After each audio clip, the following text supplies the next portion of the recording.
Welcome to the stream, everyone. I hope you're all having a wonderful day, morning, afternoon, evening, whatever time it is, wherever you are in the world. At the very least, a better day than I'm having, dude. I am not feeling well, dude. I am not feeling well.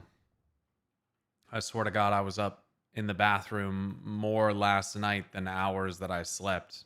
Felt like I just not feeling good. My goodness. Oh, right. I forgot I do have that quest line to do. Oh, yeah, yeah. I forgot about that. I got to do that. Not feeling well, but goddamn, that hair looking fresh. Thanks, dude. Thanks. Yeah, I forgot that there's a new quest. I guess I could do that. Maybe later on I can do some lore tours and stuff.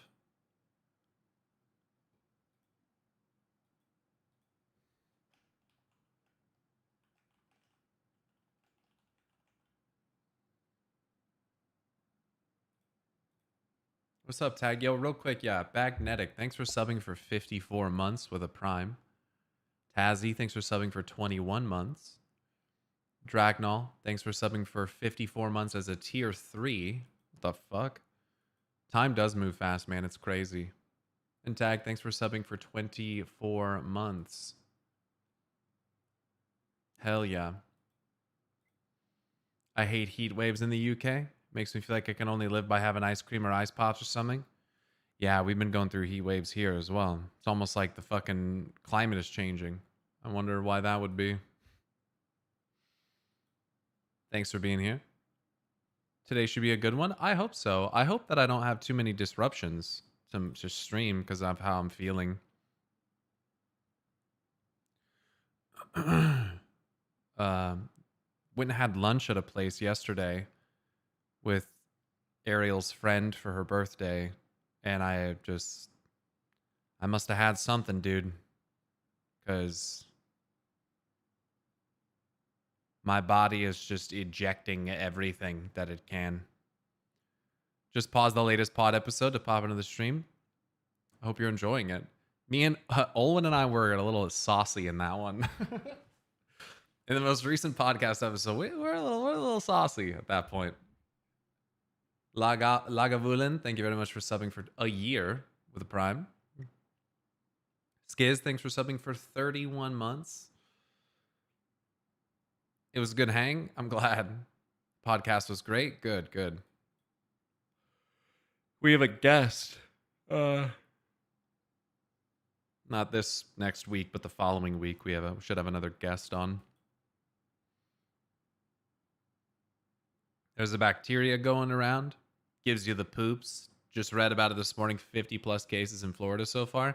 Yeah, I was thinking about that, just hoping to myself that that's not what it is. Low and slow, stay hydrated. Yo, Nerlon, wow. 79-month resub, man.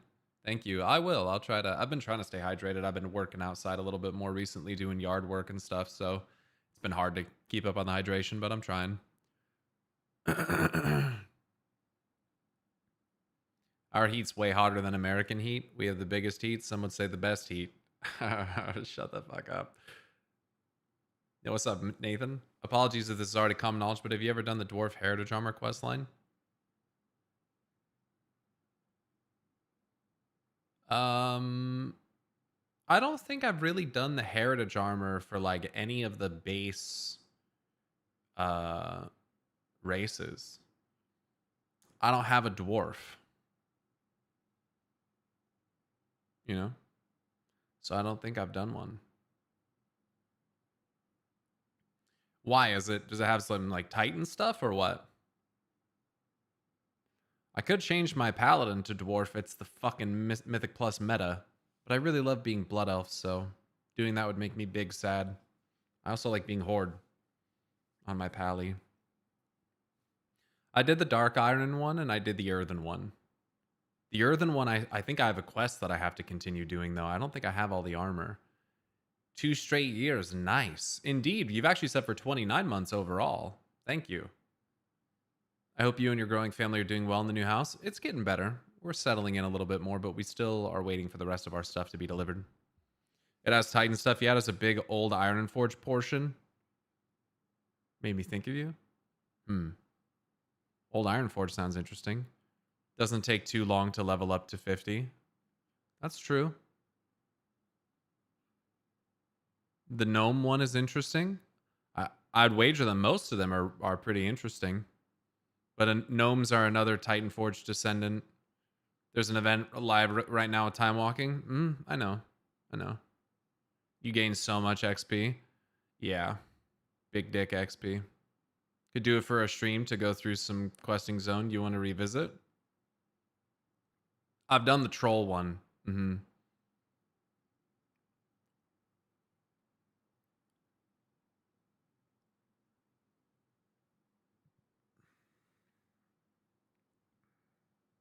Yeah, I like the troll one.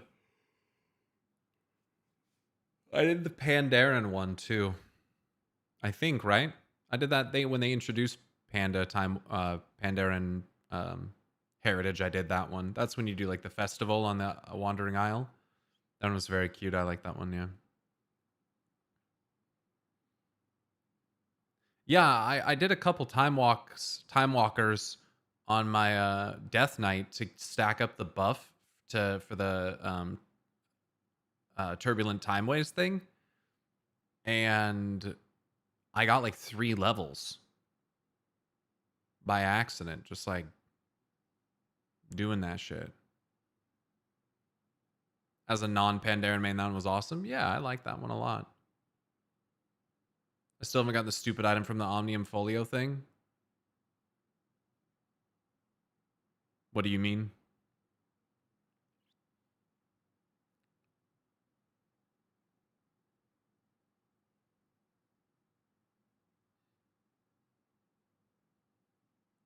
You mean the most recent quest?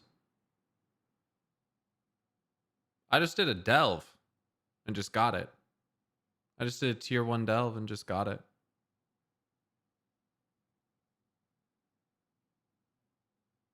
What's up, Barrels? Yeah, that's what I did too, Mega. Mega Dork Dan.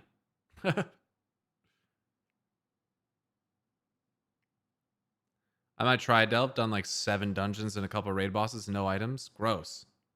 Yeah, I would just do a tier 1 delve. I just got it. First try. I haven't even done last week's, but to be fair, I got kicked from my guild yesterday. Why'd you get kicked? And the raids last week were canceled because of no signups. So guess I don't have to do it anymore. Yeah, attendance is becoming a fucking severe issue for our raid, man. We're missing 5 fucking people tomorrow. Like, we can't raid. We just can't raid. Raiding today, we're missing 2. We're raiding tomorrow, we're missing 5. Like, motherfuckers just don't actually want to raid. It's like, I mean, I'm sure they do, but it's just like, it's a struggle. It's a fucking struggle. Like, why would you agree to raid times that you constantly have conflictions with? I don't understand.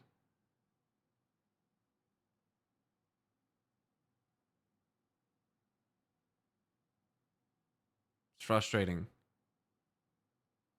End of the season is pretty common. Sucks though.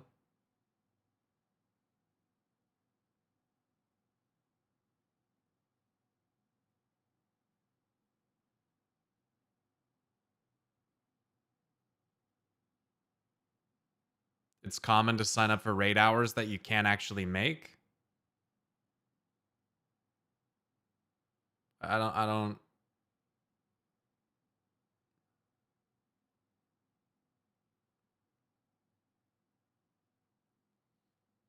think there's a fucking excuse. Sucks that we're a server apart. I would join you guys. You know you don't have to be on the same server, right? Unless you mean you're like EU or whatever.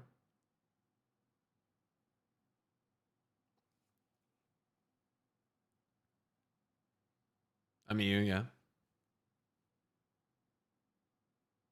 It's common that people start pooping out during the end of a tier. Always was a problem when I raided. Yeah, except we only started Mythic raiding 5 weeks ago.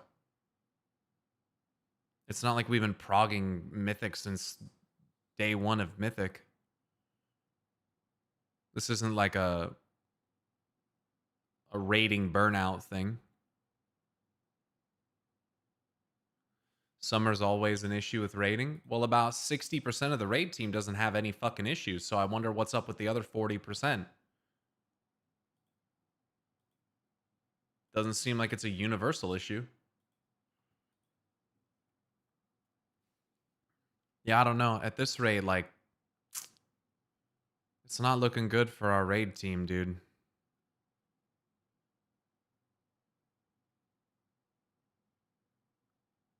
And I want to get cutting edge, so if we don't have the people to field it, I will take my paladin and I will join a different raid team. That's where I'm at right now. If we can't fill the raid and we're not going to actually pursue CE, I will take my character somewhere that I will get it. And I can run the guild on a different character still and do like heroic AOTC or something, but I'm starting to get burned out because I recruit fucking 5 people, 2 of them suck and then 3 of them quit, and it's like, what the fuck is going on? Like, what is going on? Like, I can't like retain a 20-person roster to save my fucking life. I just can't. Like, I can't get people. I wish I could do Mythic Prog, but I work too much and can only really do weekend raiding. I mean, we raid 2 days on the weekend, but we also raid on Tuesday. So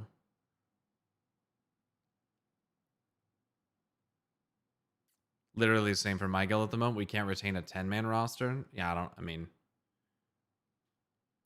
retaining 10 people's easy for me anyway. I can get a consistent 15, but it's like that last 5, man.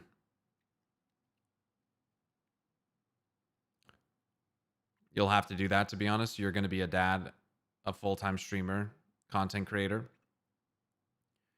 Yeah, and also, like, I think that streaming on days that I am raiding also sucks.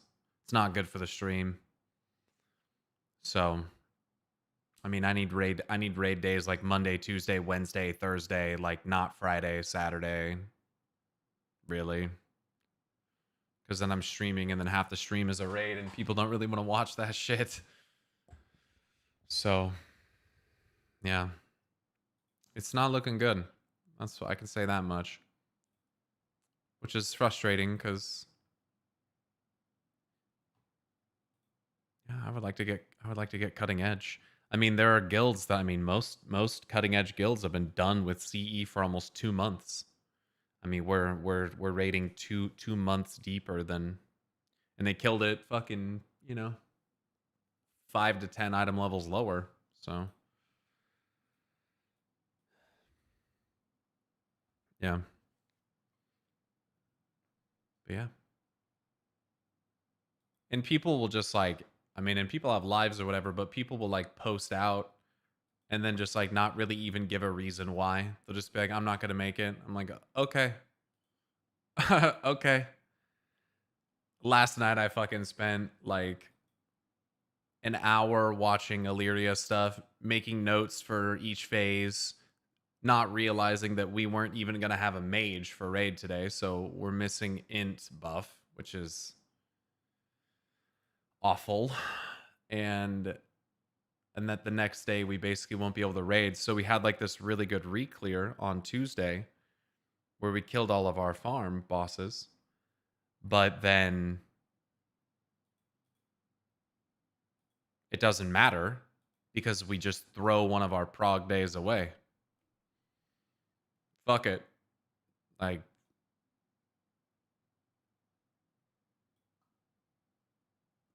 we get one day of actual prog on Illyria and that's it. When we get to bosses that are as difficult as Illyria, Beleren, and Lura, we need to be able to raid all of our scheduled raid days every week. So, and I mean, I'm in the recruitment Discord all the fucking time. Trying to get people.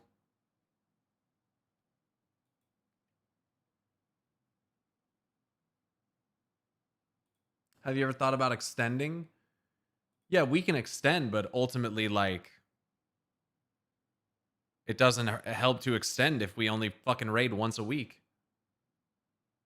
3 clear was so good, and now we won't have people for Prague. It's like holidays I can understand, but like it's a random fucking Saturday. The funniest shit about me getting kicked, I was the only demon hunter that's been there for the past couple weeks. The other two DHs dipped for a few weeks, so my old good lost DH raid buff, and we had our mage go on a 3-week holiday. They flat out griefed themselves for nothing. Yeah, it doesn't sound like a very healthy relationship that you had with that guild, so it's probably a good thing that you move on to something else. RL, thanks for the follow. Welcome.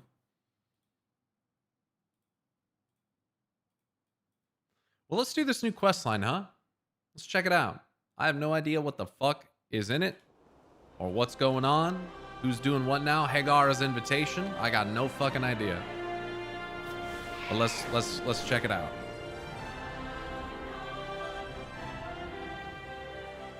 Rowena's up here with Lorthamar. What's good? Did you turn your setup to the left? Yes, so I can have some peripheral vision towards the fucking door, because Ariel will come to the door and stand there forever, and then when I finally look over and see her, I get fucking jump scared. I greet you on behalf of Silvermoon. Hagar has a message she believes the elves and trolls of Azeroth must all hear. She has sent a call to lead us from the elven and troll tribes to come to Herendar. I have come here to ask the Blood Elves to join us. But you should be there as well. I mean, I'm a fucking blood elf.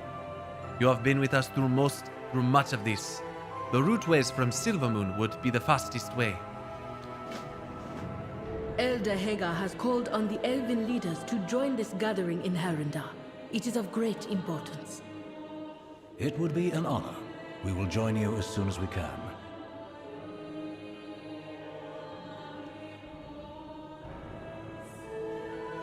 Okay. Let's go see what's up.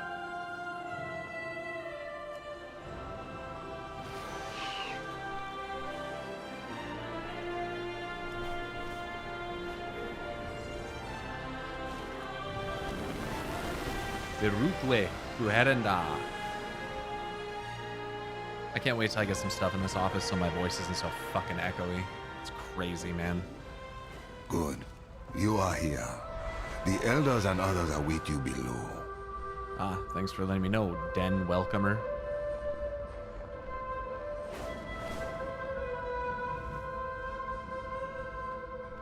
All manner of elves and trolls are here. We await only the Blood Elves and the Amani.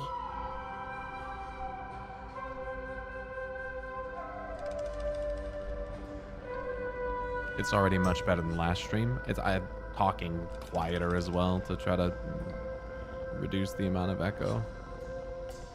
Umbric is here. Some Nightborn are here. Do you play on PTR? No. Belisra's here.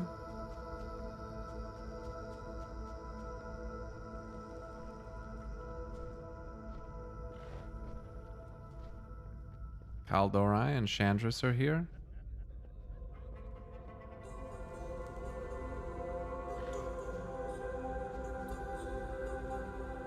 Oh shit, the fucking Zandalari are here. Oh, Talaji's here. What the fuck? Hell yeah. It's a shame they don't have any dialogue to speak to them. Varisa's here with the High Elves. Rokan with the Dark Spear. The elves and the trolls coming together, huh?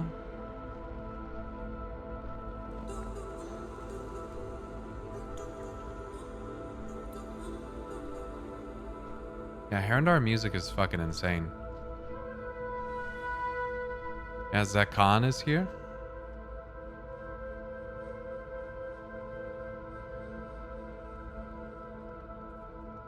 Little zappy boy action. Greetings, my friend. Yo, Velthia, thanks for the follow. Mayaku Sensei, thanks for subbing for 32 months. I appreciate that. Hey, man. Thank you. My man.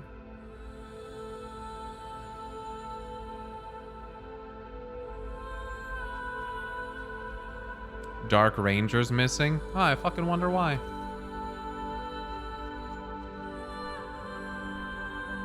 He's still smaller even though it's been years canonically since BFA. Well, he's full grown, I think.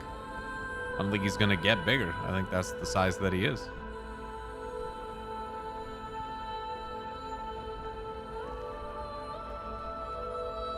So Horde abandoned Silvermoon during Crisis, but joined some Herondar meeting?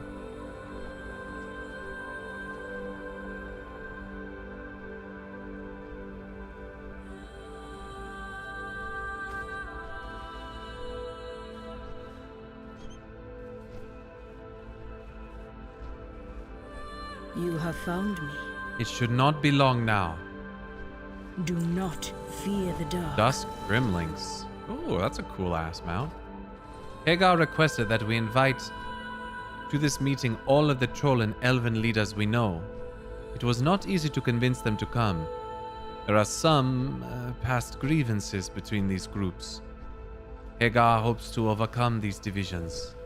As we wait for the others to arrive, feel free to speak to the other delegates. The wait is making them restless, so try not to inflame tensions. So many Oh, I old can speak to wounds. them. Hell yeah. It makes them tense, being near those who were enemies for so long.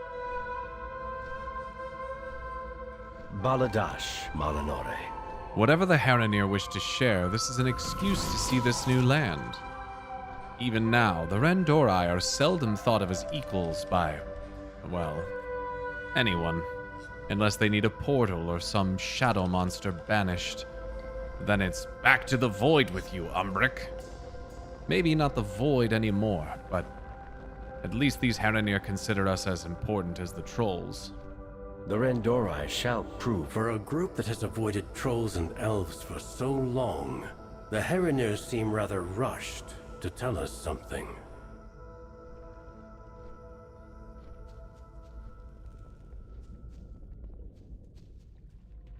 What news? It has been strange fighting alongside the Kaldorai once again. Erator managed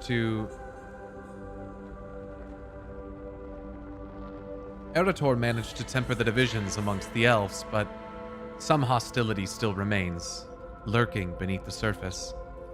I thought that when Suramar was liberated from the Burning Legion, we would be reunited with our Kaldorai cousins, but they still resented us for Elison's betrayal.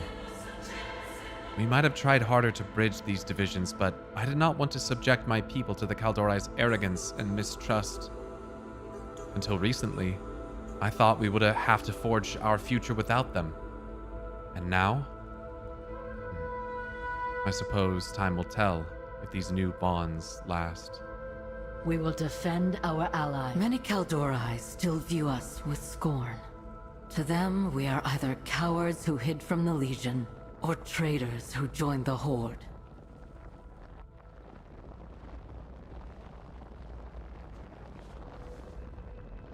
Funny thing is, elves not ever mentioned in that storyline after this. Why the fuck are you telling me shit about the storyline that I'm literally playing in front of you live on fucking stream?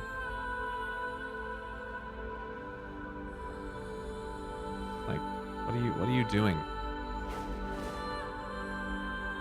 Stop.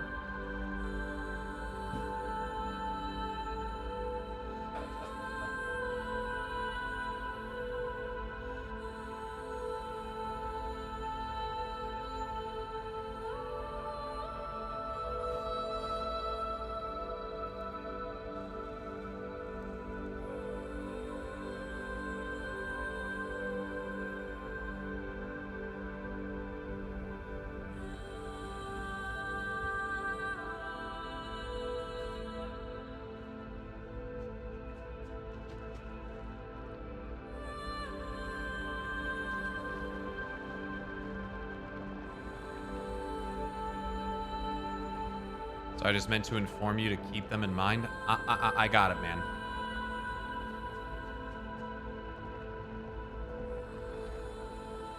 Zandala forever. I know little of the Haranir beyond the reports from the council, from the Horde Council.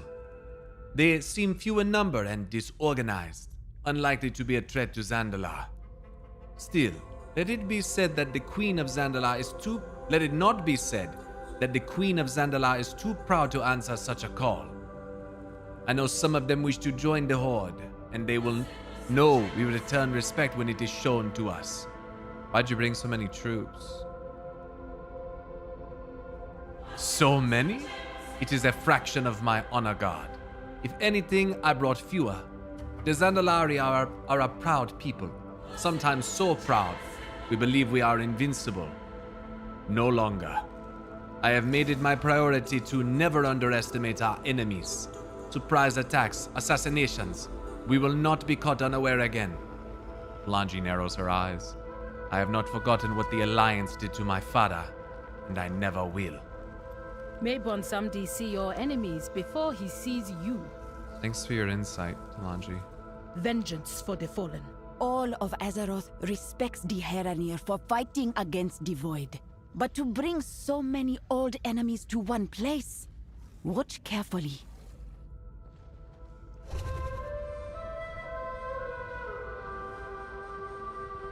How can we help? As an ambassador for the Ord, I worked with many of the people of Azeroth. When I heard about the Dawnwell, I thought the elves would be nicer. I never expected to be seeing them still being wary of each other. It seems now that Xal'atath is gone, a few be going back to their old hatreds. I don't be understanding it. Still, so much anger about old fights when facing the end of the world. I guess it's no different for us trolls. We still got Darkspear that wanna run through every Gurabashi they see. We always be having a reason for the hate. Even when we come together, it usually don't last. The Khan shakes his head. We will never give up. I be listening. The Blood Elves be having history with the Amani. They're not the only ones. The Darkspear have always been a smaller tribe. We got no gleaming cities or glorious armies. Tribes like the Amani, Gurabashi, and Drakari all had empires. To them, the smaller tribes were easy pickings, either subjects or victims. So tribes like the Darkspear, we got kicked around, pushed aside, and left to toil, even by the Zandalari. That was why we joined the Ord. Not just for protection. Nah. Grawl saw us as a vital part of the Horde. Not just another tribe to conquer. Now, none of them got empires but the Zandalari. It was clever of the Haranir to invite only a few tribes, or some might look for payback. Come back if you need me help. The Darkspear spilled blood with some of the trolls and elves here. But I'd be willing to set aside old rivalries for the common good. I don't think he is, but he looks like slightly updated. Maybe he's been looking like that and I just don't really remember. Varisa. Baladash Malanor. I have had my differences with many of those gathered here. The Blood Elves refused to let me come home and sided with our enemies. But we found a way to move forward, to work together against Xal'atath and her minions. But the Amani, they have been at our throats for so long. Everyone in Quel'Thalas has lost friends and family to Amani axes. How do you forgive? I know their leader fought to liberate the Sunwell, and that Lady Liadrin has vouched for them.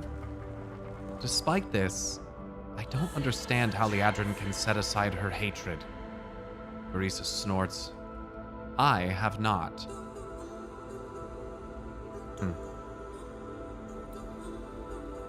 Together we will save Azeroth. I am told the Amani have been invited as well. Do not expect me to break bread with those murderers.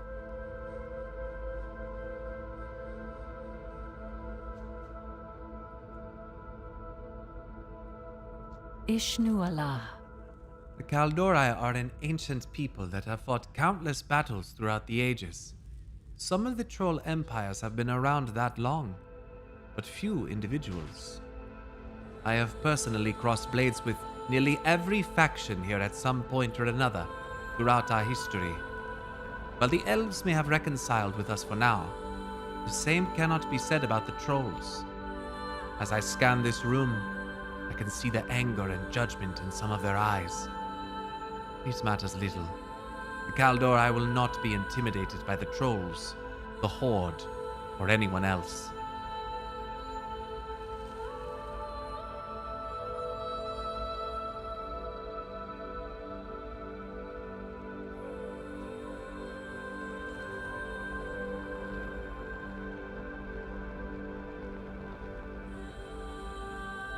We will find the answers we seek. The Kaldori will do what we must for the preservation of this world and the protection of our people. Okay, so she doesn't have nearly as much of an accent as Tyrande. I made her sound a lot more like Tyrande there. Good to know.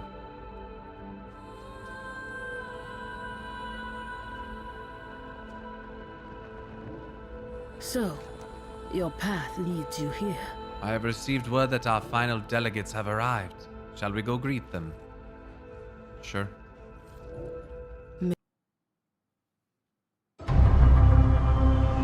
Oh, this is like a pretty nice quality one.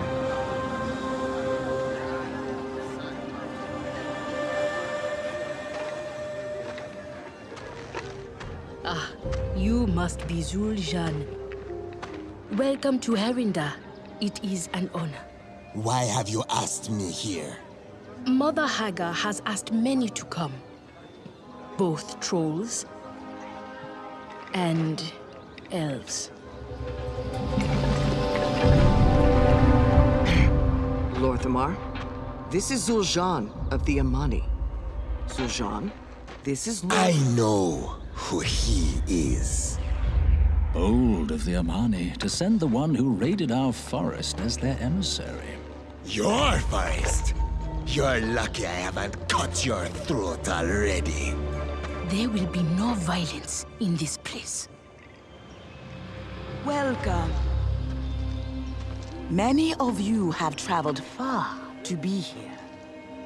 Please, come. Owena?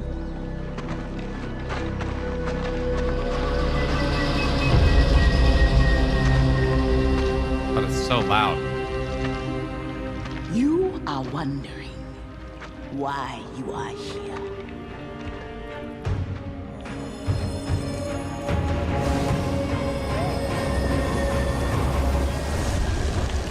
Generations upon generations ago, we Haranir stalked the forests of the world above until we heard the call of our goddess. Kind of looks like Malorn. Seeking her warmth, some left the forest behind, vanishing deep within the sacred hollows of the world. But many Haranir remained above, and over time, they changed, splintering apart as millennia passed, giving rise to mighty empires and terrible wars, fought by those who had forgotten they had ever been one people at all. But here we are, together, elves, trolls, and Haranir. We are all the descendants of one lineage. We are, in essence, one people. And now, we can be so once again. Lies.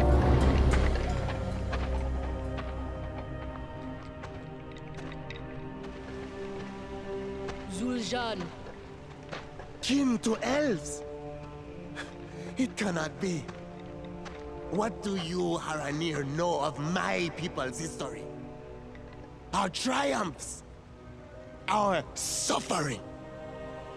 I understand this is difficult. If you are willing, I could show you proof. And perhaps a path forward.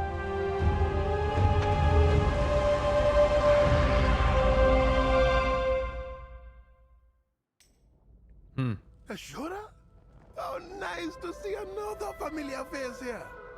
Ah, what's up, Kinduru? What's up, homie? Yo, this guy's the fucking G. I love this guy. Kinduru is one of the good ones, man. One of the best. One of my favorite characters from this expansion. This guy's the shit. Yeah, that was an interesting cinematic there. So that basically, like, made it sound to me like the Harenir predate the trolls and the elves. And that sounds like pretty squarely that trolls and elves both came from Harenir. Harenir, excuse me. Splitting, right? I mean, I'm not like really upset at that necessarily, because I've always believed that there was an evolutionary like precursor to trolls, and we've long believed that elves came from trolls. But that seemed like a bit of a distinct like recalibration there, where they're not saying Harenir became trolls, which then became elves.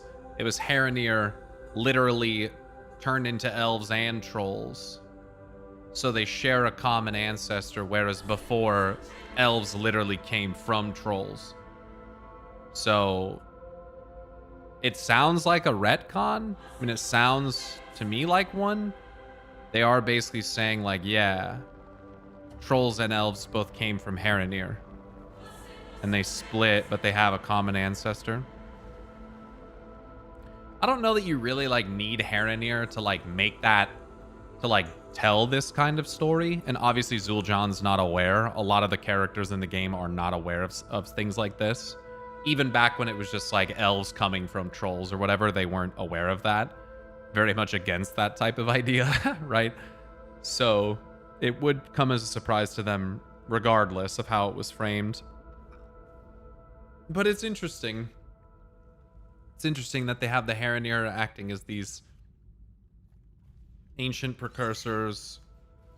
And then it makes me wonder, like, what did the Harenir come from? Like, what's their origin? Were they created as such? Or, like, did they evolve from some other type of creature? Because I used to think that trolls evolved from, like, Silithid or something from the Black Empire, and then later turned into elves due to the proximity to the Well of Eternity in the case of the Dark Trolls. But that's obviously not the case anymore.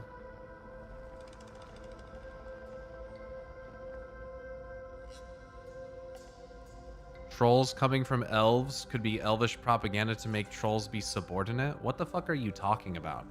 No, the lore was that elves came from trolls. And it's not made up by the elves. The elves don't like hearing that. They don't like that. They're not a fan of that because they've warred against the trolls. You know what I mean? Barons, giraffes to Harenir, dark trolls to elves. Seems like the same story with the Earthen and their different evolution ways, trogs and dwarves. Right. Even though, like I said, I would argue that that's actually a reversion when they turn into trogs. I think they were trogs originally, and from that came the Earthen or the dwarves, but that's just my opinion. I think there's some evidence to support that as well. I think you use like a tear stone of Elune or some shit to turn a dwarf back into a trog in an old Baron's questline or something that they took out of the game in Cataclysm, if I'm remembering correctly. And then there's also the whole destabilization of the stabilization matrix that leads them to becoming trogs. So, Dark Trolls went to the well and became elves is the original line for those unaware. Correct. And Dark Trolls were one offshoot tribe of the most ancient tribe, which was the Zandalari, as I understood it. You mean Tear of the Moon or whatever? Yeah, that's what it was.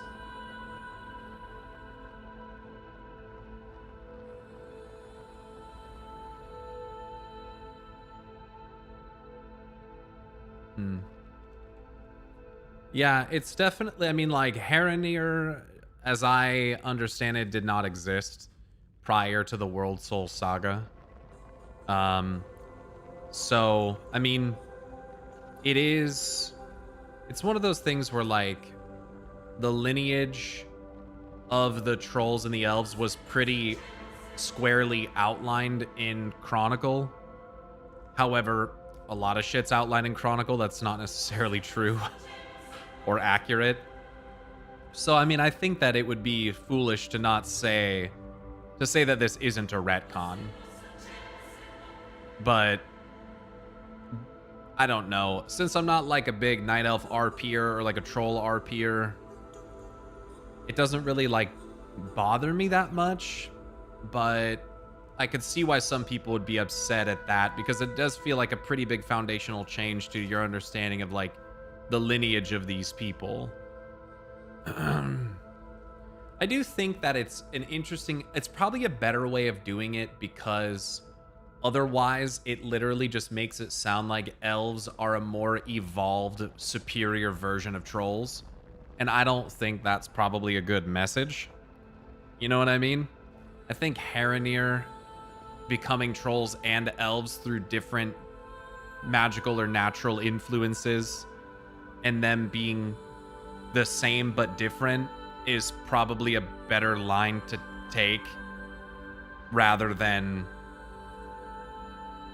elves are better trolls. That depends on how you interpret it. I appreciate things about both the troll and elven culture, and there is a great deal of irony in how they fight over ancestral lands and both claim them as their own. Even though the Amani were there first, but was there something before even them? I guess, you know, Haranir were above ground originally, but they went underground, so it kind of left the picture for a while, you know?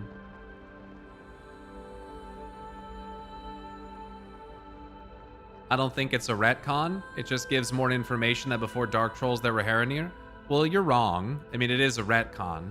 Guys, again, the lore as we understood it and as was outlined in things like Chronicle literally said that the Dark Trolls moved in next to the Well of Eternity. It's an additive retcon. It's both.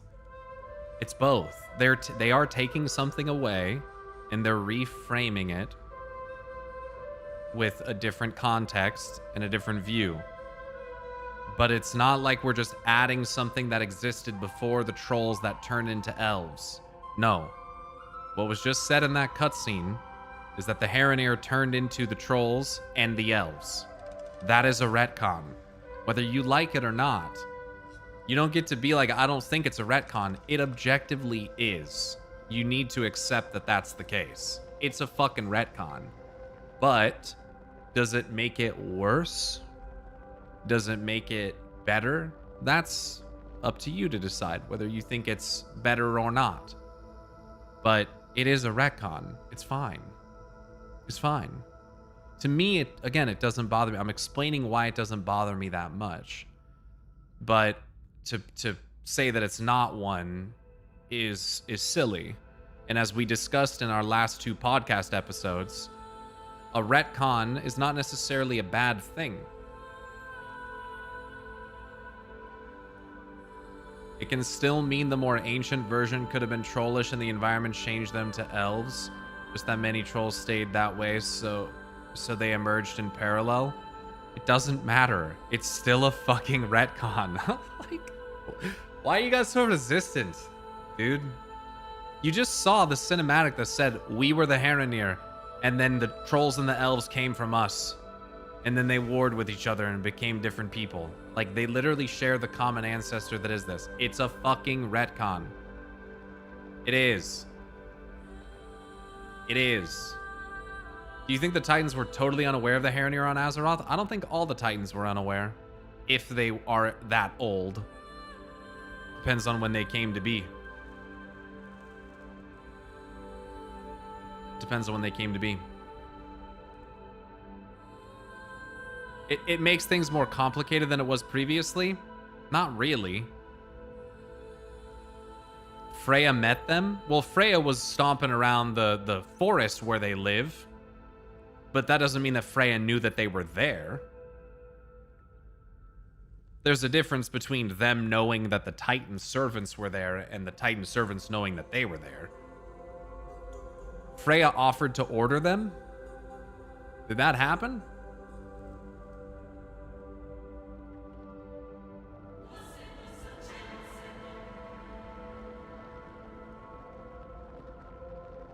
I don't remember that. I think you just made that up.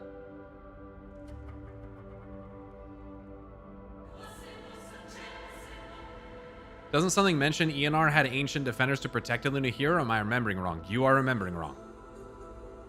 You're remembering wrong. It says later, in a much later age, mysterious guardians arrived that would dedicate themselves to protecting the roots. It said nothing about ENR charging them to do so or anything involving the Titans.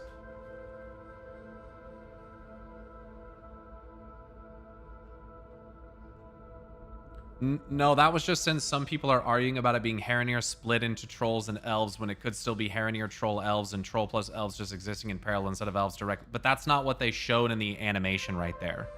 They showed two Harenir standing on opposite sides of the tree. And in the next shot, one was a troll and one was an elf.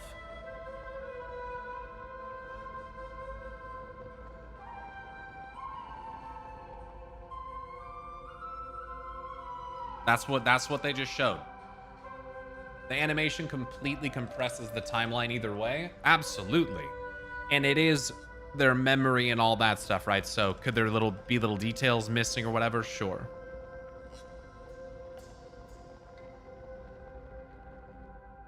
They showed some Harenir that stayed above and changed, and some went below and became Harenir. Well, they didn't become Harenir. They were already Harenir.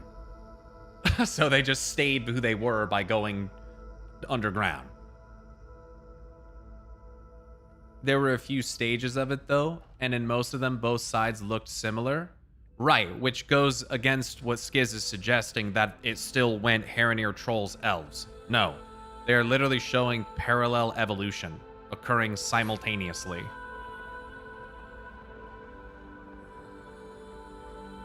Which is really confusing, because everything else that we had before this basically says that the Night Elves did not come to exist until the Dark Trolls moved in next to the Well of Eternity. So all of that ancient shit about like the troll empires and everything, apparently there were elves living somewhere at some point during that, based on what that cinematic just showed. Because it basically showed that trolls and elves came to be simultaneously, did it not? I mean, even if it's a compression of the timeline, that's the way it makes it seem, right? So what that now is saying to me, tell me if I'm wrong, is that it seems to be suggesting that trolls and elves are equally as old. That's a pretty big cultural retcon. Because previously the trolls far predated the Night Elves. So that's a little bit weird. People are, look, I'm gonna say it this way. People are allowed to be upset at this because this seems like a pretty big, like, change. Seems like a pretty big change. I'm not really bothered by it. I'm more bothered by how quickly some of you are championing that it's like a good thing. And that, like, this isn't a retcon or something. That's kind of interesting to me. It sounds like you're defending something because you perceive the implication that it is a retcon, that it's a negative, bad thing, as something that you need to fight or defend against. I think that's very interesting.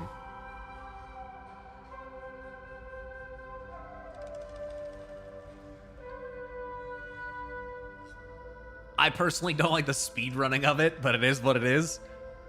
Yeah. That was pretty quick. We have no idea how similar or different the original Harenir, who each evolved their separate ways to elves and trolls, may be from the current Harenir we interact with. Is there anything to suggest that they would be different? Because the way that they're shown in the images, the way that they're reflected in the memories, they look the same. I think you are wrong. We get 3 snapshots in time with Harenir, then Zandalari and Ashari next to each other, then the Amani and High Elves next to each other. That doesn't mean the Elven lineage cannot have branched from the Troll one after the split between Troll and Harenir. I'm not really sure what else to say, guys. You have a shot where you have 2 Harenir, and in the next shot, one of them's a Troll and one of them is an Elf. I don't... Like, what the fuck?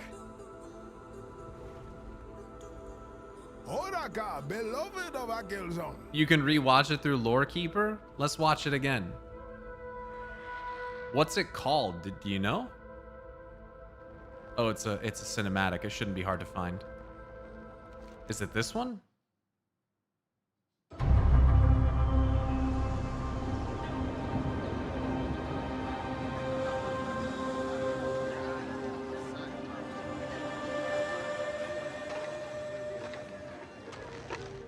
Ah, you must be Zul'Jin. I do wish I didn't have to watch Welcome all to the. Harry- Surely I can watch this on YouTube, right? I think it is taking the artistic cinematic as literal or not. I mean, this is being used as the, like, the crux of why these groups should be brought together. And it's also a message to the player that's watching it.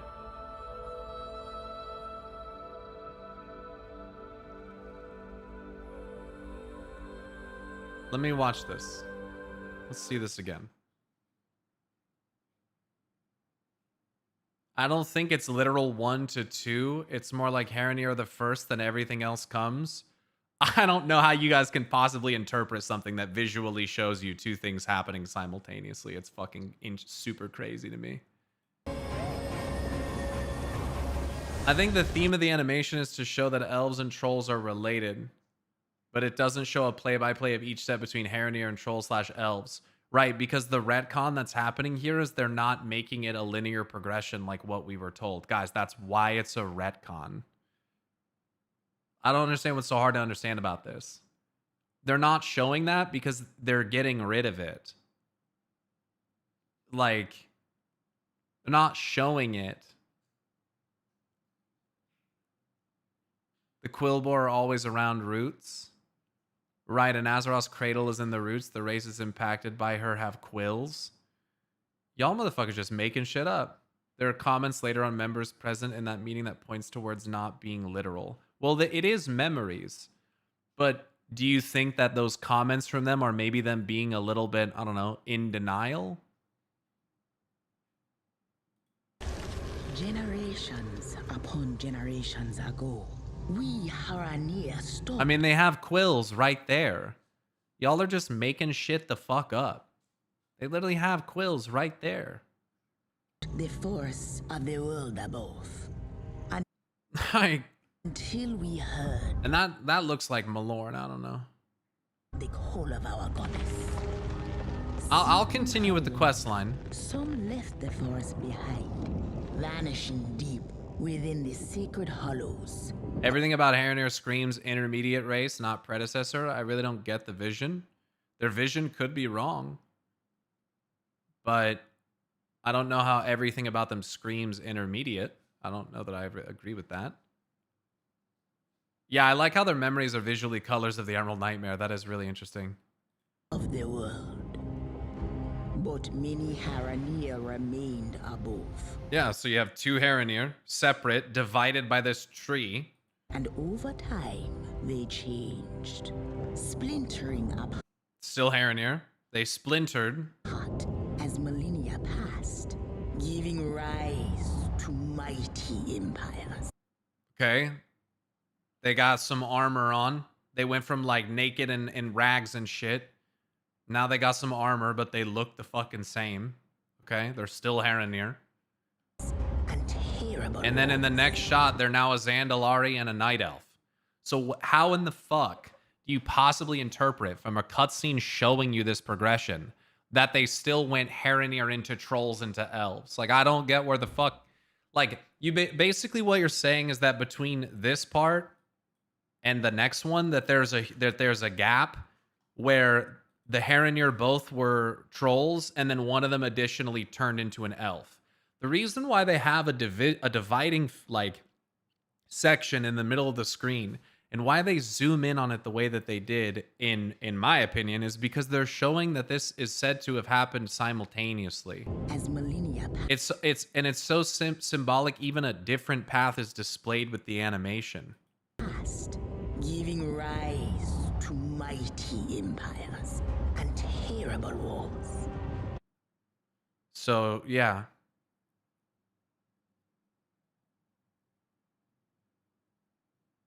I think by the time they armored up as the Dark Troll era, and I use quotes because it's a belief personally. Yeah, a belief based on ignoring what's in front of you. Like I can't like they're clearly still Haranir.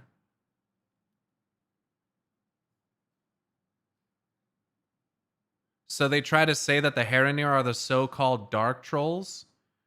No, the Dark Trolls are descendants of the Zandalari Empire. Originally. Like the guys, this it is a retcon to that lore.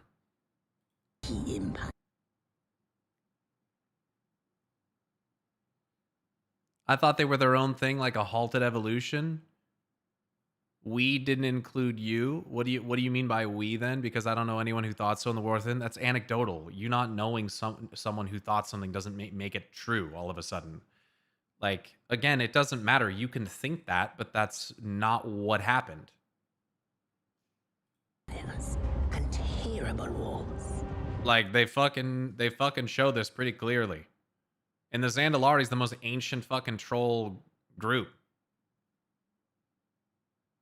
Maybe Dark Troll was the ancient description from the trolls for the Night Elves, except we've actually interacted with a Dark Troll. It's just a retcon. I don't get what's so fucking confusing about this. It's not that complicated. It's just a retcon. Like they've I mean, I'll continue the quest, but based on this is a fucking retcon. Fought by those who had forgotten they had ever been one people at all. She literally just said they were one people. You see this division. Like, you see it go from Zandalari to the other tribe as well, with Amani and then Night Elf to Blood Elf, the same way that it progressed.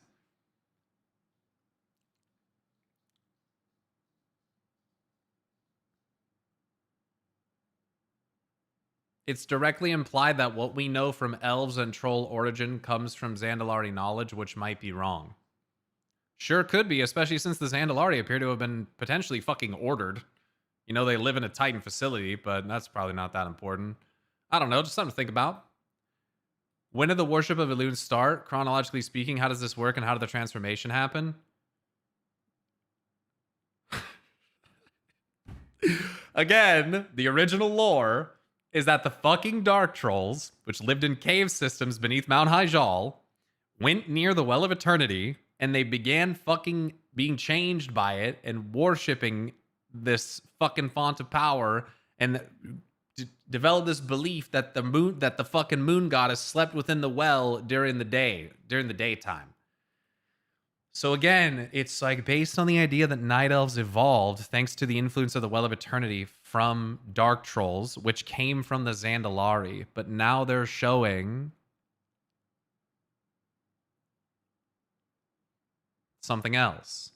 I'm failing to find the right words to elaborate. I'm looking at this as more like, okay, we've been told and led to believe, versus what they are trying to tell us now in that misunderstandings and misinformation, kind of like being told the Titans are perfect and good and do no wrong, and then facing a doomsday machine because some earthen went on strike.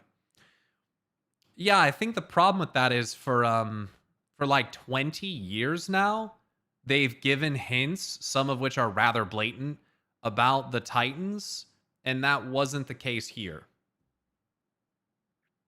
So I think we're kind of comparing like apples to oranges here, and that like one of those things has been foreshadowed for 2 decades and the other one wasn't at all. So that, you know what I mean? It's definitely retcon, but this might not be retconning in a bad way. Oh no, I mean, it might not be, but it depends on how they choose to explain some of this other stuff. Because now you have to be able to answer questions like what who was it? Like what Esvanka just asked me. Well, what about the whole worshipping of Elune and that stuff? And like, how did the transformation happen? And like, is that still going to be the case? Like, now are they retconning Dark Troll out to basically say like, oh, it was Haranir that went near the Well of Eternity? And then they turned into Night Elves? Because if it was the Well of Eternity that did it, based on this cinematic, that's what occurred. Dark Trolls are not like retconned in that they're not out of the game. There's dark trolls in the game. Like, at least one. I know that we work with one at Mount Hyjal and Cataclysm, I think. Dark trolls are not Recon, I can tell you that much. Are there any dark trolls in Warcraft? Yeah. I think this would make it easier for trolls to hate elves still because they're not directly related anymore. Does this mean the Titans didn't know about the Harenir? I don't know if the Titans knew about the Harenir, but based on the evidence that I have seen so far, there's nothing that indicates that they were aware of their existence. It sounds, once again, like, unless I'm mistaken, I gotta review the timeline again because the Titans came when the world was dominated by the Black Empire, right? So, like, as far as we know, there was no trolls, or like Yongal, or Tolvir, which, well, you know, or Trogs, or Quillboard. And, well, I don't really know if that's all true, but it wasn't like the Titans they had left after they ordered the world, which basically concluded with like the shaping of the Well of Eternity, and then they pieced the fuck out of here. So it depends on how much information the Keepers were able to like understand, and then what would have been conveyed to the Titans, if anything. Because as I understand it, after the Titans left, like, well, not all of their communication must have immediately ceased, because the Earthen, in the form of like at least Arcadus, spoke to Asgaroth, but I suppose that could have been during the ordering. I don't know, so that's a little confusing, but I need to review that. But like, I don't think that they were like around to catalog that necessarily. However, in the Time Rift scenario, we do know, at least in an alternate timeline, that they were sending watchers down to study some of the mortal races that lived on the world, like the Yongal, at some point or another. I don't think we have an exact point in time when that occurred. And they were studying their survival instincts, so that was really interesting. So Discordian brings up a whisper, kind of poking fun, but she brings up the vassal of life disguises treachery. Beware the eyes of green, which could be the Harenir or Wenna lying.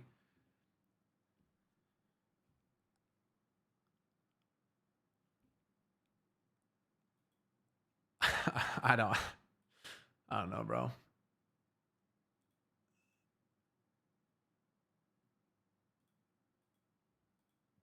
But why? Why would they lie? I don't think they're lying. All right, let's see what else we get. I can talk to these people. Long ago, the Highborn made me re-examine who my people were and choose my own family. I've witnessed elves and trolls harming our world time and again. What do the Harenir hope to accomplish with this information?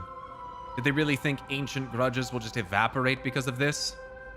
The others learn so slowly. On your mark. Jesus, Chandris, not a good look. Damn. These three are talking, huh? I am the blade of the light. After all we have been through, I thought there was little that could surprise me. This Hagar managed to find a way. It is a lot to consider. These bonds would be ancient, even further back than our connection to the Kaldori. And our link to the Naga has hardly brought peace. Did the Harenir think this would temper long-held animosities? I could have told them this was how Zul'Jan would react. Why was he even allowed to be here after all he has done? What was Zuljara thinking? Still, I was beginning to see some reflection of myself in Zuljara. Perhaps this could be another step toward moving on from old grudges. Sharel Aran. I proudly serve as Regent Lord. We have joined together to protect Azeroth. Is that not enough? Must we be asked to forgive every sin in the name of brotherhood? These Harenir have lived alone. They do not know what it means to share a world.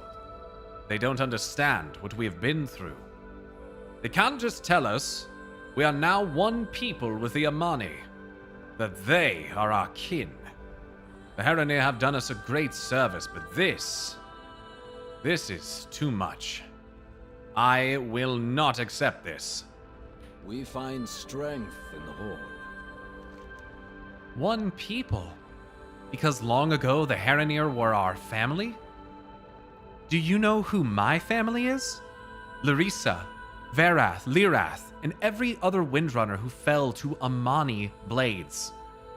The existence of some distant relations cannot undo the spilling of Windrunner blood. My blood.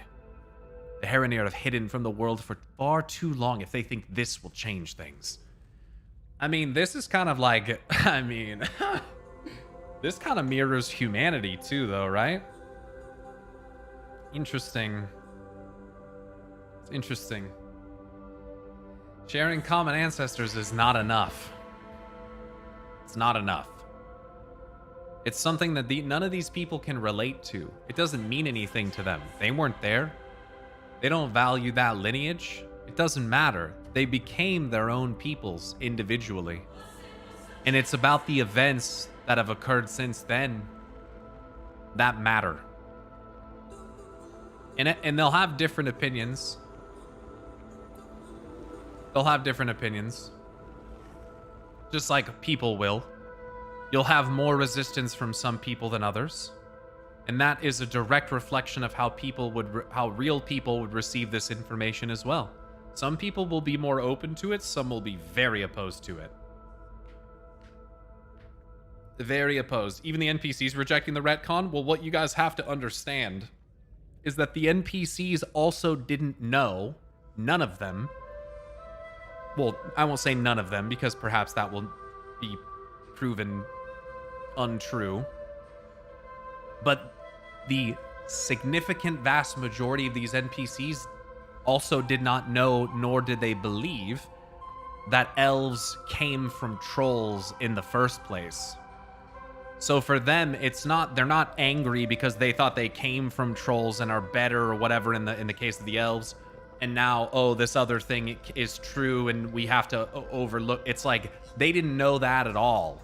In fact, there's a book in the game that I have collected which talks about this from vanilla, and it literally says in the book, like, you probably shouldn't mention this to the elves or the trolls because they're not gonna fucking like it very much. But I think it's like a research book from like one of the Bronzebeards or some bullshit where they came to this idea like, I think maybe the elves evolved from the trolls, but we probably shouldn't fucking say anything about it because they're not gonna like that. It's almost like Velen coming to Darnassus and telling Tyrande that the Light of Elune is like a Naru. She's gonna be like, don't say that shit to me. And that's exactly what happened. Said, don't say such outlandish things when you're in our presence ever again. It was a highly offensive thing because they don't, even if there is a connection, for them, their cultures are so disparate and so different that they are not interested in that connection. They are their own people with their own beliefs. They don't need anyone else to come and tell them what's what.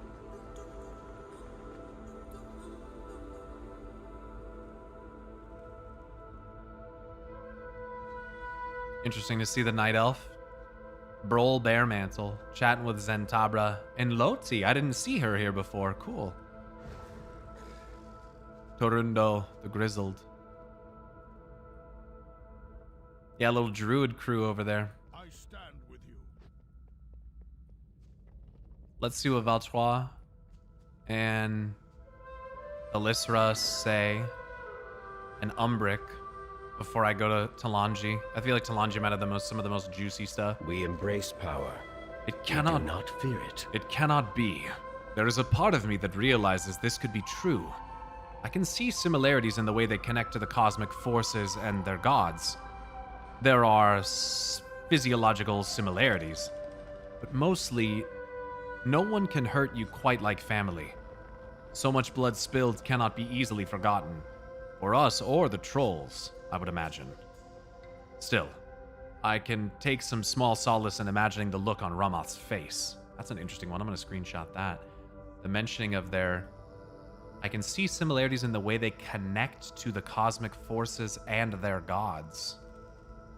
And there are physiological similarities. But mostly, no one can hurt you quite like family.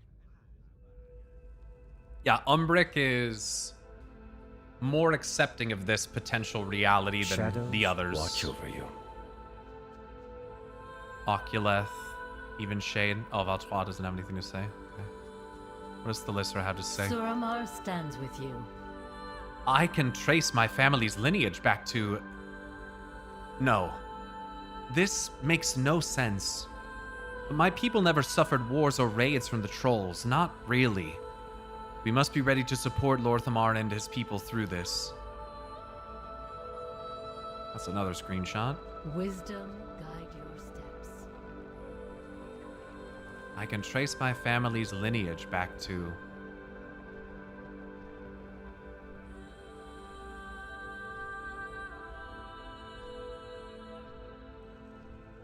Typical Void Elf behavior, more likely to accept change.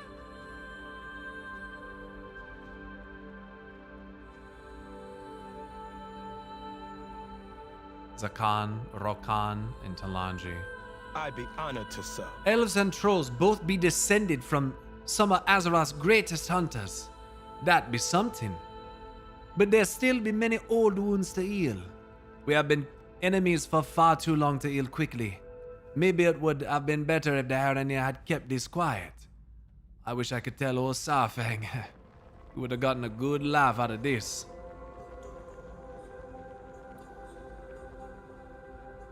Together we be strong. For the Dark Spear. Trolls and elves have been at each other's throats and their own since history began. I hope the Haranir know what they be doing here. Watch your back. Yo, we blasting. Thanks for subbing for 18 months, year and a half. Appreciate that. I don't know why I turned like into a redneck when I seen that, but thank you. I fight to protect those who cannot protect The themselves. Zandalari Empire has the oldest libraries. We knew of the Dark Trolls, the earliest days of the Night Elves, and the Mogu. How have we not heard of this? To think we would have such a gap in our history. No, we must know more. We must have proof. So Talanji is like,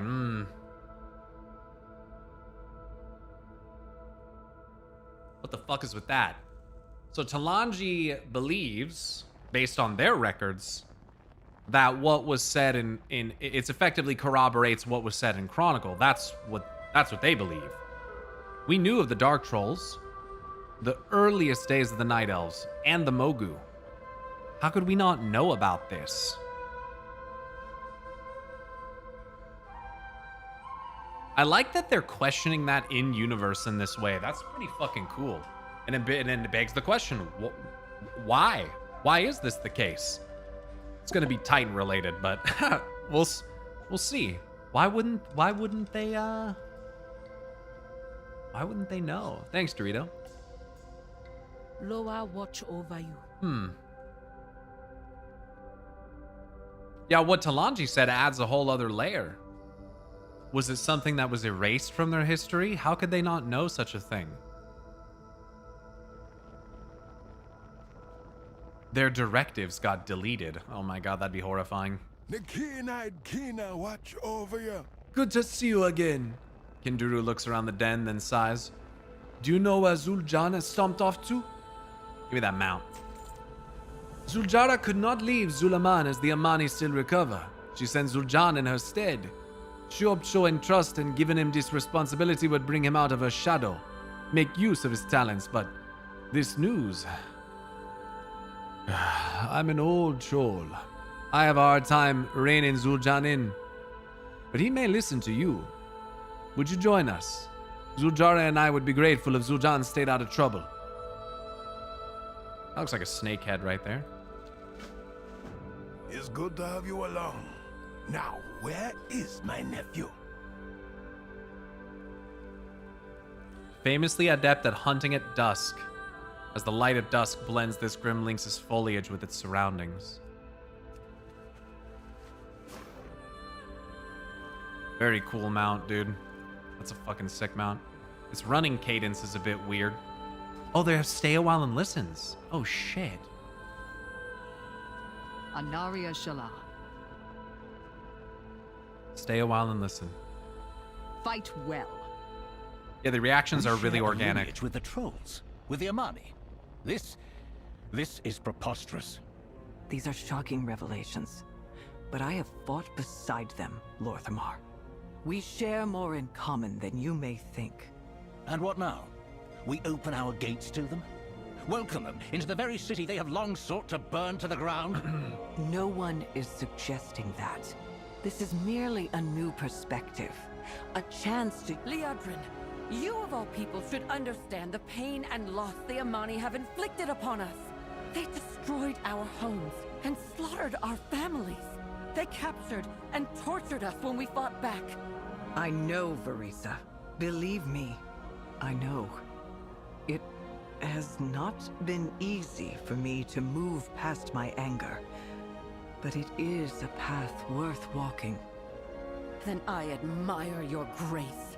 You will find I am not as forgiving as a paladin of the light. I will never regard the Amani as kin, not after they robbed me of my true family. Salama Ashalanore, Blood Knight. Justice for our people. Damn.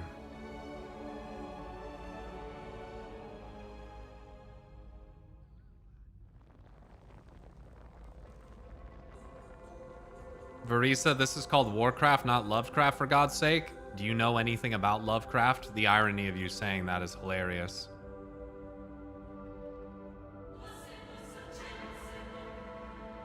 Sorry, Liadrin, that's not how it works. Guys, for some people, that is how it works. That's like the point of this storyline.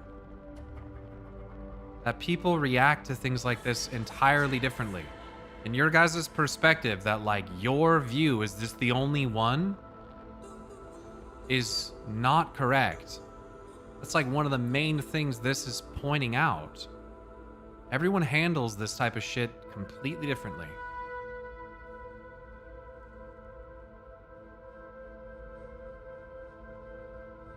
You might feel emotionally invested in the stance that you have, and I'm not telling you that you shouldn't have it.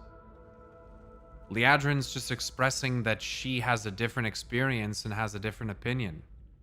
It's like a thing that people do.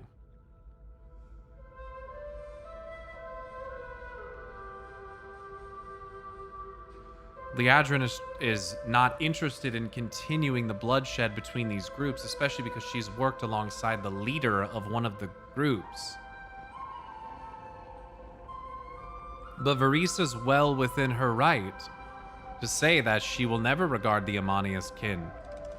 The way she feels is valid. She can have that opinion. She can have that perspective. Pleasantries can wait. This shit right here is like literally the fucking core of why even when some people feel a certain way, like conflict continues.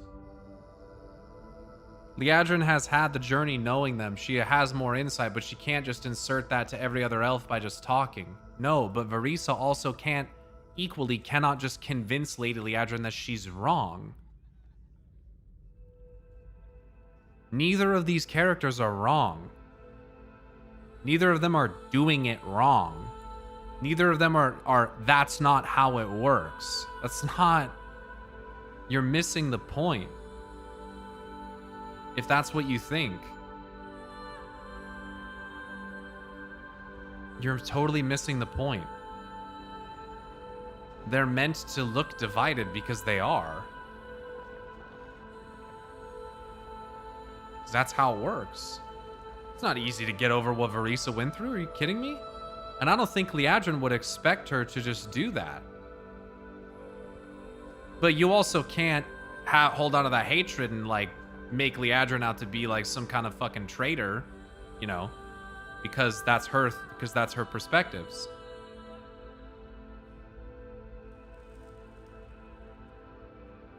I really like this because people were so mad in 12.0 about all the elves unifying and singing together, elven unification.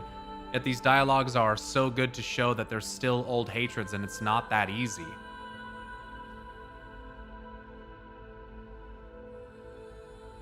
I think some people feel this is a bit of character whiplash. Verisa just had a similar situation with the Blood Elves. putting aside old hatreds for the future, then she hears this and it's back to not trolls.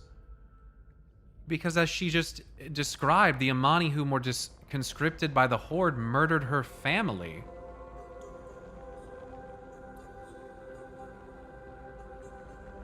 Surely you can distinguish between the severity of these two different things for this individual, right?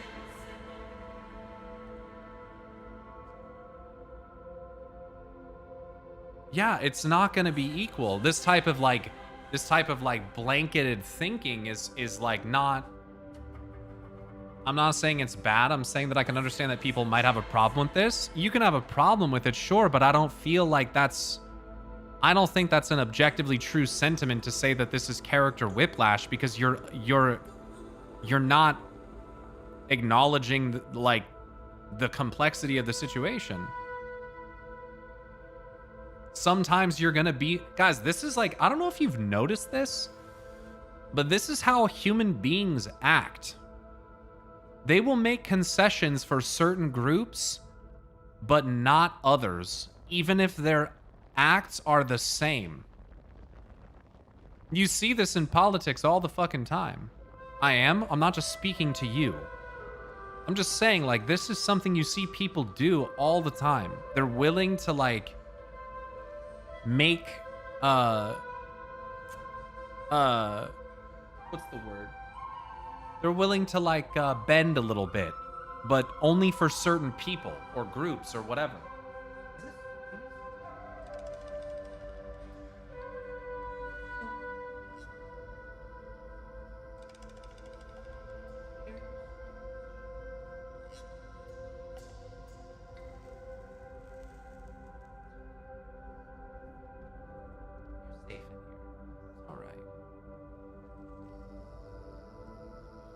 So this is like a very complex, like nuanced story that they're telling right here, which I really like. It's what I like about this story is, even though I have my ideals by which I would like to live, which trend more toward Lady Liadrin's perspective, I understand the pain that's going on here, and the fear and the hatred. And I understand that it's not easy to move on from in any way. And sometimes you shouldn't even expect people to do it. And so it leaves me feeling like I agree with everyone a little bit. Like I get Liadrin's ideals and I get what she wants, but I also understand Varisa's pain and why it's not so easy. And people with different backgrounds are gonna handle it totally differently. So I think it's very nuanced character writing. I think it's very good. Regardless of how I feel about the reframing of the trolls and elves evolution, which I, again, love that Blizzard is already addressing with Talanji. That's very well done. I like that a lot. Because what would have been bad in this situation is if they did all of this, but then none of the characters mentioned it or anything. Imagine that no one says shit. Talanji doesn't have that dialogue. Like, they don't even acknowledge it. But they directly acknowledge it through Talanji. I think that's very cool. I think that's a great choice. Because they're acknowledging the players, literally what I said not 10 minutes before in the character's dialogue. That's very cool. I think that's a really good thing. I like it. You can see there are some people in every group that want to move forward. Zappy Boy, Liadrin. These are the youth. And they ally through experience. It's good. Then there are the deeply traumatized, like Varisa. And that's reflected in real life in a lot of ways too. The younger generation is more forgiving, more optimistic, more hopeful. And the people who have lived life longer experienced more pain, more hatred, you know? They tend to be a bit more rigid and struggle to have those kinds of perspectives. It's hard. And the younger generation sees the older as crotchety and pessimistic and cynical, and the older generation sees the younger as inexperienced and naive and foolish. I think the truth probably is that both sides have something of value to add. And I think both sides probably deserve an acknowledgement of the perspective that they hold. Because it makes sense why they would have the perspective that they do. Tale as old as time, this.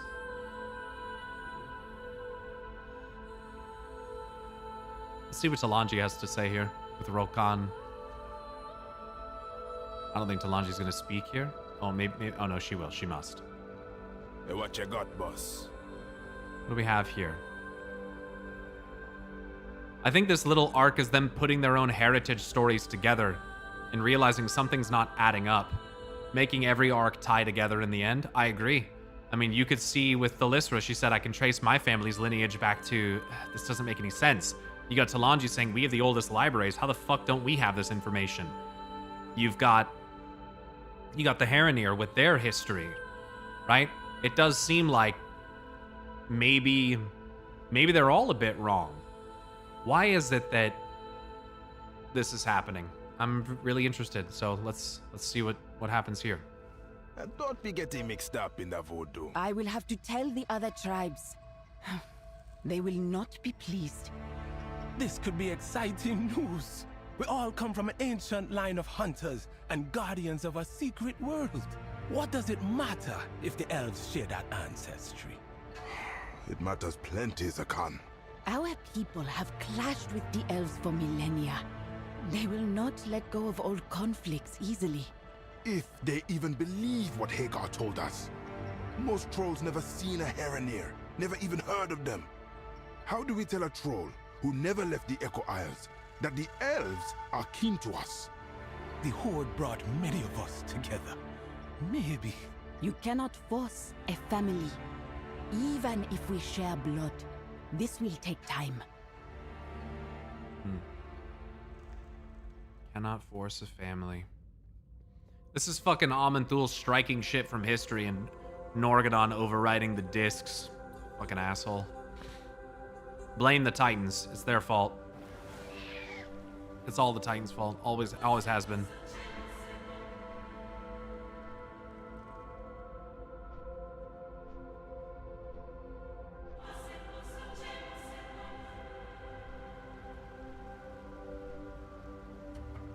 The jailer did it?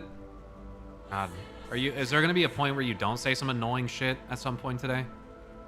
Titans retconned WoW. Perhaps literally. Trolls seem to be more understanding than elves, which is a neat detail to the races. I think it comes down to the individual.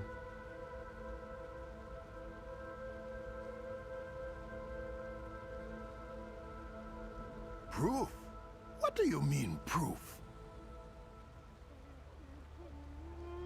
Just call me Uncle. The Haranir say they were the first to walk amongst the trees of Azeroth. I'm sure every race has an origin myth like this, but for Owena to say there is proof, perhaps this is a good thing. The Amani and the Blood Elves have always been at each other's throats. You saw how Zul'Jin reacted when the Blood Elves arrived. That animosity stretches back millennia. This new knowledge may be a way to focus on what we have in common, and not on what divides us. It may be another step toward lasting peace.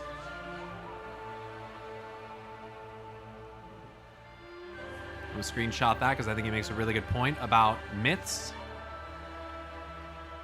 Fucking Titan psyop, dude. Don't be a stranger. They divided us on purpose. I met Zul'Jara during the battle for the Sunwell. She was confident, open-minded. Zul'Jin seems very different from his sister. More brooding, more frustrated. Still, he seems willing to humor my request. Perhaps he is just being cautious. We will be heading to the Den of Echoes. You are welcome to join us if you wish.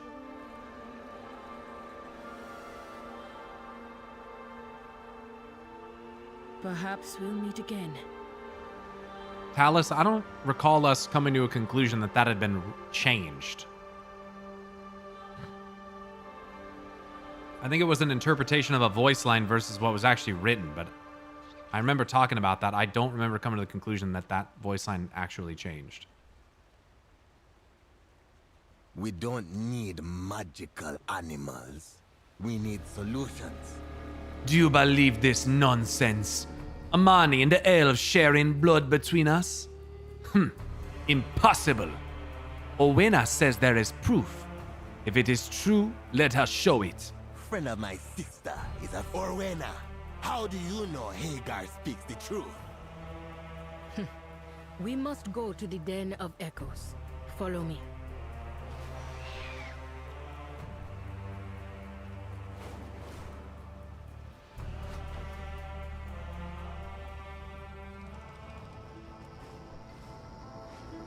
Show me the proof. The proof is in the pudding. Wonder what kind of pudding it is.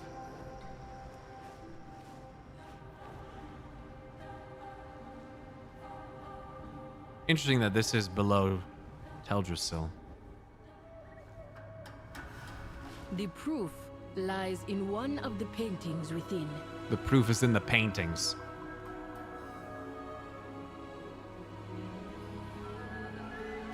Your path leads you deep. The paintings within the Den of Echoes create visions that others can experience.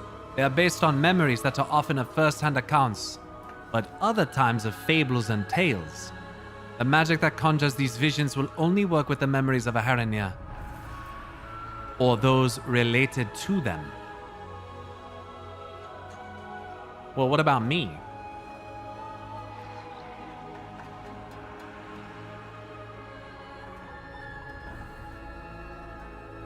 Sometimes they're fables and tales, not literal memories. That's an important thing to know. Owena says this place holds the memories of the Haranir. They can relive their history through the paintings. Can you imagine if we had the power of this place? We could fill in the gaps of our history, uncover hidden truths and buried secrets. And I wouldn't need to carry so many books. I know John Boy hates how disorganized they are. Hinduru chuckles. My patience is dwindling. Think on what I have said.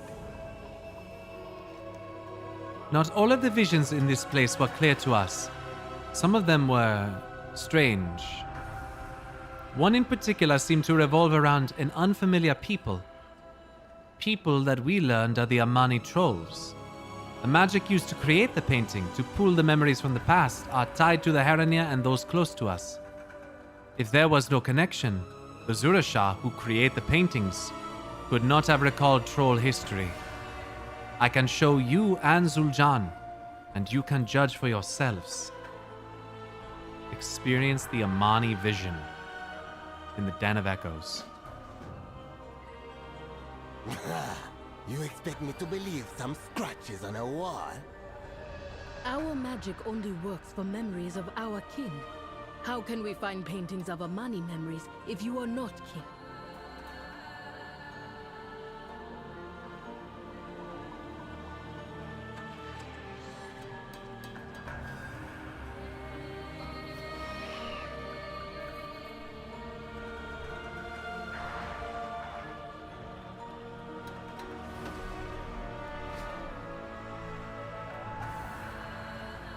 Give me your hand. Touch the vision stone and bear witness. Just call me Uncle. Speak to me. Let nature take its course. This is her proof? Paintings? Ha! Maybe that's why Zujara sent me here instead of coming herself. Better to waste my time than hers. At least my uncle is having a good time.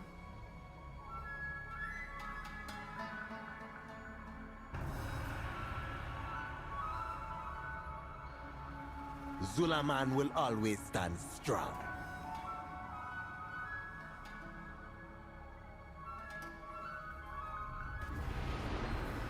This land looks familiar. This is Zulaman. Yes, a desperate battle long ago between the Amani and ancient enemies. How did you get this memory?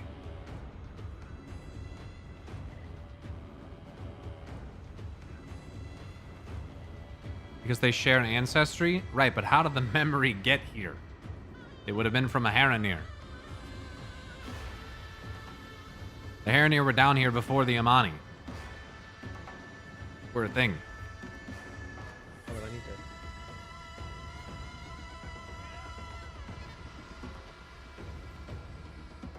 Enemy of the Amani.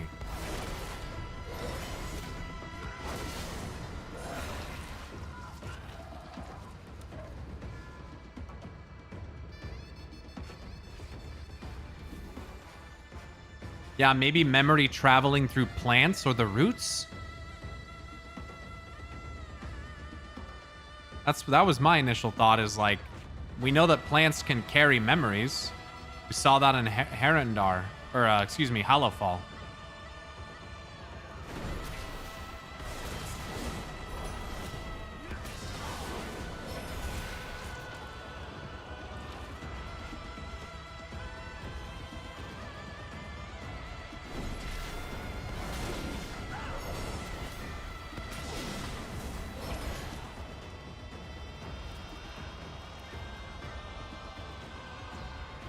But I guess what she's trying to say is we wouldn't be able to access it if we weren't related.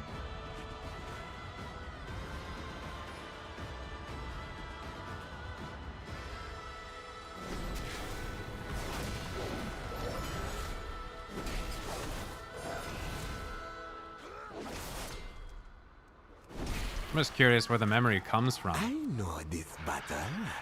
This is our great victory I heard stories of when I was a child.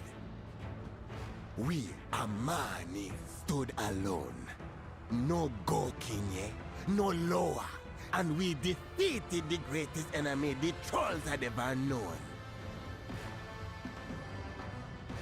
Seems like the Haranir are able to recall memories through like a bloodline element. Like anybody who shares ancestry can recall these memories and then use their magic to put them into paintings.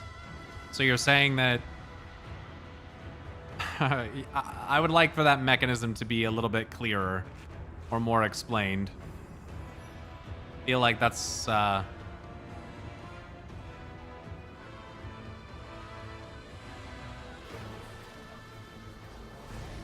this would have been the Trollakir War around 16,000 years before the Dark Portal.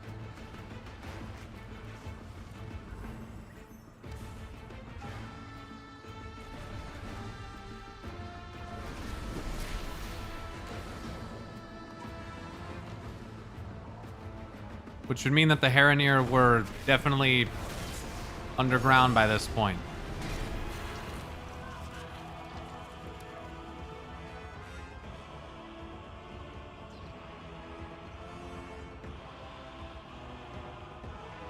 So basically, what I'm kind of saying doesn't really make too much sense to me is like if the Amani, you know, are descendants of the Haranir, and they're like up on the surface, even if it's through bloodlines or whatever, how do they get the memory?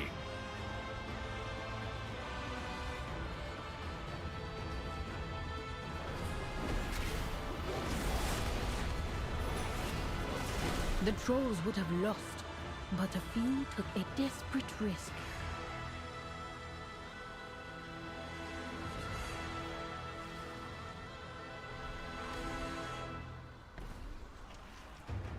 So you're, because like, what that would mean is that, like, even if it transferred through blood, it would mean that it's transferring like backwards. That like descendants' memories could go to them for whatever reason. Maybe it's coming from their dreams, yeah?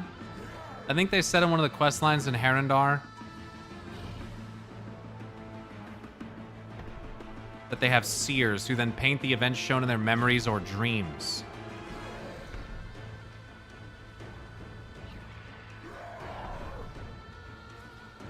I feel like the common denominator here is dreams and nature.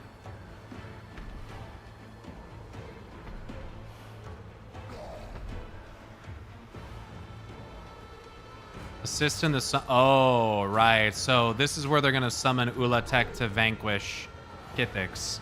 They sought the most powerful presence they could find and pulled. Almost looks like it's being done with And necromantic found a energy. creature from a place none should disturb. The Rift of Aun. Oh, they summoned her from the rift? The Rift of Aun is a place of madness and pain. But the Imani found something greater. They called it Ulatek. A serpent. Okay, so they did summon it to fight Githraxi, and it came from the Rift of Alm. And they called it a Loa. So this is like what? Another serpent born from the fucking presence of the goddess? Like Ulatek is literally like born of the essence of the goddess?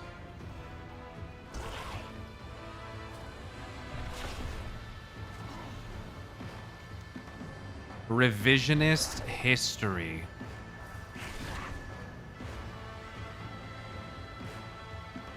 Amani history painted on the walls of our ancestors. This magic does not work without a bond between our peoples.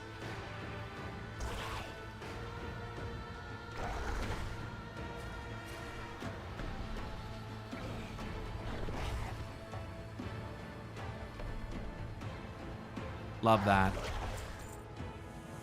No, this must be lies. The Amani alone won this victory. I speak for Akilzan. There has been no mention of this Ulatek in our histories, as far as I am aware. Perhaps details of the battle have been lost over the millennia. If these visions are real, then this could help uncover a long-forgotten piece of Amani history. What's strange is that Seth Rallis kills Mithrax around the same time. 16,000 years before the Dark Portal. I think this questline's meant to show us that not all written history has all the important details. I would think that is part of it, sure. Kindura scratches his chin thoughtfully. Ulatek seems extremely powerful. Perhaps it was one of our first Loa. When we return to Zulaman, I can consult Akilzan for answers. I'm curious to know what she would say. Shall we come back and see Uncle Ginduro, yes? Yes, fucking guy. The roots brought us both here. The visions of the Den of Echoes may contain missing or inaccurate details, but they cannot lie. This event did occur. The Amani summoned a creature from the Rift of Aun which defeated their enemies. As I understand it, this does not match how the Amani remember their history. Why this is, I cannot say. The world watch over you. I have heard this story since I was a child. The Amani were outnumbered and still they fought on. They claimed victory through sheer will. Interesting, because this probably helped inform why you don't trust or confide in the Loa, when in fact your people may have used what you consider to be a Loa to win that war a long time ago.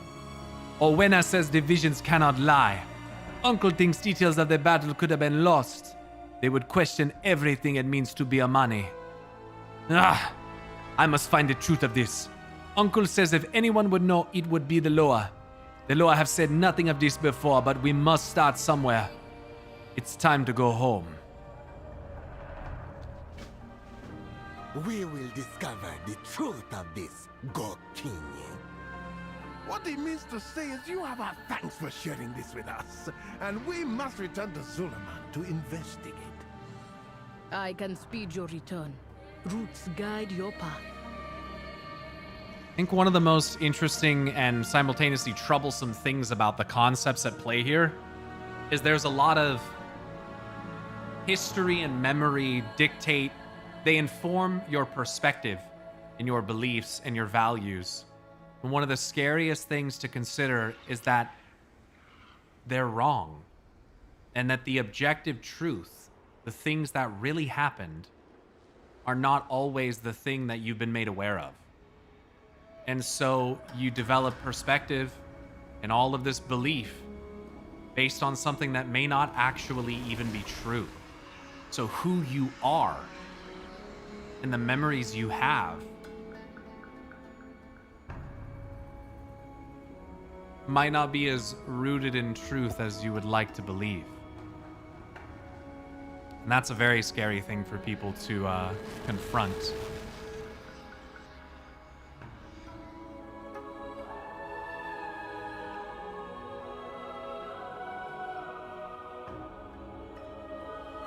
if you think about it, most of the Azerothian races don't remember their history. Humans coming from Vrykul, dwarves from Earthen, etc.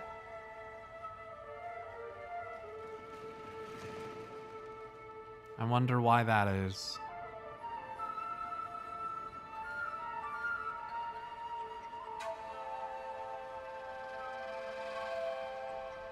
Ashura, help me search through Uncle's things while he communes with the Loa. In the case of the Tornin and Northrend Storm Peaks, the history is actively being erased by air elementals. Or the Yongal by the Mogu.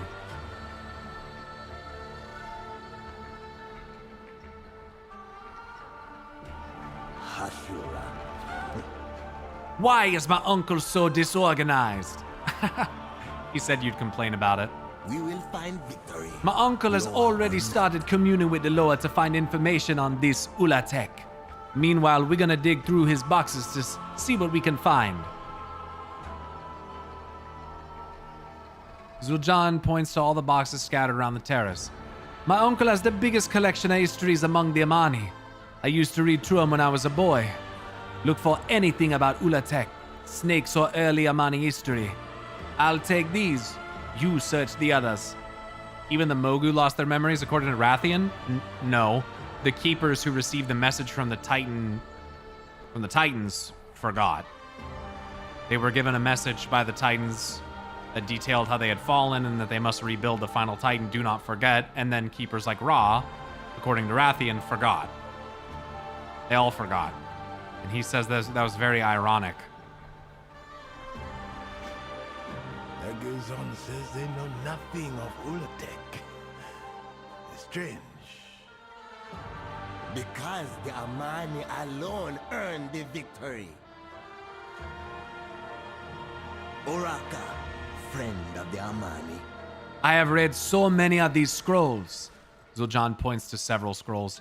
This one is about our ancestors who first came to Zulaman. This one is about the arrival of the elves who stole our land. Another one about the war with the humans. Zul'Jan points to a bundle of scrolls.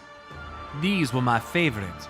They recorded the great deeds of my grandfather, his unification of the tribes, his victories in the war. What would he say if he heard our great victory was not won by Amani strength, but owed to this Ulatek? Zul'Jan shakes his head. I'm reading a book called There Is No Antimemetic Division right now. It's about knowledge that keeps itself secret. TLDR. Find the strength in yourself. That sounds intriguing. Ashura, you got a hug for your uncle? It seems that Ulatek predates our connection to the Loa, perhaps going all the way back to our arrival in Zulaman. Kinduru frowns. Was Ulatek an earlier Loa? If so, what happened to it? And if not, what is it? Well, what the fuck, man? Well, in the old RPG lore, more than Ulatek was referred to as this, but Ulatek was called an old god, which it could be. Could be part of why Kithix came here, but they also called Ragnaros an old god, you know, so it's kind of like, was the definition back then as we understand it now? Probably not. May I be raised again on the wings of Akilzon. May I be raised again on the wings of Akilzon. The box is filled with scrolls and writings. As you search through the materials, one scroll catches your eye. One of the oldest structures in Zulaman is the Crypt of Numazan.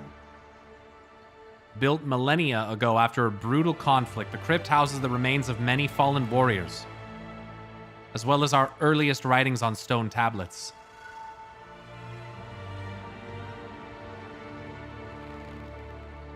The Amani are a people with a strong oral tradition, so these few written records are a special treasure. Many of them have stood the test of time, allowing a unique look into early Amani history.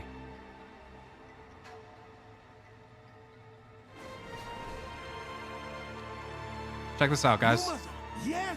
Those tablets are ancient and we're searching for clues.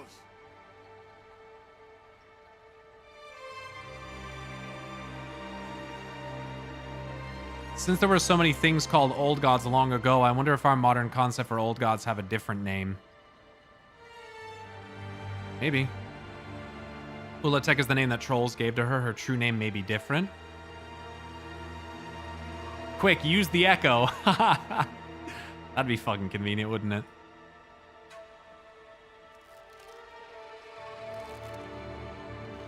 The box is filled with scrolls and other trinkets. One scroll looks much older than the others.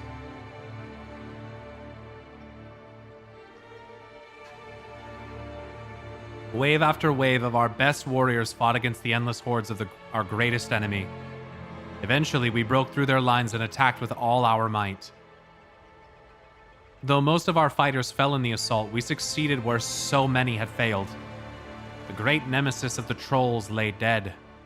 What was left of the Amani, battered and bleeding, stood triumphant. Thanks, Tag. See? The Amani stood alone. No Loa. No Gokini. And how many Amani died that day, Jean boy? The keen-eyed Kina watch over you.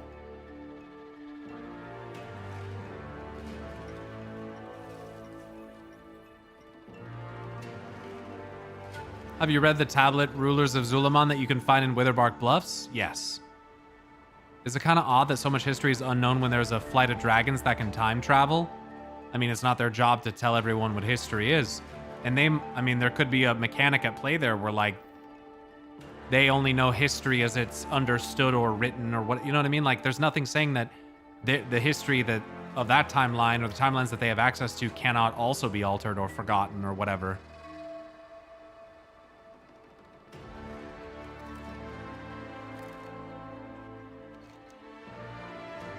We also can't just use them for everything. This box has scrolls and tablets thrown about haphazardly. It seems like someone has gone through this box before. As you sort through the paper and stone, your hand strikes a different material. Wood. Lifting the items in the way, you find an Amani mask buried at the bottom of the box. Why is this here?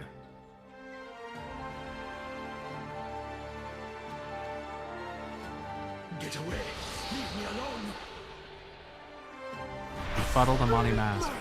Grab it! I never owned a mask like that. Where did it come from? Bring it here.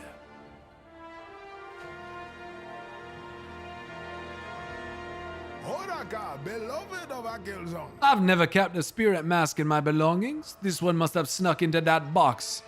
Kindaru inspects the mask. It looks quite damaged. Perhaps we can help. Zaranago, child. Why? Don't hurt me. You are damaged, friend. Ashura, grab my tools and some supplies. Zul'Jan just wants to believe in the self-strength of his people and his ancestors. And I understand why. I do think it's a bit toxic, though. Like, he just has this... He's so bent on this, like, view that they didn't need any help or that having allies outside of the Amani is weak. It's very toxic, in my opinion. Not a healthy mindset to have. We don't need any friends. We can do it all ourselves. Fuck everyone else. We're strong. It's like, okay, dude. That just might not be the truth of it. I don't, you know, you're so bent on this view.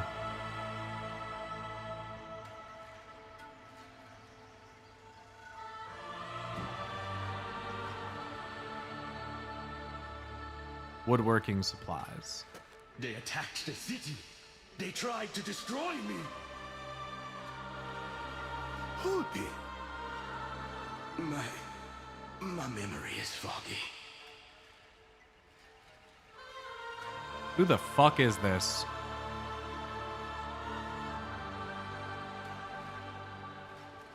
Watch it be Zul'Jin.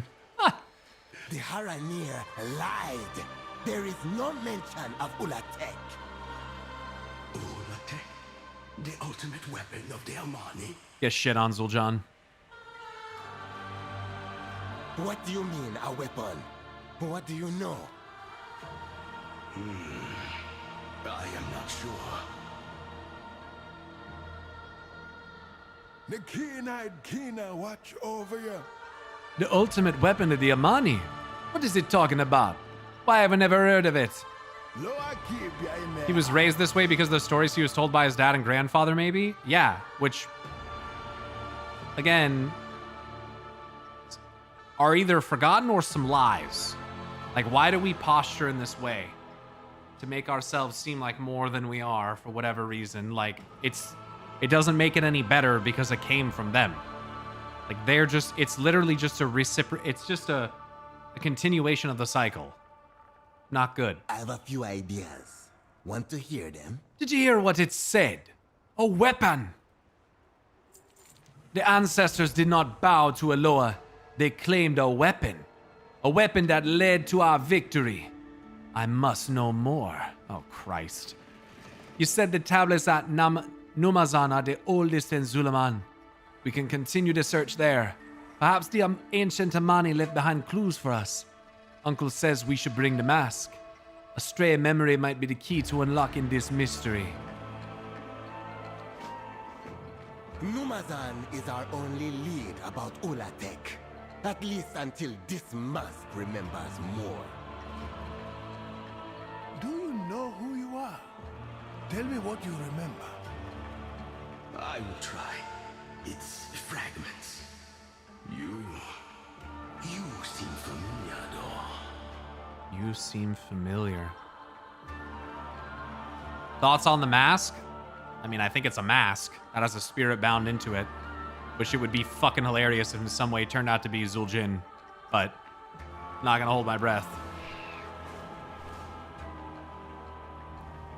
You ask me that presumably because you know more about the mask. But I know about as much as you did when you first ran into it, when you did this, right? Zuljin isn't Revendreth, can't be him? Well, I forgot that, so there you go. Can't be Zuljin. We are searching for knowledge, Jamboy, not weapons. If Ulatek is our weapon, we would be fools not to reclaim it.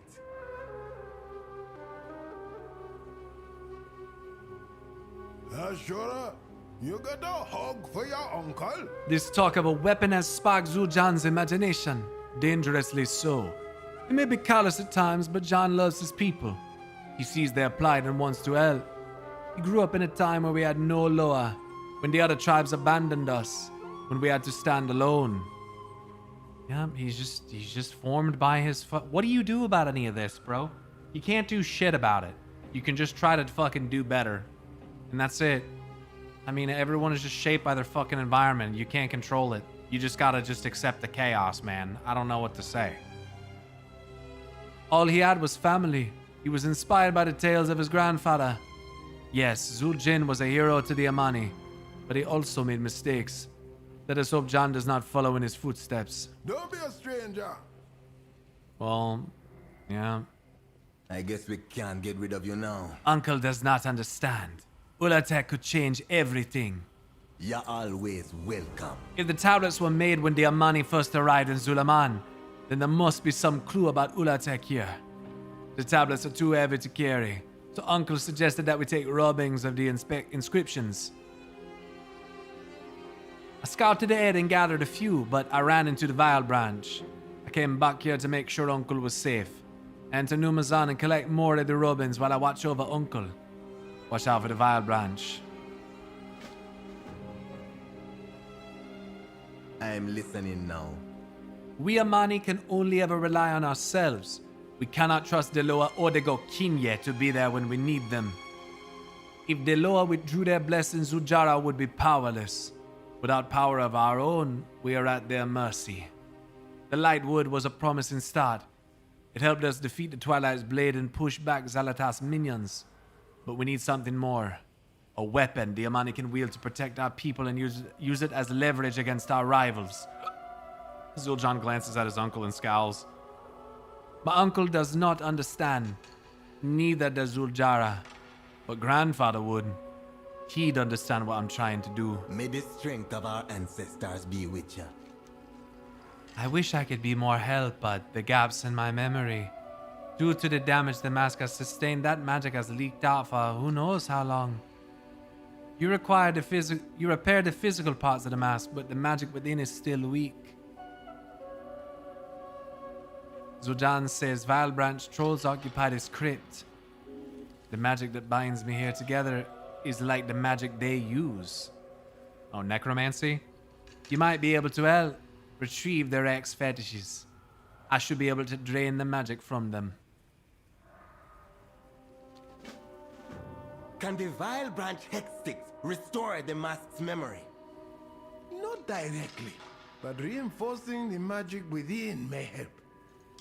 Between the tablets and the mask, let's hope we find a clue to Ulatek.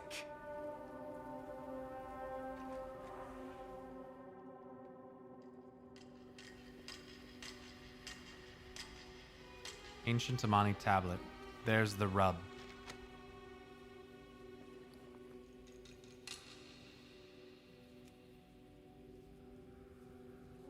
There are possible clues, but no overt references to Ulatek.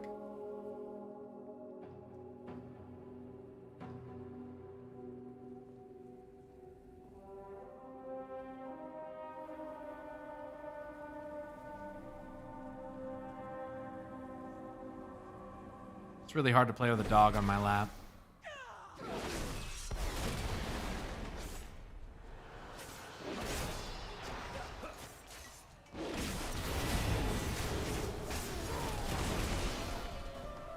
Vile Branch Hex Fetish. A small trinket that emanates necromantic power.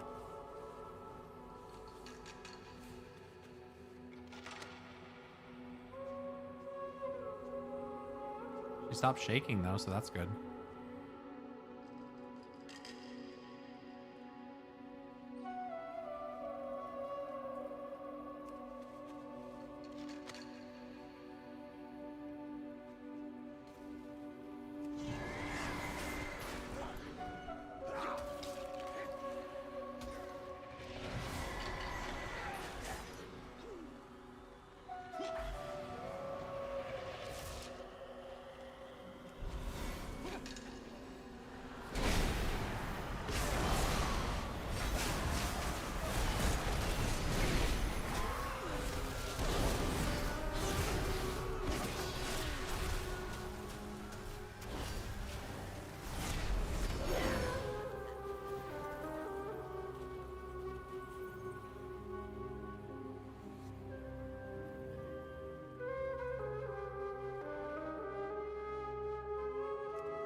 Was there a story for the Zulaman revamped dungeons?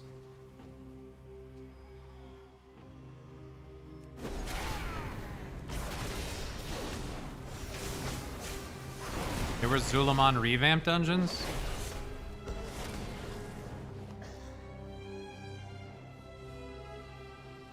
Why should we as characters help him to find info about Ulatek so we could use it as a weapon? Oh, is this your first time? Is this your first time? The player character does shit like this all the fucking time. We do shit like this all the time. We literally helped Sire Denathrius quell the fucking rebellion that was happening in Revendreth. While he was so obviously the one behind the bad things that were happening there. But we just like did it for him because, you know, fuck it. You know what I'm saying?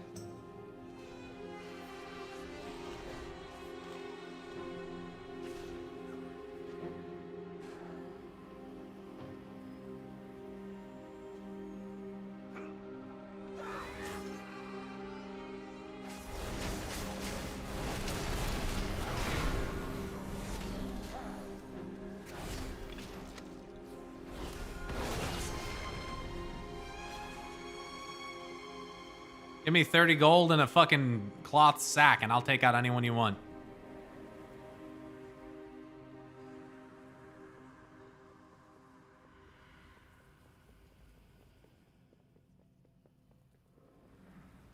but we didn't know.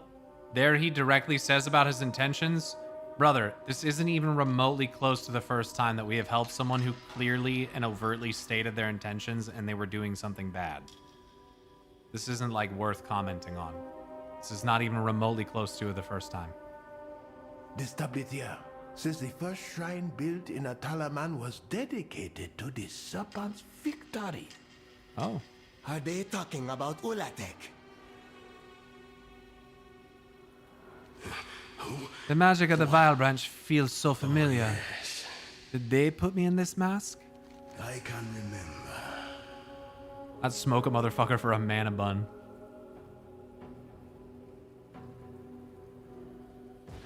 It was there. Come back later. Let me take a look at the Robins. Just call me Uncle. Look there. This mentions the Amani summoning of great serpent to save them from a terrible foe. And here, the serpent was victorious, but the Amani sealed it away. The first shrine built in Atalaman was dedicated to the serpent. Induru continues to analyze the rubbings. You will come back and see Uncle Genduro, yes? Now go come back and see Uncle Kenduro, yes? The magic helped, but not enough. I still don't remember my name or past life. That knowledge may be lost forever. I do remember more about Ulatek, or rather where we might find more information. I was forced into this form by the Vile Branch trolls.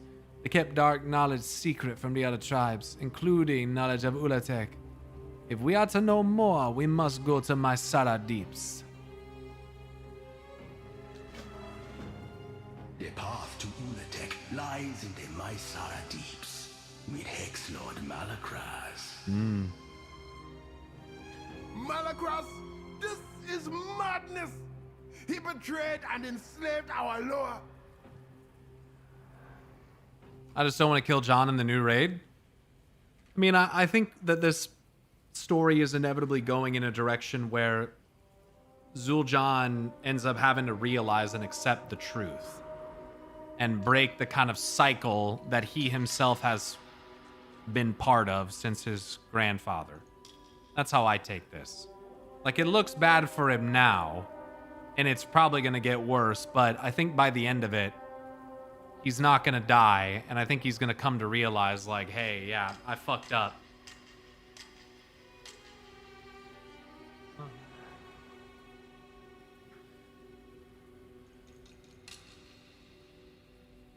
I speak for Akilzan. Always have. Always. We Amani can never rely on ourselves, can only ever rely on ourselves. We cannot trust the lower Odago Kinye to be there when we need them. Okay, I already read that. Here we go. Stay strong. Vile Branch? Malakras! We must tell Zul'Shara. She will try to stop me from finding Ulatek, just like with the Lightwood. Rightfully but so. We needed the Lightwood, and we will need Ulatek. If the ancient Amani sealed Ulatek away, it may be too dangerous to unleash. Or it may be the weapon we need for when the elves make war on us. For when the Loa abandon us. The Loa will not abandon us. How can you be sure? They have done it before, huh? Why not put some of that faith in me, Uncle?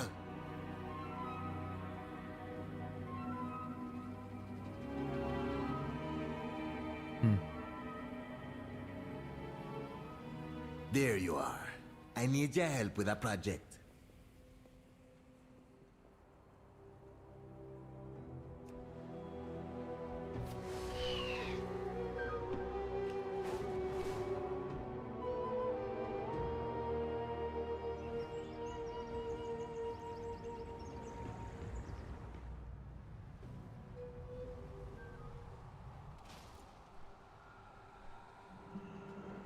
This is a fool's errand. Malakras is dead. Even so, it is his knowledge that we seek.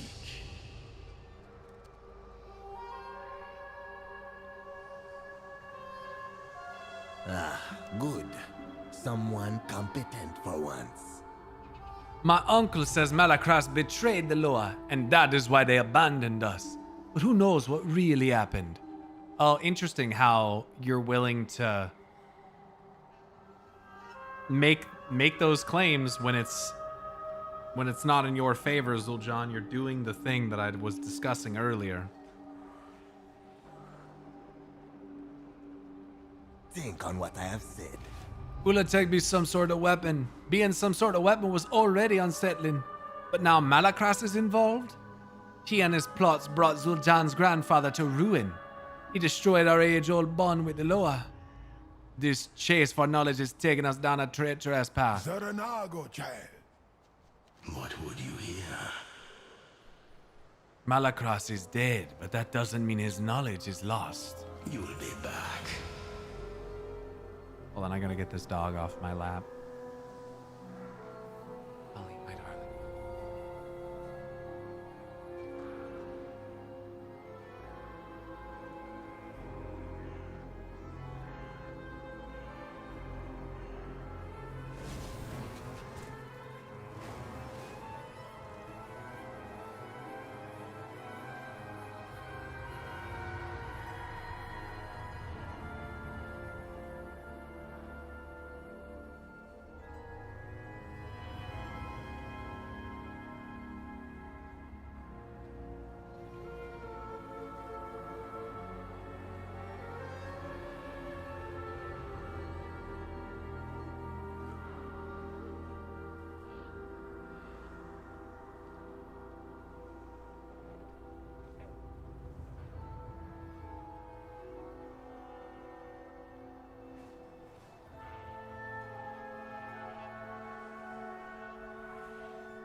It's got a lot of Arthas parallels.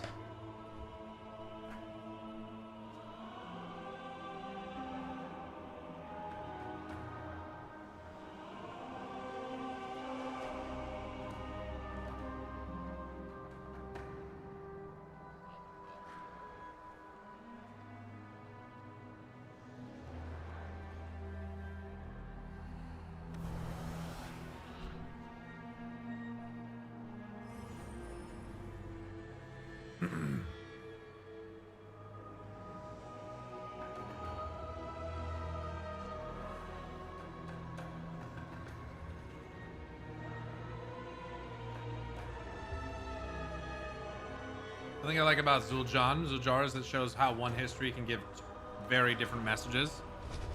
Yeah. Even in the same exact family.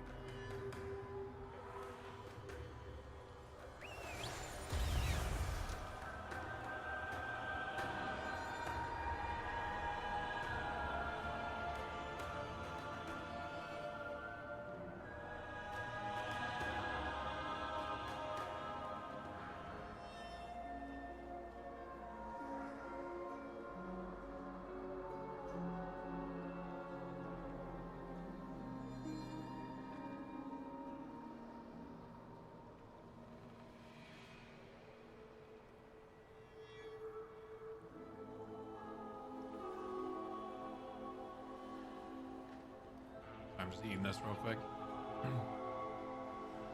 I will remember more next time. Imagine if this was Malacras.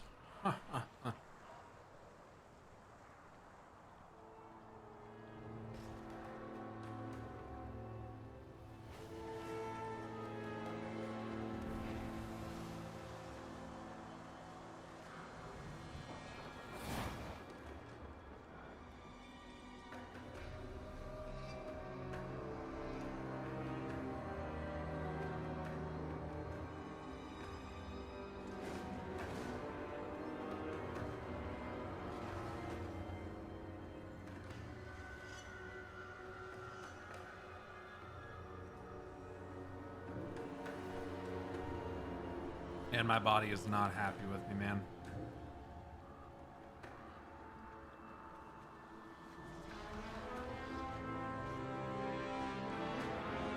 Just used the restroom. It's already telling me to go back. Fucking insane. Your boy is not well.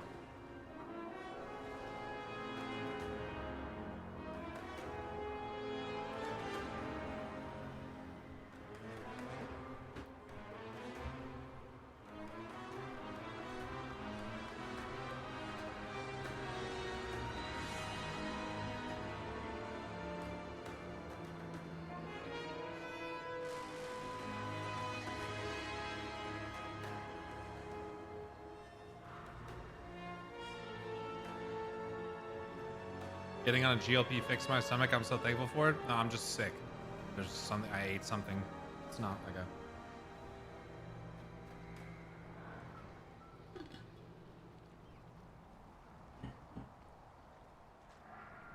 It's not like that.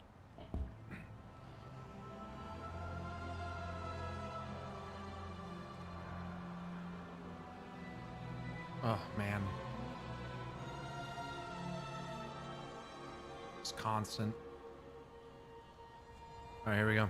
Odaka, beloved of Akilzon, may I be raised again on the wings of Akilzon. The mask says we're looking for the scrolls of Malacras. While we were in Mysara, I tried to find any scrolls the Val branch have left around. Mysara's a dangerous place, so don't bother sorting through them. Just grab them and we can check later.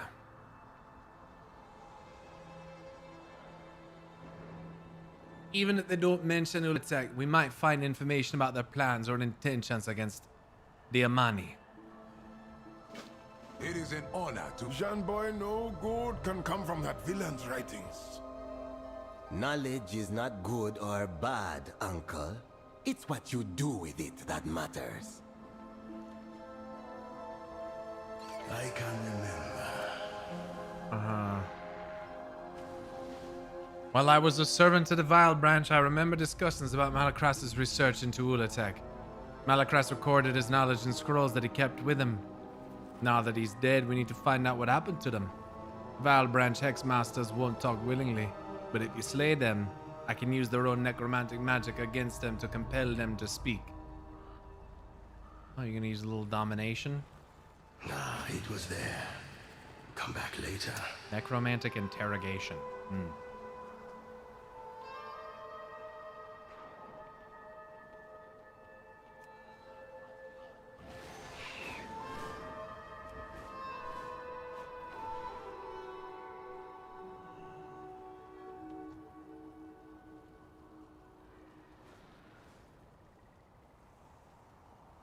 Okay, well, I guess I'm waiting for this guy. Who? What? Oh. Oh, yes. Malacras always said that binding Deloa was just the first step.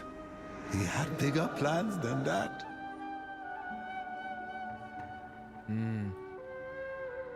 Taking their power? Becoming Loa?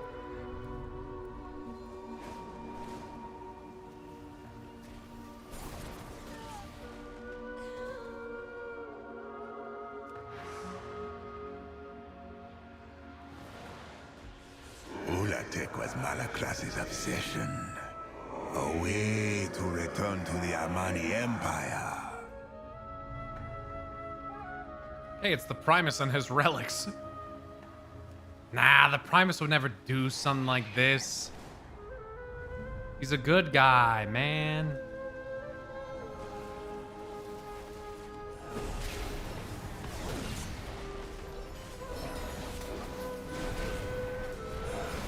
Hexmaster Soy Male. We will never serve Deloa.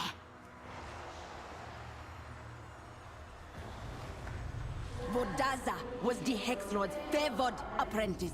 If any have Malacras's scrolls, it is her. Don't we kill her in the dungeon?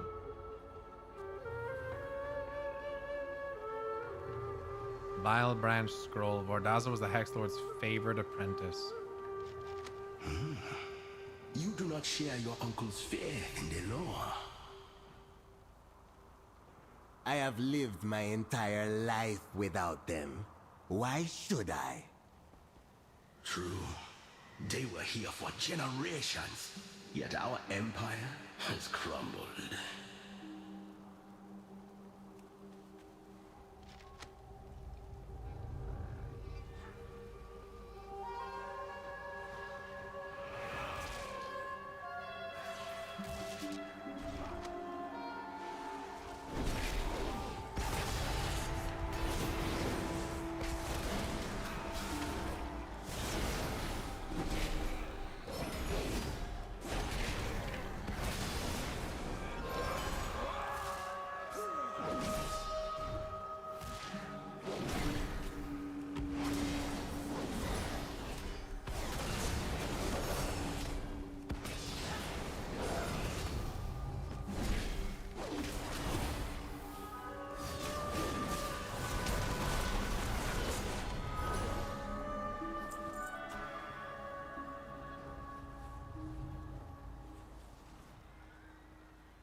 What did Malacras do to the Loa? Your grandfather asked the Loa to help fight the elves and other Bokinye. They refused. So Zuijin and Malacras decided to take the power they needed instead of begging for it. Wow, this guy's a great influence on Zul'Jan. This is fucking awesome. This is just fantastic.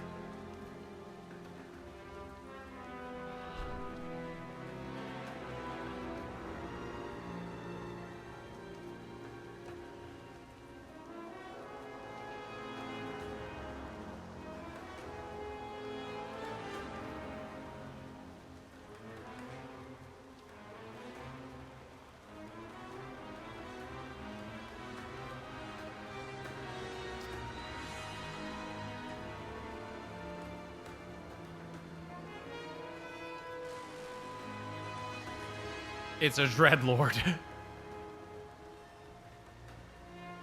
Guaranteed Dreadlord.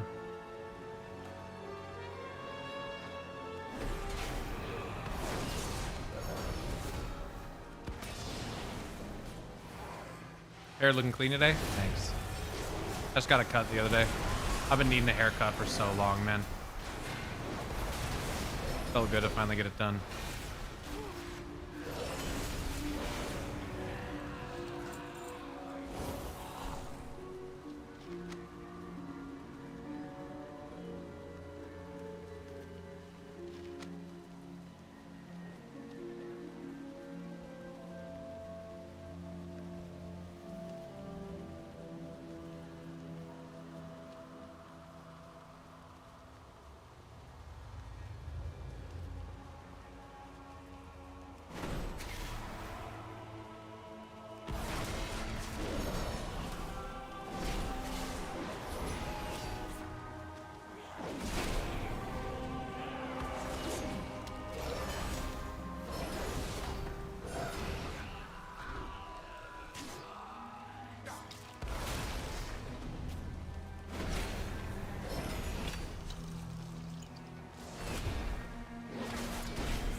Interested to find out who this person in the mask is.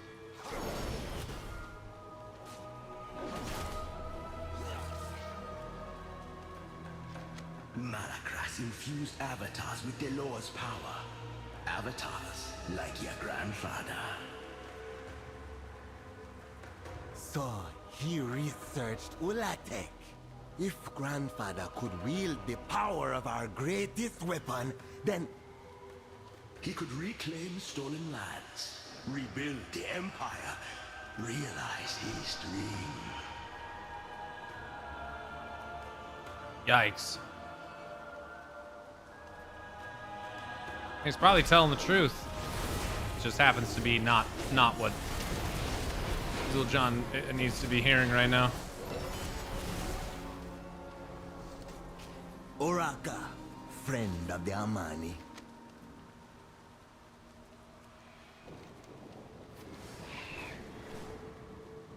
Never did the Akilzan hatchling quest, by the way. Uncle, the scrolls are with Vordaza in the Mysara caverns. Ashura, you got a hug for your uncle? This search for Ulatek is becoming more dangerous than Zul'Jin realizes. Kanduru takes the bundle of scrolls. She says nothing, but is clearly concerned. The Mysara caverns are even more dangerous than the deeps, and Vordaza's deadly as she is cruel.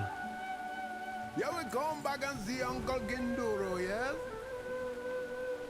We are not good people, the player character. I think that we sometimes are good people and we sometimes are bad people. And there's probably a bit of a message there.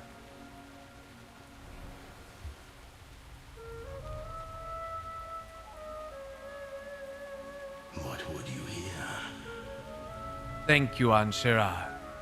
Little by little, the memories are returning. I know I've been like this for a long time. I remember serving Malakras in the Vile Branch. And I remember Zul'Jin, the great hero of the Amani. He united the bickering trolls under one banner.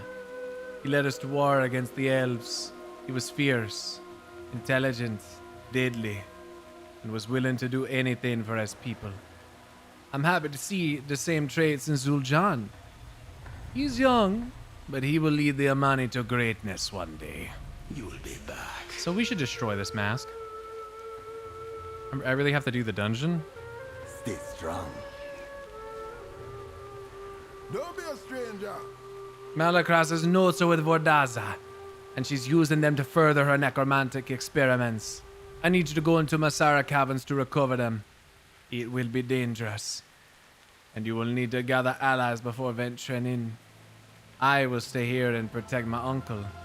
We need to sort through all the scrolls we gathered and see what else we can find.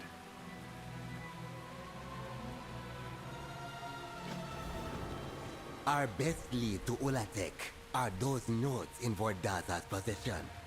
Don't get blood on them. There you are. I need your help with a project. Even if we find Ulatek, there is no guarantee we'd be able to use it. But if Malacras's notes contained a ritual to transfer its power, that gives us options. We will find victory, Loa or not. I will remember more next time. Jean boy, this has gone far enough. We must stop following Malakas's footsteps, lest we anger the Loa. The Loa? If we can harness Ulatek's power, we will not need the Loa. How can you say that? The Loa made your sister Hashe. They helped us defeat the Twilight's Blade. What about when the elves invaded our lands? When the Trollbanes haunted our people? When my grandfather was tortured? And still, we had to beg them to aid us against the Twilight's Blade. No, Uncle. We must take the power we need to protect the Amani, like my grandfather did. Your grandfather led the Amani to catastrophe, Zulshan. My grandfather did what was needed. The Amani stand alone, and the Amani never die. That seemed like a healthy exchange.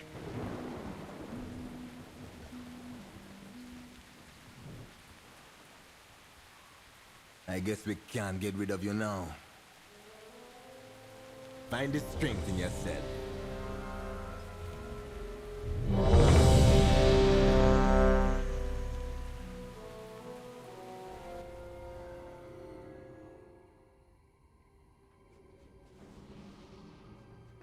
Hashura, Orakazul, I am blessed you be here to prowl with me. I have used the shadows to see inside the cavern. I have seen my people dead, alive, or both.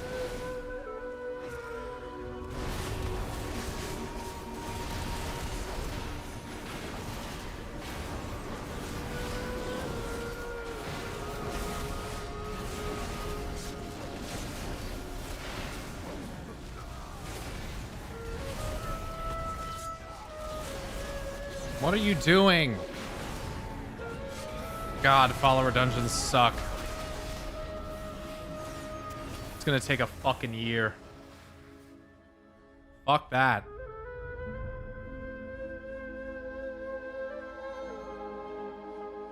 It's gonna take a fucking millennium to get through that.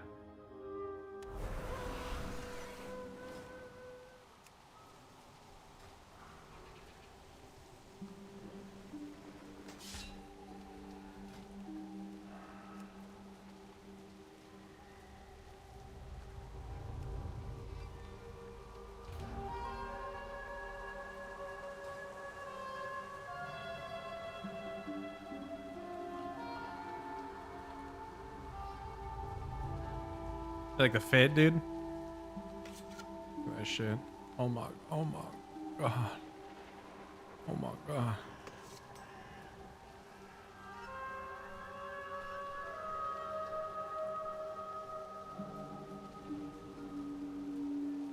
Tough. That should go hard. Where you get that crown? From doing the Midsummer Fire Festival stuff.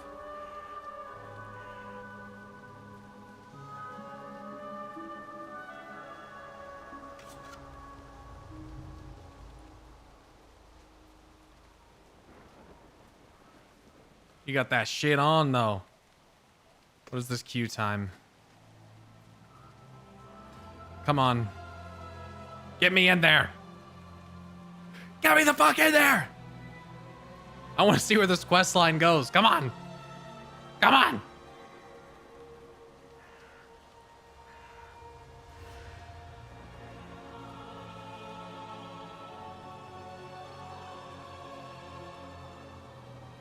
What the fuck is Hope? New sponsorship opportunity from Hope.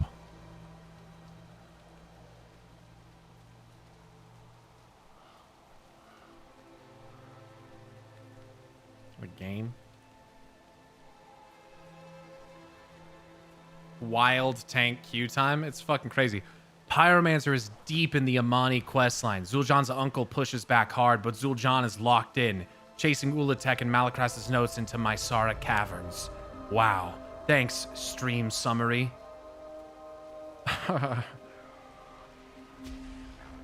Thanks.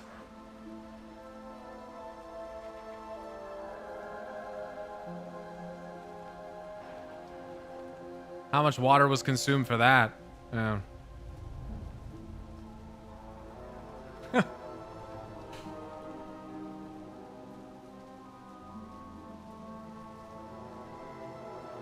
Also, I figured out why my Premiere Pro was lagging so fucking hard and like wasn't working properly at all. And like I was trying to edit the podcast and the shit just was like fucking lagging and flickering and all sorts of shit. So I installed the studio driver for NVIDIA and I did a clean installation when I did it, and it just runs fucking like a dream now. The Game Ready driver was not playing very nicely with Adobe software, so Premiere was not working very well. And it seems to work fine for games, so here we are. Works fine for games and for streaming, so fuck it.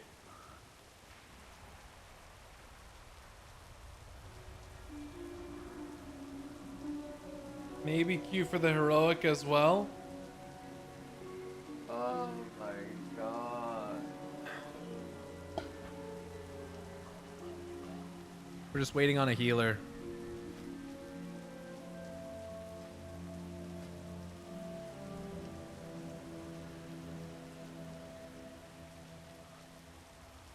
Why would you do the story via follower dungeon if it's slow as fuck? I should just do a mythic dungeon. It'd probably be faster.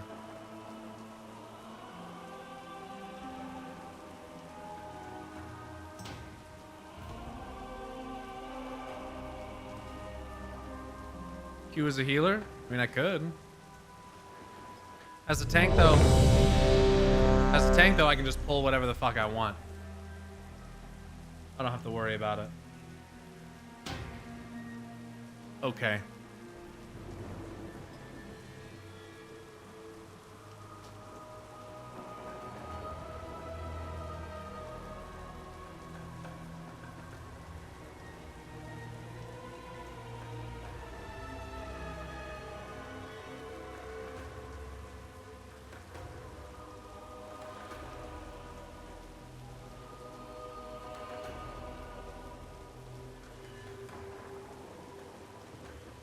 Creative Cloud's so expensive. After I checked, I realized it's better to get separate license for PS and AI. I mean, it's only more expensive if you don't lie and tell them that you're a student.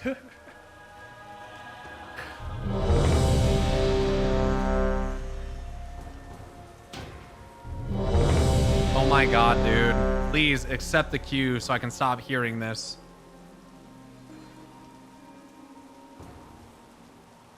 Holy fuck. Alright, motherfuckers. Hashura Orakazul. I am blessed to be here. They only have 200,000 more HP than the follower dungeon did. What the fuck is I that? have seen my people dead, alive, or both. Fuck is that shit?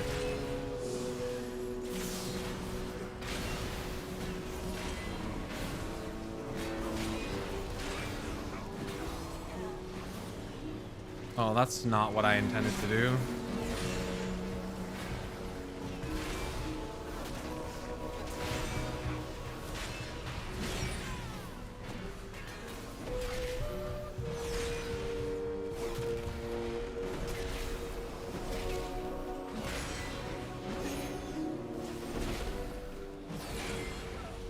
We're gonna pull this fucking juggernaut, watch. Here it comes. Another widow back. Another bag of coin for Murojin. He be the one bringing my people here. Keep out of his way. For now.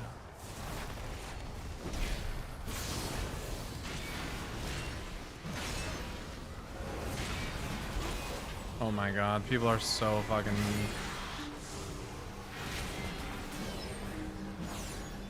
Another widow bark, another bag of coin for Murojin.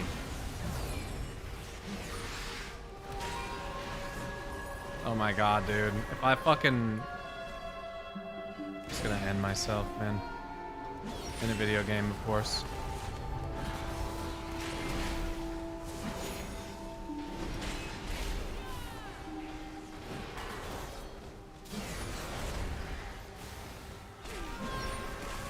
An interloper! But you won't be taking my prey from me. Why did we lust? Bro.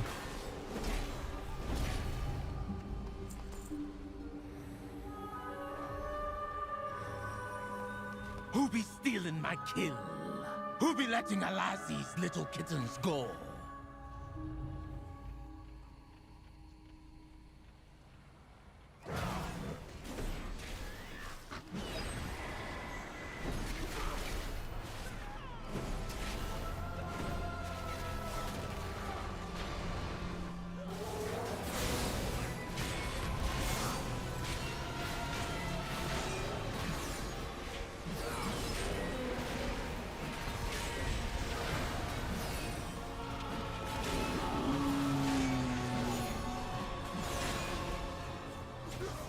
All this troll lore and story and writers forgot about Bo Sondi exists?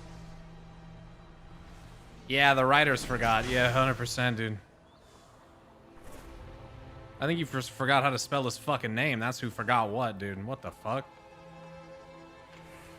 Yeah, I'm sure the writers forgot, like, the most iconic fucking player like Loa in the history of the game. Yeah, you're right. You're right. They probably just forgot. Holy shit, man.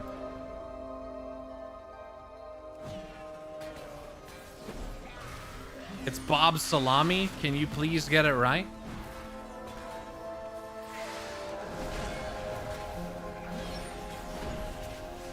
Do you even Loa?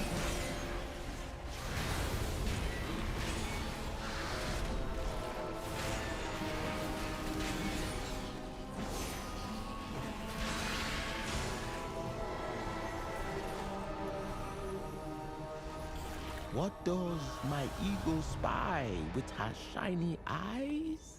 A trespasser, an interloper, but you won't take my prey from me. Yeah, I mean, I miss Bwansamdi too. They didn't forget about him, though. Bwansamdi is not an Amani Loa. It's like, he's just not relevant right now. You don't just take fucking whoever you want and just fucking stick them into stories because Lamau, like...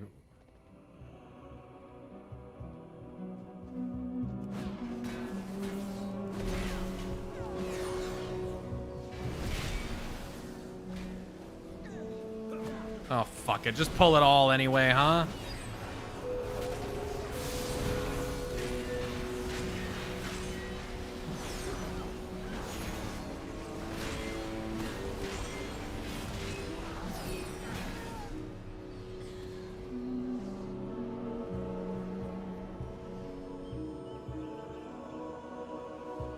Bwansamdi is not an Amani Loa.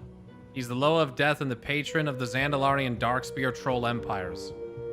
I don't know where you're getting Bwansamdi being an Amani Loa from.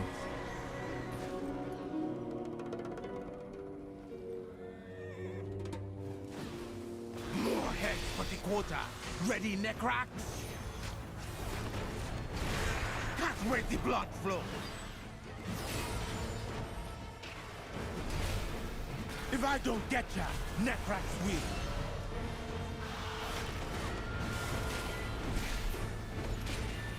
It's all good.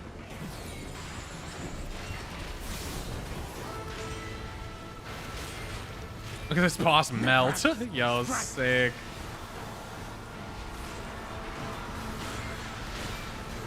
Aim for the heart.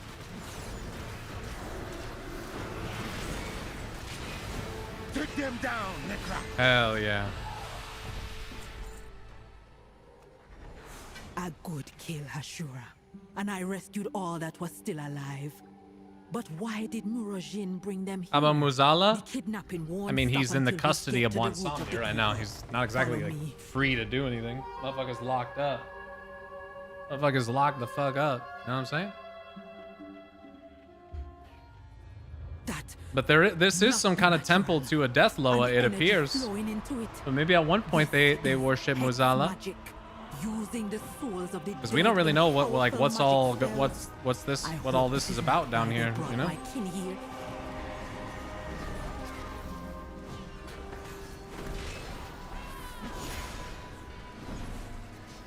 This fucking DK is annoying, dude. Get the fuck up here, man.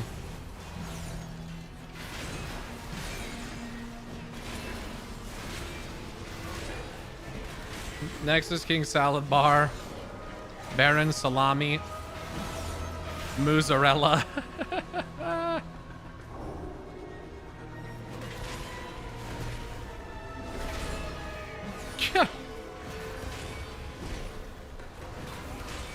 That's pretty funny.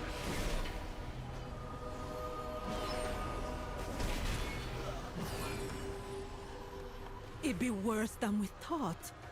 How many of my people have died here?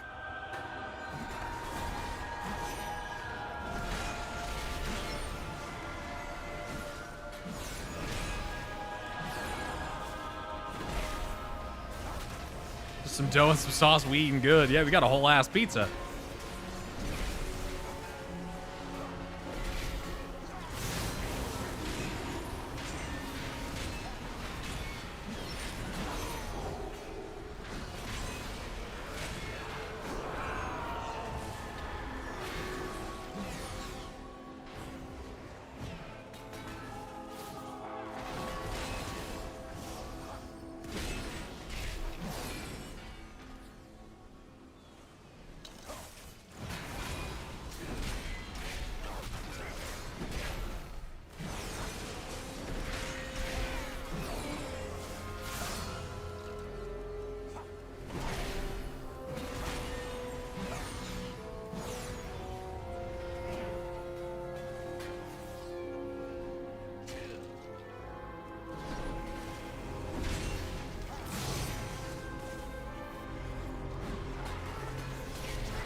Wonder if you get some extra dialogue if you do this quest line as a troll.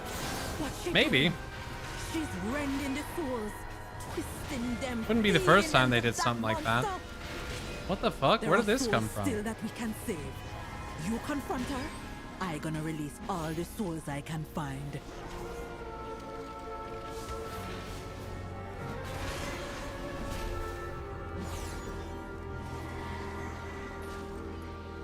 It says this guy has aggro, but I don't know what he has aggro on.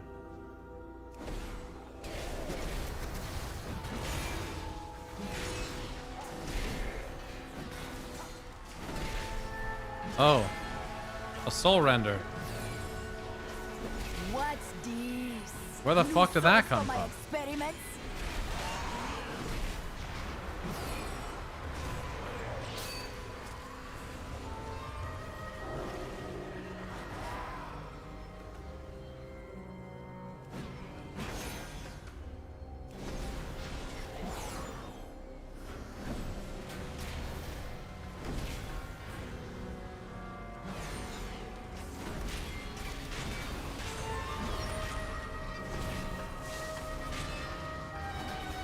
You can't death grip it.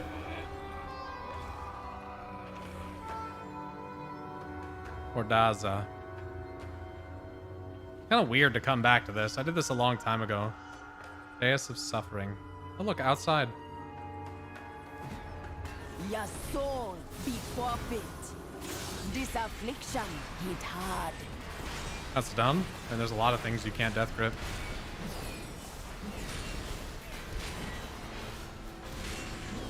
Go, make them suffer. Fuck a fixate, dude.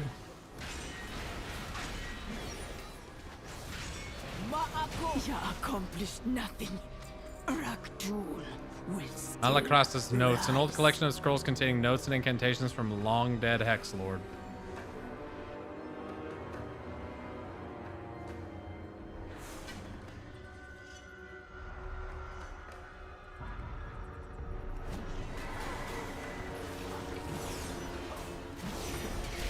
Watch this. That does no damage in heroic. Lamau.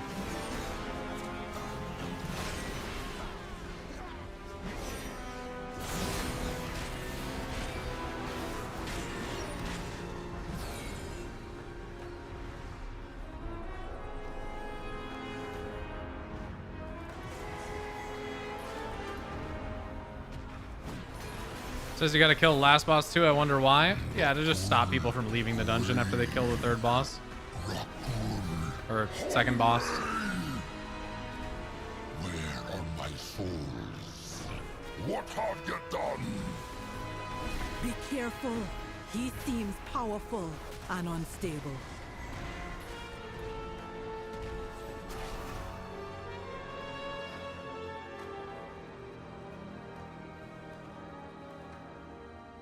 Definitely some interesting things here. I would assume this is like a gateway to the other side. Or something.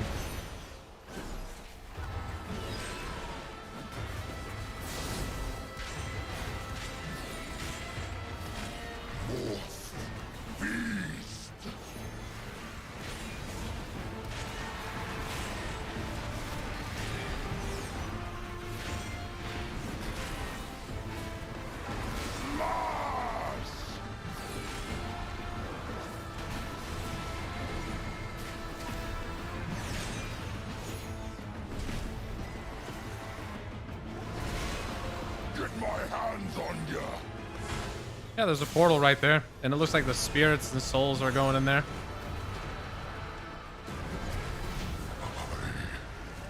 Don't feel so good. With the creature dead and the vile branch gone, we with the bark all be sleeping a little safer. For now. We will always be looking over our shoulders at the vile branch. Come back with me. The chief be having a reward for you. Looks like some kind of weird skull or something eating the spirits.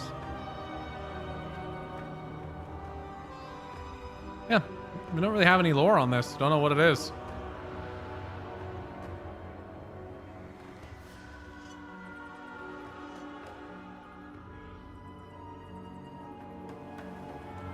Could be related to Muzela. Yeah, don't really know.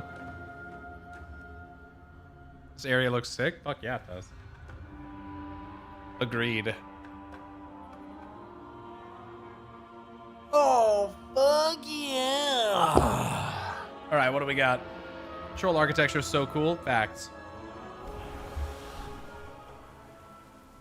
We haven't had any luck here. Did you succeed in getting Malacras's notes? I did, but how could you have luck? You didn't go anywhere. What? Oh, yes. Will Malacras's notes hold the next clue? Or is this all just a waste of time? I have a few ideas. Want to hear them? May the strength of our ancestors Here, be with the you. note says Ulatek was sealed away by the Amani. To break the seal, one needs a key. Zujan flips through the notes. The key was hidden within a shrine and protected with ancient magic. But which shrine? Zujan looks up. Didn't the tablets at Numazon mention a shrine being dedicated to the serpent's victory? We know from the visions in Arendar that Ulatek was a serpent. That must be it. The key is hidden at the serpent shrine in Atalaman. Oh boy. The key to Ulatek is hidden in the serpent shrine of Atalaman. Let's go. Susha, wait! We need to tell Sushara! I can make Sushan! Stop! I can make a quick detour, but you know. I'm trying to just get this loot, you know what I'm saying, Gramps? Many are still recovering from the Twilight Unk. Blade attack. Help us.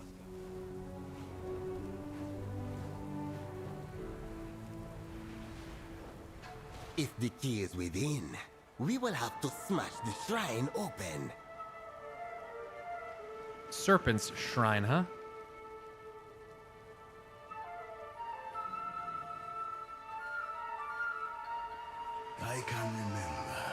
Isn't this exciting? Zul'Jin is about to honor the key to Ulatek. Such power has not been seen since the Amani first arrived in Zulaman. Power so great, it defeated the Dark One. The mask cannot change his expression, but you get the sense that it's grinning. It's ironic. Malakras sought this power all his life, and he died just a few feet away.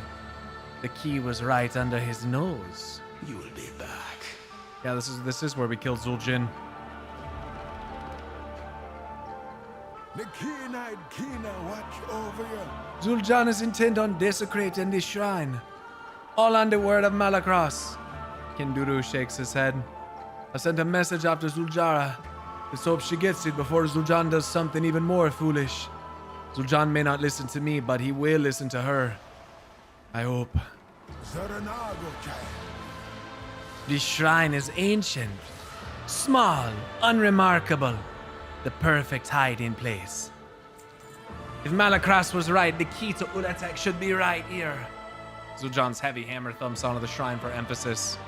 It may take me some time to break through the stone to find it. I don't know what kind of protection the ancestors have in place, but you will have to deal with them while I work. I admit, I did not believe the visions in Arendar. I don't fully trust Malakras's notes either. But if the key is here, that would be undeniable proof that what we're chasing is real.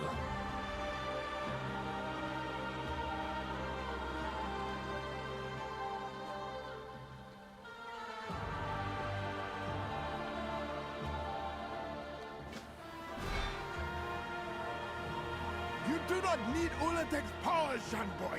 We have Zul'Jara, the Hashem, to protect us. And when the Loa abandon us again, we cannot rely on them.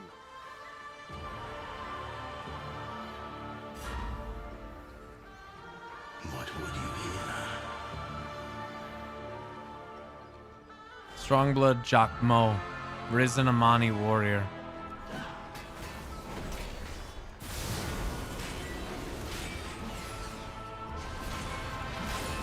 I promised Amani. Never again. Our ancestors are warning us. Help me stop this. Even the same style of Revenant that tries to stop Arthas. It's true. Oh. Death to all who seek the serpent's power. Oh. Okay, now I get to do this. Right? No, I already did this. This is this warlock. Okay, I'm gonna. Stop! We don't need to do this. Yes, we do, Uncle. The Amani must stand strong. We can. Do not be tempted by power like your grandfather. He brought ruin to us all. He tried to unite the tribes to take back the land that was stolen from us. You do not need Ulatek's power, Shanboy. We have Zul'Jara, the Hashem, to protect us. And when the Loa abandon us again, we cannot rely on them. Hashura. Speak to Zul'Jin optional. Speak to Kinduru. Almost there, just a bit more. It doesn't appear that I can speak to Zul'Jin. I have a feeling the overlapping instances of people doing this quest kind of fuck this up.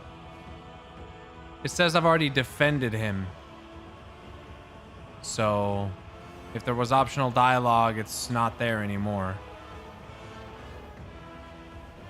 That's cringe. Zul'Jin, something's happening. All right, let's watch the movie. Ha!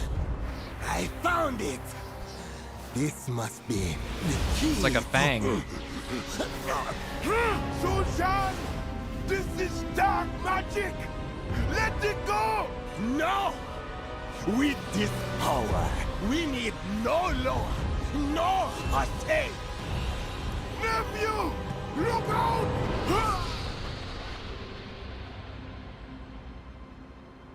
It erupted in like some blue magic. Oh no. Uncle! Uncle!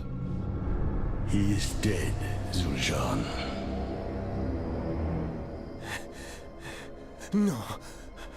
No. I didn't. Tragic. A lifetime of devotion to his lore. Yet where were they when he breathed his last breath? Sadly, this is the fate of our people. Zul'jin and I, we tried to change it. You knew my grandfather? Then you must be... Malakras.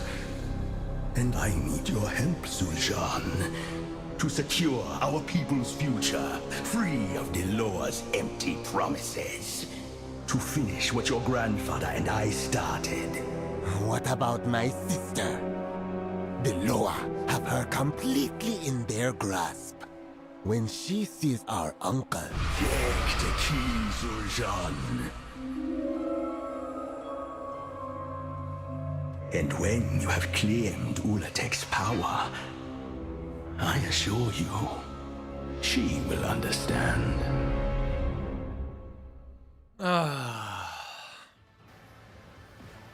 Fucking Malakras, dude. Of course, this motherfucker. It's like the cursed blade of Arthas. This blade is cursed, Arthas. You were out for quite a while.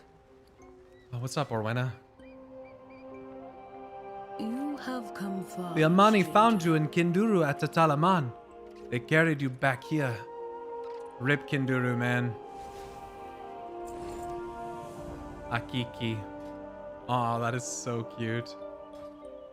After the meeting in Heranda, I came in to speak with Zujara about the vision you witnessed. Zul'jin had seemed upset when you left, and it was not my intent to make him so.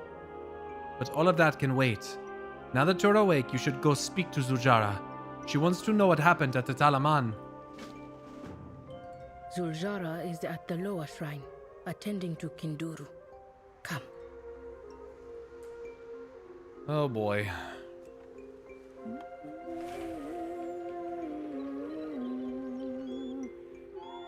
Fucking poisonous ass Malakras. What would we do without you, Uncle? Damn, dude. Right after I was talking about how much I liked him. God damn it, Zul'jin. Loa, damn it, Zul'jin.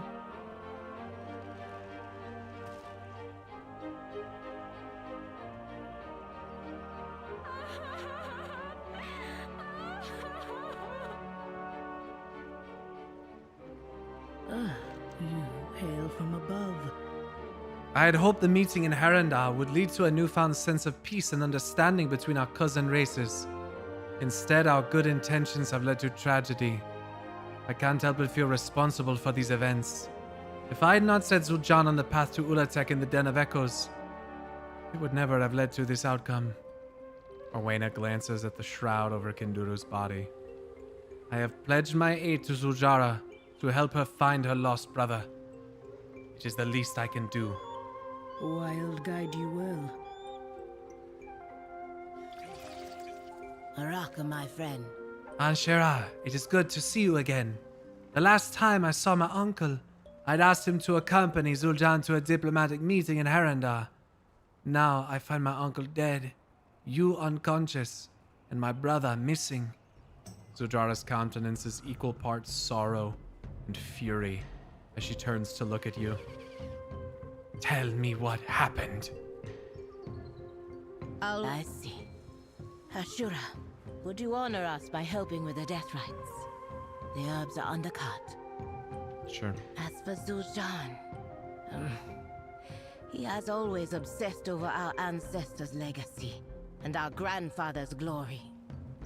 But to join forces with Malakras, that fool. I warned him about that villain. He manipulated grandfather, and now Malakras did this.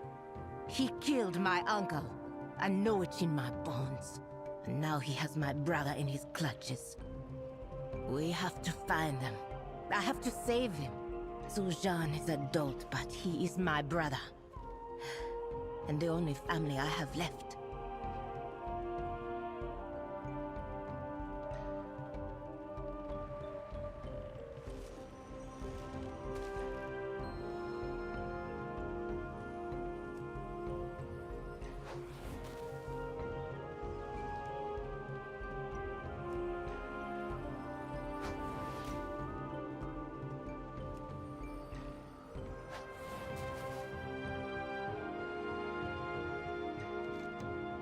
I have already sent scouts to search for Zul'Jan, but it will be impossible to cover so much ground.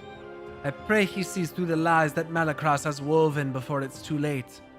Zul'Jar's expression is grim, then softens as a small eagle lands on your shoulder. Thank you, Anshara, for telling me what happened and for being with my uncle at the end. This eagle was my uncle's favorite companion on his walks through Zulaman. I think he would like it if you took care of him now that he's gone. Zuljara, I bear responsibility for putting your brother on this path. I will help you find him. Thank you. This is not your fault, Owena, but I welcome your help. The Amani leader welcomes you. The Amani will uncle.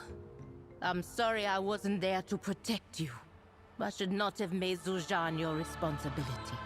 It's always trouble. Remember our trip to the coast? Little Zul'Jan tried to swim across the strait. You were so mad. When our father died, you helped our mother raise us, told us stories of the Loa, taught us what it means to be Amani.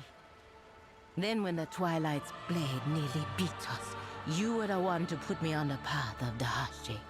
You are the reason why the Loa came back to us.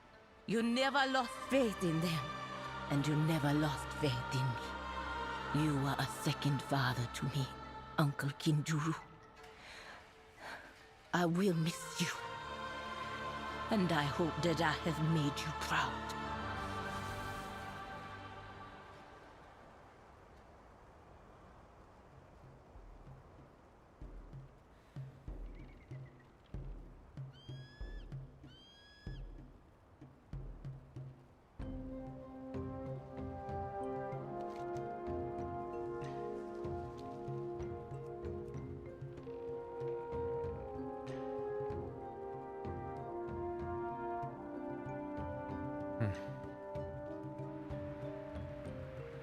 If that blade has his uncle's soul in it, I will rage. Dude, imagine Malakras ends up using the soul to like fucking... I don't know. Do some shit. Damn.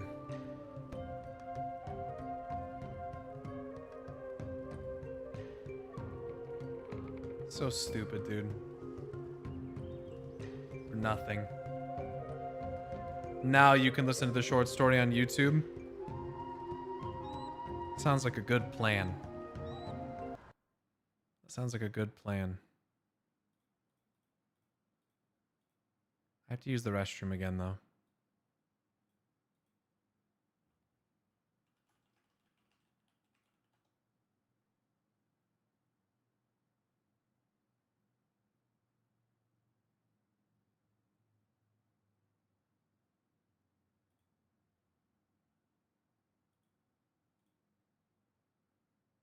Part 1, 2, and 3. So we'll start this over, but first I'm going to use the restroom. How to get put in the mask, or more to the point, how do souls get put into masks at all? They probably get soul bound into them using necromantic magic, like we've seen vessels and spirits be bound into, or souls be bound into vessels before. Like a lot.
Man, I am not fucking well, dude.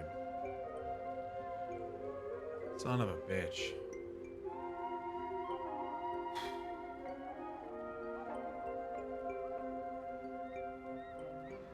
I am not doing well.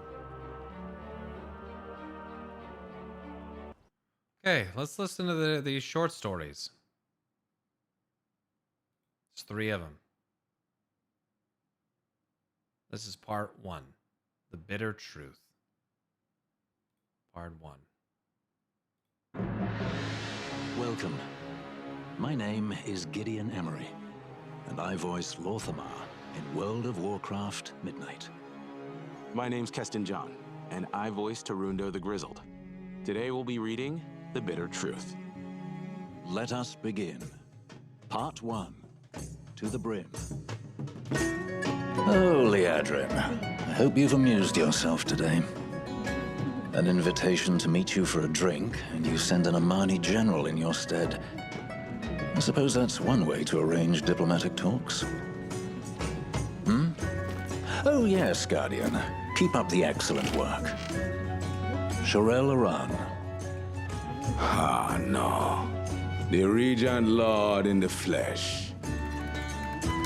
Ah, this can't be a coincidence. Have I been deceived again by one of your people? The both of us. Outmaneuvered and ambushed. By a paladin, no less.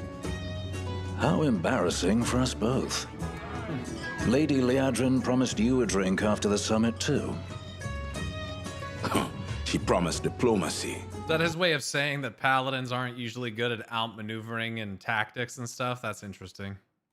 What she brought was this gourd. But we had no cups to drink it. So she said she would find some. And here you are. 2 cups, not 3. So she won't be joining us. Why would she? She accomplished her mission. Bloodshed is forbidden on Haranir soil. So, now an Amani and a Sindorai must speak without violence. What exactly are we supposed to be drinking? That gourd does not look terribly, clean. No idea. Allow me. Go. Whatever it is not meant for living creatures. Let's try it. Of course. A toast to being deceived. And to surviving the consequences. That must be an acquired taste. Quite bitter. Like licking a rotten pine cone. My name's Tarundo, War Advisor to Chieftain Zuljara. You, I already know. Lorthamar Theron, Regent Lord, shining leader of the Bejeweled Brigade. Charmed. But I feel we've met before today. Under less happy circumstances, no doubt. Your paladin friend. How much of this swill did she think we would need to become friends? Friendship between Quel'Thalas and Zulaman. How optimistic. You know what your people did to her parents, I trust. A brutal day. To forgive moments like that. Impressive. I admire her. So does Zuljara. So rare to meet someone of your kind who doesn't lie with every breath. With today as the exception. She is indeed a better person than I. Then let us drink to better people than you. And everything we admire about them. Sinu Amanore. Perhaps she expects an empty gourd by midnight and a bargain of mutual aid struck by sunrise. Yes. The grand reveal from the Haranir. One people, one ancestry. Bro, yeah, what the fuck? Why the fuck did this come out before the quest was available in the game? What the shit? Good thing I didn't listen to this shit. What the fuck? Reveal from the Haranir. One people, one ancestry. Elf and troll alike. We are brothers and sisters. How silly our little squabbles all the rest. Pah. But that's rude of me. Hagar made a very good speech. She did, though Zul'Jin didn't seem to think so. Will he come back from his tantrum, or will his childishness cost more Amani lives? We will see. He doesn't bury his anger and deny it as cowards do. Well, I suppose dignified behavior looks cowardly to those without it. Agreed. Here, let me fill your cup again. I have always admired one thing about you people. The endless ability to lie to yourselves. The blood all washed from your hands, the dirt scraped from your fingernails, the streets swept fresh before you head off to your banquets and functions. Bunch of clean people standing around pretending they were never dirty, calling themselves dignified. Flimsy masks and so difficult to wear. Oh, you sound envious. Tell me, will it trouble you when Zul'Jin has you commit some new atrocity? She must have learned well from her grandfather. It's been too long since I've seen Amani raiding parties pose dead innocents in creative ways. Perhaps she will turn to the old familiar style, summoning some ancient problem that my people must lay to rest once again. Or perhaps she will find a new approach to teach me her perspective on dignity. I am finding a taste for this brew. They're gonna get a fucking bar fight. I remember a particular atrocity well. Captured a knot of magisters and some high-ranking rangers. The chieftain back then always wanted to personally attend to important Quel'Dorei, to repay the hospitality done to him. He held quite a grudge. They lost arm, they lost eye. Some would call such treatment undignified. You were there. When my comrades were butchered. When Zul'Jin painted himself with my blood. You were right, Regent Lord. We have met before. And on we go. Goodbye for now. That was a good start, dude. That was a good start. It's fucking tense. Part 2. Here we go. Welcome. My name is Gideon Emery, and I voice Lorthamar in World of Warcraft Midnight. And my name's Keston John, and I voice Tarunda the Grizzled. They took his eye? Pretty sure they tortured him. Yeah. Are you keeping up with all the things happening today? So is not Dark Trolls the original ancestors anymore, but Harenir? Yeah, weren't you here earlier when we were discussing all that? We will be reading The Bitter Truth. Chapter 2. A Toast. Yes, Regent Lord. I was there the day you were captured. Zul'Jin enjoyed himself too much. Let you escape. Cost me brothers that day. But I never hated him for it. Our war had seared his soul to ash long before you crossed his path. Yes, I remember meeting you. Figured you would eventually. On a different day. Decades prior. Elves have more years than me. Too many decades. And I would have been a child. Indeed. An Amani boy in Zentamani village, perhaps. So, tell me, before they named you General, before they called you the Grizzled, in which village did you grow up, Tarundo? Is something wrong? You look troubled. In which village did you live? Perhaps that's the wrong question. If one was destroyed while you were a child, you would have to find shelter in many villages.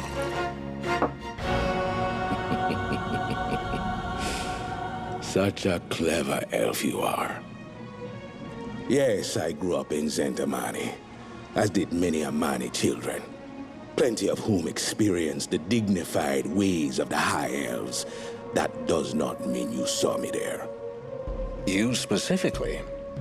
No, I don't remember that. This would have been 60 years ago.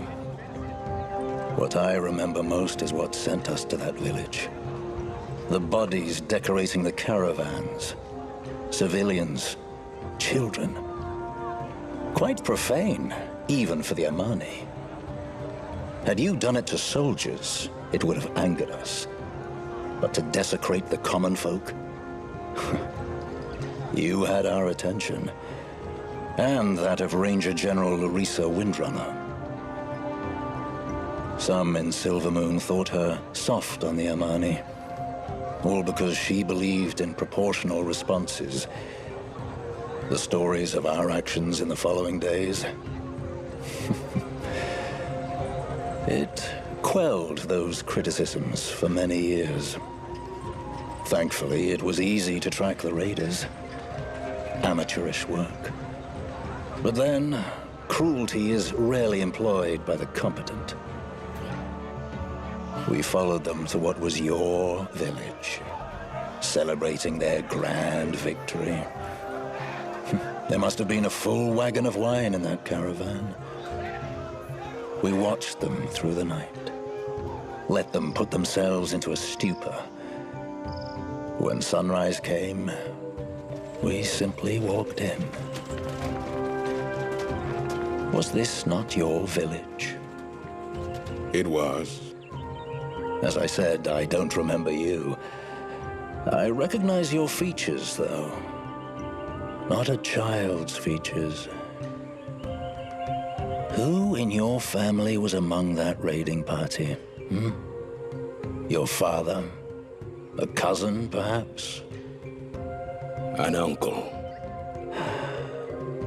He had your brow, your frame. Though not your sense of strategy. More's the pity. It was disappointing to capture the whole lot without taking a single wound. They even had a cache of our blades, yet were too drunk to use them. We had to find our satisfaction somewhere. I'm sure you understand. I certainly do. Do you remember how we executed them? How we made sure they felt exactly what those in the caravan had felt? Hard to forget. It was a messy scene. But as you say, cruelty is rarely employed by the competent. Your village harbored butchers and had paid the price. Our blacksmith didn't harbor anybody. He simply cried out when you killed his meat. One of you made it so he never cry out again. And you'll remember the thatched buildings that you set aflame. Not empty. A terrible thing, war. I don't remember you either. I was 3, perhaps 4. You look like evil spirits, gleaming, shining blades, moving from one unarmed Amani to the next. You, completely invincible. Us, completely helpless. Then we did our work well. Quite well. The survivors fled, ran to Amanizar, and then, when grown, rallied to the banner of a warlord who promised every one of you would pay in blood. And you, in fact, did.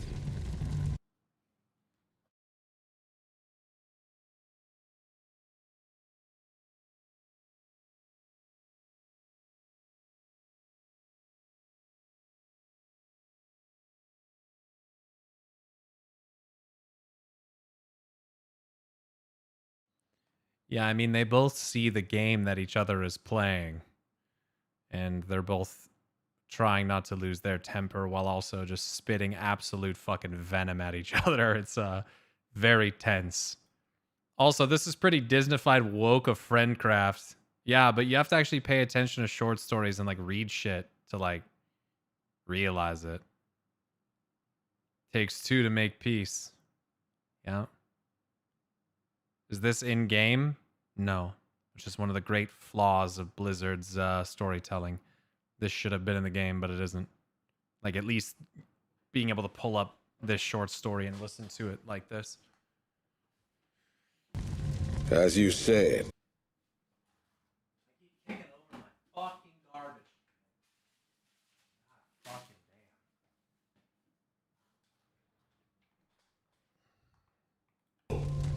In fact, did. As you said, a terrible thing, war. A war that seems close to ending, finally. Your leader seems especially desperate these days. I never thought your people would be begging my people for aid. Begging. Chieftain Zuljara never asked for anything. Liadrin offered her help freely, as did others, to fight our mutual enemy. You look unhappy. The Twilight's blade nearly finished the job you never could. All you had to do was watch. Just like we did when the Scourge carved your kingdom in half and told you. Oh shit. Lorthamar. And on we go. Goodbye for now. Not supposed to be any violence there. Now he's gonna get in fucking trouble. Now he's gonna get in trouble. Part 3, the bitter truth. He lost it. He didn't like that. He did not like that. Yeah, that was way too much. You mean right after Lorthamar just like descriptively like went through the butchering of this guy's entire village as they were drunk and unarmed, calling them incompetent and like insulting him the entire time? Like, what? Like,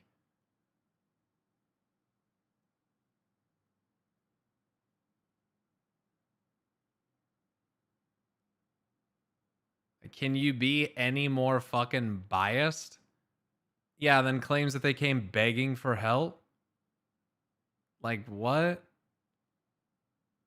For this guy to say that shit about the Scourge, like, I mean, they're trading blows back and forth. Everything that both of them is saying is fucked up.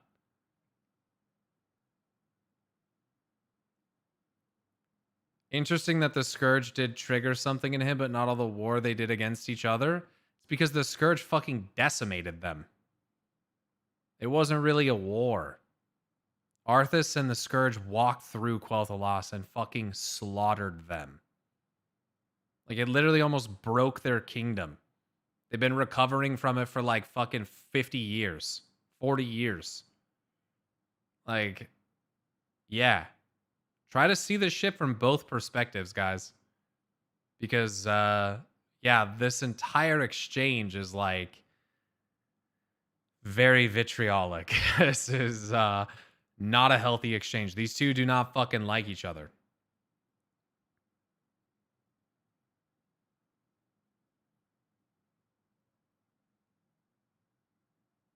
Yeah, the most civilized guy in the table couldn't handle it. I don't think... Anyway. Welcome. My name is Gideon Emery, and I voice Lorthamar in World of Warcraft Midnight. And my name's Keston John, and I voice Tarunda the Grizzled. Self-proclaimed. Today we'll be reading Sure. The Bitter Truth. Yeah, he delivered a very dignified punch. Chapter 3. The Dregs. Guardians, stay your hands. I'm all right. I apologize deeply for breaking the truce we agreed to. It will not happen again. Not here.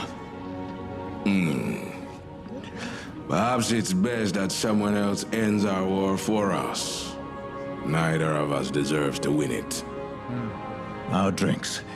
Here, allow me. Don't apologize. Not for something you don't regret. But I do value civility, even toward my enemies. There's that endless ability to lie to yourself. You even seem to believe it. Believe what? That my village harbored butchers, that the drunk Amani you executed were savages. Your people truly think your hands are clean, don't you? So, your village was innocent. Filled with peaceful artisans and farmers and blacksmiths and nothing else? I do hope you can come up with something more convincing than that. Oh, we had warriors. My uncle among them. And they had burned the caravan. But those tin stories from your leaders, you believed them. You were rangers. I thought you could tell lie from truth. Good luck convincing me those bodies at the caravan did not exist. That their blood wasn't spilled. Of course it was real. As was the pile of enchanted elven weapons on their wagons. What civilian caravan carried those? Did you truly never question the story you were told? There were dead children. Accompanying fast riders. Disguised as civilians. They have an unmistakable fighting method. Why do you think the raiders got so drunk that night? My uncle was honorable. He needed to wash the scene from his mind. They were debating what madness had led your people to take such a risk. What sort of mind thinks of using children as shields? A certain warlord, from what I understand. Yes, Zul'jin matched escalation with escalation. And yet you're proud of joining him. How can you not understand? Centuries of life beyond mine. Centuries more to go. And you still think either of us should look back on this war with pride? Maybe your Ranger General knew about the disguised fast riders. Maybe it was some field leader and we killed him that very day. But since children died, you needed us to be savages. Harder to fight when that vile stench of the day's tragedy was your own fault. Zul'jin loved such conveniences. Every drop of innocent blood spilled lit a fire in the belly of our people. It certainly sent me and others to Windrunner Village. Huh, another massacre. What pride should I take from that? Should I feel shame for it? I never questioned my duties. Like you, I certainly could not have stopped him. So now you're a general who never had the opportunity to choose for yourself. Interesting. What were you saying about lying to ourselves? So easy to do, yes. The war is older than either of us. We lived in the hatred of generations past. We wiped out our enemy where we found them as our friends were wiped out in turn. Horrified by it and enjoying it in its season. We died for it. We'll learn to live with it. What else could any of us have done? Does it matter what our war is about today? Territory, or decades-old massacres, or just habit? We're both bound to it. Can't find our way out. We don't want to. I live for this war. Perhaps my time as warrior ends because we make peace. Or because we don't. But I won't live too long regardless. Time is cruel to your people in that way. From birth to death, my war won't last a fraction of yours. Has it felt like forever? How much longer can that dignity last? Speak the truth. Your old village. Ordinary raiders, not monsters? How can a child's memory know truth? We had warriors who roamed. If they knowingly massacred innocents, it would have been the first time. That's all I know. Tell Lady Liadrin I am glad she deceived me. This conversation was a true gift. But I must leave extinction awaits my people. At the hands of yours or others. Perhaps it does. I wish you the outcome you deserve. What a terrible curse. I will grant you one in return. I wish you the forever you think you want. A terrible curse. Ah, that went well. The truth is often a bitter thing to accept. Wow. And on we go. Thank you for joining us today. We hope to see you soon in World of Warcraft Midnight. That was fucking insanely good, dude. Holy shit. That was insanely good. Holy fuck. The voice acting there was, the narration was so fucking good. God damn. Yeah, why is this stuff not in the game though? All the good stuff are always in the books and these YouTube stories. That's pretty valid. Why can't the story be in the game be this way? The game deserves this kind of grit and good storytelling. I don't disagree with this shit. I love how they're rage baiting each other. You know, true. Tornado's VA 8 and left no crumb. Vocal shapeshifter. Loa bless. Super good, dude. Wow. That was really, really, really good. That was written by the same guy who wrote 1,000 Years of War. Robert Brooks, by the way. You guys know that? Super fucking good. Doesn't even surprise me. 1,000 Years of War was a fucking slammer as well. It's crazy. Damn, that was good. Damn, that was so good. The different perspectives, man. Perspective makes the world of difference. Makes a world of difference. That's crazy. Man, and hearing about the Farstriders employing such techniques is fucking crazy. It's kind of like Velen allowing young people and kids to volunteer to stay behind in Shattrath, to be just knowing that they're going to be butchered by the fucking Horde in hopes of allowing the other Draenei to escape long enough to live to fight another day. It's one of the things I despise the most from WoW, like TBC lore writing. Man, I fucking hated that. I found that to be so cowardly and despicable. I couldn't even comprehend that. These kids, teenagers or whatever, they don't have the capacity, dude. Just the men and women, and just, I mean, the kids and women, and they left certain types of people behind so that they could convince the orcs that they had done the job. And that's just so insane to me, dude. To be willing to sacrifice those people is fucking insane. It's just that survival at any cost kind of thing, instead of, you know, everyone fleeing and fighting, you know, finding a place to fight. And you could still make that argument that, like, had they not done it, they would have just been fucked.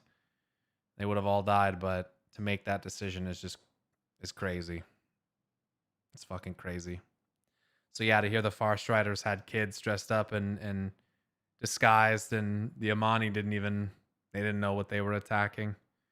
When they came to realize what had been done, I mean, that would sit with you.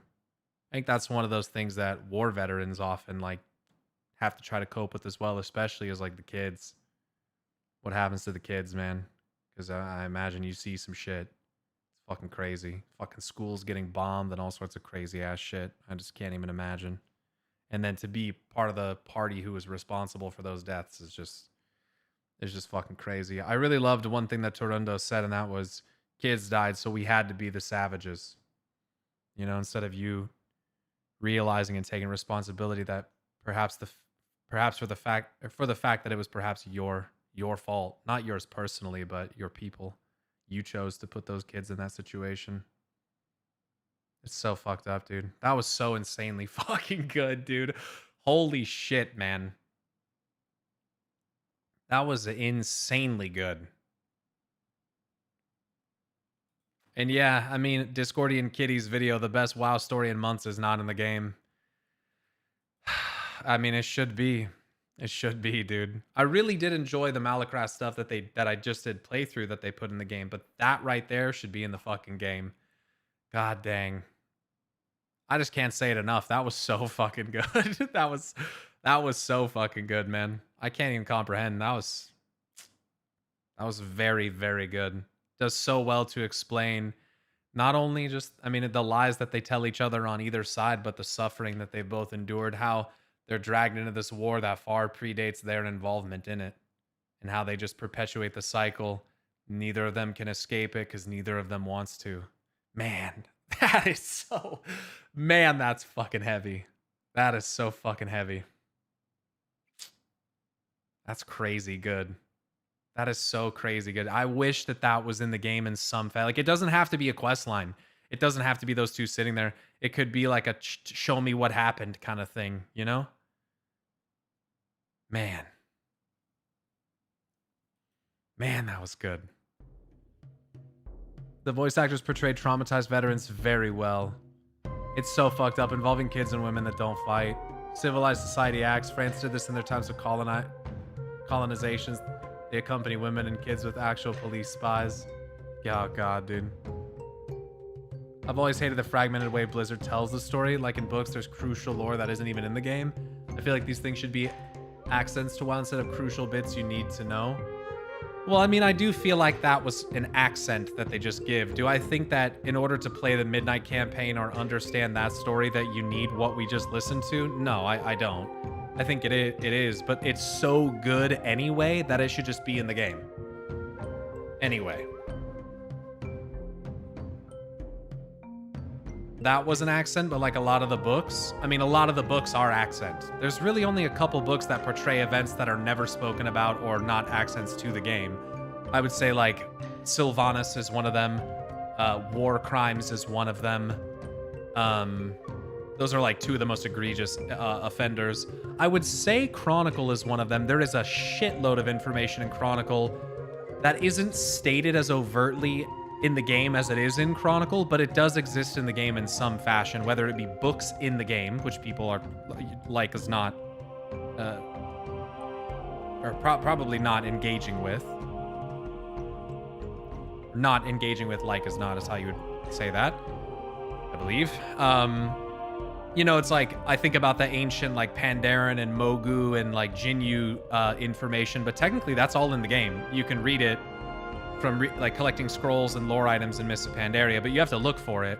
You know, not everything is so obvious and in your face, but there are some pretty egregious examples. Again, War Crimes with the Trial of Garrosh was a pretty big one.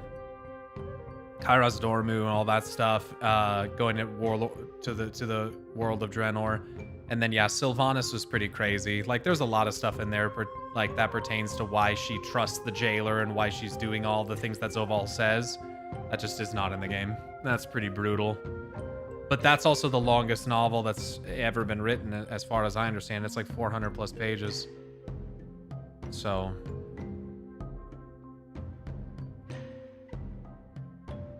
yeah, it is something that, you know, has been said. When Olwen and I interviewed Dan Olson from Folding Ideas, that was one of the things he said, that the transmedia narrative for Blizzard for World of Warcraft is just not very good. You know? It's not that the story is bad, it's that it's given in a way that's so fragmented you won't know about it. That's one thing Dan Olson said. He was like, oh, you know, this story, oh, and then his friend told him, oh, there's a short story, and he's like, there's a short story? Or there's an audio drama? Like, the players just, I don't feel like are effectively made aware of the existence of these things, to where even if they were interested or wanted to listen or read, they don't even know it's a thing. And that's a pretty big problem. That's a pretty big problem right there, no matter if you like the lore or not. I would like to think that many of us would agree that us following all this stuff is not the norm. It is a very like niche and minority type of behavior.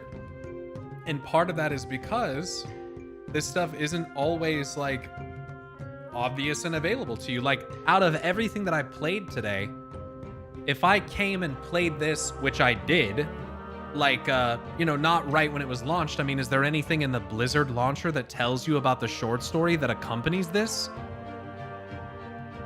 I mean, there's this, but you gotta like scroll down to find it. You know what I mean? Like, this kind of stuff is not front and center enough. And I feel like that doesn't help, you know? You gotta go down here, find it, and then listen to it from there. I heard lots of people were surprised by the lore about elves and trolls being related. That's crazy. The league client tells you pretty much about everything as well, but most people are still not aware. I just don't think the client is the way that you need to tell people about this stuff.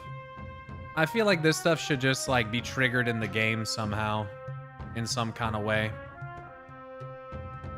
I just think that like people subscribe to a game, they want to play the game.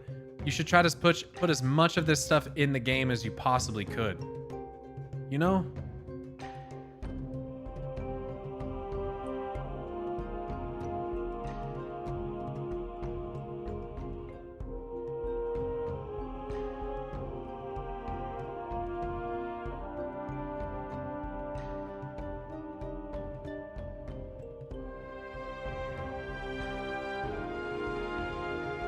Like a pop-up would be nice. And that is gonna vanish in 1 month. That's a good point, Ali. Is soon enough, this won't even be here. So how will you know that it is? That it's a thing?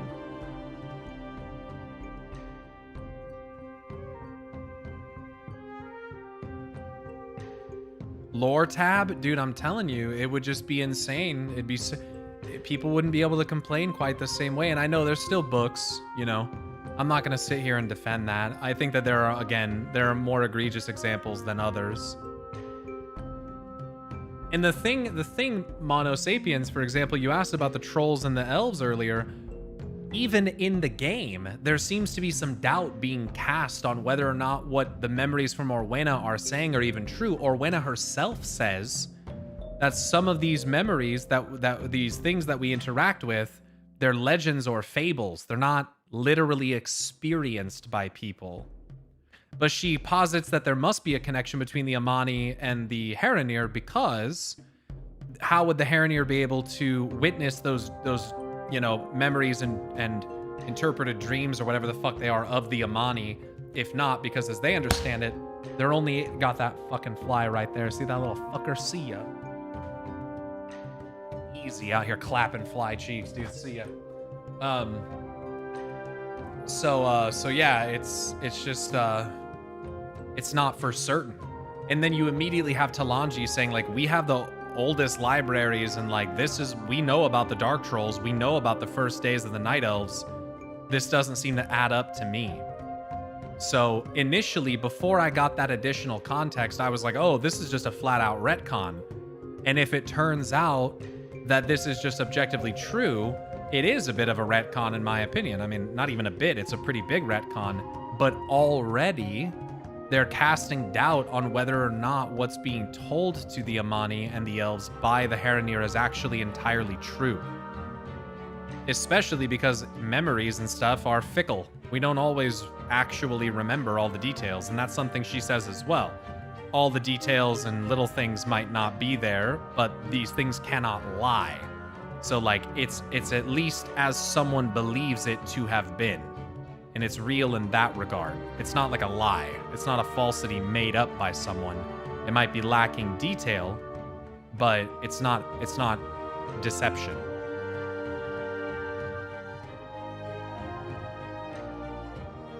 Diegesis. Narration narrative. It's a style of fiction storytelling in which a particular narrator offers an on-site, often interior view of the scene to the reader, viewer, or listener by subjectively describing the actions and, in some cases, thoughts of one or more characters. Diegetic events are those experienced by both the characters within a piece and the audience, while non-diegetic elements of a story make up the fourth wall, separating the character from the audience.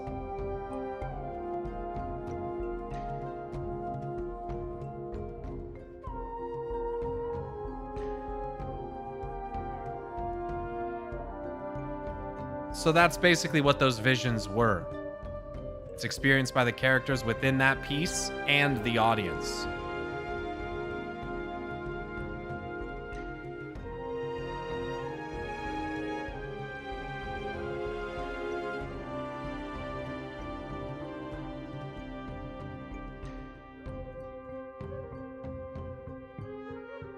Sour Sip is gone today and tomorrow. I mean, at this point, dude, we're just not raiding. Like, we're just not raiding. I mean, I can't We gotta pug 5 people. Or no, we have to pug 3 people today.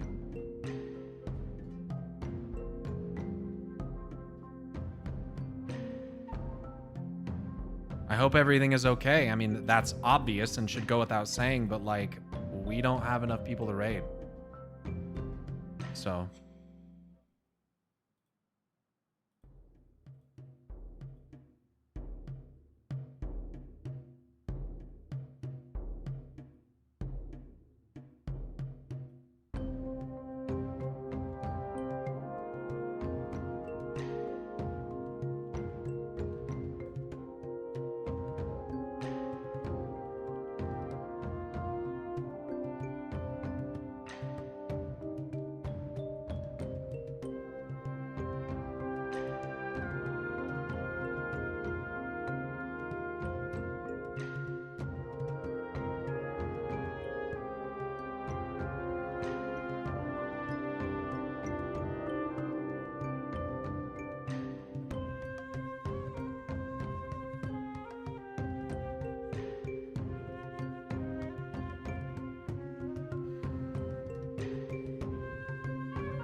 Is there a quest line for the Chimeras raid? Not really.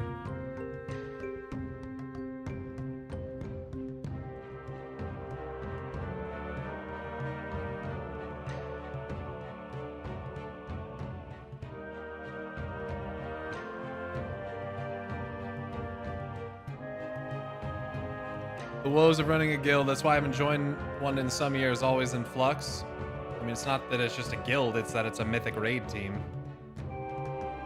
Imagine flex raids? Yeah, what a concept. Case in point, Amani won by summoning Ancient Entity. Memories tend to lose details, while written records can omit uncomfortable details, for sure. Isn't there one after you're done with Haranir artifacts?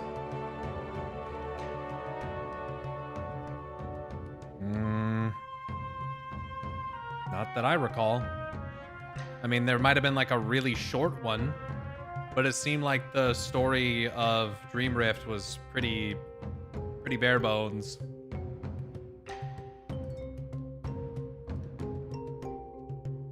Slater might have decimated them. Let's not write about it. Just write that we won. Yeah, I mean, it was sealed away for a reason. My guess is that Ulatek is not a Loa, but another Dream Beast. They literally said earlier that Ulatek was summoned from the Rift of Alm. Which, to be honest, fucking Hakar could be too.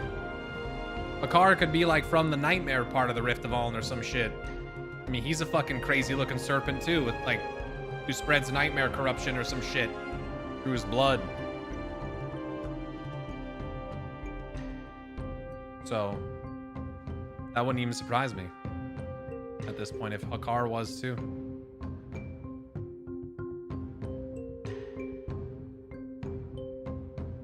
But a Loa is not really a classification of being. Loa is just anything that the trolls, you know, would deem divine or worthy of worship.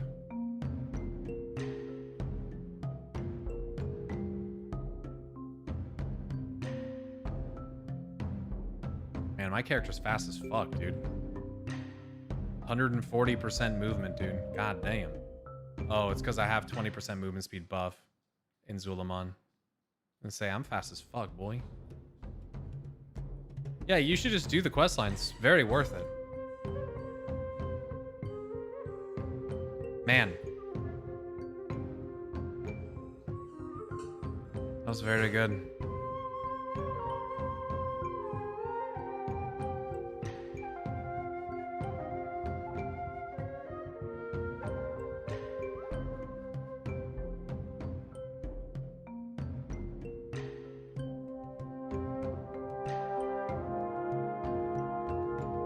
Next part arrives with 12-1. Makes sense. That's where I would expect it to arrive. It's interesting as well how they said that Zul'Jan tried to swim across the Strait of Hexalore, which he most certainly is going to do now. But as an adult, will make it, presumably.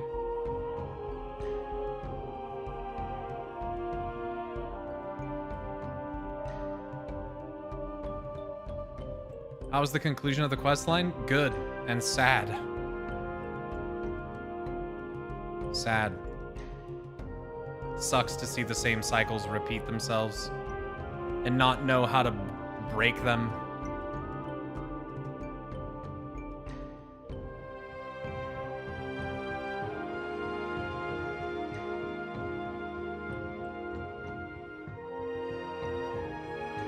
It's almost like something was calling Zul'Jan there the entire time.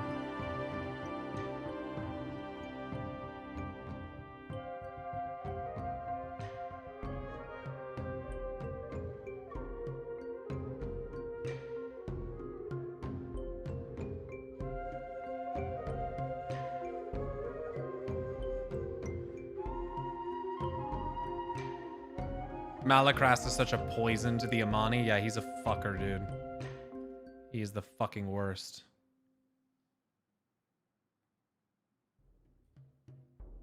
I wish I could get an add-on to hide other players. It'd be so fucking nice.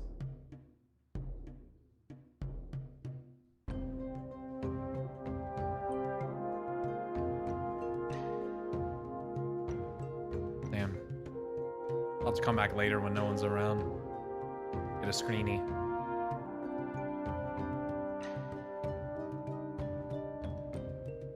Like a Gul'dan for the orcs, always one extremist bent on power. How did Malakrast's mask actually get into the chest? I would assume someone put it there.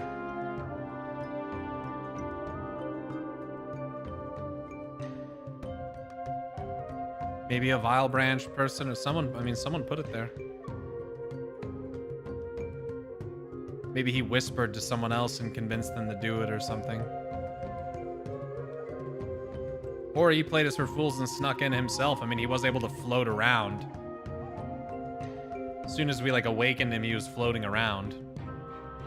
So, could have just been him.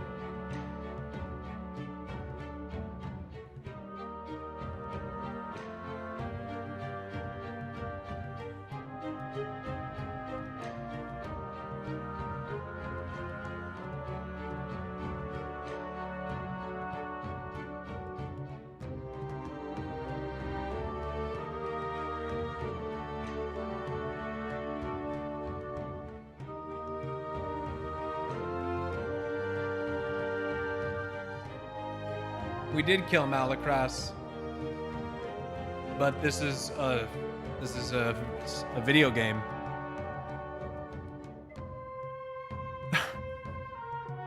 You know? Sometimes you kill motherfuckers and they ain't dead.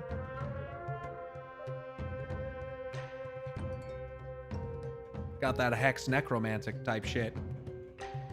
You know what I'm saying?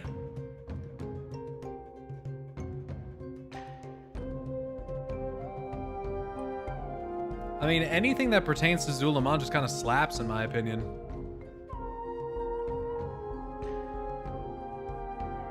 Yeah, the I know nothing about myself or past to immediately Ulatek, the Amani's ultimate weapon?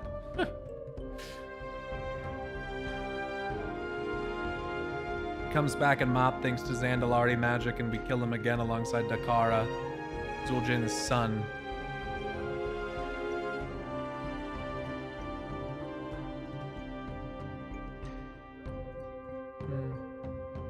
Arthas and King Rastakhan had a fractal too during the Bonsamdi Pass cutscene. Pact cutscene, he repeats Arthas's line, "Do not worry.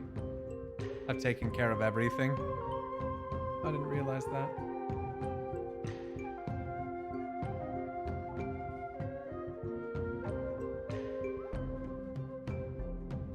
Look again at Malakrast's design in the dungeon journal. He looks very Venom Serpent-esque.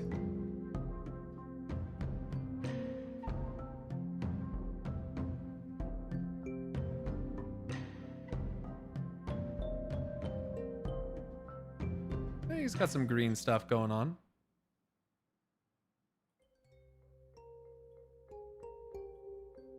Malakrast is so evil. Even the jailer doesn't want him around.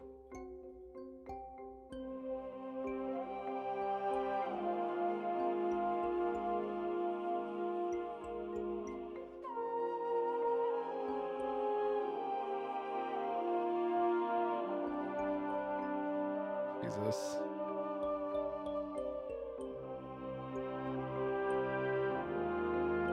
The mask could be similar to a phylactery? Sure. Yeah. Could be.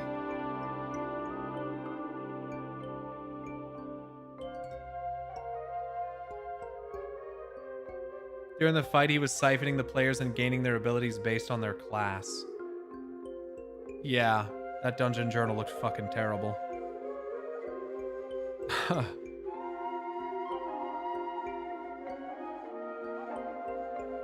So what do you guys think? Do you think Zul'Jan's gonna die or no?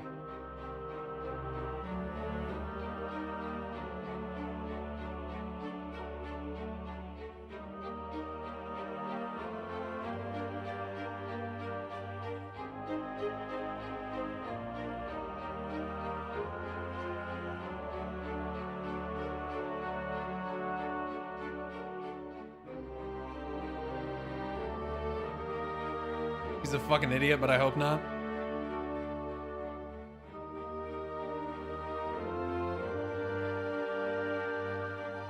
I'm afraid they'll kill him for the plot.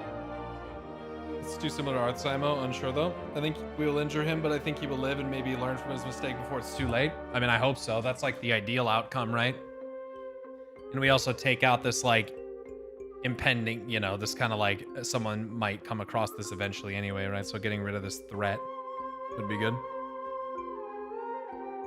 Don't think he will. Someone has to break the cycle. Arguably, you can say his sister has, but...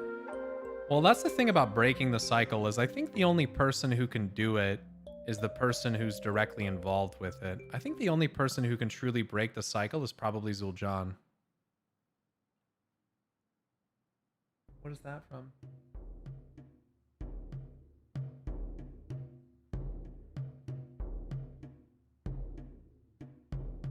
I think only he can do something about it.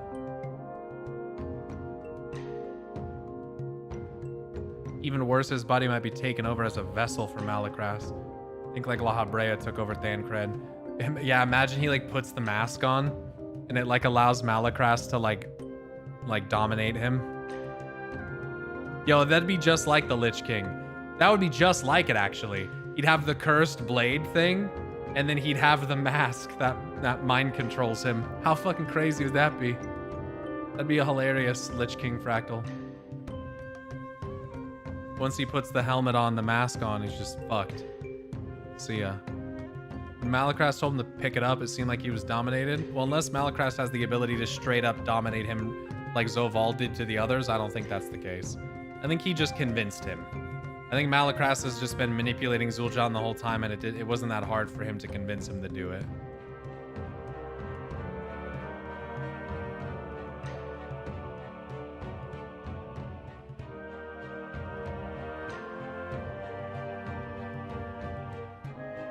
Well, people ask for more Arthas stuff, and I bet they won't make the connection. It's because they have a boner for the character that is Arthas. I don't think they care about the story of Arthas. I think it's just Arthas himself. My dude, Malakras has been manipulating 3 generations of Amani warlords. Yeah. Yeah. He used the peer pressure subtype of domination magic. That's fucking funny. The peer pressure subtype. Fucking silly.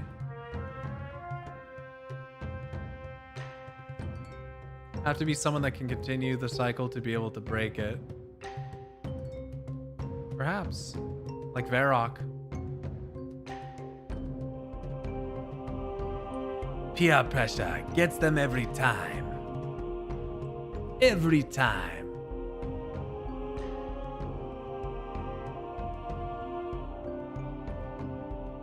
Zul'Jan the type of guy to fold and smoke a cigarette and get addicted because his friends say, "You won't, pussy." Will it cost his life though? I hope not. I hope not as well.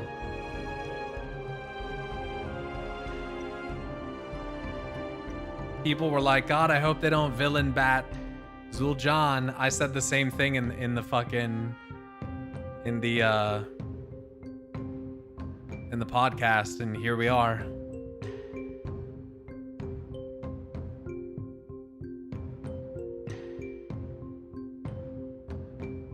I was already sus with his attire. Lamau was so Zul'jin coded. I mean, all the purple and everything. His lines after the ZA story felt too sus. No, I mean, people were saying it before that even, but yeah. Yeah, of course, when he's like sitting there looking out over the strait.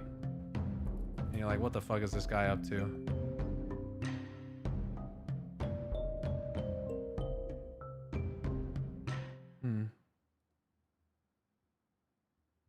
I would like to see some sort of spirit appearance of Zul'jin too. Maybe he'll seek some redemption arc post-death. Haven't seen what Malakras is doing. And he could be the one to actually talk sense into Zul'jin or something. I don't think so. That seems to be as against Zul'jin's character as you could possibly get. Maybe Kinduru. Maybe Kinduru could. But Zul'jin, Since the beginning of Midnight, surely he won't be anything like Zul'jin, right? Oh well. This villain bat does seem to be fairly well done. Yeah, I think it's believable. It's compelling. They didn't just make him do evil, be evil for no reason, you know? So I do think it's been tasteful and understandable, you know? The moment I saw him sitting on the broken bridge, I was like, yeah, this dude's gonna fuck up somehow. I totally agreed. Totally agreed.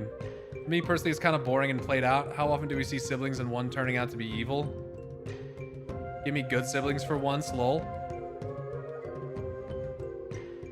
I mean, feel free to name the instances of one sibling being bad. I don't feel like that's too prevalent of a thing in World of Warcraft. To be fair, we don't know if he is evil. Well, he's not evil. He just has different methods and doesn't agree.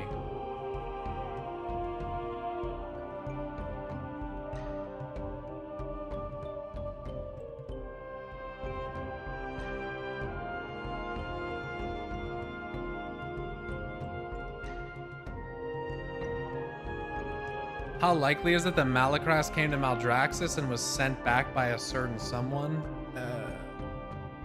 I don't think that likely. He's gullible and believes in the perfect Amani history he's been reading from scrolls. I don't think that necessarily makes him gullible. I think people who are gullible are people who believe what are pretty obvious lies. Whereas, like, I don't think the history of their people being written in scrolls is like an obvious lie. I don't think that really makes him gullible, excuse me. I think he's like a bit of a nationalist and he's very proud. And like he said, like the Loa were never around when he was a kid. He doesn't have that reverence for them. He doesn't believe they need them. He feels a sense of bitterness at the perception of them having abandoned them. He doesn't really, he's read these glorified stories about, you know, his grandfather and stuff. Like, I don't think he's gullible. And now you got Malakras taking advantage of that, because Malakras is a fucking asshole.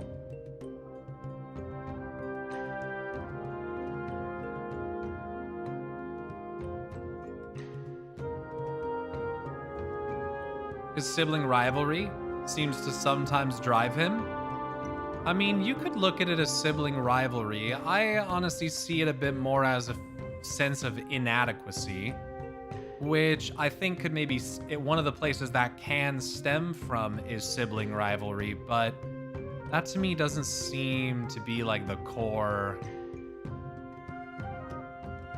of the issue. Like in the short story, when she became the leader of the Amani, he didn't like push back against that at all. Like, he doesn't seem opposed to his sister being the leader. He just seems opposed to like her methods of solving problems. She, you know, believes as Hashe in the connection with the Loa, and he doesn't. He just doesn't believe it. He thinks that they're gonna abandon them again when the time comes, and I think that's mostly it.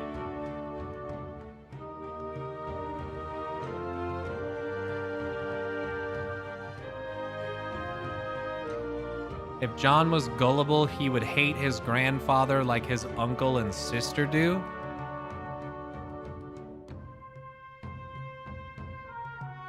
So are you saying that if you don't like Zul'jin, you're gullible? I don't understand what you're saying. I also don't know that I agree that Kinduru and Zuljara hate Zul'jin. It stems from a fear for seeing his people suffer. Yeah. That's ultimately what makes him redeemable. I agree. It's a very relatable thing to be afraid of.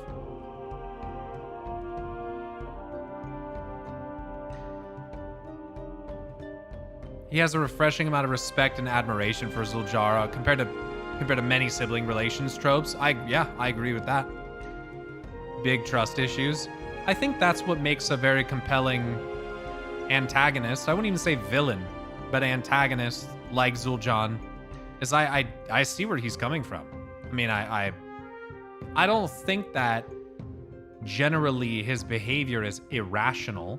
I think that he trusts more in this glorified image of what the Amani could have been at one point than in the council of people like Kinduru. But they've also not aligned ideologically for a while now. So he's not going to listen to him. And it is reminiscent of Arthas not listening to Muradin when he told him, hey, that blade's cursed. You know? It does kind of ring similar tones. But it's still understandable why Zul'jin, he's kind of one-track minded as well. Doesn't have a lot of faith really in anything besides power and conquest. Because that's what he was raised to think is, you know, the solution. So I do feel a little bit of pity for Zul'jin because it's like you're actually like he's repeating the cycles that actually led to a lot of suffering for his people, thinking that he's doing the right thing and not really catching himself in the mistake that he's making. And I think that's pretty relatable. He spent his life with people who were disparaging towards Zul'jin. If he was gullible, he would take their words as true. But their words are true. At least some of them. Again, does it not? Let's just look up what gullible means. Gullible is an adjective that describes someone who is easily tricked, cheated, or persuaded to believe almost anything. They are often overly trusting, which I would not say Zul'jin is, and tend to take statements at face value without looking for evidence or questioning the speaker's motives, which I wouldn't say he is. But easily tricked.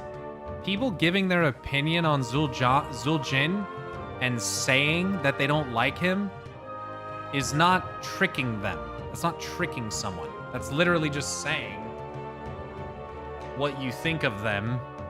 It's not like with an intent to deceive, trick, cheat. Like, and again, that's also like based out of a perspective that like what they say about Zul'jin isn't true. When some of it absolutely is. Most of his life, there were no Loa taking care of his people. His favorite story is about the Amani overcoming a great foe without the help of the Loa. It makes sense that Zul'jin would act the way as he is. I totally agree. Yeah, it's very believable. He's a frustrating character, and that's not a bad thing. We can see what he wants. These repeating cycles, I think it's the youth of it. Perhaps.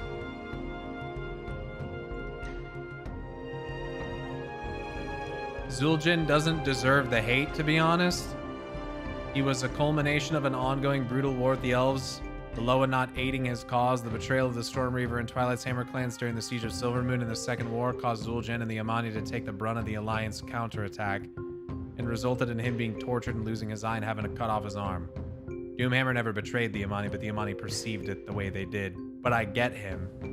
I think it's another situation of it being understandable.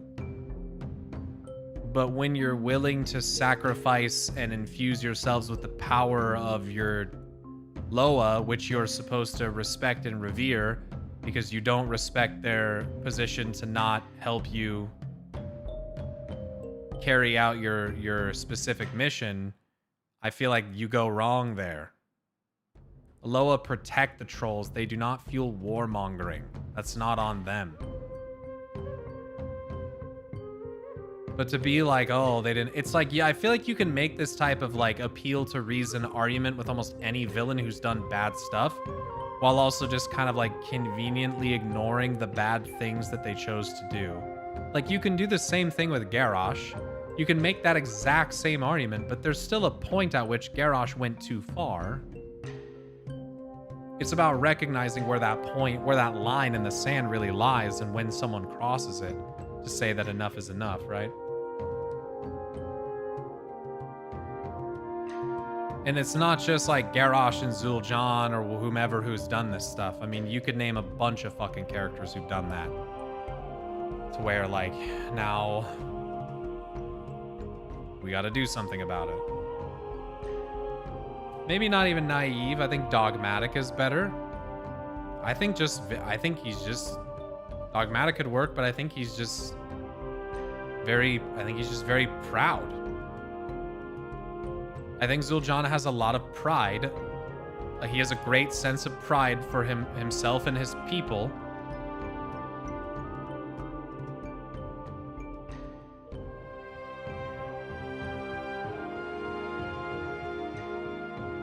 And I think that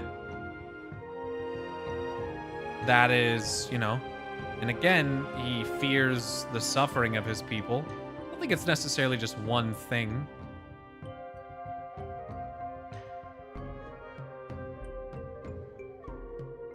The characterization of the Loa definitely changed because they did help the Amani during the Troll Wars.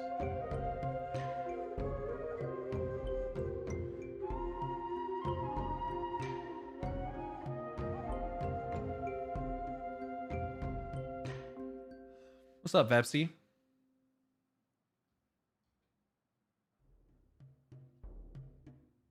One thing that I think is very interesting about stories like this is when you start breaking down the histories and lived experiences of all of the characters, pretty much damn near all of them turn out to be understandable or relatable to a degree. And the real work lies in understanding how they got there and, like, how the wars and the cycles kind of perpetuate these continued behaviors. I think that's really the difficult thing, because it's easy to pull out the labels, you know, savages, and make it black and white and all that shit. But it's never, ever, ever truly that simple. There are very few, very rare exceptions where that is the case. But I think the majority of the time, when you look at it through the lens and history and memories and culture of the other person, there's a lot more reason there than you might see when you're on your side of the conflict, right? I think that was one of the main points of the short story that I just listened to, was how important it was for Lorthamar and Turundo to understand each other's perspective of the same events, right? It's the bitter truth between both of their perspectives. Because you got one who thinks this and you got one who thinks this, and then the truth really lies between them. And it's immensely difficult to recognize that truth. Especially when you're facing who you believe to be basically the source of your suffering. It's so fucking hard. I don't think there's too many things in this world that probably require more willpower than doing that. It's fucking fly, dude. Especially when you believed it for literal years. Yeah, I mean, you can just see how solidified people in real life are in their beliefs in the very same way. Good intentions are good, but when terrible actions result, the good intentions do not excuse that. As the proverb says, desire without knowledge is not good. I'm glad that Zul'Jin has a desire to care for his people, but only if he would listen to his sister. But still, I could not tell him he is not any way justified in distrusting the Loa. His story's pretty tragic. Yeah. And it's the same thing with Arthas, you know? He might have been an arrogant, petulant little fucker, but he was also witnessing this horrific thing happening to his kingdom, and had basically been told by his father and the people around him growing up that he would be great and he would do great things, you know? And so he took it upon himself to be the hero, and he didn't listen to people like Jaina and Uther, which I feel like is very similar to Zuljara, where he's kind of, and Kinduru, where he's not listening to these people. You know, Zuljara is kind of like your Jaina, and Kinduru is kind of like your Uther, sort of. Different relationships, but you understand the comparison, hopefully. Younger woman and older man. Similar in that way, at the very least. And he's so set on saving his people that he's falling into this trap. And I mean, you're seeing the shadowy entity behind him who's manipulating him like Mal'Ganis. You're seeing the cursed blade that's the key to unlocking this thing that's been sealed away. It's very similar to your Frostmourne. And then, you know, if it turns out that that mask ends up going on him, that would be fucking crazy, because that's just like the Helm of Domination, but we'll see if it goes that far. But there's absolutely some parallels between them. And whether you like Arthas or not, he did have some good intentions, but, you know, that came at the cost of his own men and his own people, and being insubordinate and causing more problems than good. And it's just, I think ultimately the question that I end up landing on is, how do you stop this from happening? How do you stop that? And then you have to also ask yourself, can you stop it at all? Or is there a degree of inevitability to these cycles? Shit, dude, I'm not even opposed to the idea that the cycles of the universe that are happening are almost like some Gnostic fucking demiurge designed to keep people in this perpetual state of conflict and strife. That, like, this literal thing, the base geometric pattern of it is designed and with the intent of imprisoning people and not allowing them to break out of the cycle. Like, you're supposed to fall prey to it because the person who designed it wants you to. And so the greatest act of divinity and free will is being able to break from the cycle. But how do you do it? When the cycle perpetuates itself, how do you break out of it? Man, that's a fucking crazy question. And I think back to Saurfang, you know, his intention was to break the cycle. And we saw that quite a lot through that time period, breaking these cycles. Arthas and Anduin and shit like that, right? But a much different scenario with Anduin. So,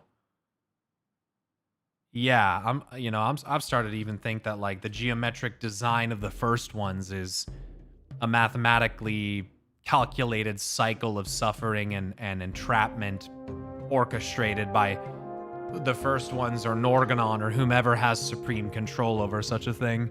Azeroth, or whatever the fuck, like, this horrible cycle that we find ourselves trapped in. It's like, could existence not be a thing without it?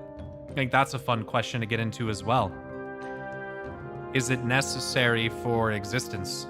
Is it an inherent part of how the cosmos functions, or is it something that was introduced to it to keep it static and doing the same thing over and over again? It's a very fucking freaky thing to think about.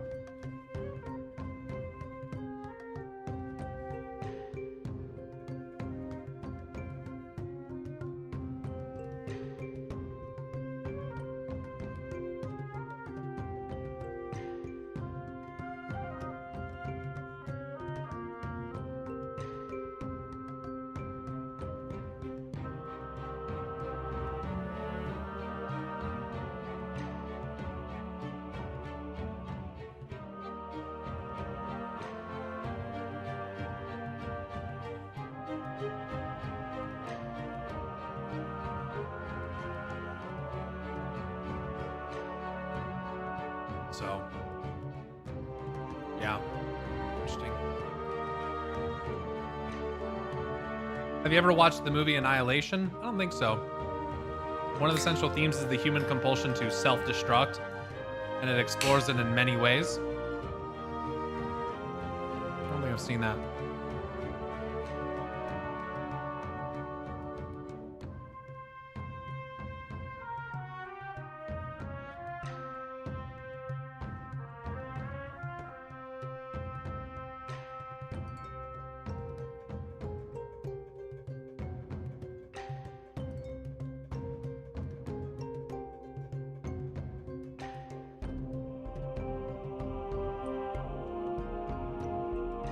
The fucking bear scene from that movie. Fucking most horrific shit.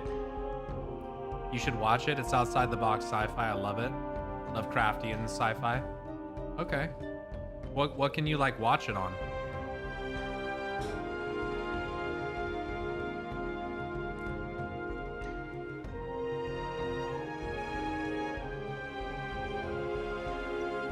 It was on Prime for a while. Netflix probably. I can check around.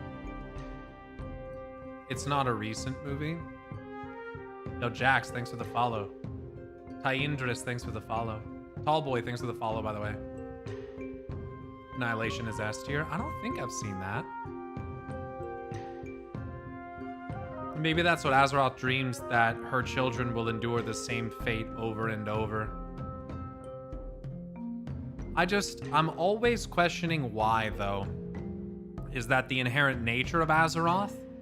As light and darkness, creation and destruction? Or is that something inserted into her psyche by someone of order, you know? I don't know. I'm always trying to think about that stuff of like, is it truly Azeroth's dream? Or could someone have infiltrated and ordered that dream that keeps it static and unchanging when that's not really how it's supposed to be?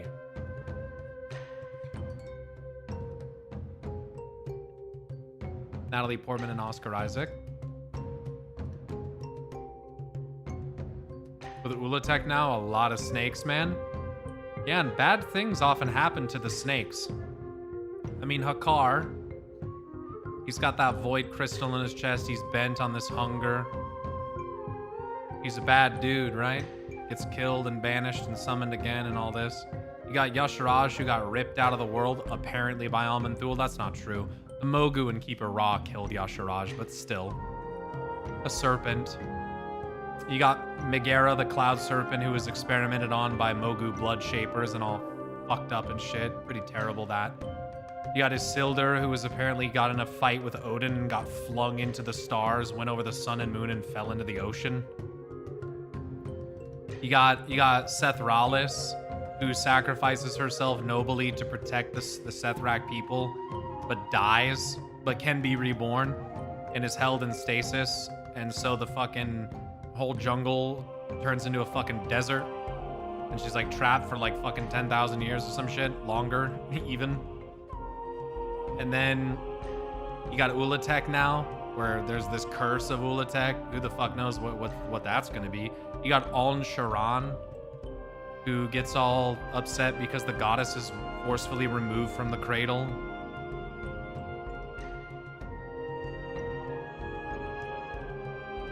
And at this point, man, if Alnhara truly is Azeroth, and the Rift of Aln was truly created by Azeroth being removed from Herondar, and that was truly the Titans, that means that the fucking Titans caused the nightmare. Or the Rift of Aln, because that's where they believe the nightmare's power stems from originally. So the likeliness, by the way, that the old gods are somehow from the Rift as well is not even remotely far-fetched anymore. Just saying. How do we know they're not fucking creations from the Rift? How the fuck do we... I mean, I don't think we can know that that's not the case. Chronicle said one thing, but it fucking says a lot of things. I don't know. Where's the info about Ra and the Mogu killing Yasharaj? An in-game legend called Storm, Stone... What is it? Storm... Shadow, Storm, and Stone? And they could be making this up, saying that they are responsible for it, but I don't think so. Across Mogu art and literature, one legend is found, repeated and embellished again and again.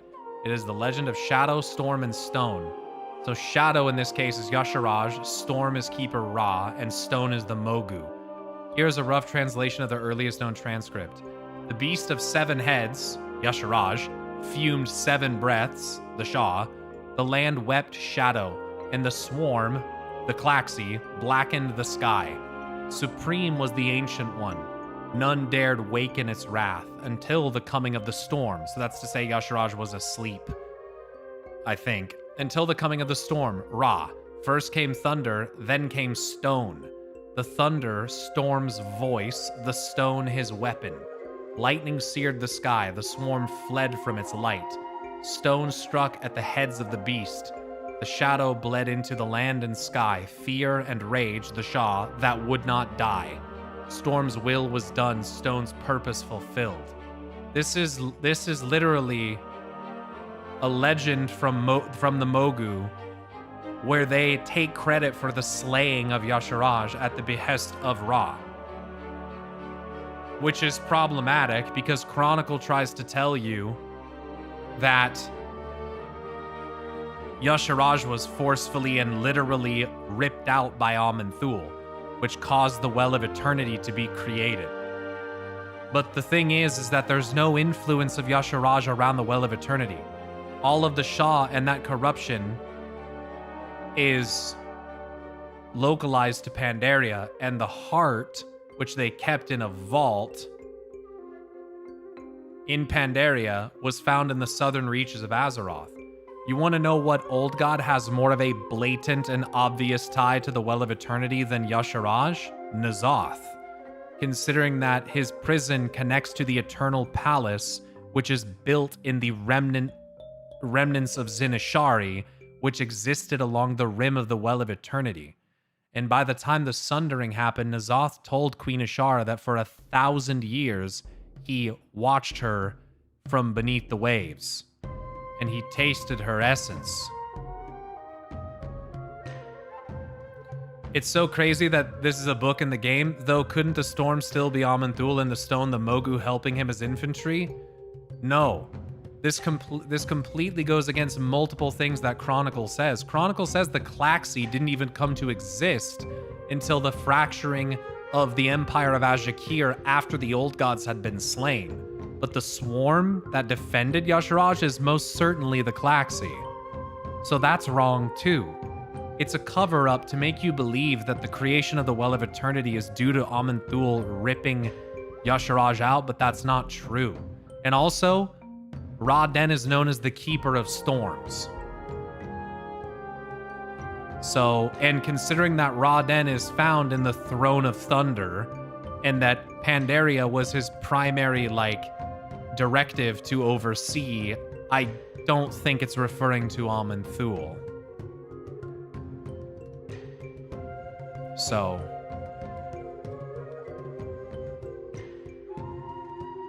I don't think so. I don't think so. It's a cover-up. Yasharaj was not ripped out by Aman'Thul. It's not true. That's a legend. That's some bullshit. And it most certainly did not happen at the center of Primordial Kalimdor. That is not fucking true. That's not true. N'Zoth was bound beneath the waves for 1,000 years watching Queen Ashara before the Sundering. That motherfucker was in the well. Did you guys know that when Nozdormu peered into the Well of Eternity, he saw gnashing maws and unfeeling eyes and a bunch of old god motif shit? Did you guys know that? That's not even a fucking secret. Pretty sure that happens in the Well of Eternity trilogy. Or the War of the Ancients trilogy. That motherfucker looks in the well and sees old god shit. What the fuck is that? It made him go, yeah, I think it did make him crazy or some shit. I don't think that's what led to Murozond. I think that the Murozond thing is, when it happened automatically when he was given his power, as some kind of dichotomy that was drawn from it or whatever, I don't know. Who? Nozdormu. Fair enough, I see where you're coming from. That's very interesting though. What do you think happened then for the well to be created? Well, funny, because I said well. Neltharion says that it was because of the Titan's own recklessness that they tore a wound in the world. and then claimed that it was done on purpose. I'm not sure. Look, I couldn't tell you look, it could be that the Titans created it on purpose. It could have been from them ripping out the world soul or something. I don't know. There's one description that I'm gonna tell you right now, most people are not going to look. I don't even think that it's the reason, but there was this description from Chronicle about when Sargeras tore open Mardoom. And it says in there that tearing it asunder tore the fabric of reality and left a permanent smoldering scar on creation, a reminder of Sargeras' madness for all eternity. And it's described as a monstrous celestial maw limbed in emerald fire that left a permanent scar on creation, smoldering proof of Sargeras' madness for all eternity. And so I just thought that, like, that's a really peculiar description of that when, you know, like, basically the Well of Eternity is like a monstrous magical maw torn in the fucking fabric of the world that's called the Well of Eternity. Like, I don't know, I just thought that was strange. So an idea that I used to say a lot was like, I think that is what caused the Well of Eternity, but I don't know how to connect that. But what I do know is that I don't believe that it was caused by Yasharash being ripped out. I don't know that I could confidently tell you why, but if you look at some of the old literature that exists in the game, and I think from like the RPG lore, I'm pretty sure that it says that the Titans created the Well of Eternity to nurture the world and spread life across the surface of it. So it's initially positioned as something that they did on purpose. And I think that realistically, if that's the case, they probably did it to use the arcane power as a way to order the world. But I don't think that I can really like prove that.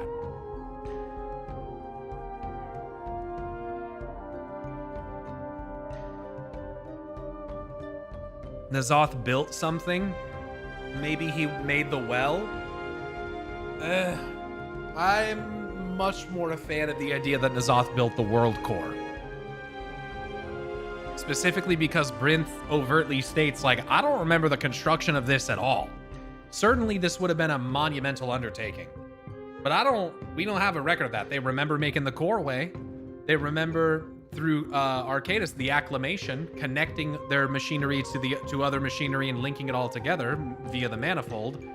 But I would also say that, like, I don't think that all the technology was really theirs. I mean, that's not crazy pyromancer speculation, guys. That is literally fucking proven by the account of Odin, who says that, like, all technological advancements will be, like, all the Black Empire's advancements are purged and we will give all the credit to the Titans. Like, that's so, like, when you read some shit like that, you're like, okay, so there is some shit that they claimed was theirs that doesn't actually belong to them. And if I had to pick one thing, I think the Halls of Origination is the most obvious fucking example. Like, they stole technology, these fuckers.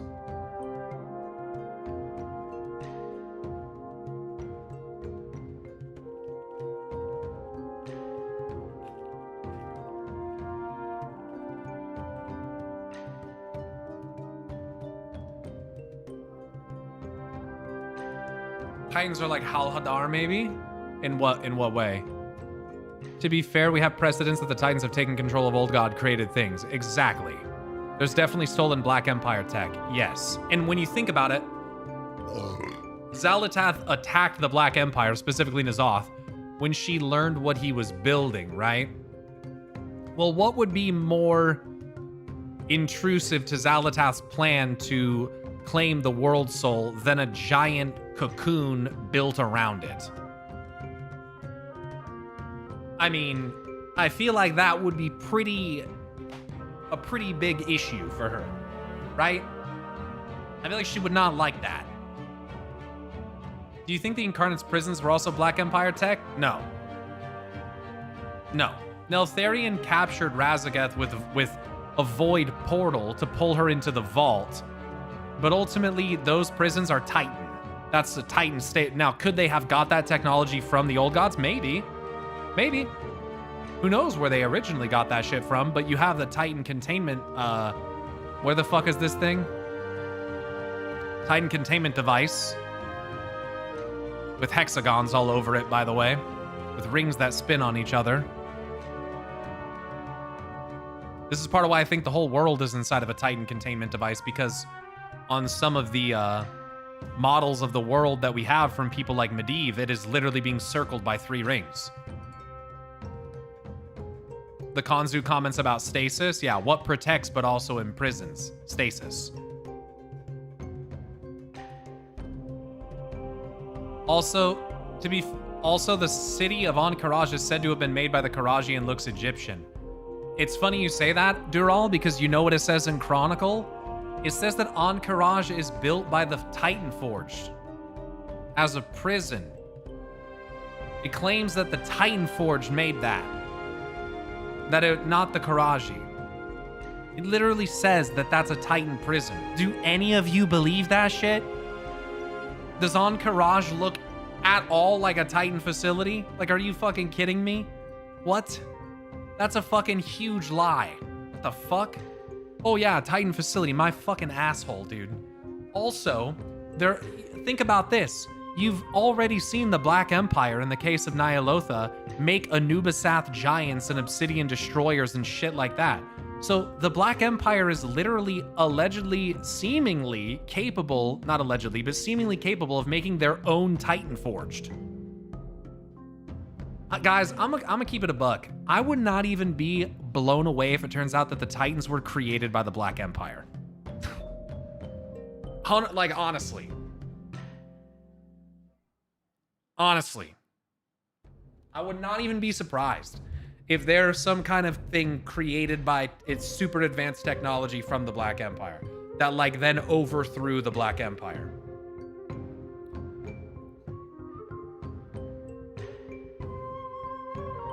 That's a wild twist. Fuck it, why not?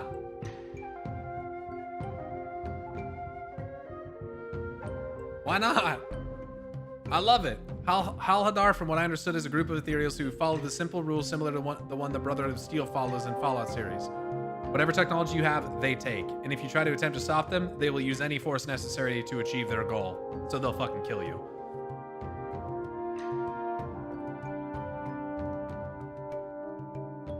I like in the Black Empire. I like to think the Black Empire is a sect of Titans who were on the other side of a civil war. They lost in their forms today are the result of losing that civil war.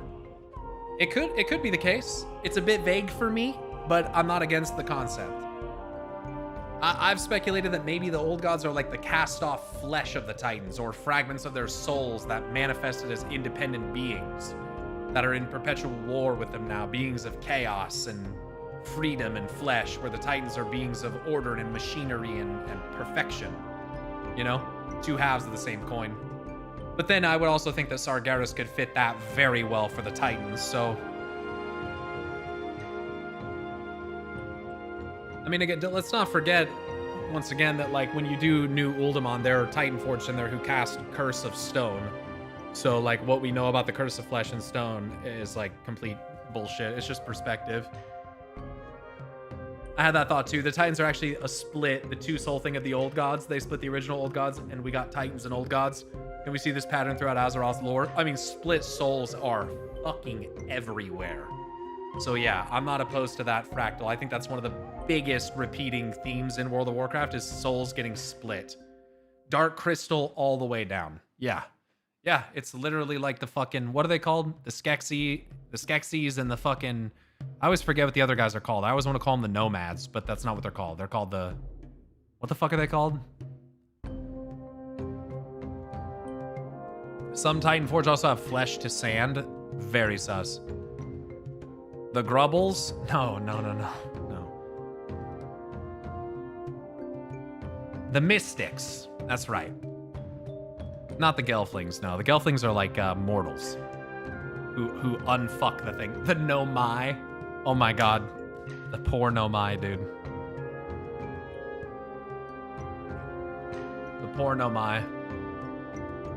Do you think the first ones are real or just an Azeroth myth? I've talked about this quite a lot before, but I'll answer this again anyway.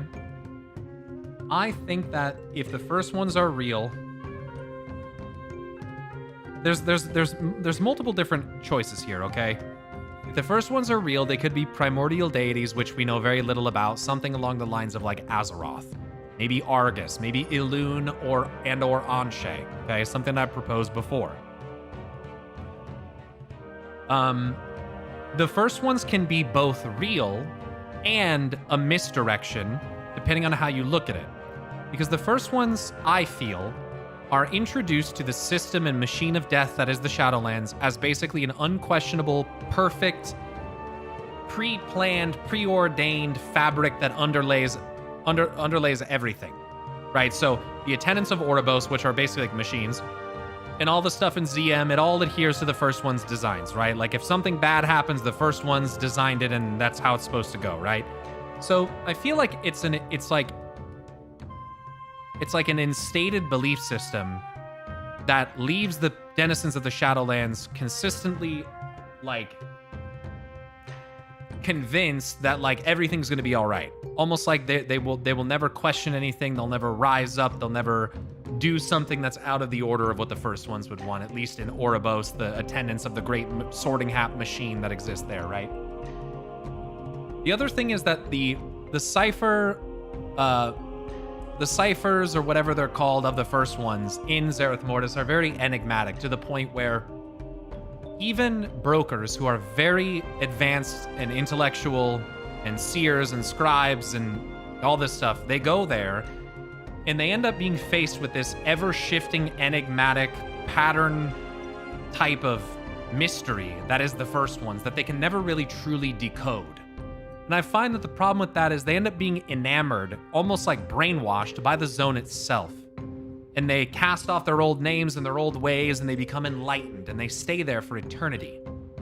That's really scary to me, because that, to me, can come off as like a system that's intentionally built to distract and cause disillusion and what's the word?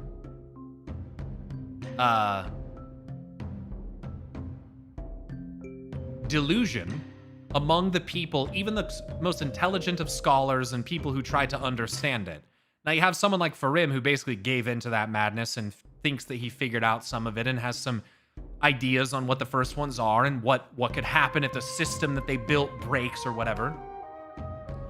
But I personally think that pretty much from the beginning, when the first ones were introduced, they were introduced in the game and in text as these kind of mythological beings, which we can't really verify actually exist, okay?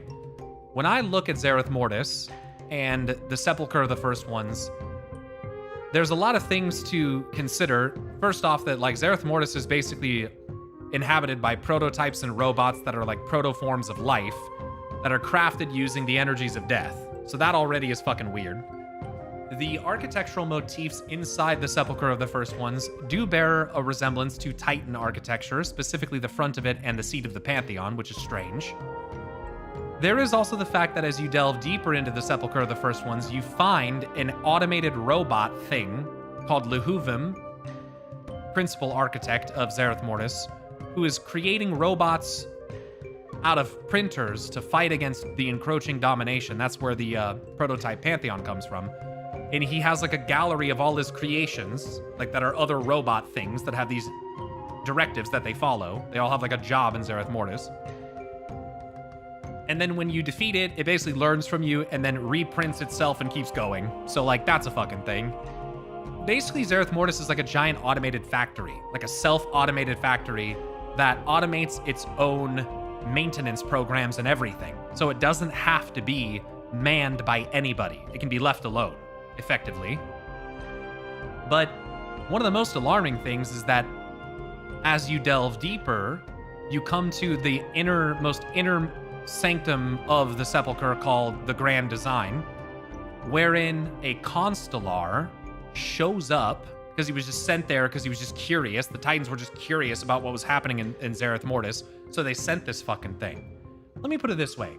If the Titans have the capacity to send a Constellar there, and he has his own little observatory room that's not occupied by fucking anyone else, in a place that is connected to something called the Machine of Origination, and he says to you, through death will come order, in caps, That's pretty fucking alarming. And it leaves me with the sense that even if someone else created the sepulcher of the first ones originally, which, by the way, a sepulcher is like a burial site where you, like, inter the dead, which, where are the first ones, by the way, because it is their sepulcher. It's kind of confusing. It's alarming that the Titans have access to that. And then that Zoval, under this, what appears to be very orderly control, command-based power of domination, is going to use the power of Azeroth and Azerite to effectively re-originate the entire fucking universe under one single power of death, thus ordering the cosmos. And when I hear that, I can't help but think like, oh, that's a fucking Titan plot. That's the Titans. Like, this looks like Zoval the fucking boogeyman, but we know it's the Primus who dominated him in the first place. We have overt proof of this. And we have memories of the Titans in the Shadowlands, including Norgannon and Eonar and the Dark Titan, which Argus and Sargeras are both referred to as the Dark Titan, by the way, in Chronicle. In addition to this, the opening cinematic of Shadowlands tells us that for uncounted eons, the Shadowlands existed in perfect order.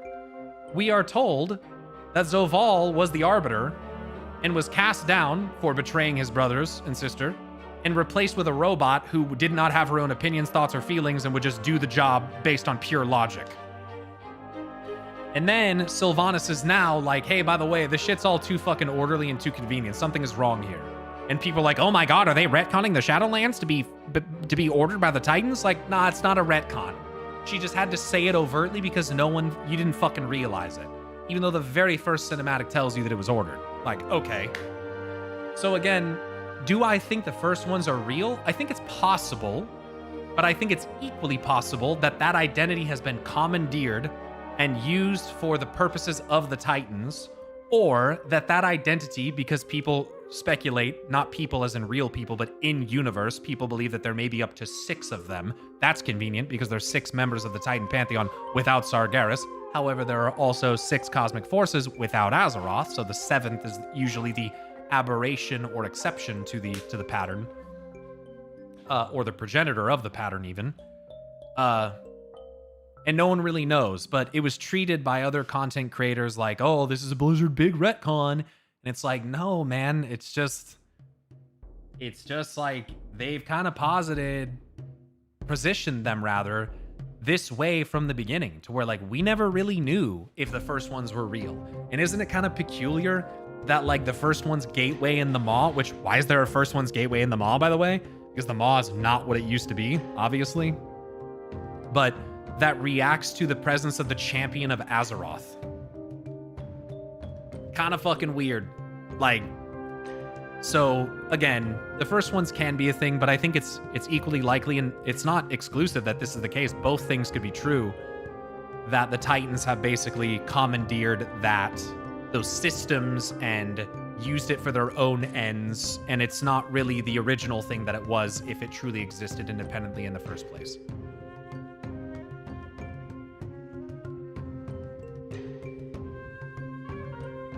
So that's my short answer to, are the first ones real? The short answer.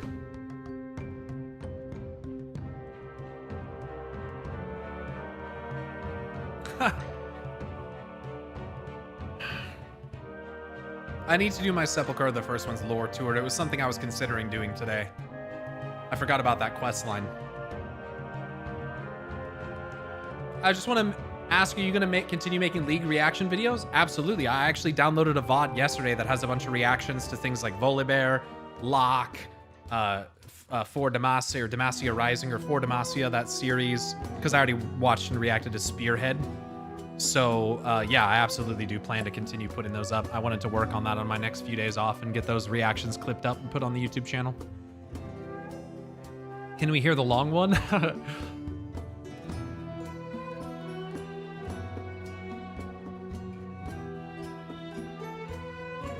Have you seen League Classic announcement? Yeah, that was one of the things I reacted to on my League stream on Friday.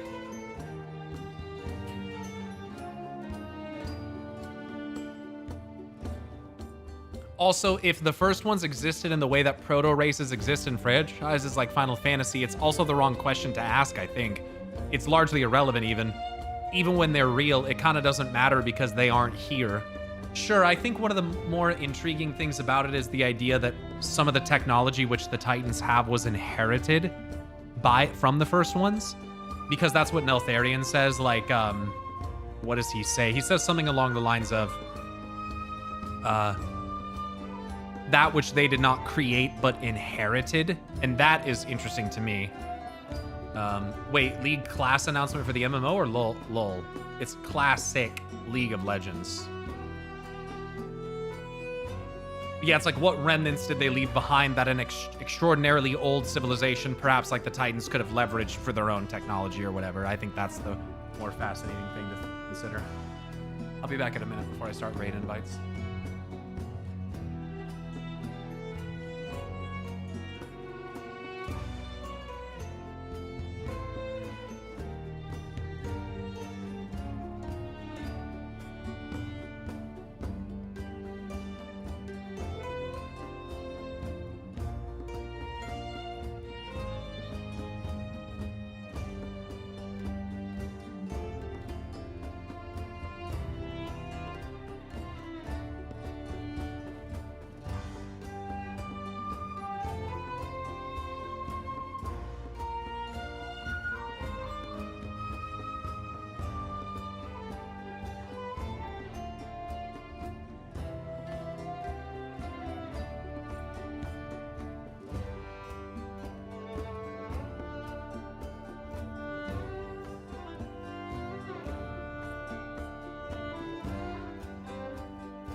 All right.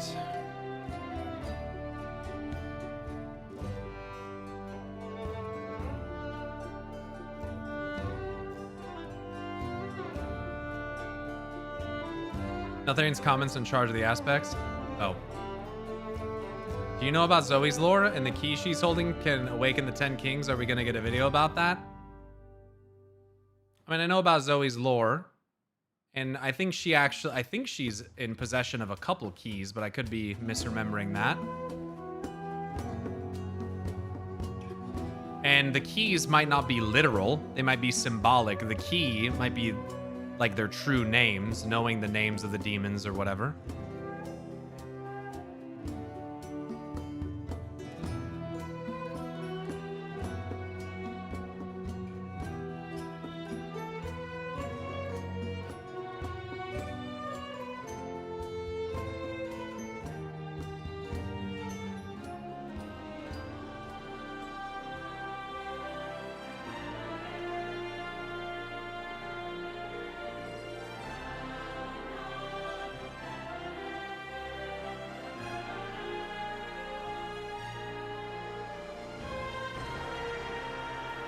I feel like also what you're saying there, I think is kind of speculation. I don't remember, I don't know of the information that says that that key can awaken the 10 kings. I feel like that might be speculation from like Necrit. I don't know for sure. Feel free to correct me if I'm wrong, but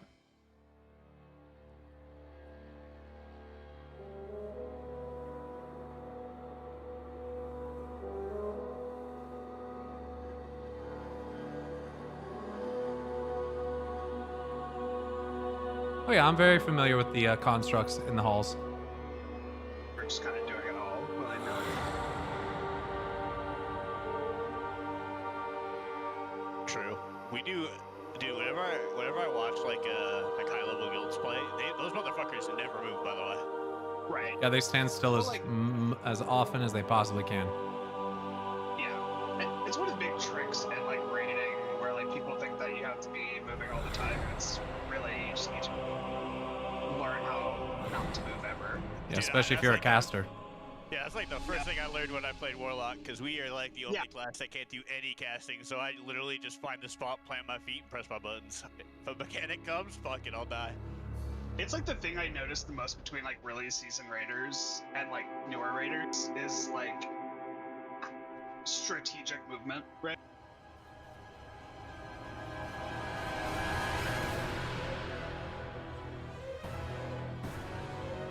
Child of Twilight stole the only joy from the whispering horror.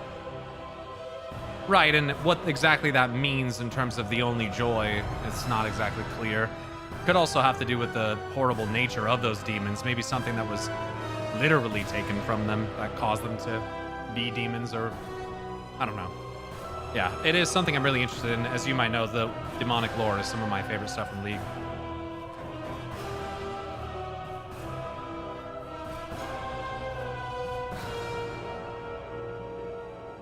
Man, my stomach is so fucked up today, man.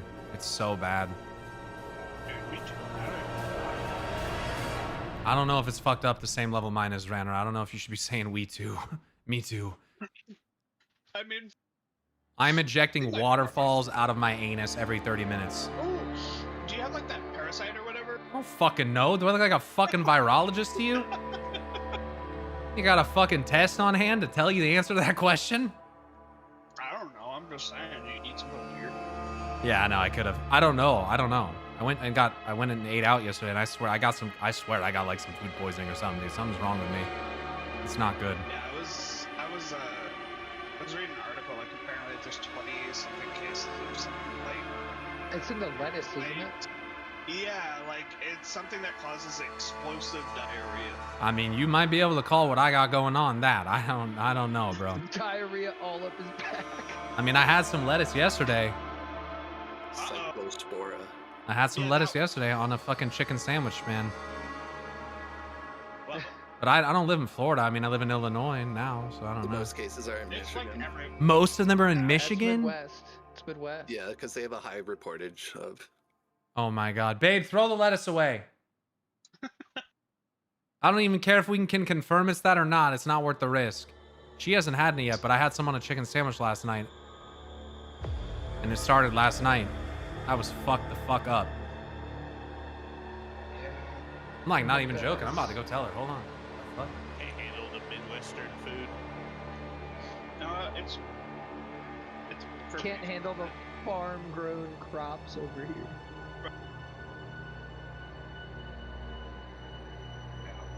It's like, were saying, if you like, ever 4 visit cases Mexico, like, don't drink the water.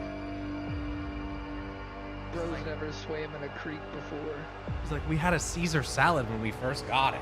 Like, you not remember? And I was like, oh yeah, that did happen. That did happen. And that was like days ago. No, it's probably something I ate yesterday when we went out for lunch. By the way, dude. Ever seen Bridesmaids? Yeah, I know the exact scene you're talking about.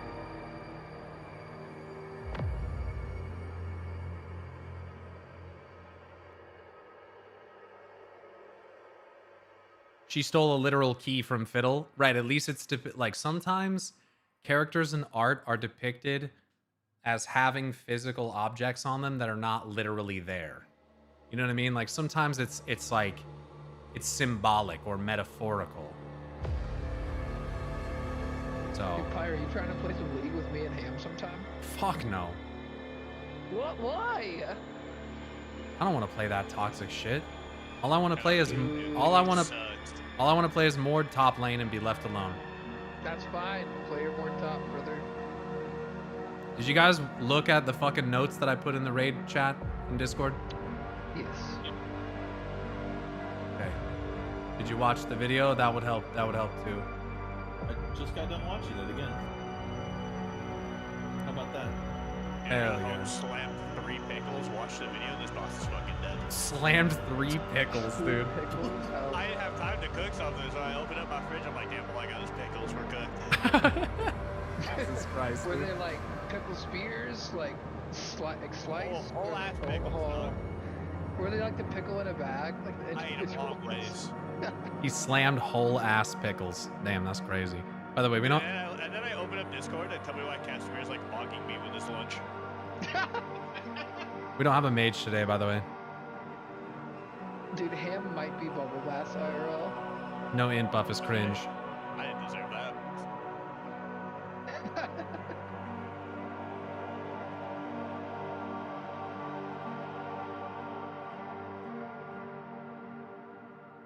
You know what's cringe? Not having a full raid team. Yup. True. I'm gonna start linking their social security numbers if they like keep skipping raid nights like this. How do you have their numbers? Won't say. I'm applying to Liquid together with Pyro, saying we're number 11 world. We'll get in. 100%. I mean, we beat Echo, so it's gotta be something.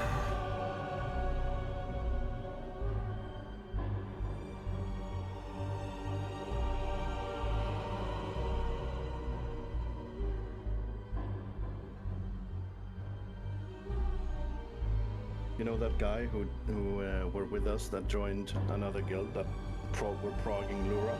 Mhm. That's Pyro, so if people don't show up. Yeah, unironically, it will be. Like, if we can't field the 20-man raid to get cutting edge, I unironically will take my paladin to another guild and raid in top 100 again. Because heroic is not satisfying to me, and this constant battle with the roster is killing me. I do genuinely think like start of next season we'll have like much better like Well, it only ability to recruit people. Yeah, I mean, but you want to recruit people before the fucking raid drops. Yeah, true. Also true. You want to have a raid team ready to go. And I mean, it's just one thing after another. We got fucking Warlock leaves, doesn't say shit. We got Hunter's got things going on. Mage leaves. Like, it's just, we have fucking there's 5 people missing raid tomorrow. In one fucking day, a quarter of the raid is gone. That's kind of insane. I've never been in a guild before where like a quarter of the raid is just gone on one day. That's fucking crazy. It's not even a holiday. It's just a fucking random Saturday. It's actually even worse because it's the week after a holiday, so like you'd think they'd be Yeah. That's what you'd think. It just, I know people have things going on, but it doesn't feel like the same amount of commitment across the entire raid team, and that's pretty frustrating. So, it is what it is. True and real. And I mean, I would still like to, I'm not gonna like fucking get rid of the guild, but I know that there's some people on this raid team that if we're not doing Mythic, they're not going to want to raid. So, like, that's why they're here. So, you know, we could be a little heroic AOTC, do that again if we want, but it wouldn't be able to interject with the time that I would be spending on getting CE. And I really want to get CE again. I want to feel challenged because none of this feels hard to me at all. Yeah, no, I mean, I genuinely think like if we can get people to actually like show up to raid nights, like we could definitely do CE next year, 100%. Yeah, we have 100%. a lot of like spontaneous call-outs, like all the fucking time. Since April, so 3 months, we've had 39 people miss raid on, you know what I mean? Not 39 different people, but 39 absences in 3 months. That's like a fucking lot. Between 20-man raid group, if you average it out, it's almost 2 missed nights per fucking person the entire raid, which is just crazy. But you know, people have stuff going on, and it's just my only criticism is like, don't commit to a raid time if you can't actually make it. Don't do it if you can't actually make it consistently. So, yeah. Because we will not kill Lura with that. And that's, I mean, it won't happen.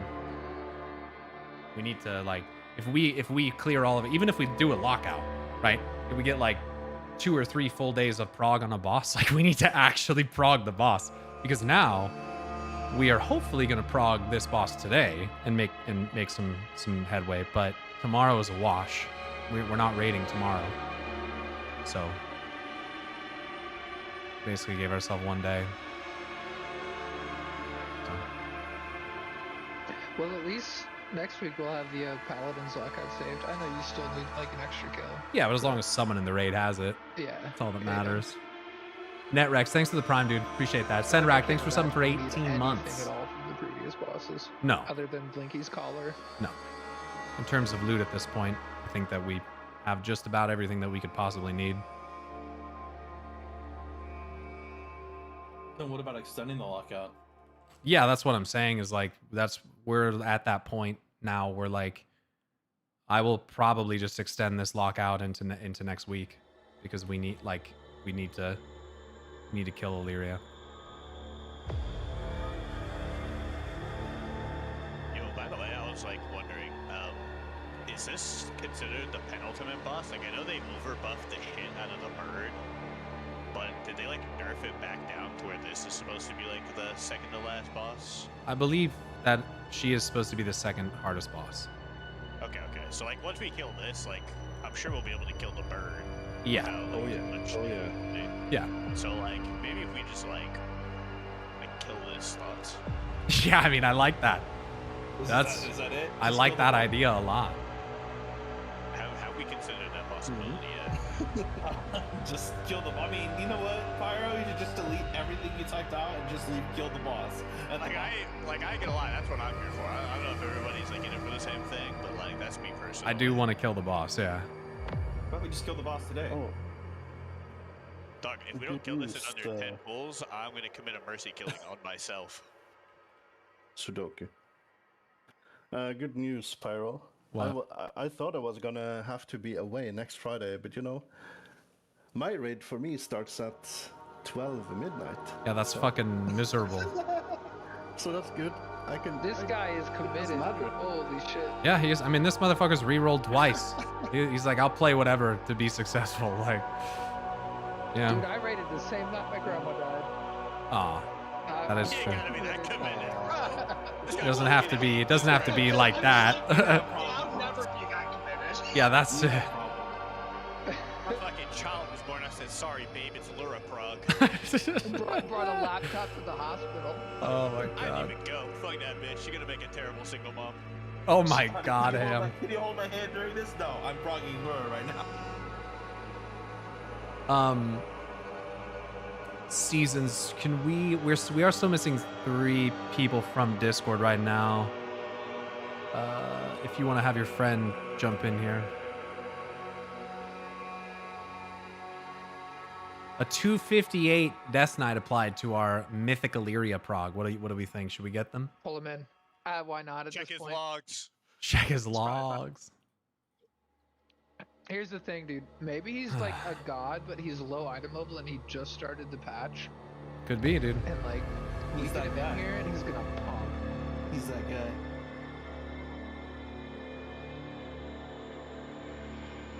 Yeah, he just didn't repair his gear. Just be all level 1 hunters and running with no gear or anything. Lug out onto the side wall and go up into the ring and then shoot Lyria from up there. I like the strat. Let me do that. That's what that one guild did. That's insane. So, the thing is this also, like, we started Mythic Prog like 6 weeks ago, 7 weeks ago at this point. Most Mythic guilds finished Prog that long ago. So, like early and mid-May, for like, I won't say most, but like top 100 guilds is when they accomplished that. So that's been a month and a half now. That is one of the benefits of like, we will structure it differently next tier if we can keep this shit going, where we will get to Mythic Prog faster and hopefully clear it faster, and then not have to like prog for 2 extra months. You know what I mean? Like, And I think we kill like heroic all the way through like 4 raid nights max. yeah, probably. That's what I'm expecting. Yeah, just to continue to get. No. He means like we do 4 clears worth, like, and ideally we do that in 4 nights, but Yeah, that would be ideal. yeah. I can see us getting up to like probably the last boss, week 1 of heroic. I don't know if we know that because sometimes the boss is just like a turbo fucking demon. True. Depends on how they do that. Like if it's like a Lura type difficulty, it might take like till the second week to get it. But Yeah, because we killed heroic Lura like hell early. And the awesome thing is, dude, killing heroic the first week, we're gonna have a full vault of myth 1 out of 6 raid loot, so we could get good trinkets. We could get myth tracked here week 1. Yeah, because we were hell early on the heroic wind chime kill. Like we were killing it before some like mid-level mythic guilds. Yeah, we were like US 200. It's a bummer we couldn't start like mythic prog like right after that. Yeah, just didn't have the roster, and somehow fucking still don't.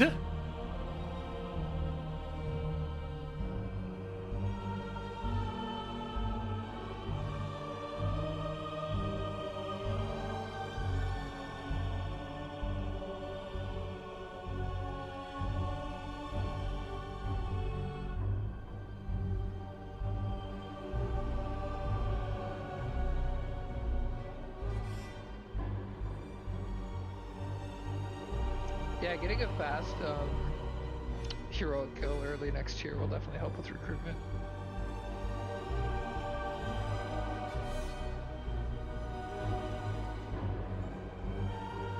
And if we are at least 8 out of 9 from this tier, would be nice. Yeah.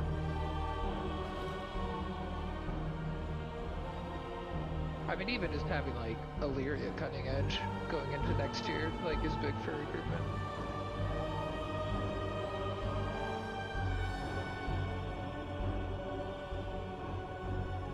Yeah, as long as they know that we didn't prog mythic that long.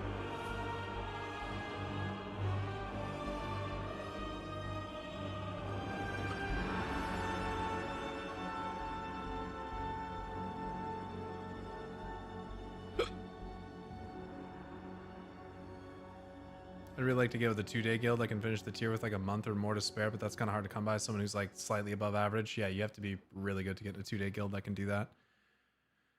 There's, I don't think there's even any 2-day guilds in the top 100. It's really hard. Been a while, I think, since we've had one. Yeah, because we top 100, these motherfuckers are rated like almost full 5 days, right? No. Yeah. There's 3-day guilds in the top 50. Okay, but like, that's like the liquid retirement home. Maybe, yeah. It's like, yeah, I mean, Not the majority, yeah. there's quite a few guilds in the top 100 that are 3-day. back in the day we called them unicorn guilds. I'd call them the Order of Anshe. Yeah, that'd have been like Encore. Encore was insane. 3-day guild. Yeah, I have a post up in the LFG Discord right now, and then I obviously have this. But we are living the struggle right now. It's also just like really difficult to like stand up a mythic, like pivoting from heroic to mythic, because you have like a lot of people who are mythic curious and then like dip out. It's a little bit better. Dude, I low-key feel like that's what happened to our warlock. Like our warlock saw this fucking fight and he said, stepping out of I ain't cut out for this shit, dog. I mean, that's a real thing though. A lot of people like just enjoy heroic and they get to mythic and they're just like, not for me. No, low-key respectable. Like, it would have been cool if you would have said something, but like, I fully respect, like, if you look at this fight and say, damn, I'm an AOTC raider. I mean, that was my plan for like raiding like last expansion, and this one was just super relaxed AOTC. But like once I get into doing heroic, I'm like, oh man, I want to go harder stuff now.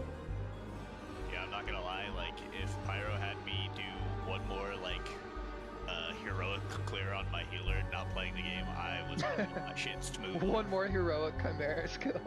I really like heroic. Like once we killed it, you could add a gun to me and I would have. Looking back, like else.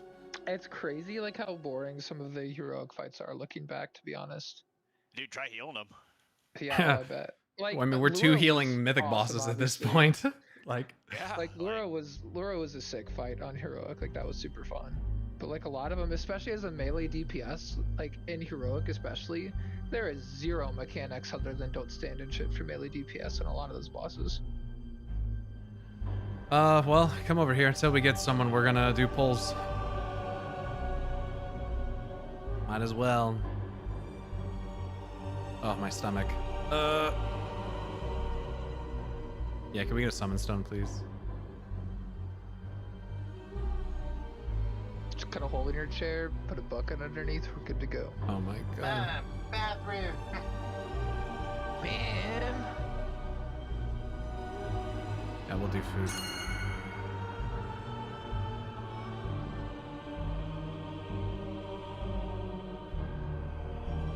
Yeah, we can at least get like phase 1 like down super smooth and clean tonight. We play well enough, we can just kill the fight with 18 people. True. That's basically what like Liquid does, because they carry people. So like, if we're like better than Echo, then we can do it. Jesus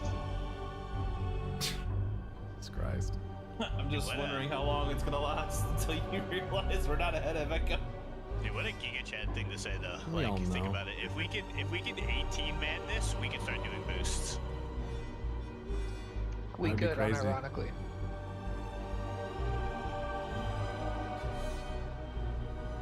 And then instead of boosting Jay, we'll just be like getting paid to do it. I mean, we could like sell like Chimeras runs easily.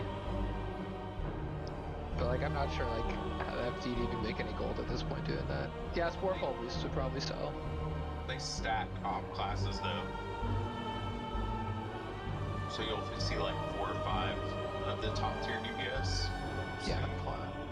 But I mean, Chimeras, we kill it so fast. Like we could boost like probably even like 3 people from that shit.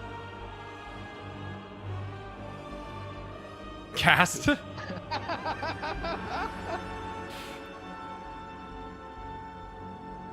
A precursor for what is to come. Alright. Get your potions or flasks and all that bullshit on.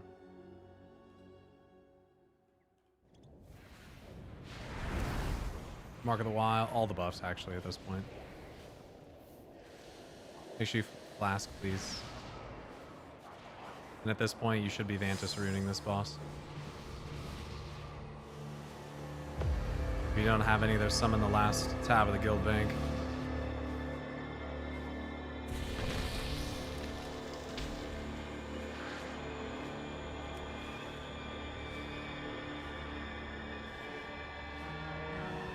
until we can buy week 1 mythic BOEs, I don't think we have enough money. True. That's like, you need millions of dollars for that shit. Yeah.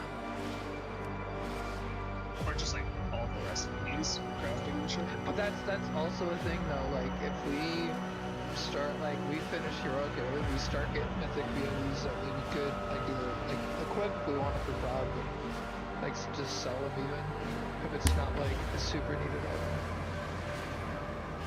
Like, cause those are gonna sell for like several million early in the season.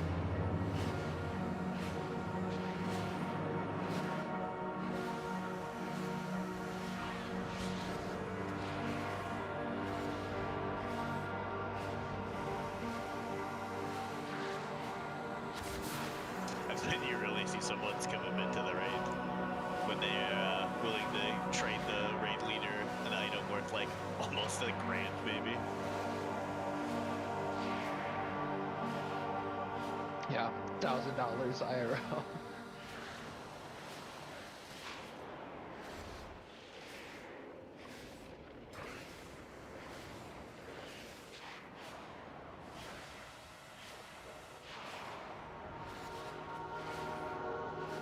Oh, sorry, there's someone whispering me.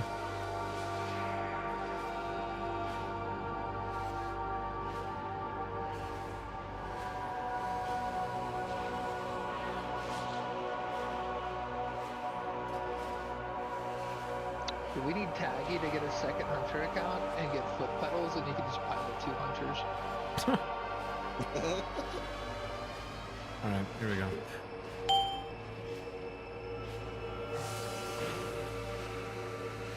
Range, get together. Healers as well. Make sure you bait. Stay back! Do not Don't use interfere! potions at the beginning here.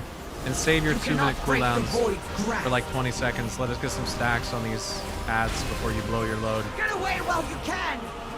Don't worry, it'll line up fine later. All of this is your own doing!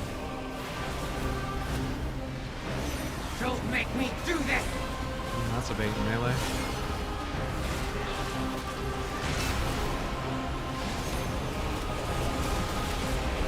You were warned! Okay, wipe.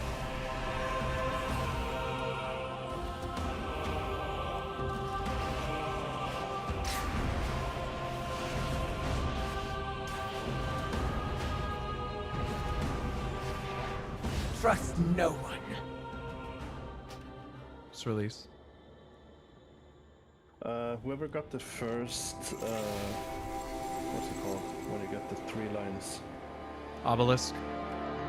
Yeah, You just call it that. First obelisk, that's Technically Grasp of the range. Beyond, I think, or Grasp of the Void, or whatever the fuck. Grasp of Emptiness. Yeah, whoever got that in Yep. the first one in range. I shot it right at range. Stand like right next to the circle instead. Yeah, you don't want to go very far past.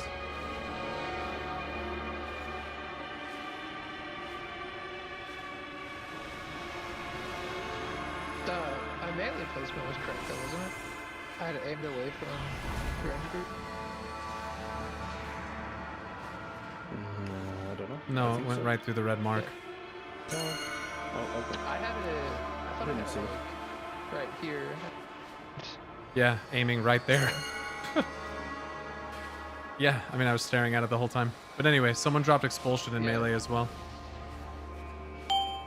Hold your CDs for like a good 20 seconds, and then use them. They'll do more damage, trust. Stay back! I potion like a fucking not idiot. But I have to interfere! fucking not do that. If you have 1 minute CDs, you The can use them. burden is more 2 than you minutes can and 3 bear. minutes you want to hold on to for a second. Also, you probably saw this far side, but you want to try not to get aggro on those droplets. When Demiar's alive, we want Demiar to die as quickly as possible. Don't make me do this! Don't hit.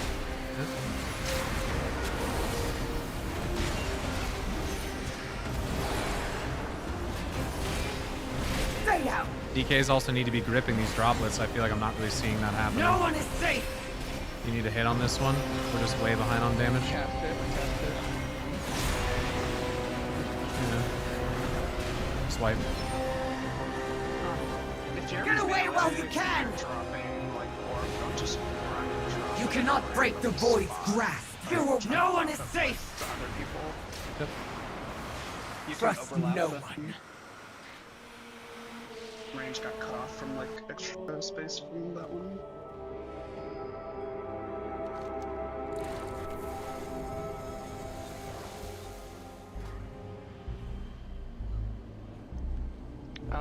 Tell me if this is like wrong or bad, but when I get the orb drop with melee, I just take it out onto the little blue crystal here. That's fine. Okay. Like, if you're 'Cause dropping I figured, it, like, yeah. if you're dropping it here, like where the other range are dropping it, that's fine. But like whoever got it this time dropped it right here.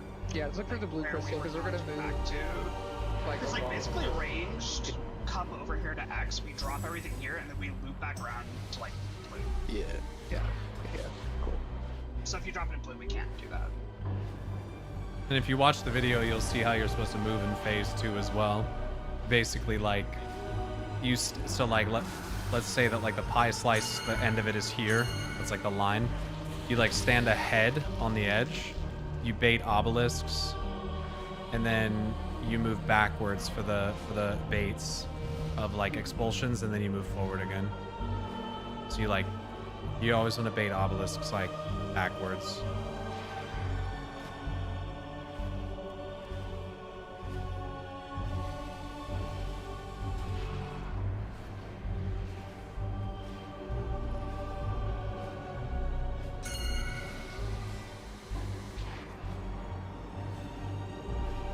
We'll take another Spriest.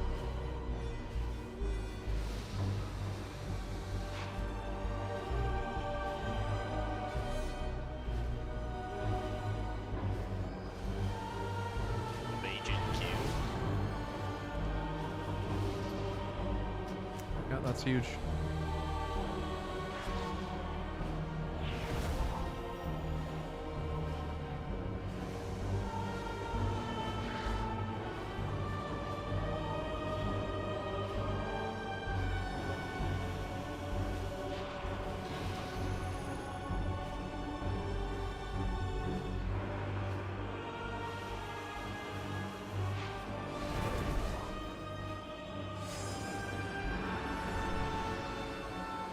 So yeah, the other warrior that I was watching in the POV was kind of standing more like over here, so that way when those orbs spawned, he didn't get aggro on them as easily. But Death Knight's like #1 job, like literally more than doing damage, is gripping the ads. We need to get as many stacks on Demiar as quickly as we can.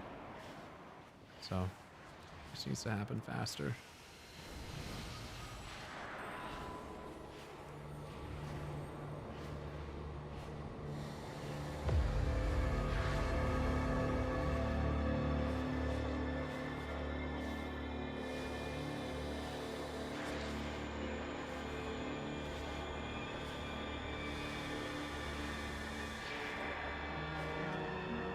Also, since we have 20 people now, I can assign a kill squad.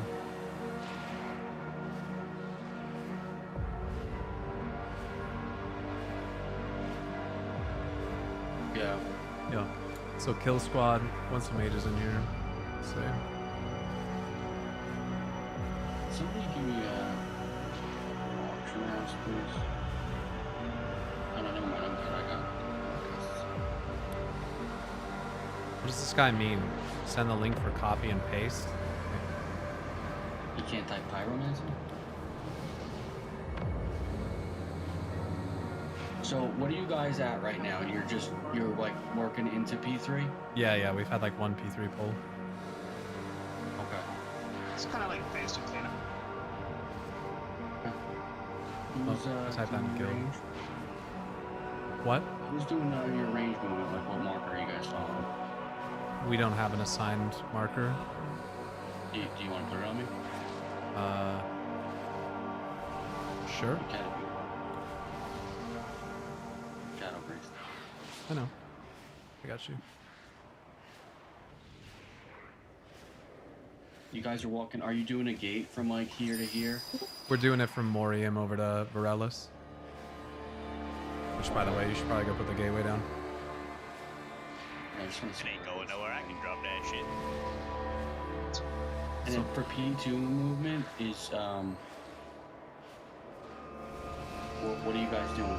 Where are you starting? Like, so after war goes down, where's everybody stacking up? Like here?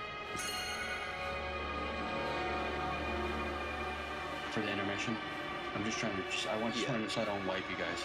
So you guys are going here, and then after intermission, you're ending on this platform, right? Correct. And then kill teams getting sent here? Correct. And then range stack will be in this corner? Correct. Okay. A little bit off from the corner, but yeah. Yeah, no, I got it. You guys go like all the way. You guys are going all the way across instead of just next to it. So the reason you do that is so that when you do, like, so we go here, right? Well, this is why I do it, and I don't know if you guys know this, but so when we go there and then we end on this platform, where Vor is now, when you do the short gate after, so like you'll after going into P3, right? Roll stack here, and then we'll jump over this platform. And then when we go to this platform and you do the short gate from here to there, it's always going to be left. If you do it from a different platform, you have to gate, like, the gate isn't always the right way. You know what I'm saying? Yep. Yeah, we always had two that's locks, the only reason. so I'm not like if you guys do it a different way or want to do it a different way, like, not a problem at all. I'm just trying to tell you guys, because I know if you're just starting P3, I don't know if you guys are like totally set on exactly how you're going to do it, so I'm just giving you options. Nope, we just need pulls. Yeah.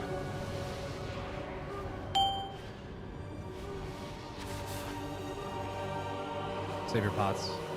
Save 2 minutes. Stay back! Do not interfere! You cannot break the void's grasp. Get away while you can!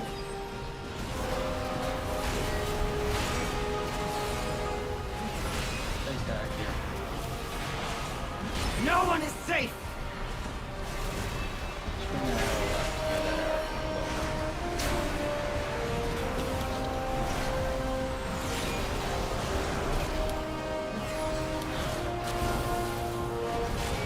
Hit on the next one. No one is safe! Kanata's got it. Go to the other ad. I have Morium. Get away while you can! You cannot break the void's grasp. Yep. No one is safe!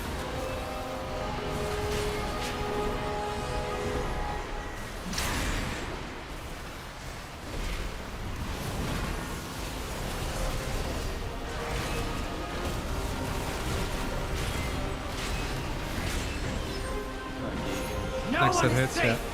Put gate down, please. Oh, it's already down. Hit. Good. Finish him off. Melee, go to the next one. Just go.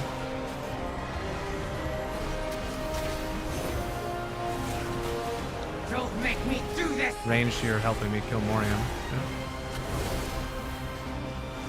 Fade out! The burden is more than you can bear!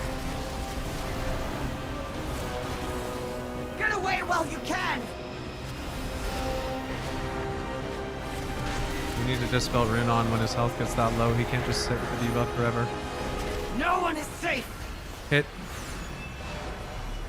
Jay's got it. Good. Fade out!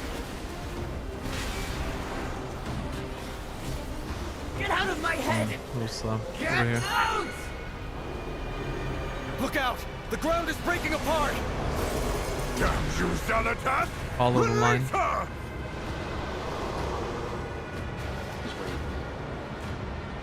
Enough posturing, Yeah, Alaria. It's time to embrace what you truly are.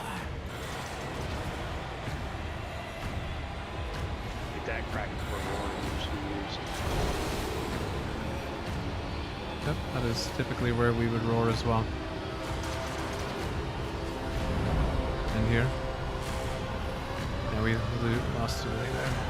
So whatever, just keep going. Kill squad is, well, it would be both the hunters, the mage, and even other areas. Do a triangle right now to bait this first. Yep. Lane should already be out there with this, please. Yeah, we need to lust as well. It's also where we would pot. So we are we going? We're starting on the right side here. Get away I would have gone to the left side, but the whole fucking raid is dead, so I'm just kind of doing whatever. Yeah, normally we would be here and the range would be out here. Yeah, like range it back out to here. And then if you don't mind me talking, like I can help you with the obelisks and the range and stuff. I just don't want to talk. I mean, it doesn't bother me. If it's for like obelisks and shit. You can just Yeah, I am in the Prot Valley. Okay, so yeah, I mean, I never knew range this on doing yourself. the right job, and then Sure. and you could handle melee, and it should go pretty smooth. Sure. So the kill squad, by the way, again would be both hunters, the mage, the demon hunter. We could probably send 4. We should. I don't know. Should we send 5 or 4? Do you think? It depends if they're good or not, Right. right? This mage just I fucking hate bugs. Let me see. I mean, I might have somebody in my guild, like on an alt, maybe or something. Let me But yeah, I think I normally send 2 warlocks, a shadow priest, and a hunter usually, depending on like a marks hunter. Yeah, we'd probably send Tag, who's marksman, both the shadow priests and a warlock. Yeah, if you need to send 5, like you'll figure that out, right? But they should be fine. Yeah, I think we just had 4 before and it was fun. Yeah, and we got 3 priests too, right? So you could send a mage and then just have like your priest group back.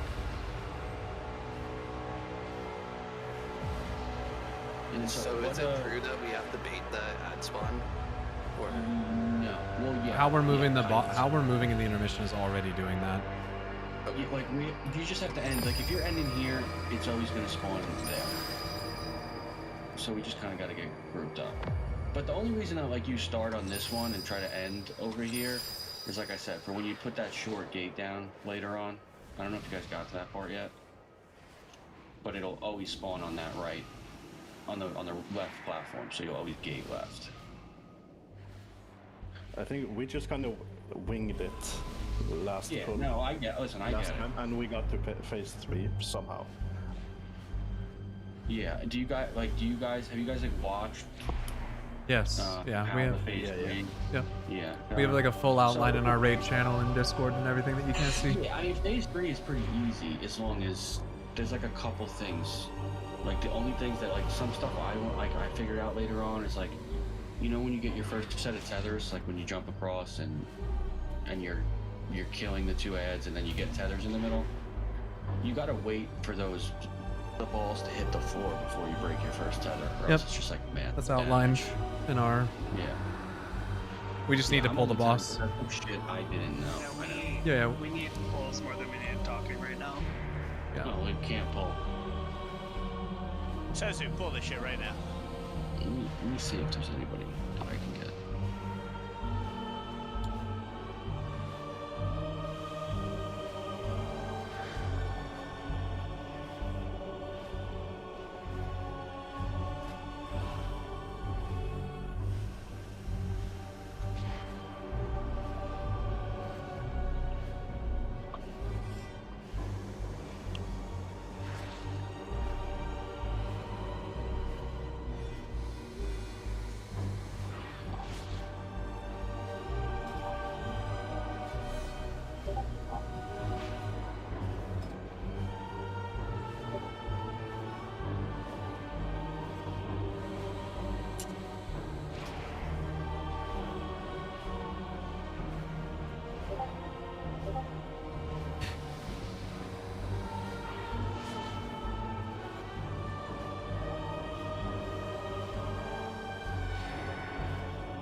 You know what we need? We need a gamer girl leading us. I would listen to her callouts.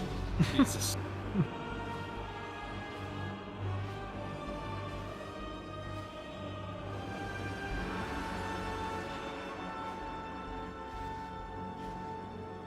I'd even listen to Jay with the maid suit on at this point.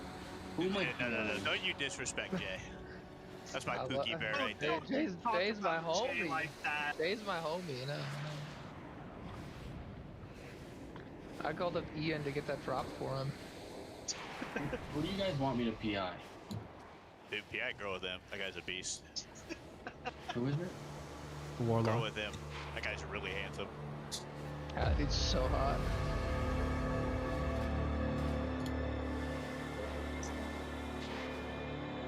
Nah, fucking PIJ is Jay Wild. That guy fucks. Yeah.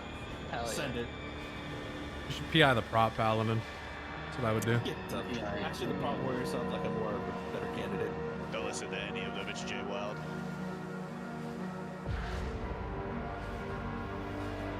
Yeah, I bet you just, you know what? Everyone's arguing over PI. You just PI yourself. You know, just don't give it to anyone else. This is such a painful waste of fucking time. I haven't even said anything. This is such a waste of time. That's because we did make the decisions for you, Jay. Don't worry about it. Don't worry about thinking. We'll take care of that.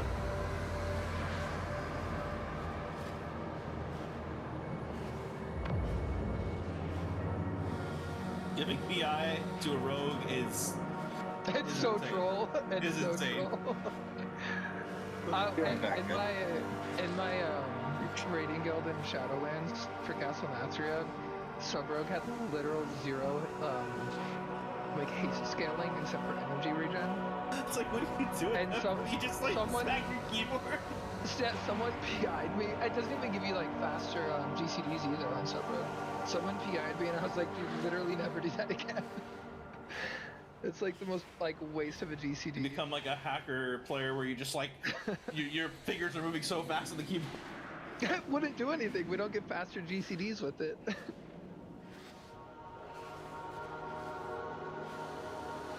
Alright, you want to pull with just 19? Let's get practicing. Yep. I think our pug is right here.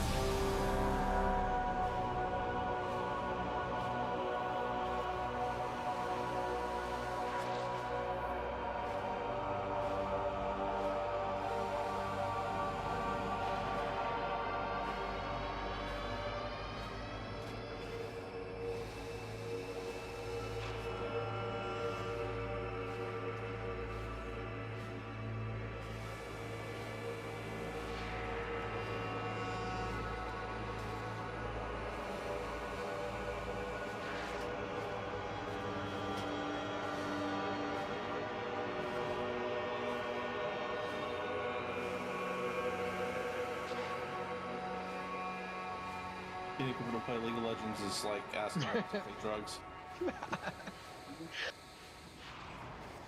What did you just say? I said getting people to play League of Legends is like asking them to take drugs. It's a lot easier to get me to take drugs. Oh my god. Drugs would probably be better for your mental state, I ain't even gonna lie. Oh, 100%.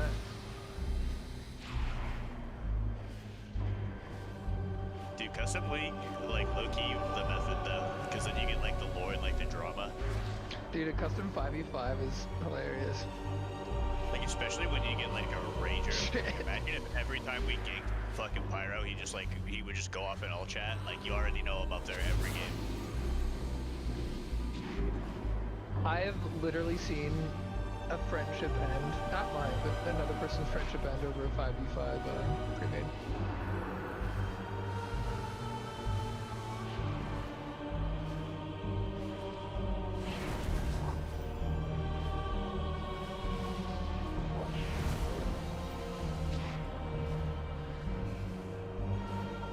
There's no way we got this guy representing Murloc Squirt in our guild. Or in our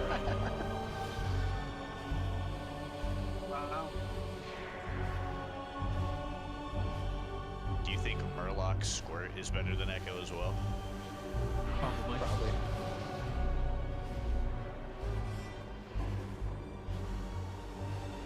I could see Jay wearing a full Morlock costume. True. Shit, sorry, guys. I'm back. Dude, I bet Jay would rock that Murloc costume too. Oh, you bet. I'd make sure to like shave and put some makeup on. Oh my god. Wait, okay. Murlocs famously wear makeup, that is true. What would you shave? Oh my god. My face, brother. Why would you ask the question? Dude, you ever seen a Murloc with a mustache? What a stupid ass question, bro. For Kill Squad, can we just send both the hunters and both the demon hunters? Is that fine? You guys? As long as healers don't let us die. Since we have to go a little bit further than the hunters. Yeah. Either that or double hunter, double priest. What? I was just wondering how the cooldowns line up with the devourers on damage. Stay back! Do not interfere! You cannot break the void's grasp! Get away while you can!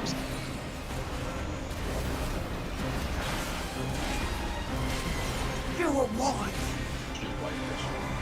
No one is safe!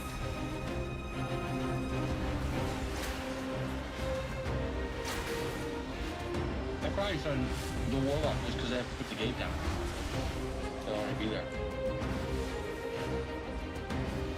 Yeah, I can go over too. I mean, is there like a specific reason we need to send 5, or can we just send like 8 fucking people, just run its shit real quick and then like come back?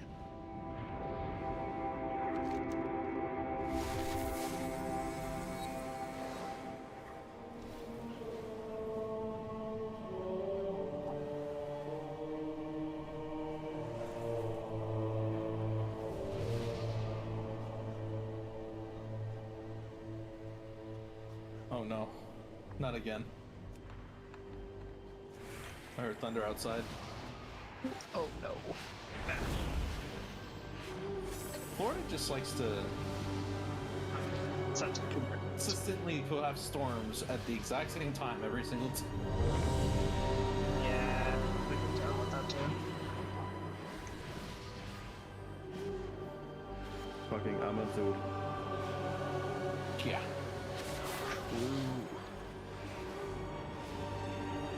That's some kind of protector right there.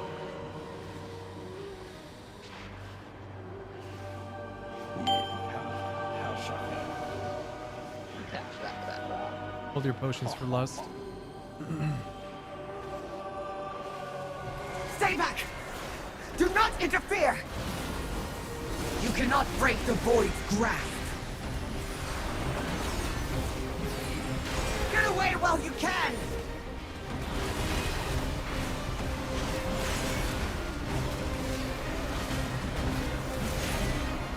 Don't make me do this!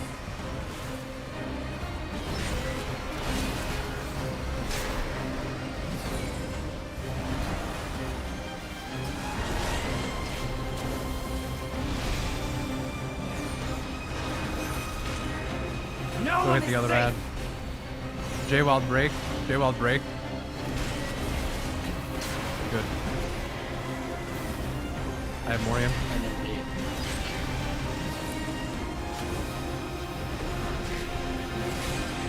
The burden is more than you can bear. No one is safe.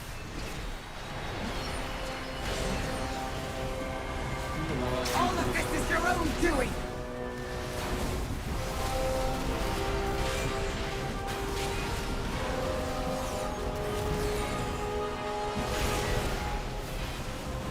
No one is safe. Have to hit. Could go 5 and 6, but we're not gonna have enough damage on the other one for it, so we're just behind.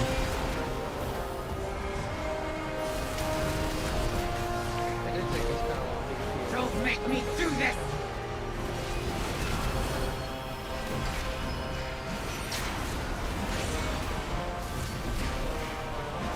You cannot break the void's grasp.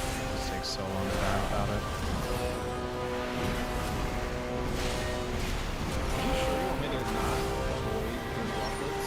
I mean, we need to kill Demiar as quick as possible.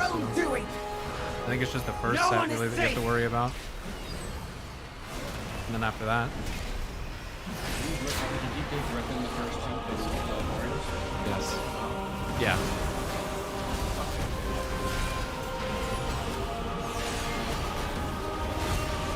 Don't make me do this. Don't. Yeah, I guess you can release. It doesn't matter. Stay out. die. Get away while you can! Trust no one.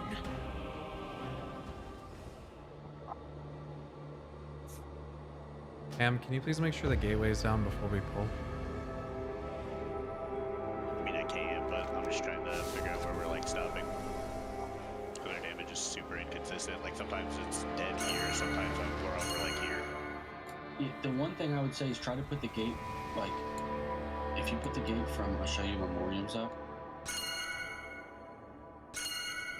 So, if you put the gate from like here to here, or no, sorry, from like here to here, it helps because when all the void droppers that are on the range gate, they run past Morium and then they can just die underneath them, and it just adds extra stats. You know what I'm saying? Like when you gate like that, it gets a little like clustery. I like a good cluster. We like that. Alright. When you tell Magnus Carlsen how to put his gate down, I doubt it. Can you give us blessing of the bronze, please?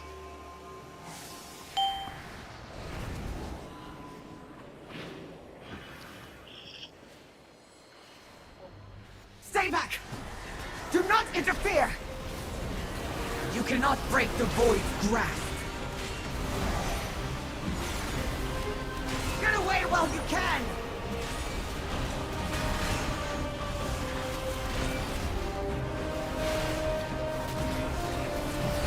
Don't make me do this! Miss.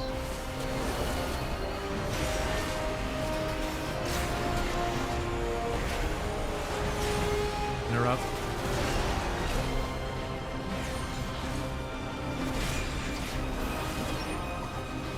No one is safe! Hit. Martin hit.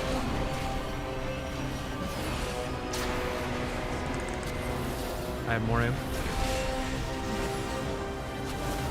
Get away while you can! The burden is more than you can bear. No one is safe!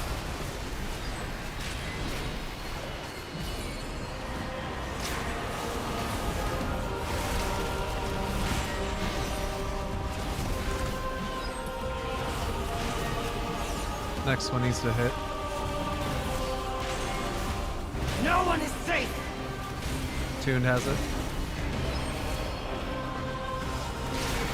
Good. Morales. Look out for the bait. It's pretty close. Don't make me do this!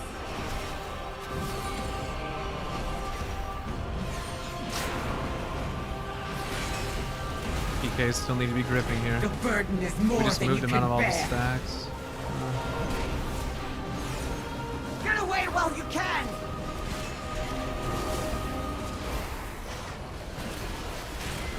Stay out! These need to, next ones need to hit. No one is safe! It's just like, shh. Yeah, it's because it spawned underneath them on one of the melee. Get out of my Alright. head! Everyone get together over here. Look Wind out! Rush Totem, the ground first is one here. breaking apart! Damn you, Xanatas! Let's do it now. Release her! Good. Oh, some of us went in front. Whatever. Enough posturing, Alaria. Roar. It's time to embrace what you truly are. Yeah, you should bubble and run back through it if it's gonna catch you.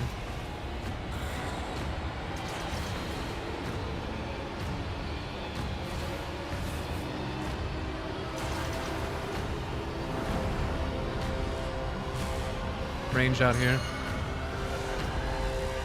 We have to wait a little bit and bait. Yeah. Kill squad, go. Oh, she went. Yeah, here we go. Range out here. Yeah, lust, please. Potions. You cannot break Make the sure we're void's hitting Illyria grasp. and the ads with the shit here. Watch the, watch the. Get away while you can! Everybody should just be on track. Stay here. The range anyway. I never miss a shot. DKs, we need to have these ads underneath the boss, please. Yeah, come to me, sit on track.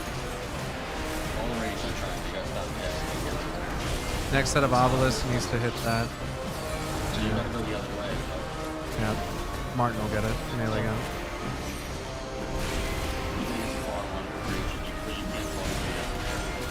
Yeah. I never miss Yeah, because just come stack on triangle at once. You'll be fine. On triangle. Like, don't finish there. Grips. The burden is more than you can bear. That's triangle. Get away! All of this is your own doing. Yeah. Stay stacked. I never miss a shot.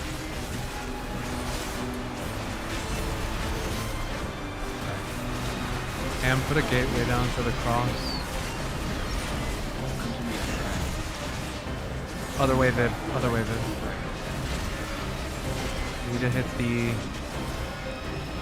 Viv, do you know how the mechanic in this phase with that works? You need to aim them at these things. Yeah, we do. All of this is your own doing. Yeah, it's over. Just wait. The burden is more than you can bear. So we need to hit Illyria with Silver Strike Arrow because it reduces her energy. When she gets to 100 energy, she'll phase to phase 3, and the higher her HP is when that happens, the worse it gets. Throughout that phase, the mechanic that we're consistently not doing is aiming the obelisks at the images of Illyria. So, Viv, there, you should have moved along the edge with the rest of the range and then positioned your obelisk so that the lines that it's shooting go and hit that ad that was standing in the bullshit over there. They'll be white if you're not aimed at it, and Correct. silver, and they'll turn purple. They'll turn if purple. you are aimed at it.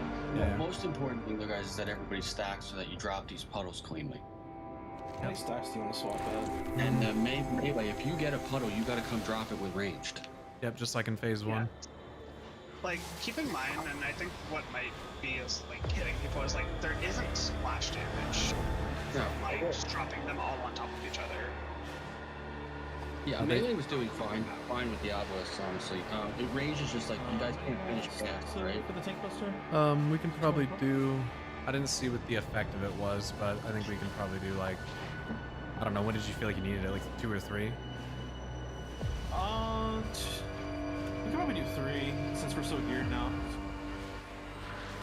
It said 2 on the video, but it's long when without full. It said 2? Yeah, he said 2 on the Yeah, video. 2 or 3 is probably fine. I mean, you got all the way to 5 before it became an issue. Yeah, I mean, yeah, we should be fine.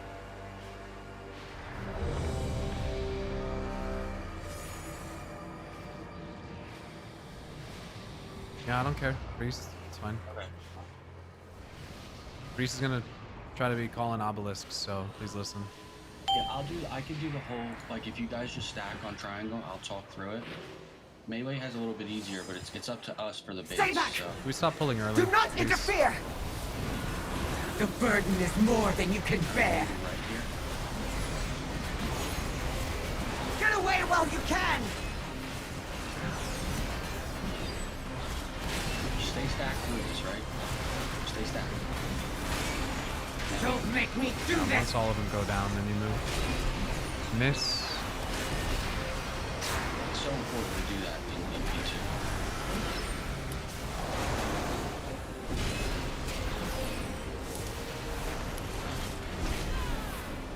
No one is safe! Hit. Tune has it.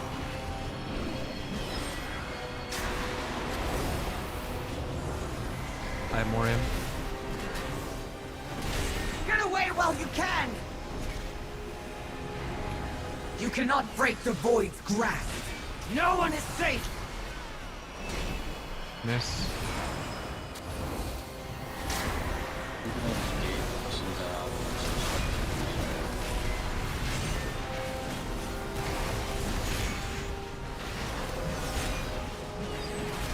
Hit. No one is safe! Kirby has it. Good. Relic.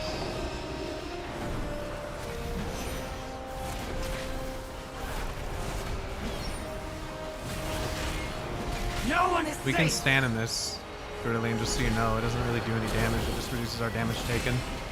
Or our damage done, excuse me. So we just need to make sure that the boss is in these circles. You cannot break the void's grasp. Get away while you can. Stay out.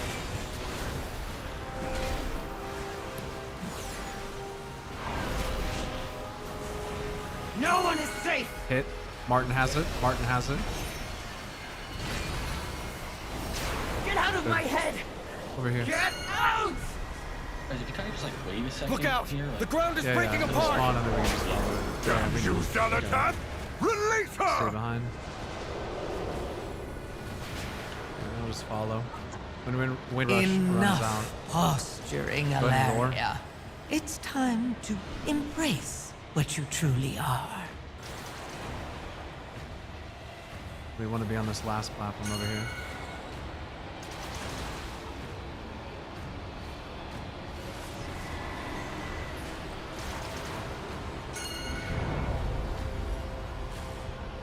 Stay for bait, please. Wait.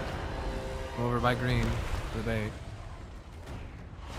Kill squad, go. Kill squad, go. Range stacks on triangle, which you lost. Not triangle on the ground, Talus. Triangle the marker on the guy's head. Triangle one. DK's grip. You cannot break the Yes, void's lust, grasp. please. You're out. Now we're in the corner, guys.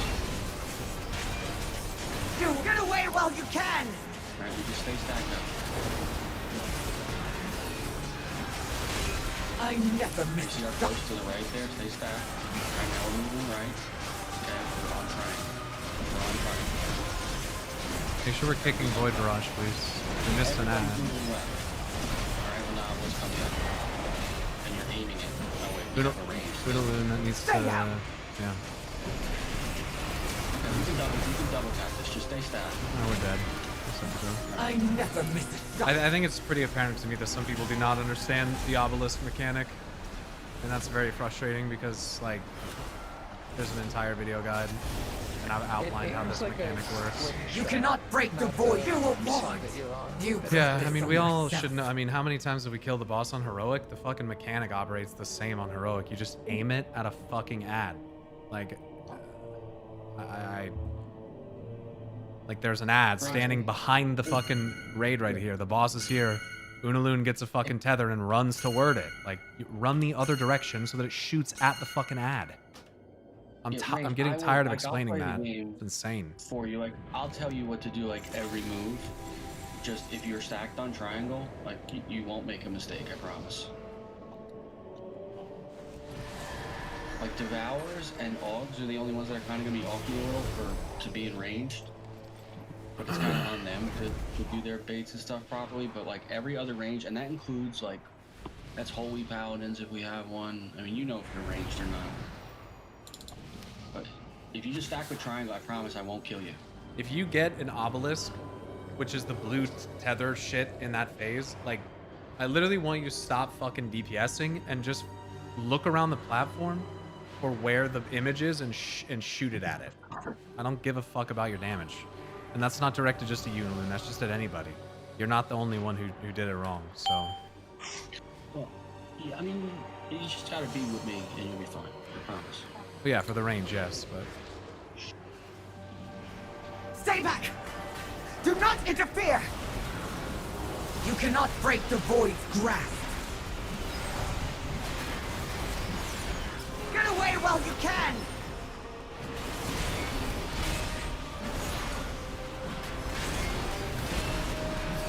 I'll move early, guys. Don't make me do this! Walk the arrow left out, please. Good.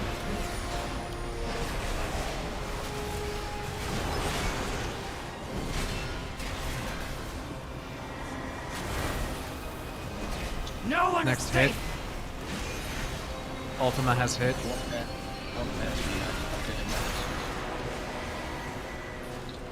I have Morium.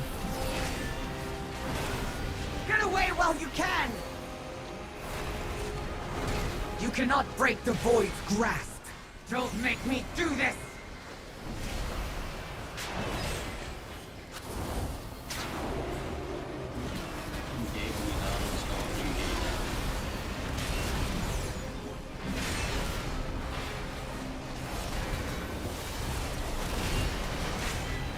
one is safe. Toon has hit here. Let Toon hit. Runon, go to Varellis.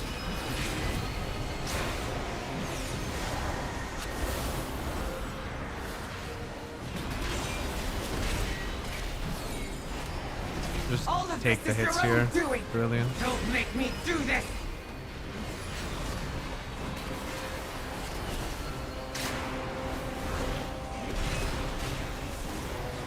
The burden is more than you can bear. Get away while you can. Arrows in 5. Need to have a hit on this one. No one is safe. Barra hit. We don't have a lock, so we won't have way back. I should have rezzed the lock instead of the misweep for Windwalk. Look out! The ground is breaking apart! Damn you, Xanatas! Release her!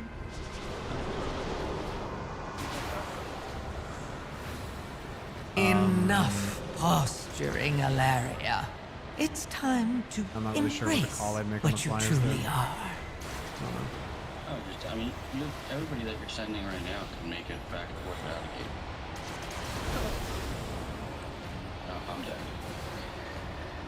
You want me to freedom you there? Are you getting sucked in? No, I think we just need the roar and the wind rush. Yeah, the roar should just be automatic when the wind rush goes away. It's tough for priests. Kill squad. For those who are alive, ranged. The burden is more Yes, than you we need can a lust bear. immediately every time. I don't know if like we only have like 2 people that can do it. It's 2 of the healers, so you can hit it literally as soon as we hit the ground. I never miss something. Right, did you see that Salaka right there? He doesn't stand like here. Too far. Like there, and then everybody's gonna move to the right. And you're gonna aim that obelisk. You have obelisks of course. You were warned. Okay. Yeah, I mean that's just because the thing didn't die fast enough. Yeah, only 2 alive. That killed And you him, brought this on Civil yourself. Electric.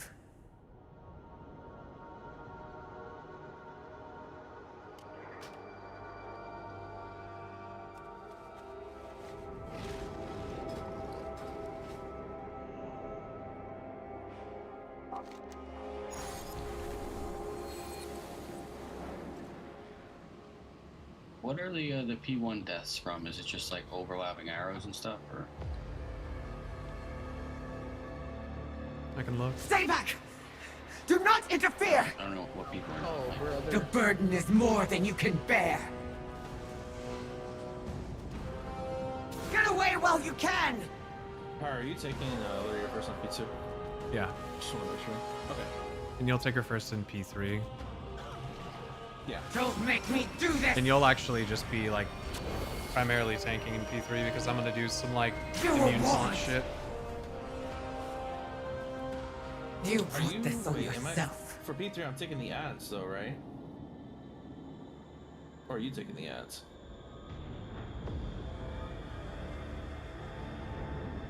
I watched the It's video. whoever doesn't get the tether. Gradnos was taking the ads as the warrior. Anyway, Like, I shouldn't be so talking about that. We haven't even got there yet. Can you guys control who gets tether as tanks? No, Yes, right? through immune taunts, yes.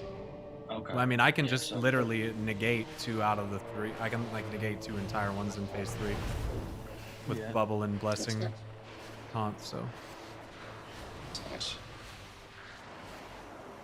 I think I do. My tanks are warrior and yeah, no one plays fucking paladin. No, but they're good. They're gonna be really good next season.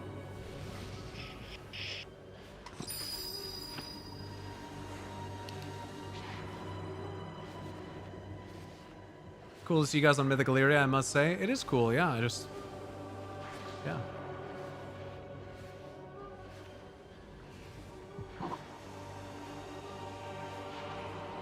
We get lock rocks, please.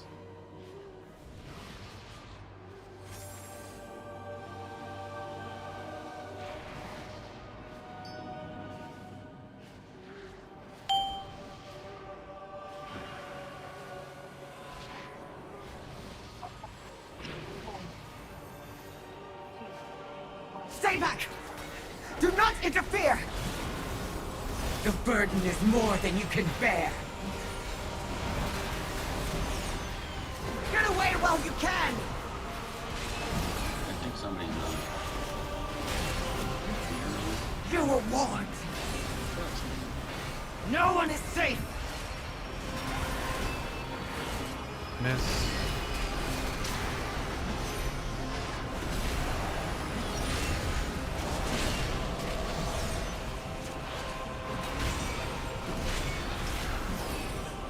No one is safe! Stay out!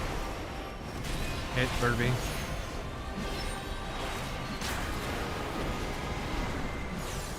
I have more in.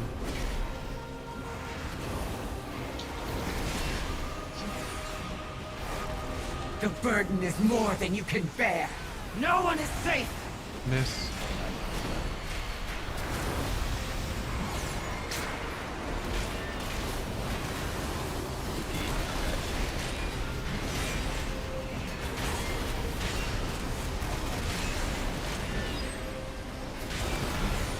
No one is safe! Hit. Aggie has hit. Get away while you can!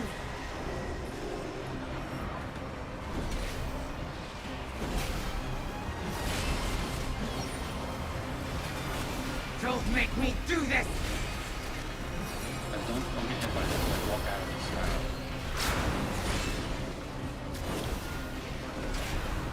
You cannot break the void's grasp!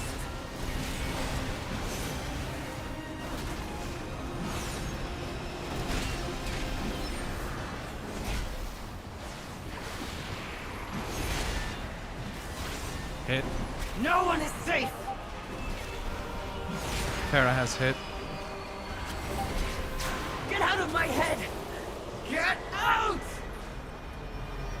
Look out! We'll The wind ground rush. is breaking Wind- apart! I fucking hate when I say that. We'll wind rush first. Okay. Release her! Stay behind the line. Okay, rush. Enough posturing, Alaria.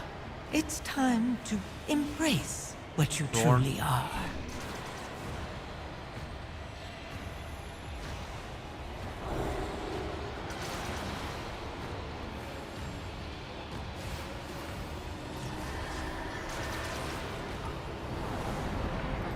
Guys, you want to be like over here, guys. Really big.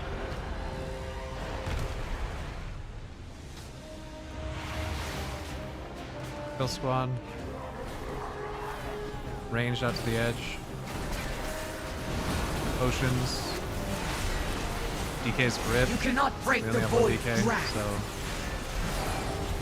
On triangle, guys. All range. Get away while you can! Just stay here. Don't move. on the first I obelisk never there miss is nothing to hit. Alright, follow me, guys. On triangle. On triangle. Back up. Right. Next obelisk needs to hit out there by range. We're all moving left, guys. Everybody's moving left. Obelisk 2. Right, pointing at the obelisk, everybody else stacked up. You were warned! Stay stacked. Stay stacked. I never miss a shot! Now we're moving. We have obelisk on the left, guys, so we're staying up right in here. These need to hit Illyria. Lines need to hit Illyria. Everybody's right on triangle. The burden is more than you can bear! Please, everybody to the right. DK grip. Get away while you Yeah, can! there's too many people dead. We lost Ray, you 4. see what we're trying to do? I never miss a shot! And Ray, we only handle Excuse, can I have a heart-to-heart with you? Yeah. All of I this really is your like what own you're trying to doing! do. I appreciate you trying to come in here. You brought this on But you trying to yourself. micromanage 20 people's movements in my ear is actually gonna make me throttle you. Can you pretty please just keep it like super simple, like beta, like we just hit it with like a bait altar or whatever that thing's called? Yeah, we can, but the problem is nobody's really listening to it. Well, yeah, because you're just like, you're trying to micromanage 20 people's movements, and it just means that you're like not saying anything like worth hearing. Like as mean as that sounds, like if you're just micromanaging, like move left, move right, like what the fuck does that even mean? I'm fucking fighting the simulacrum off to the side. Can we be quiet? Can I just press my buttons? Yeah, I guess. fine. I appreciate that, man. I mean, that's okay. No, like, trust me, I appreciate what you're trying to do, but like, when you see like Liquid Max playing the game, is he micromanaging 20 people's movements, or is he keeping it like really short, simple, like bait alter here? All right, move back. Like, how hard is that? I don't need to hear fucking Bad Wolf is off in Narnia. Like, I don't care. He can be off in Narnia. Okay.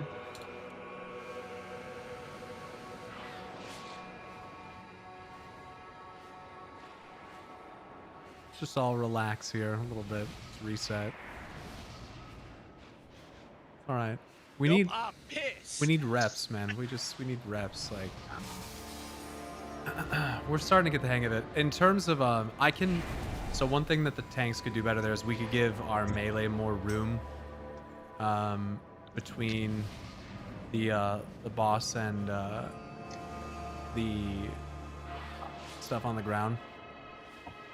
So that way you guys have more room to handle obelisks and stuff like that. So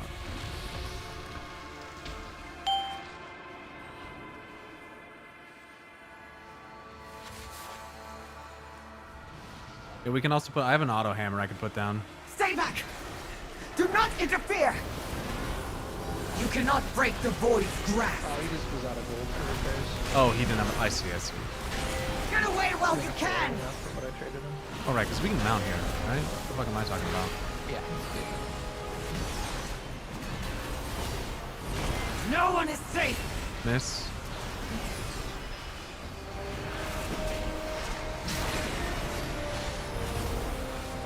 Interrupt.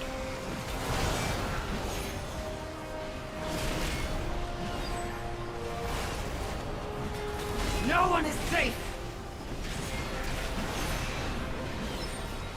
Hit. Skelly out, that's hit. Good. I have more aim.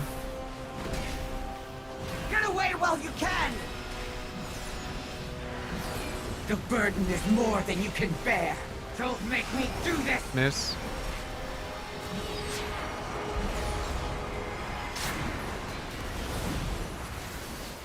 PKs be gripping, please.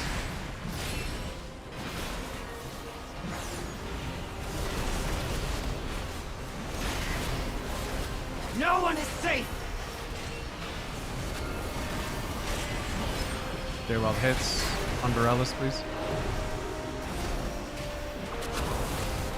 Dispel Unilin.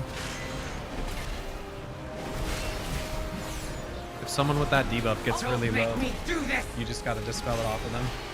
Let it go to someone with more HP.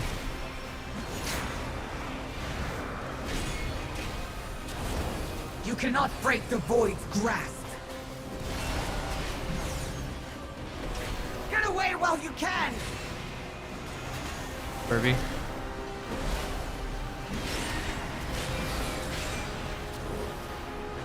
No Hit. one is safe! Rune on. Or Pharaoh, excuse me. Get out of my head! Alright, group up. Get out! Over here. Really gotta make sure Look that out! you The ground is breaking apart! Damn you, movement Xanatan! speed here. Release her! Little wind rush first. Wait for wall. Enough posturing, Alaria. It's time to embrace what you truly are. Damn. Fight 2 in a row. It's tough.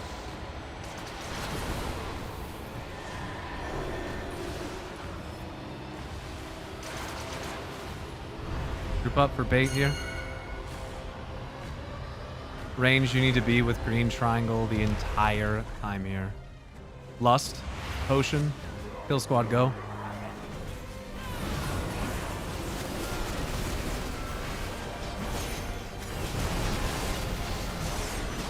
You cannot break DK's the grip, make void's sure we're grasp. kicking.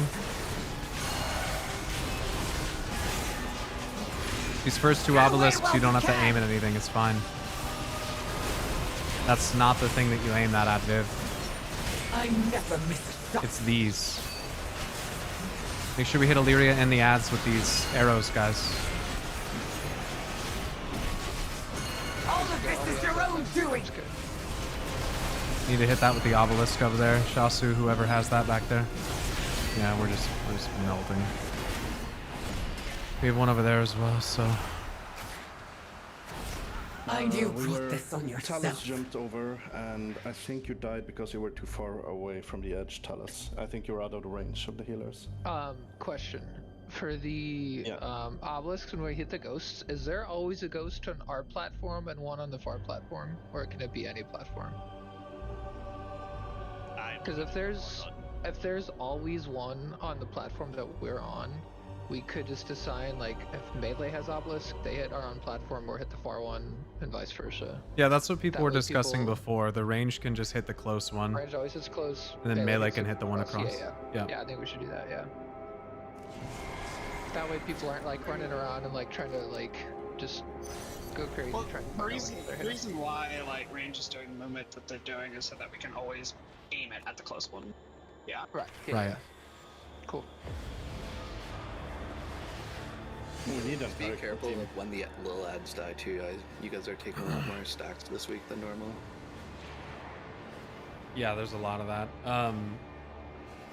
Yeah, with the lock dead, so it should be double hunter, double, and then one of our demon hunters was dead too, so yeah. Okay, let's go. Should be okay with the lock alive and everything. There you go.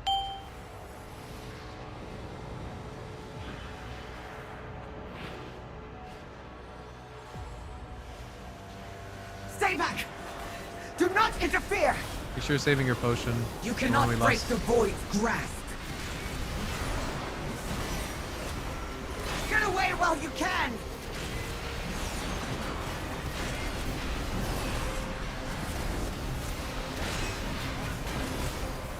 No one is safe!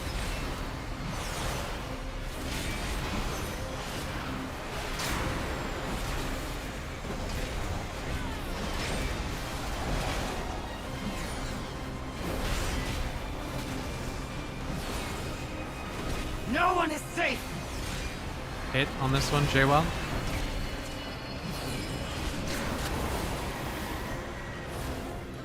Got Morian.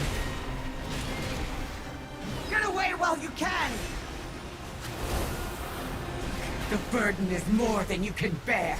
No one is safe! Miss.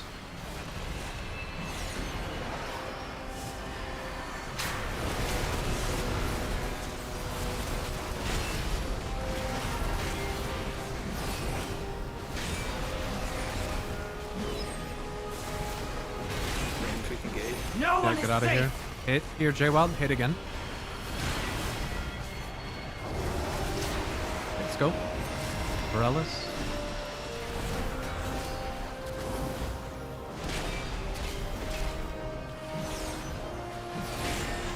Yeah, this is starting to look a lot cleaner. Just for the record, before tonight we had like 10 pulls on this boss, so that's why it seems like we don't know what's happening. The burden is more than you can bear! Get away while you can! Next hit. Yeah, he got fucking smoked that time. Hit on this next. No one is safe! Here it is now. Ultima has it. Get out of my head! You gotta heal him though. Get out! Look out! The ground is breaking apart! Was it?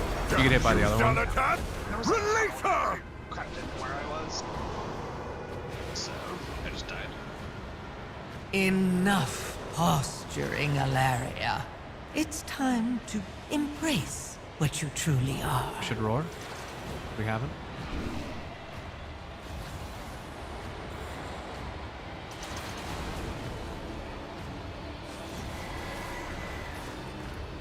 Get over here for bait. We got to be able to live through the intermission stuff, man. We can't lose 3 people every time. It's crazy. I can go kill a group since we're missing a couple. Especially like 2 monks. That's crazy. Yeah, go kill group, please.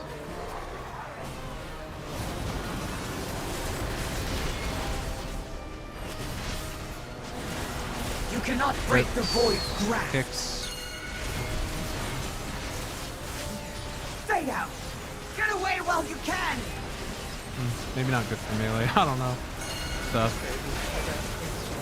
I never miss a shot. Make sure we hit Illyria with the shot here. And the ads. Good. Taunt. Range hit the far obelisk over there. Or, excuse me, melee hit the far obelisk over there. Fuck me. Sorry, Unalyn, that's a missed call. Good. Good adjustment. You hit them both. Hit Illyria with those arrows. Gotta hit her.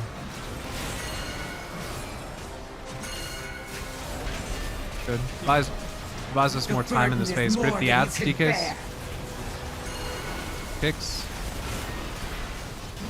Get away while you can. Melee, you gotta be hitting the far ad out there. All of this I never Not quite, but starting to get the idea. You ready for gateway?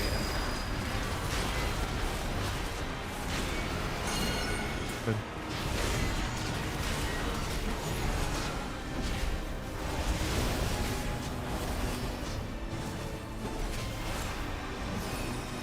After this last set of expulsions, we cross with Gateway. I never miss a shot. Gateway down and go. Pretty sure that's a set we should cross on anyway. Where the fuck is the gateway? Oh, it's back there. You cannot break the void's grasp. I would wait for the Yeah, to hit before we cross. Yeah, that's a good call. Especially because we're gonna have the Get ads away at that while point. you can. Yeah, my game was trying to shit through the my bad balls. I never miss a shot. It's getting better. Yeah, more coordinated. I want to give my boy Skews a quick shout out because him pinging an area and then I just see us all move there 100 times better. I could kiss him. You said you could kiss him? I could kiss him. That is so much nicer. Yeah, melee is doing the range ones. Yeah, so again, the melee targeted by obelisks need to target the images of Illyria, not the one that the kill squad is hitting, it's the other ones, on the other platforms. The range will direct their obelisks at the ones that are close to us, because that's the whole reason they're baiting the way they are, is so that we can do those things.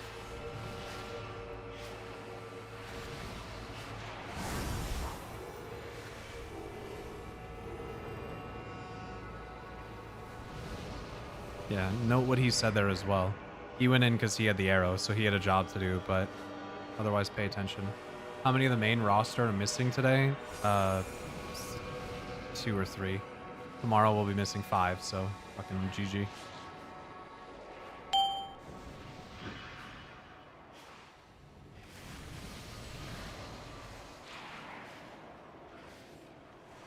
Stay back! Do not interfere! The burden is Think them a more little than you closer to can inside bear. ring? Sure, we are too much on the outside, you think? Get away while you can! I think with the group that's like trying to learn if the melee have more space to work with. Yeah. Don't make me Okay, do this! and we are just too close to range is what you're saying? Not really, but I think because melee are dropping some autos and bad spots. Okay. Making it KO. Hit on the next one. Runon has it. Let's go fight the other boss. It's not really damage check bait at this point. It's more of like a mechanic check. Yeah. Get away while you can! You cannot break the void's grasp. No one is safe! Miss on this one, yes.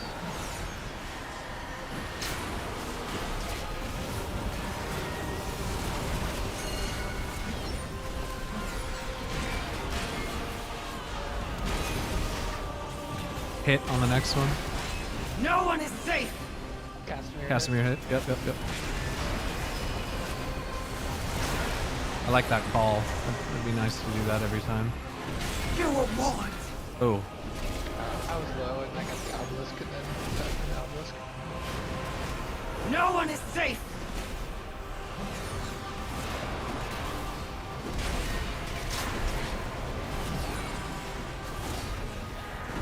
The burden is more than you can bear.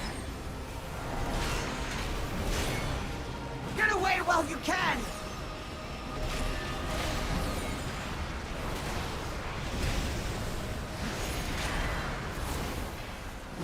one is safe! Hit. Hinata has it. Get out of my head! Get out! Look out! The ground is breaking apart! Damn you, Zalatan! Release her! Wait. Enough posturing, Alaria. It's time to embrace what you truly are.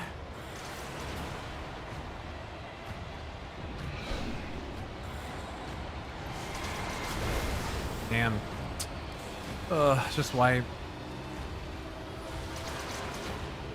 The intermission is. Yeah, it's... Some of those warps that spawn are real nasty when you're trying to get hit by the arrows. When we have roar, we're literally like, don't even worry. I'm not saying you, but like anyone. Trust no one. I'm just saying, one of the pulls I was getting hit by an arrow and then 3 orbs spawned all around me. Yeah, I would wait a little bit on the wind rush. I do feel like we're getting it a bit early. You gotta wait for the orbs to spawn at least. I agree. No problem.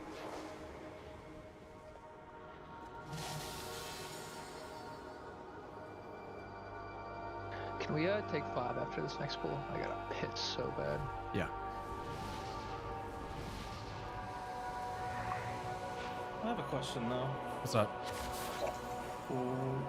Why are we running to the other line on the other platform? Because it's about where we're ending the intermission for how we're intending to bait the image that the kill squad goes and fights. This is outlined in the guide. So we start here because we want to end here. Okay. Just trust. Dude, I just wish the obelisks had lines all the way across the platform for the visual. Yeah, it would be pretty... That's really toxic that they only go part way. I think it would be kind of fucking AIDS to look at though at the same time, not gonna lie. Just like a very thin like red line on the floor. It doesn't need like the purple all the way across, just a very thin red line. Yeah.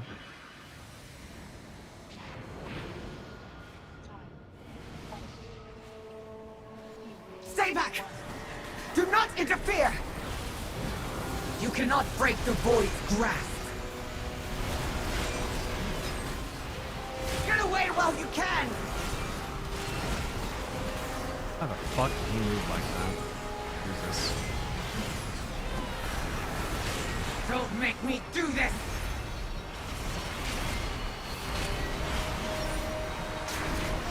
Stay out! I think we hit Toon with the arrow there. If you get the arrow and you're trying to miss, you really just need to get the fuck away from the raid. Like, preferably that direction where there's no one standing. No one is safe! Hit on this one, Castamere. They can walk past the range. Yeah, I know. They're not. They're just standing. Yeah. Get away while you can! In that You case, it cannot was break just, the void's grasp! No one is safe! Oh, sorry, I thought him.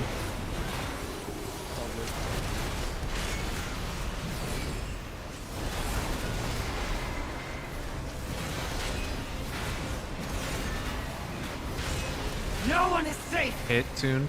Everyone else go hit Varellus.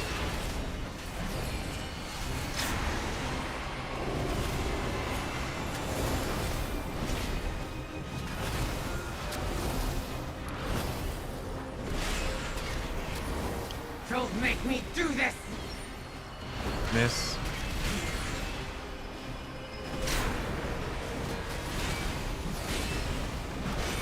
The burden is more than you can bear! Get away while you can!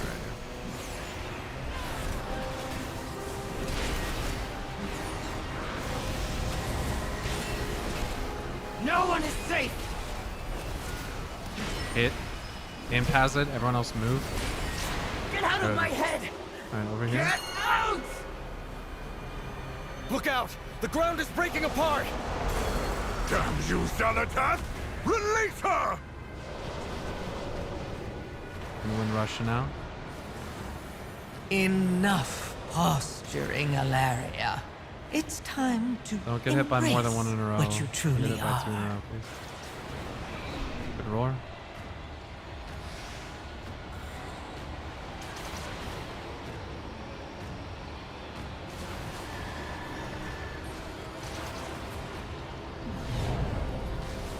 Stack together over here. We need some help with that. Yeah, we don't have a gateway across.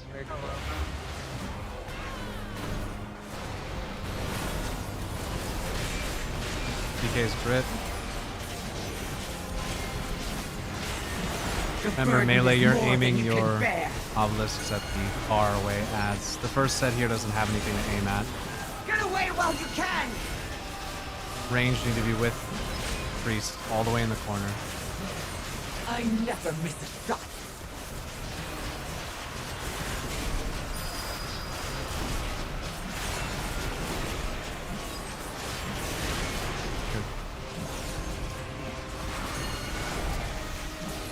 Now you need to hit something. Yeah.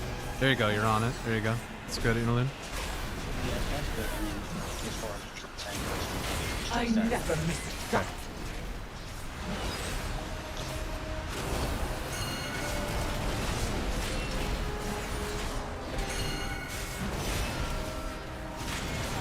You cannot It's break far, the void's melee. grasp.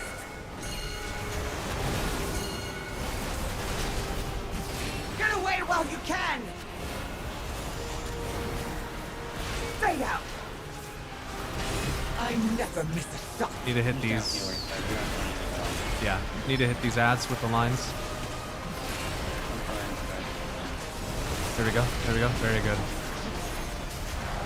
You were warned. Yeah, just a lot of damage, so. Yeah, there's 2 over there.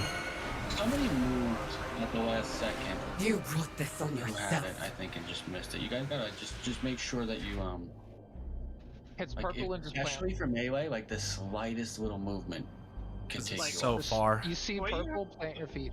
Purple. The way you have plant. yeah, that's what I said. The way you have to think about it is like, once you see purple, if you kill someone, you kill someone. That's If you're on Yeah, it's purple, not on you. other people can move around you at that point. It's not on you at all. Like that's what I'm there for. Like, if you're on me, you're gonna be safe. There's like little pockets we can stand in, and then don't be afraid to hit defensives either. I know I've said it a couple times, but like I do think that range is still scared of puddle drops. They are, yeah. You yes. can stand inside of the puddle that spawns in the first person to drop all of the other puddles, and you're not gonna die. You just have to move immediately after. Yeah, Really out. when countdown hits 1 on your debuff, step in, then just step back out. And just like, again, be on that fucking green triangle marker. I love that's like religiously. The range, like, you can't cheat 5 yards, 10 yards, like, you have to be on him. The only reason you want to like pixel stack on me is because, like, if you're to the left of me, you know, even 3-5 yards, like the whole and you wind up getting the obelisk, the whole bait gets screwed up, and then like it's harder for the melee, it's harder for tanks. So we just want to try. The only thing we can't, like, you can't really, you know, help is the demon hunters. Sometimes you guys have to be a little ahead, so just like be like ahead to the left. And then the other thing too is, like, you can pop a defensive and stand in that puddle stuff to hit an obelisk, like to hit a ghost if you have to. Like, yeah, it's worth it, because most of the time you live, and if you don't, like, at least you hit the obelisk, and then, like, you know, 1 person dies, not 20. So it's tough, like, because the second we miss one, it's so much pressure on the healers. Like, it's crazy. If only one person dies, that's a AOE. worse KD ratio, dude. You gotta get those numbers up. Yeah, yeah. I mean, but you guys, if you guys don't have a lot of pulls on this, you guys are doing great. Yeah, we have, like, It's just a little. it's our first just a actual little, night of you know, Prague on this boss. The only thing you can do, I don't know if you're doing it because I'm trying to, like, watch the range stuff, but when the melee obelisks come out, that's when you kind of want to just walk the boss like 3 yards past him. Yeah. So he can walk back towards the ranged, and then, like, that's all you have to worry about as a melee. Like, you just hit. Yep. Just hit your obelisks, and the phase is smooth. If we hit the obelisk and we hit the white arrows, the DPS doesn't matter because we can stay in that phase as long as we want. Yeah, up until a point, really, we want the boss at like 50 to 55%, and honestly, it's probably going to be lower with our gear at this point. No, you got like we should be taking her in probably like 45. Yeah, 40 if we do everything right. If we hit all those arrows, it's pretty much like, I don't know, it's like 2 obelisks after the gate, so like we're almost at the end of P2. And I don't know what her health has been at. I haven't been looking. I think we've been at like that time it was 70, but I think before that we were at like our best, I think, is like 60 something, 60 62, 63, Yeah, we which should is shoot high. for like 4 obelisks on the first platform, and then after the 4th one you want a gate. Yeah. But and the only other thing I'll say, and like not to say too much, but if you have that white arrow on you, the way it works is it goes from the ghost to you, and then it goes to another player. So it's like a ricochet. It's like you need to sandwich area between you and that other player that have it. So like when the ghost is pointing it at you, you could be on my stack, and if the other one's a melee that has it, as long as he's got area between you and the stack, it's gonna work. You just want to step, if you're melee or a tank and get it, you just step through the boss basically. That way it'll guaranteed go through it. If you're it. too ranged, you just walk in. One of you walk in. Yeah. But like that's the only time I would like forget the other mechanics. Is the white arrows are like just as important as hitting those ghosts. Yeah. Because you'll see like Alaria has an energy bar under her, you'll see it, and then every time we hit one of those white arrows, it goes down by 5. And the only way you send her into P3 is if her energy bar hits 100 from us not hitting arrows, or from her health going to 40%. So that's how you trigger P3. Yeah. I'll be right back. So I if gotta we make a trigger quick P3 call. early, it's just gonna be because like we're not hitting the arrows right.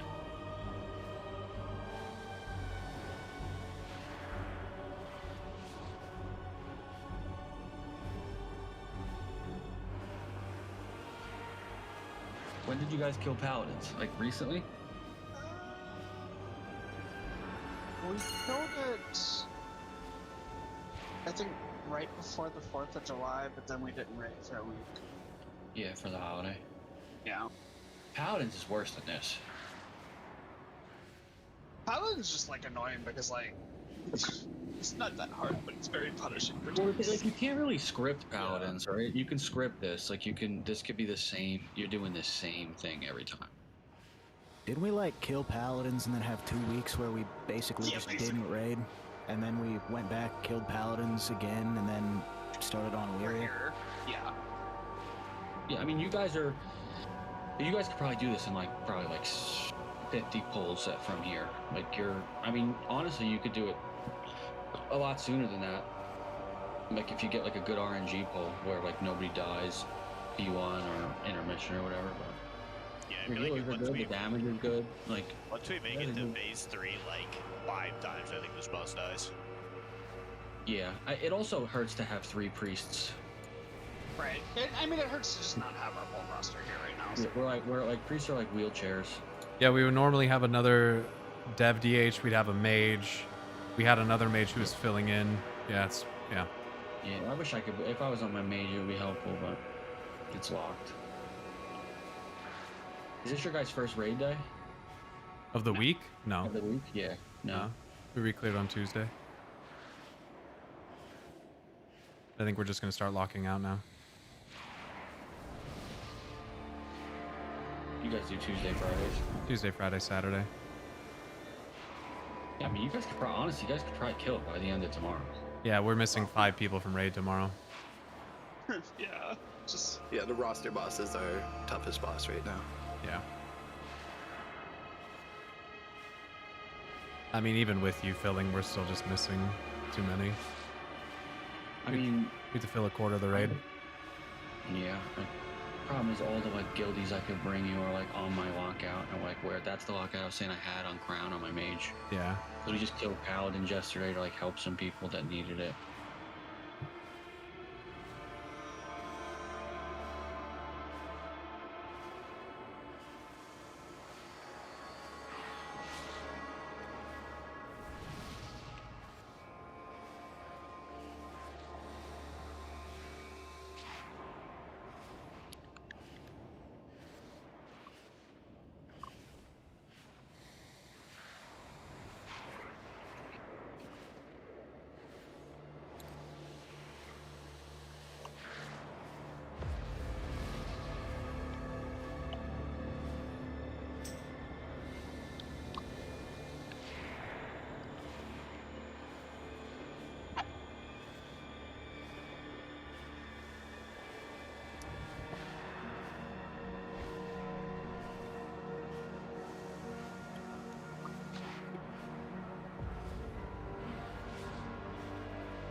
That's like my favorite thing in the game.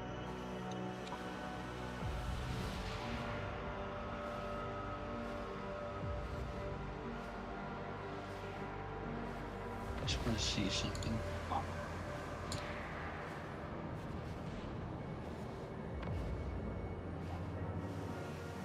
Which one is like easier on the intermission?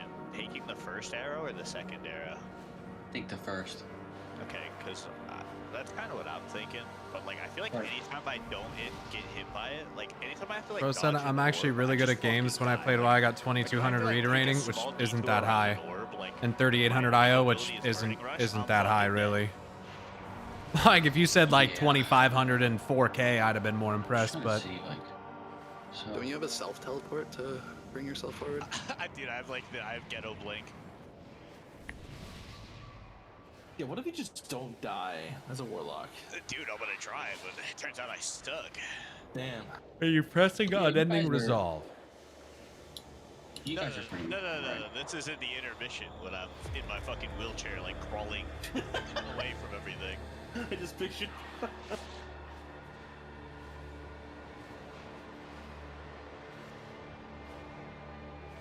Who was yelling at me before? You should put down a teleportation circle. Like before we even do that mechanic. I know. I'm starting to think like my theory moving forward is I'm just gonna have burning rush active the entirety of that intermission and make it my healer's problem. Do you guys use NSRP? You're helping them parse. Yeah, true. Some of us use that. Some of us, yeah. Justin, stop fucking encouraging him.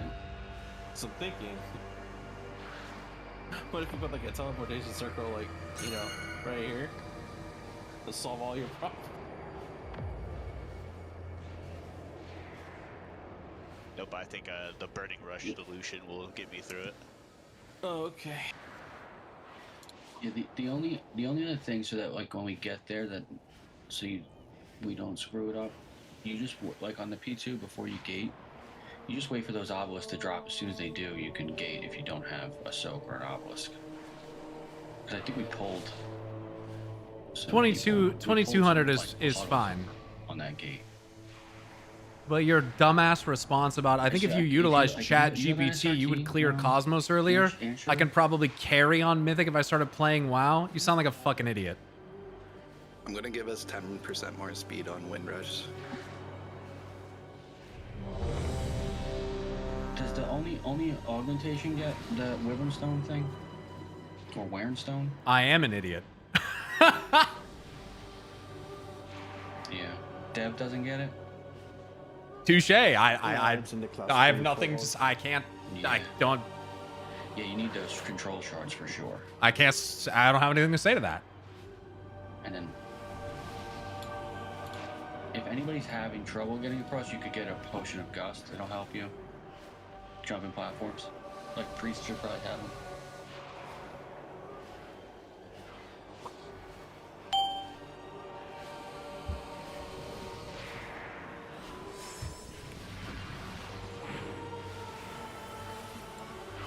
Stay back! Do not interfere! So this guy in my chat sounded like a fucking idiot, and his response was, "I am an idiot," and now I don't know what to say. Get away while you can! Like that's pretty much just the end of that. Okay. Fuck yeah, dude. No one is safe!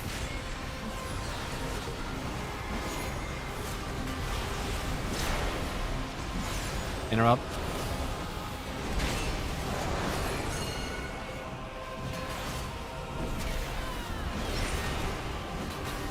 No one is Next safe! one hit. Unalun hit. Everyone else go. Hit Morium.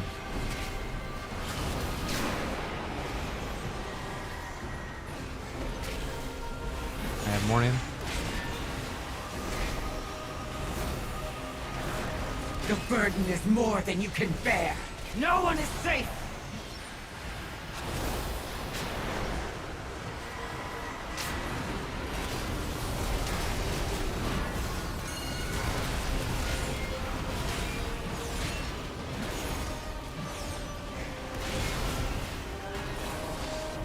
No one is safe! Hit. Martin has hit.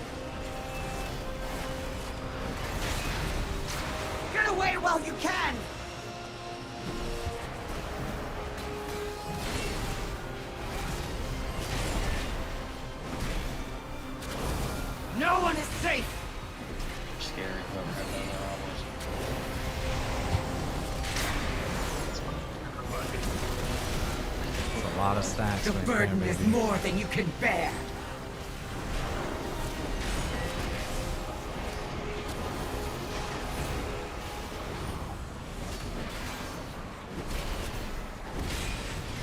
Hit on this next one.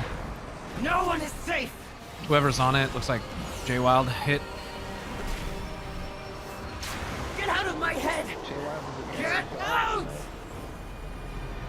Look out! The ground is breaking apart! Damn you, Xanatat! Release her!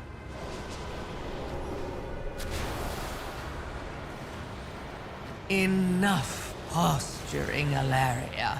It's time to embrace what you truly are.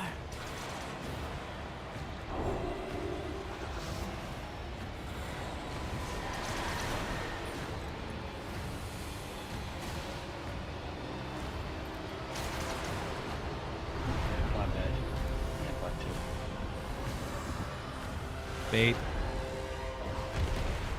Damn, dude. Alright, res the...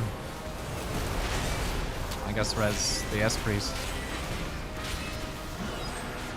The burden is more than you can bear. Back into the corner for baits. Get away while you can.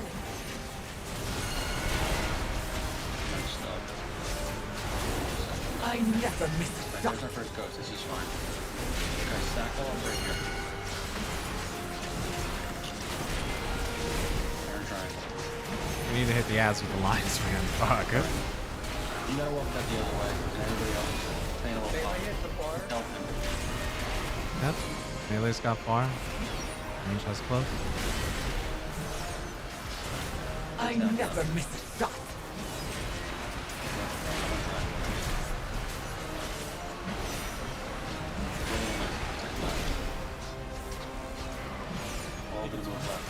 You cannot break the void's grasp.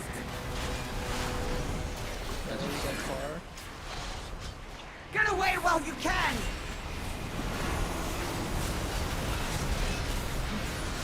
Stay stacked. I never miss a shot. What the? Oh, we have a res in 10 seconds. We'll get Rune on when it's up.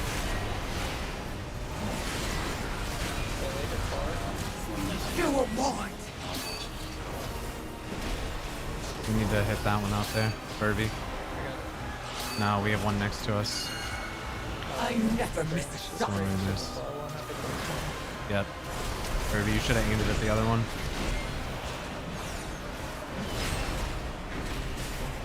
It's alright. This is Obelisk 5, so we probably should have crossed already. It's okay. Get away while you can. Use the gateway and get over. That's a good double hit, by the way. Get these ads over. I never miss a shot. And then you all walk right past the house. You got more room here, right? So. Somehow missed that spawn. She's about to push. So guys, watch the push. Get away from the edge. She will push you off the edge. Get out of my head.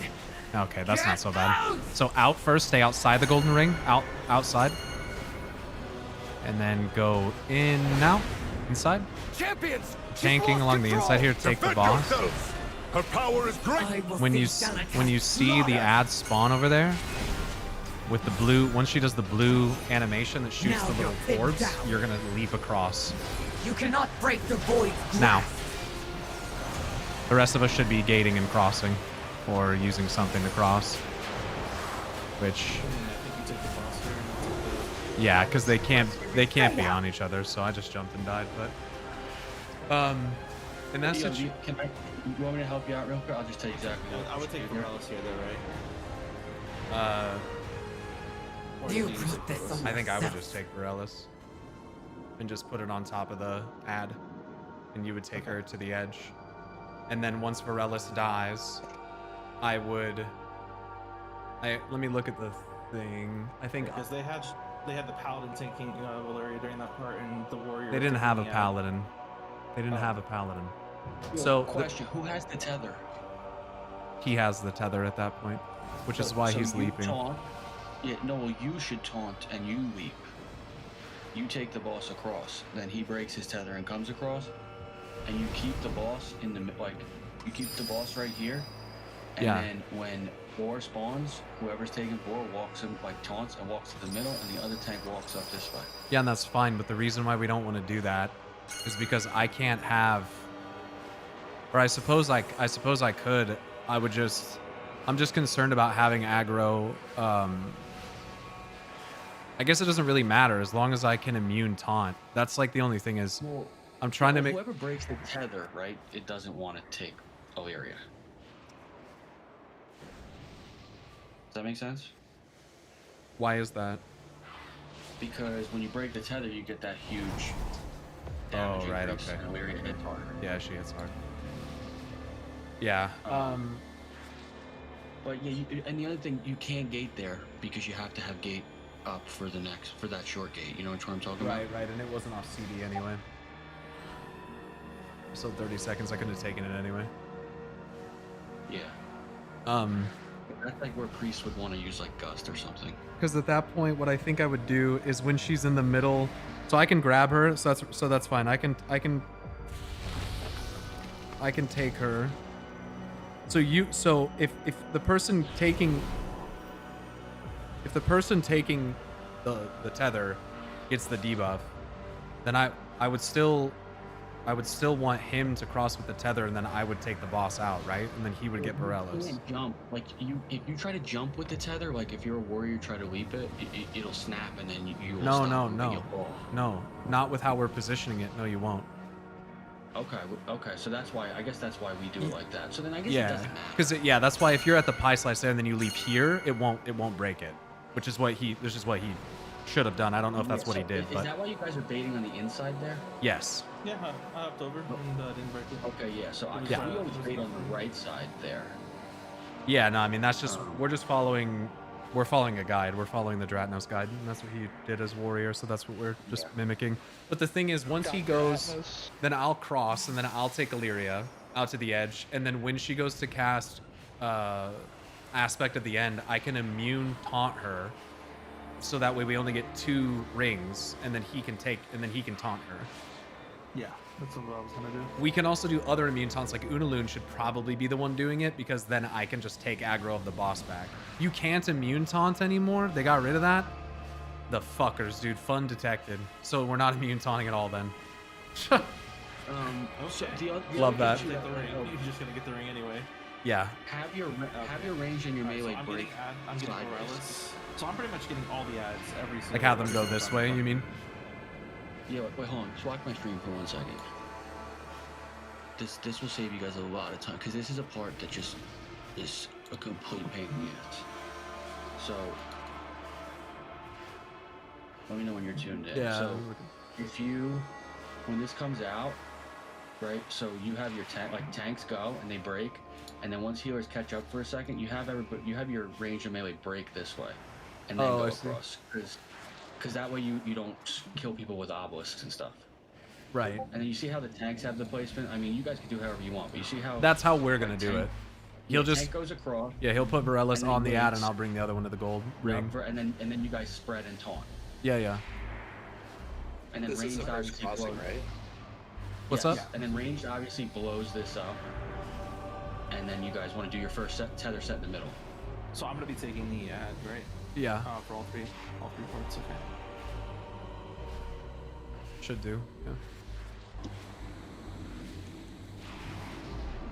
Yeah, I don't mean to step up on toes. No. I'm just You're trying good. I'm trying to help you guys prog faster. No, that's good. It's all right. I'm gonna put another feast down real quick. So from what I understand, it's pretty much mimicking. It's just repeating every time the ad comes out. We kill it. The rings come out. I take the boss back to the middle, and then I just keep jumping over to the other platform twice, and then the third one will be. Let me just. You guys should see this actually real quick. Okay. Real quick. Okay, I understand. Just take a look at this for 1 second. This is the part on there that. So after this, This is that short gate I'm talking about. So after like Boar dies, right, you want to take everybody inside and stack for tethers. Yep. And then move towards. Okay, and then you let these. You make sure these go down. Yep. You want to let the 4x expulsion expire before you break every time, and it'll happen every time. Otherwise, you'll get murked. Every time, right? And then this is that short gate of why we do the intermission that way, right? So you got to get everybody here. So you're breaking, and then everybody's getting up in here, and the warlock has to get a gate right there, and everybody has to stack up on the gate so that the next tethers come out, and you can tether across without breaking. Yeah, but you have to. You do have to take like. You got to be. You know, you're. The thing is moving towards you, so you can't like panic and go across. You have to wait for the tethers and then go. Yeah, you just wait for your raid leader to call it, because you want both the obelisks to drop so that you don't bring them here. Yep. Otherwise, they end up that's when underneath us, and we're forced to break. That's when you'd want to like link, AMZ, rewind, whatever, and then you break, and then the tanks just do the same thing, right? They go up this way, and they taunt and just bring them across. And I'm telling you, once you guys get past, you guys are right at the point, right, where you get past this part right here, the fight is free. Like that's the only hard part left. So you guys are like, I'm telling you, you can kill this tomorrow. That's Do you why need your Prez Evoker to rescue a priest? Then they should probably chain grip the other priest because they won't have movement. Yes. You mean for this sequence of movement, Justin?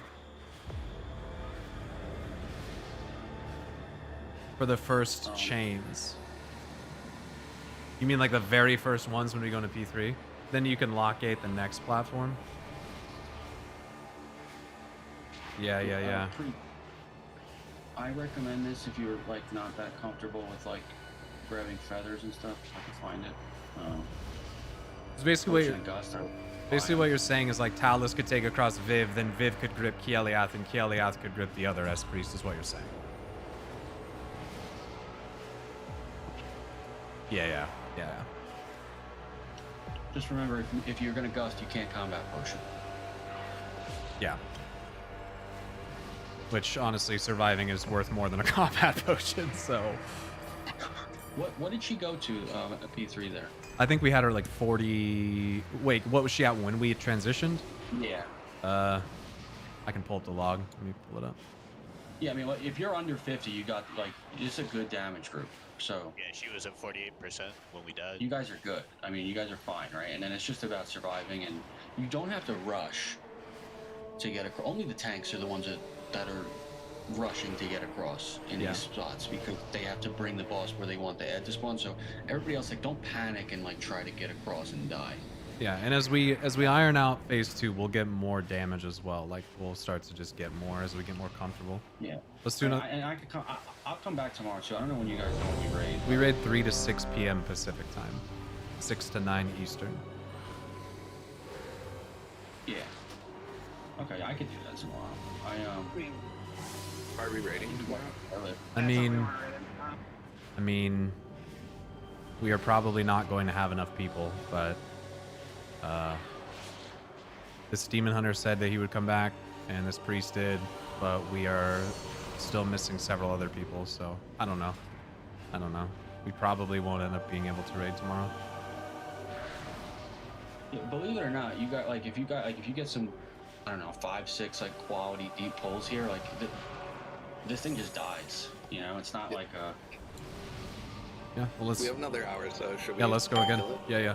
It's possible to kill it right now if things go. You know, if you get some deep pulls. Stay back! Let's Do not not do that, interfere! please. You cannot break the void's grasp.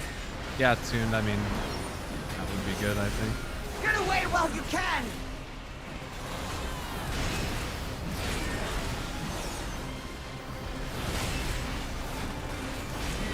No one is safe! Miss.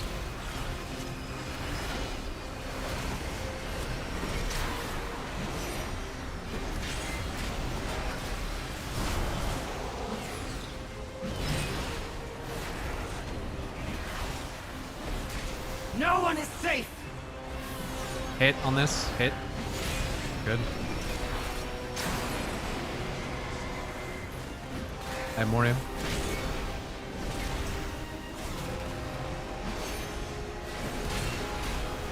You cannot break the void's grasp! Don't make me do this!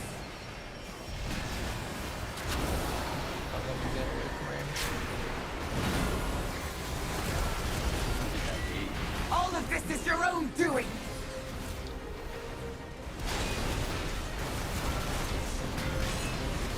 Hit on this next No one. one is safe! Don't take it yet, Shasu.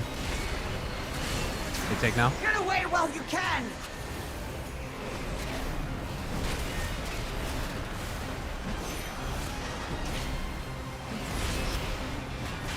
No one is safe!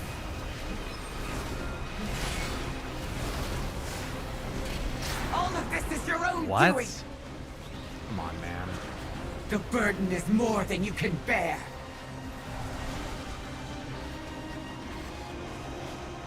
Well, just wipe. Stay down! Yeah, we wasted a lot of battle resist stuff here. This way.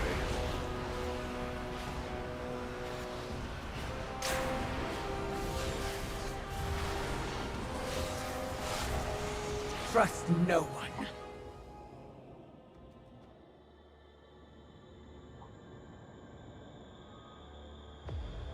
I guess if I'm just standing that, I need to mid it. I didn't realize. I don't think I was before.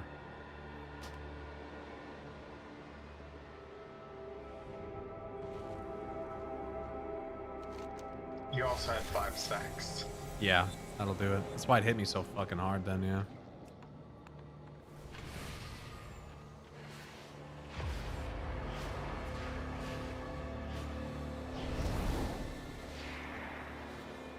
Just a slight damage increase.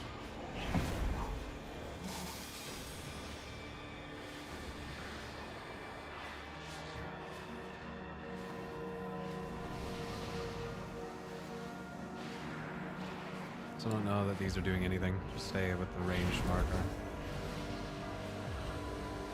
Here we go. Don't pull early, please.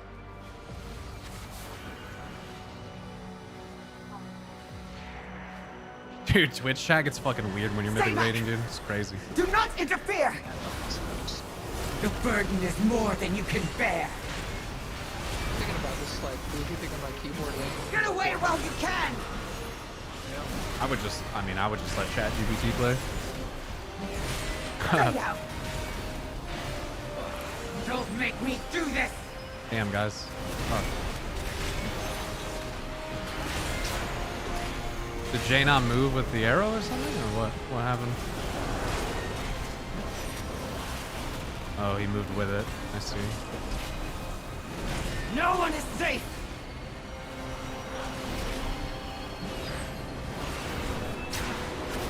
Take it, Renon. Take it. I have Morian. You cannot break the void's grasp! No one is safe! Miss. He rolled off. Oh shit.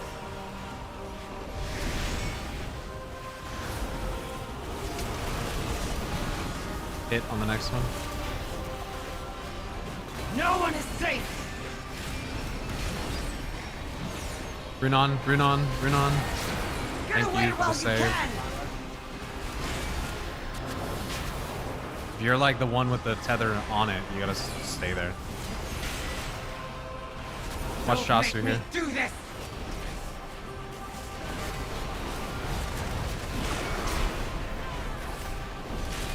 Melee can taunt void droplets to the The boss, by the burden way. is Just don't more than accidentally you taunt can the mini bear. boss.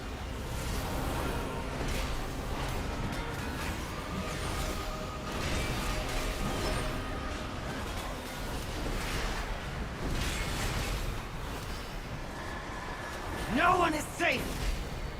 Hit. Luna, Luna, Luna. Get out of my head! Get out! Look out! The ground is breaking apart! Damn you, Xalatath! Release her!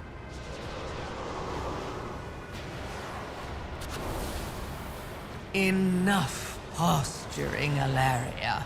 It's time to embrace what you truly are.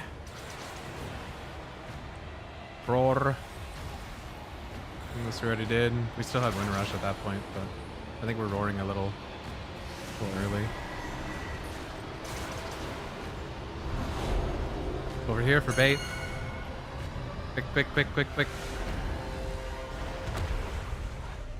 What is this void doing here? Yeah, rebuff, kill squad, go. Lust, potions. DK rune on, you're the only one, so make sure you're gripping here. Range, kick, make sure we're kicking the far ad. Burden is more than you can bear. Get away while you can. Yep, not the first set. First set is not worried about it. Stay out. I never miss a shot. Arrows need to hit Illyria and the ads here, please. Next set of obelisks needs to hit. Yeah. I got hit with an obelisk because I was running over the ground. We missed 2 ads in melee as well. It's crazy. What? We're dead. You were warned. I never miss a shot. Why? Did you guys move the bosses further away, by the way? What do you mean? It felt like Alaria was further from the range at that time. I'm just trying to figure out if that's The burden is more Yeah, than it's you because we can had a puddle in bear. the middle of the room. So who didn't? Only 2 hunters went to kill squad? Yeah, unless I'm blind. I saw Hinata was dead over there with us. Yeah, that they just died on the platform ahead of time. Aren't the demon hunters supposed to go? We can. Did you say it was both demon hunters and both hunters? I thought it was. Did you change it? I just Yes, didn't hear that's it. been the assignment for like fucking, I don't know how many pulls. 12 pulls? Ever since we got in here. Yeah, so I've been trying to go over, but And I Warlock, keep seeing yeah. my demon get like stuck over there. I don't know if that's like a intended mechanic or what, but it's making me like really sad. Who was that? You're supposed to play Destro. Fucking scrub. Dude, demonology is dope. What do you mean? Just play Affliction. The arrows. Or the If you feather. need, if you need a grip, you could just call. I'll grip you from the corner. No, I can. No, like, no, it's gate just it, demons just are I'm like pretty idling sure on the it's- first yeah. platform. So it's like They can't cross. I don't know if it's like bugging and like they're not doing anything, but it looks like they're not doing anything, and I just don't think that would be like conducive to like good idea. Both Devourers and Hunters. And then, yeah, I mean, 4 should be enough, I would think, but let's go again. Stay back. Gotta clean up P1 deaths. Do not interfere. Intermission deaths, man. Intermission You deaths cannot are break the crazy. void's grasp. Get away while you can. Stay out. Stay.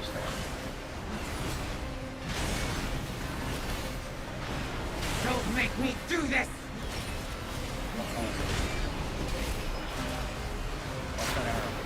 Stay out.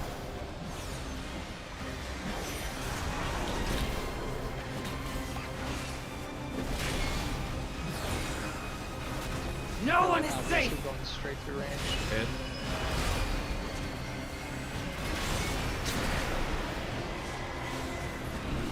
Damn. I have taunt. Get away while you can. You cannot break the void's grasp. No one is safe. Miss. Well, can you give me a chance to throw a gate up? Gate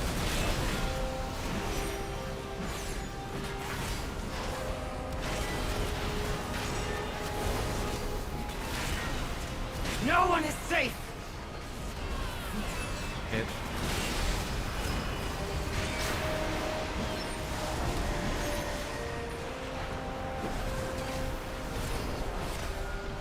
Dispel Shasu or he dies. No one is safe. Miss. All of this is your own doing. You cannot break the void's grasp. Get away while you can.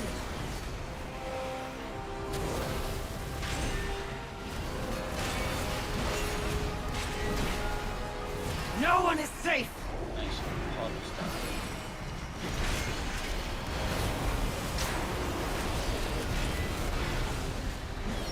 Hit. Oh. Where? Yeah, he's in rage. No one is safe. Yeah. Get out of my head. Get out. Target eliminated, boss. Look out! The ground is breaking apart! Damn you, Zalatan! Release her! Trust no one. It'd be so funny if our bodies were like ragdolls from GTA, just Dude. hit the ground. Dying in this game would be twice as funny if we had ragdoll. Oh my god. So, is the Evoker rescuing the Disc Priest? You mean, well, they're holy, but yeah, you mean... Or, yeah, like, start at P3, because then I'll cast and grip the other priests, just so, like, there's no mistakes. Yeah, that'll work. That's fine. After we go to the... Like, once we spawn the other ad and go to the other platform, Talus, then yeah, you'll just grab Viv and go across in P3. Buffs, please. Let's do all buffs. Priest wasn't here for some reason. Genuinely, Jay, like, if there's mechanics, like, you know, are coming up, just, like, wait, like, 2 to 3 seconds to pop the CDs and see if you get the mechanic and then pop them. Stay back! Do not interfere! You cannot break the void's grasp! That might help a little bit. Triangle guy. Get away while you can! All of this is your We're just own like letting doing. people sit with the debuff at low HP, and then when they pulse, they die. Don't make me do So this! that's why Hinata just died. Because we're just like...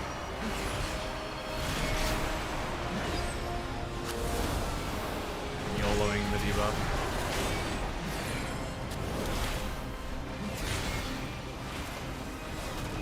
No one is safe! All of this is your own doing! Yeah. Get away while you can! Let's die. The burden is more. All of this is your own doing! Don't make me do this! Like I think the way my healers handle it is they just pump a bunch of, like, they pump like 3 quick heals into it and then they dispel it and move it. Yeah, because people are just sitting with it. It's absorbing everything. Yeah. And then they're just dying when they get hit by actual damage because they have 10% HP. Sorry for any annoyance I caused. ChatGPT recommended I apologize so I don't get treated like an outcast. Well, it was right. Trying.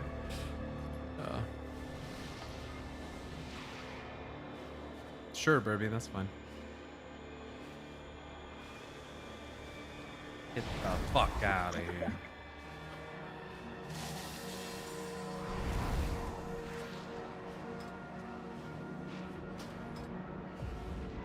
It just adds another priest to the group, though, so. Be rough. It's okay, they can grip each other. That's how they solve the movement problem. Circle gripping. Exactly. I think they call that like an elephant walk or something. Can we get a summon stone, please? And warlock health stones. Yeah, we're getting some very, very good critical advice from chat right now. So one piece of information I'm seeing is struggling hard with a boss, make sure to reduce their HP to 0 while keeping yours above 0. I think that's a pretty sound piece of advice. Yeah, I just jumped off the edge. Nice job, Pam. See, that's a perfect example of what not to do. Damn. Thank you for teaching us, Ham. That's crazy. So what's down there? Hinata, apparently. Oh.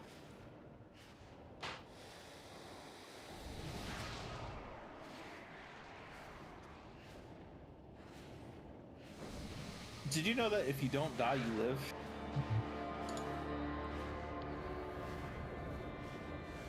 And people die when they are killed? I liked it better when Farsight was here. Why did he have to die? Ah, fuck. Who?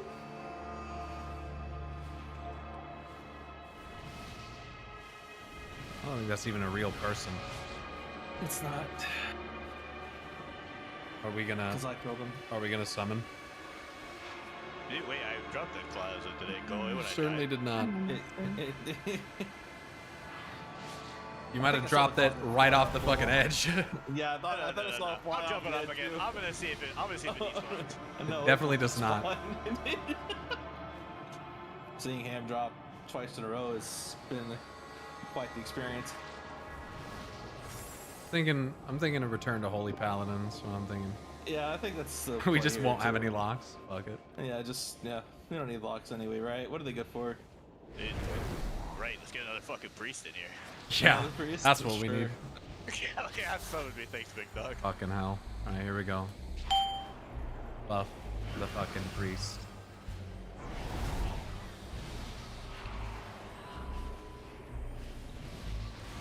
Stay back! Do not interfere! You cannot break the void's grasp! Get away while you can! Stay out! Don't make me do this! Damn, this is real unfortunate.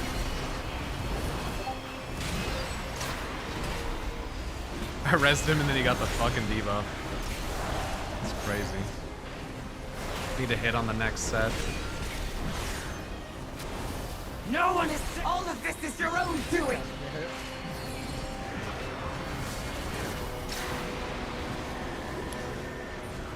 I am Morian. Get away while you can! You cannot break the void's grasp! No one is safe! Just assassinating each other.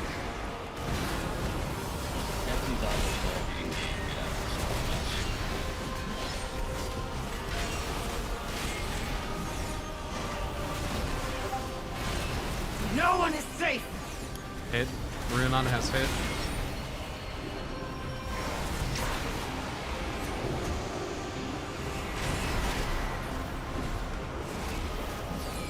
Careful, Lunaloon, how you're pulling that around, man. Vid's standing right in it. A lot of damage, miss. You cannot break the void's grasp! Get away while you can!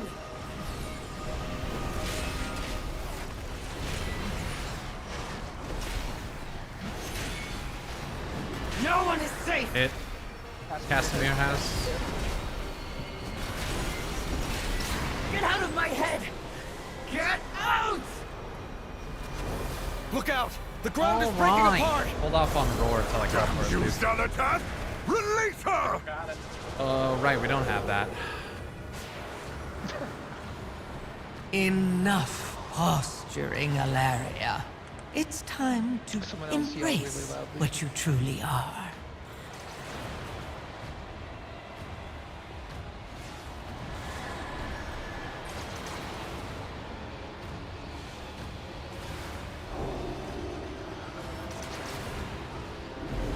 We're gonna hit by all. OP, what the fuck? How do you have to interact with that mechanic? Burning rush. Yeah. Is that THC? Yup. Fucking losers. Kill, Is that THC? kill squad go. Kill squad go.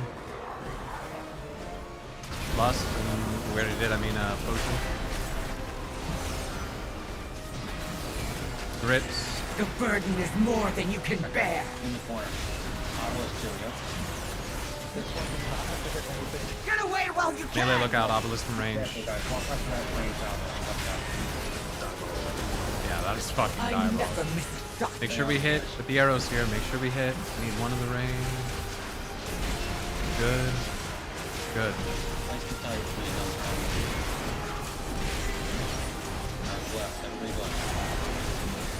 Melee is hitting far.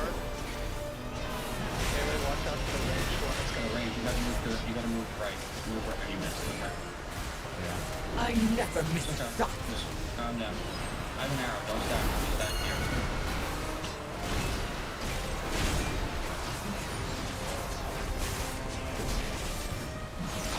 You cannot break the void's grasp! Rip ads, please. Kick ads.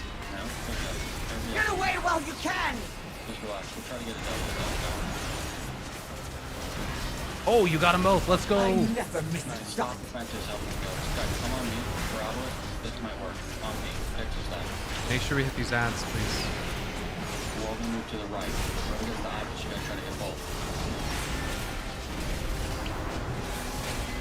Should I warm you up? Good. That's perfect. Well, you want to get like where this tank is right now, sir. Gamers. Gamers. I never miss a shot. Okay, we could just cross after these lines go. When obelisks drop. Yeah, when obelisk. Yeah, you're right. So the gateway down? Or the gateway is down? The burden is more than you can bear. No, cross. Make sure we kick these fucking stupid ads. Get away while you Bring them can. to melee.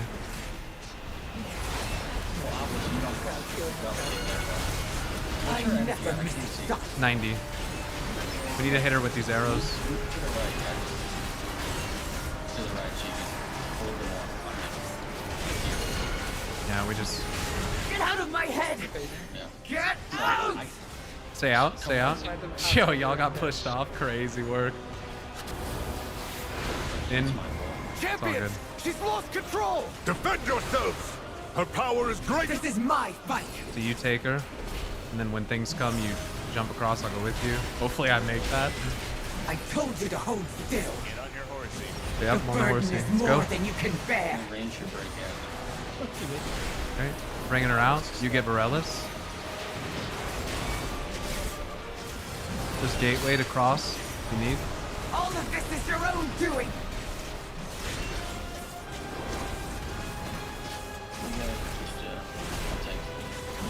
Yeah. Yeah. 4 should be on the rip simulacrum immediately. Get away while you I can. had a tether on me, so I was waiting for it to pop. People with big feet should be on those two. Yeah, really all the range should be hitting them at this point. We don't have enough people alive to just dedicate cleave. This would be ranged, and then melee, and then tank. Your own doing. Yeah. Yeah, Atlas, you guys have to shoot them on that Trust platform. me, You can't no. rush I mean, I guess I can go as soon as the... I think they had the tank break second. After the Varela spawns, I could break it immediately and just go take him to the middle. Yeah, because the other, I mean, the ranged and the melee should be broken by then. Oh, no. You I guys, was waiting for one of... Yeah, there was one more... I was Yo, waiting so for whoever... to break. You should break... Tank should break first. Yeah. Well, that's the time that tank breaks first. Just waited too long, I guess. Because it wasn't breaking. So as soon as he pops, I'm just gonna break it, no matter what happens. Yeah, I mean, we just can't overlap them all too quick, but yeah, you should probably go first. Yeah, no, tank goes first, and then when the tanks are on the other side, like you just look at the health of everybody and then call range and then melee. And that's But remember, that first platform cross in P3 there, that's when Talos should grab Viv, and then the priest should chain their grips. I'm grabbing Keyleth. Yeah, it'll just be Burby who's left behind. I'll be right back. Yeah. And I think everyone needs to be on that. That's that corner stack on top of me because the rings will depend on where you're standing. Wait, what rings? The first tether's in P3?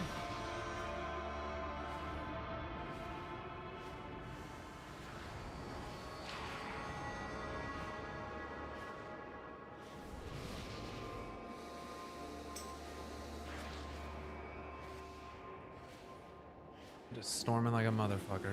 Can we horse the jump back? And yes, you can horse the jump. Okay, let's go. Yeah, I saw that jump, Pyro. You were looked like you were in the Olympics. My horse was. I was just holding on for dear life. Stay back. Do not interfere. You cannot Yeah, break the DK's void's and grasp. Pally should have no issue. Get away while you can.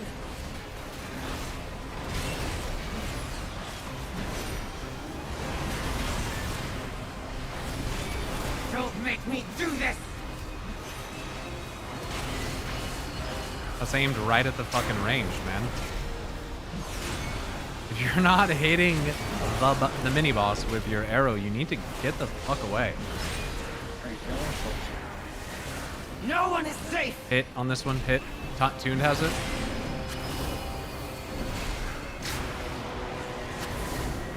I have Morium. We just let Martin die. The burden is more than you can bear. Need to No dispel one the is debuff. safe.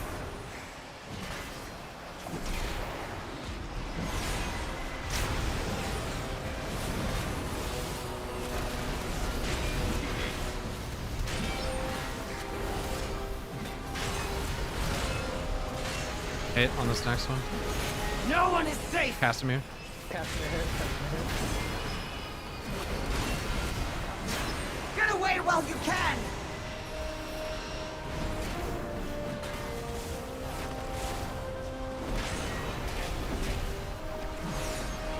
Don't make me do this.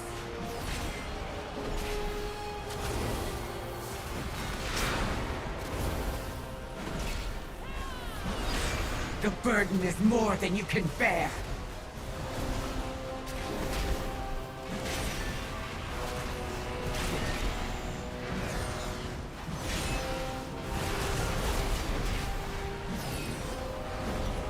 No one is safe. Ultima. Stay alive here. Stay alive. Stay alive. Get out of my head. Get out!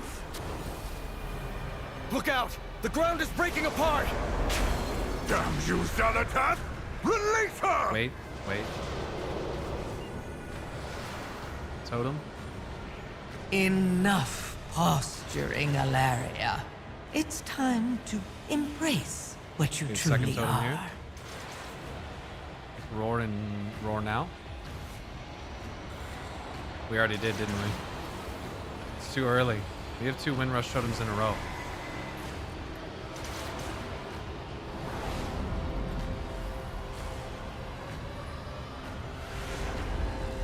Missing 100. My bad.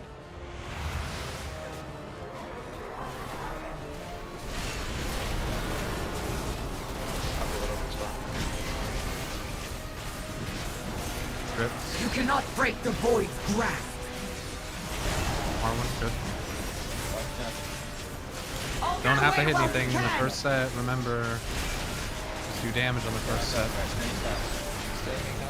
I never miss a shot. Alright, there's our ghost. Okay, come here. Hit arrows. Let me move right. Range, go back. Range, go back out. And melee hit far. Over there.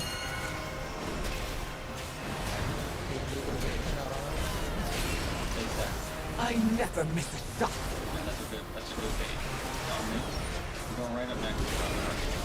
Right. Grips. You cannot break the void's grasp. Kicks.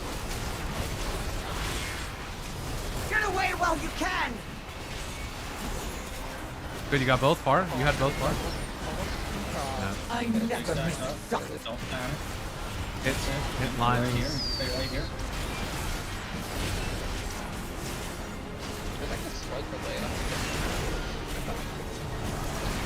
I have this out. Just move past me. Sorry, I taunted her back.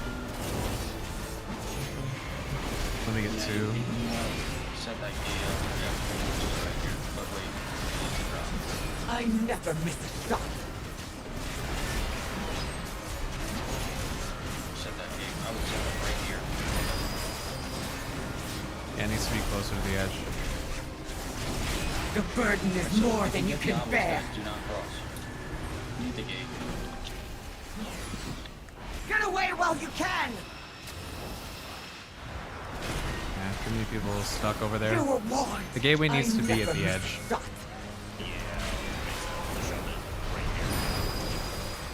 What's her energy? 96. Walking.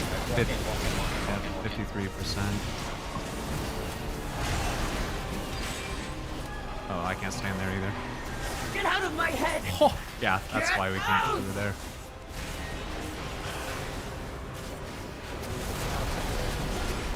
Oh yeah, we can't. Oh, I guess it's tanks. We can do whatever we want. Control! Defend yourselves!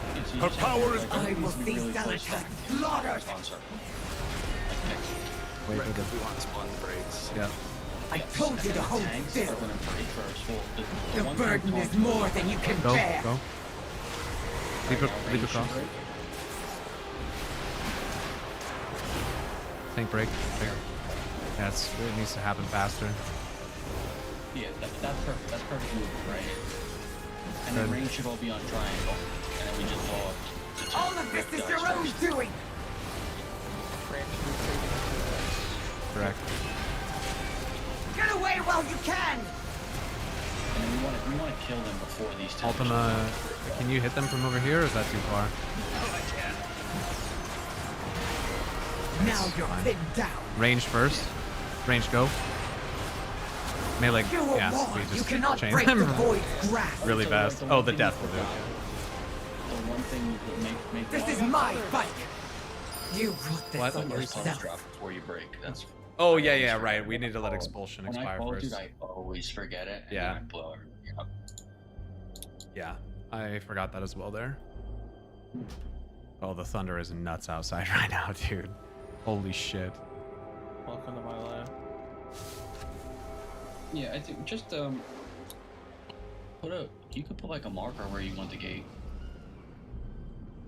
Might help. I mean, the gate just needs to be like on the edge. Yeah, I mean, Yeah, kind of just like between like ranged and tanks, like in the middle of us both, and then Yeah. like close to the edge. Yep.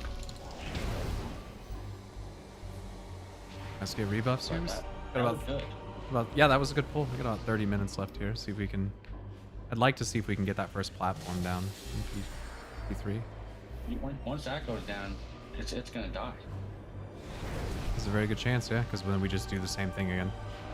Yeah, and it's way easier. So on that second platform, if her damage is low, just skip the double tethers.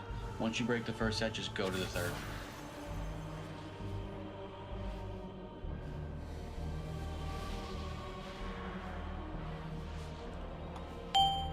Do you feel better being on Priest, Burby, or is that... Oh my goodness, do you hear that shit? This is a big damage. Stay back! Do not interfere! Yeah, damage is cannot definitely break not the our void's issue on grasp. like any boss ever. Get away while We you normally, can. we're missing our 2 of our best DPS right now, so... You guys can We did beat Echo. Don't make me do this! Shut the fuck up.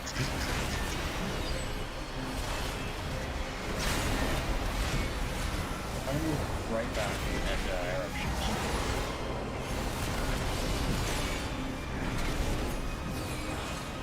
Dude, I feel like I'm legitimately No one is fighting in the safe. Void Storm in real life right now. This is crazy. Hit, and not a hit. Beautiful. Next, I have Morium.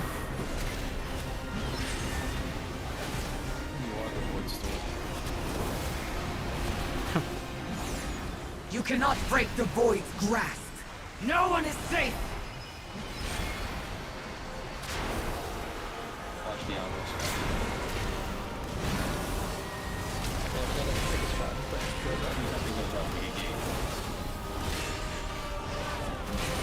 Hit on the next one. No one is safe. Rune on hit. Good. Get away while you can.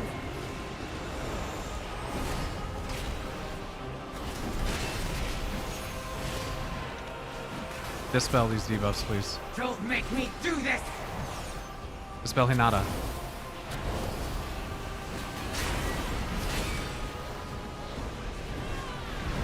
You cannot break the void's grasp.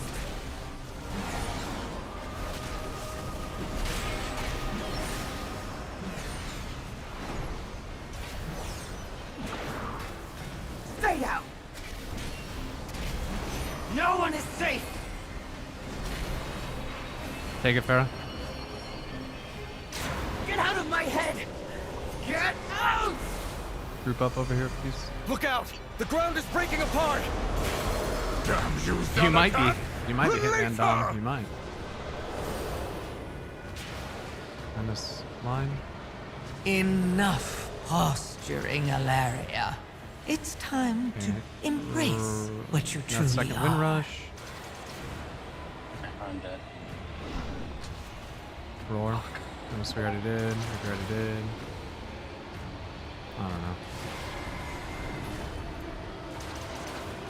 I don't know. Priest seems like a fucking liability to me. They are. Yeah, I'll switch back. Sounds like we need more of them. About 20 priests. That's it. That's all. The whole raid. They shoot potion here. We have no one to guide the range group, so. More than you can bear. Like now you can start that next one.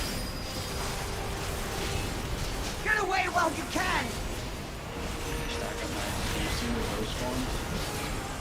Arrows. I never miss a shot. So you guys could just move. Move like to here. And then you'll all move left with the obelisk. Yep, everybody moves left.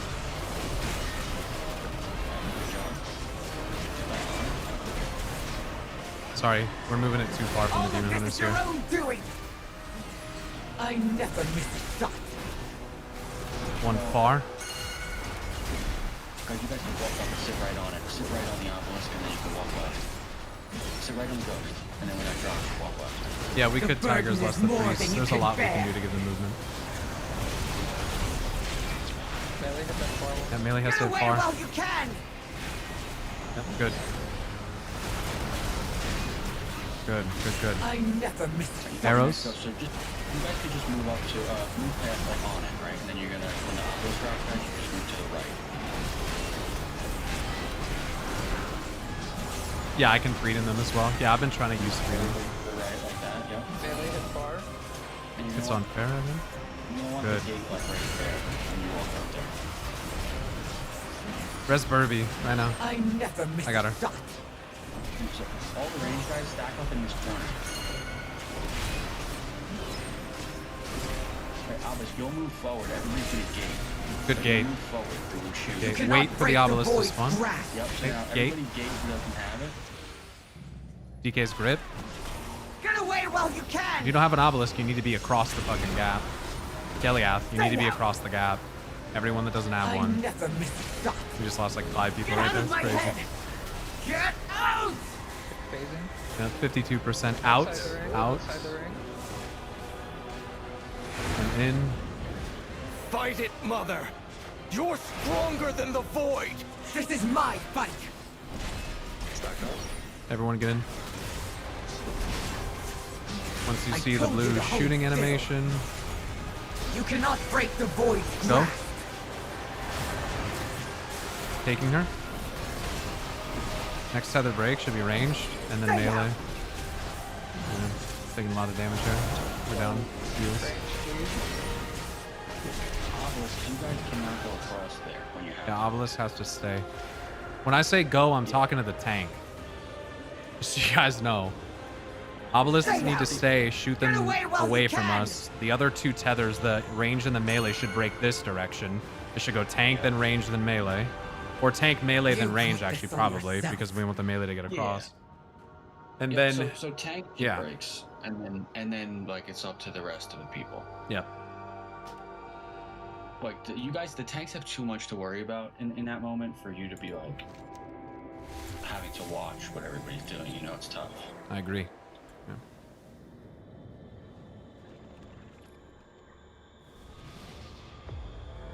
It's like you just like everybody on that. Like the only thing that matters, like which might help the ranged and melee players, it doesn't like that. There's nothing that's keeping you. Like you're not gonna die in that platform if you stay longer. It's not like cosmos are coming or anything. So you can kind of just like wait, and then go. Like don't bring obelisks across, and then we before the obelisks come out on the right before that we go to the next platform. no.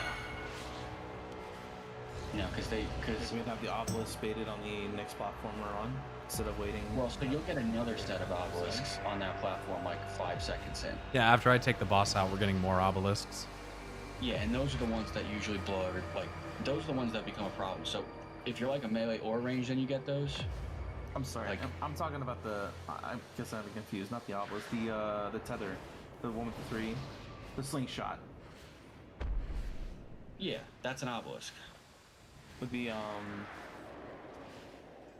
easier for people to already be on the other platform before it comes out.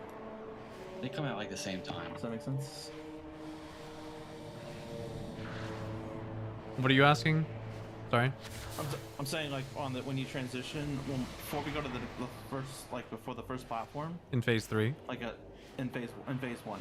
Oh. Or not phase Phase 2. two. Phase 2. Yeah, when we're about to jump on to the next platform, would it be better to get on that platform before the next set of next set of like tethers or slingshot come out? No. So that way it's already on the other side? No? No, you want the obelisks to stay on that platform and then come over. Everyone else that doesn't have an obelisk should come over. Like 4 or 5 people just stood over there. I don't know why. Yeah, and the other thing you could say, Pyro, is you could say, anybody who doesn't, like if you don't have the tether, you can go across. Yeah. It's just if you have the tether, like you don't have to all stay stacked in there. Like you can go across however you have to. But if you have the tether, you have to wait back until you're allowed to break. If you have an obelisk, you have to wait back until the obelisk shoots. And that's really it. It's not. It's the tanks who have the hard job right there. Yeah, I mean, the healers, we had a healer down rune on, but the healers should cross over and then they should be looking to heal the people that have the obelisk on the other side. You also probably want to use the defensive there if you have one. For sure. Also, Kieliath, like if you guys need to be using gateway control shards. If you're betting on being able to click on that gateway, I would not recommend that. You should probably have the item that allows you to just use it when you're standing close. It's free. And there's some in the guild bank. Yeah, and shortly after that, the only thing you guys want to make sure you get used to doing is having a spirit link and an AMZ available for that short gate. Yeah. So like, healers really shouldn't be blowing too many big CDs in phase 2 if everybody's just like doing it right. Like you got to go into P3 with like a lot of CDs or stuff coming up healer wise. Yeah, no, Justin's actually given some good pieces of info. Anyway, yeah, sorry. Let's go again. We only have 15 minutes.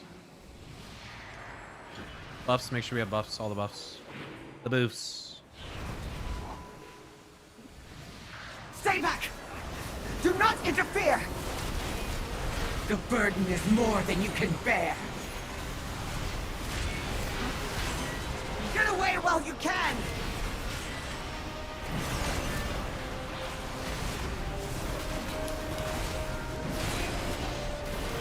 No one is safe!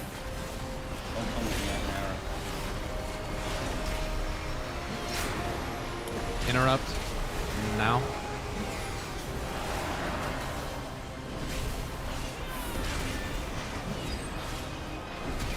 Hit on the next one. No one is safe!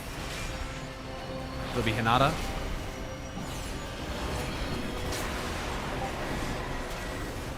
I have Morian. Get away while you can! The burden is more than you can bear. No one is safe!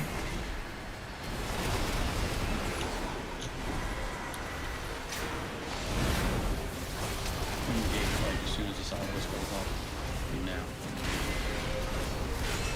Some of y'all have way too many stacks. Melee, Unaloon, Runon. You guys gotta watch your feet. Hit on this next one. Unaloon, Unaloon, you. Runon, go away. Once the boss is at 1%, you're not doing anything anymore. I got this one.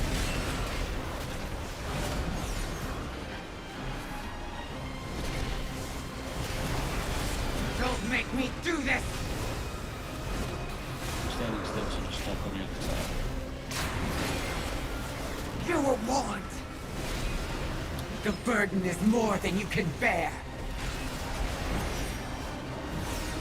Get away while you can!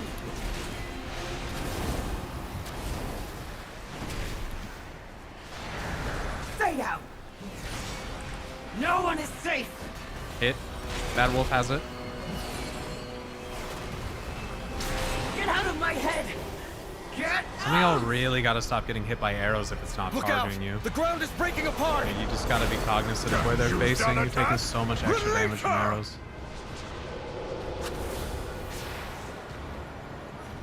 Don't roar yet. Don't roar until after the second ring totem fucking goes away. You'll see another one. He'll drop it right here. What you truly Use this first, and then roar when this goes away. Which is in 3, 2, 1. Then you would have roared, but it's fine.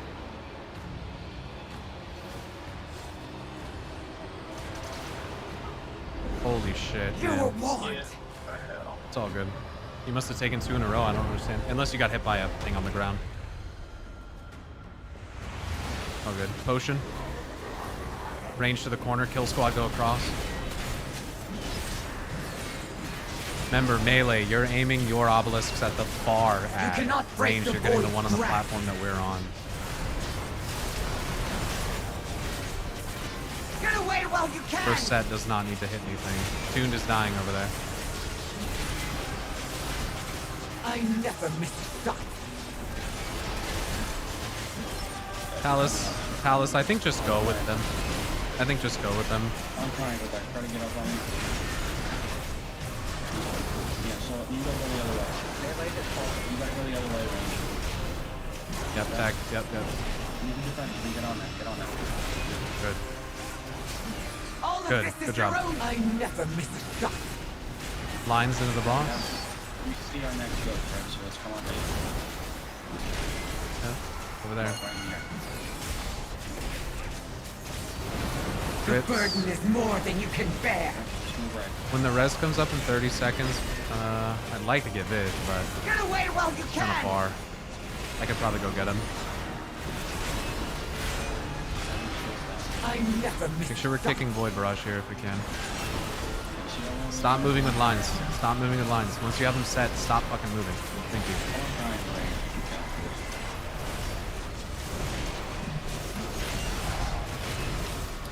Get that gate down. Death Gate.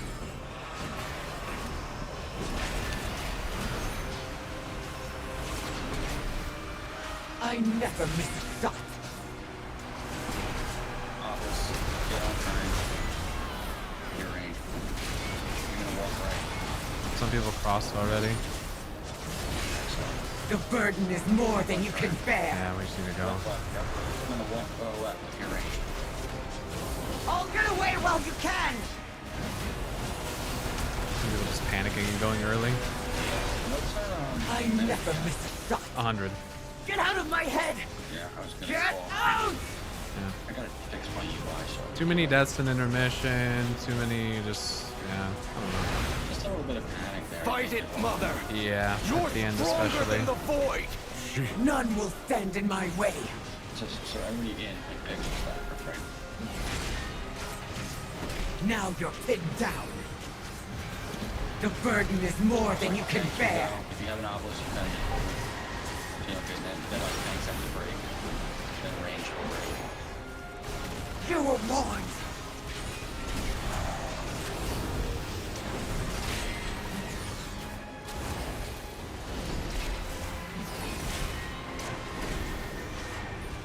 Let's jump off. All of this is your own. Get away while you can. Trust no one.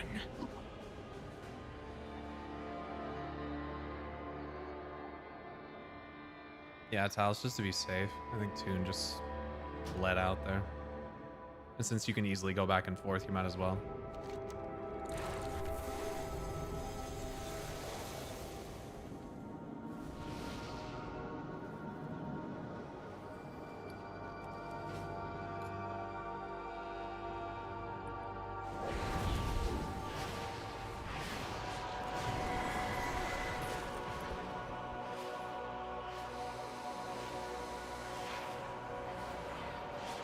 Nice. Yeah.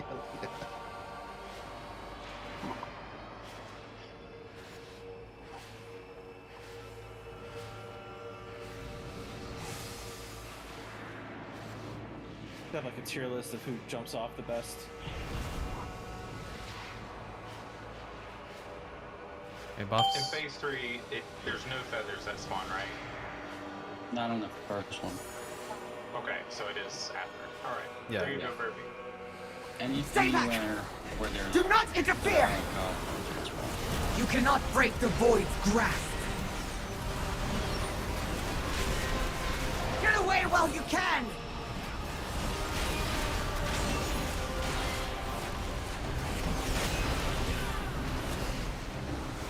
No one is safe! Miss. Don't hit the range here.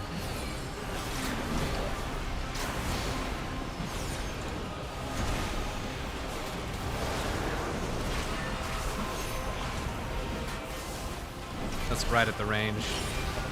No one is safe! Whoever has it. I have Morian. Get away while I you should can! have had Morian. You cannot break the void's grasp. No one is safe.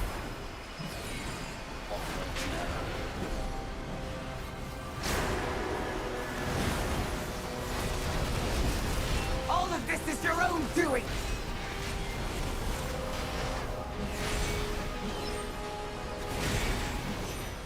No one is safe. Hit. I still have 10% to go on this ad. Need to kill it.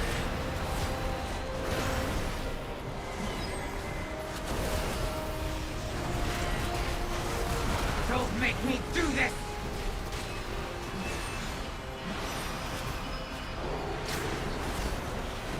I think we just reset. Just die.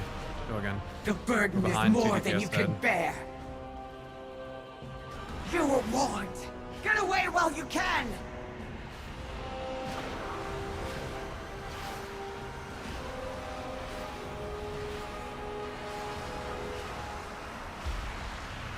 Trust no one.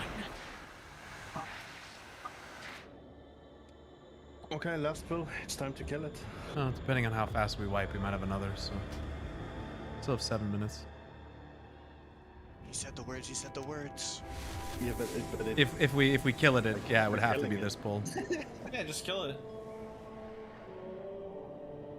Me when our guild finds out any pull could be our last pull by killing the What's boss. Hurry back! Gotta lock the fuck in. We're a last pull guild, so. If melee get targeted with the arrows that are missing the mini boss at the beginning here, you really should go to the opposite side of the mini boss that the ranged are on. Because the ranged are standing here. If you come over here with it, guess who the fuck you're aiming that at? Right at the range. So you should go to the other side and not hit them. That'd be good. Here we go.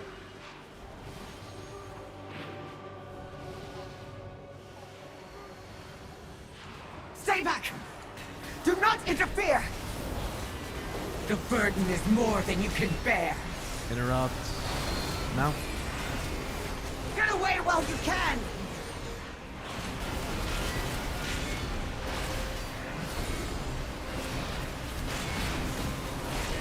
No one is safe!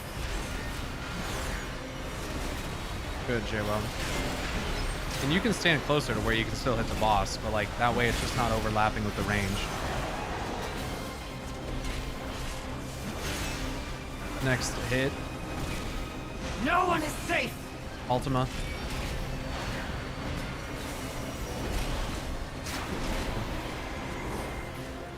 I have Morian, actually, this time.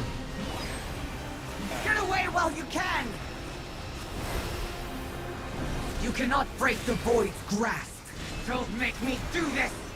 Miss, miss, miss, miss.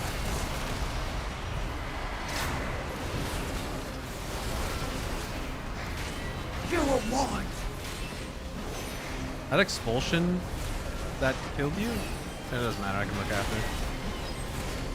No one is safe! Hit on this one. Looks like interlude.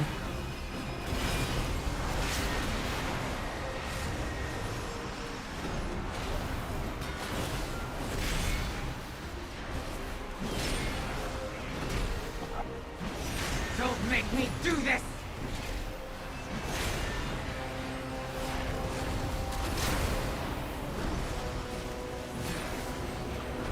The Yeah, burden right is there. Dude. more Look at all than you those. can Oh bear. my god. Oh my god. Fuck this mini Get away boss while up. you can!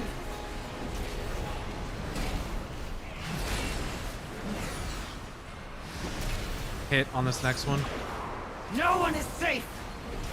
Looks like tuned. Get out of my head! Okay, over here. Get out! Look out! Oh, The ground is oh. breaking apart! Okay. Damn you, Zalatat! Alright, wait for the second wind rush to fall off. I'll count it down. Enough posturing, This is the first Alaria. one.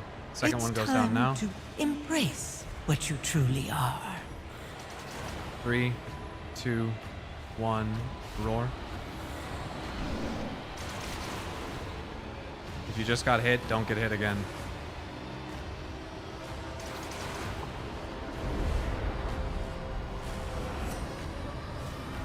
Bait. Everyone bait together. Okay, boss here. Lust. Kill squad go. Talus go with.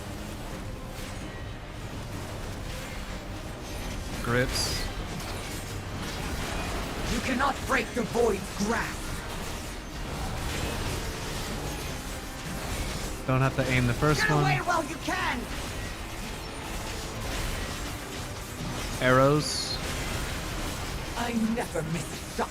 Silver Simulacrum is close. Other one is far over there. Melee. Hit the far one. Range hit the close one.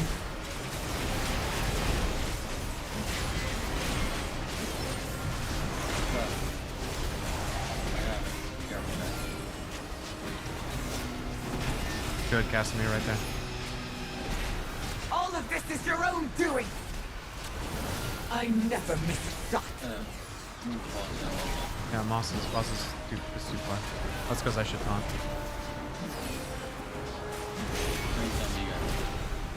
Grips. The burden DK's is 2 of them more are than behind you us. can bear. Good. You gotta go to the left. Go to the left. I'll grip you after. Just. Runon, you're aiming at the far one.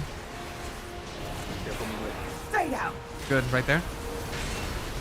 I never miss a shot. Stay right here. I'll try it.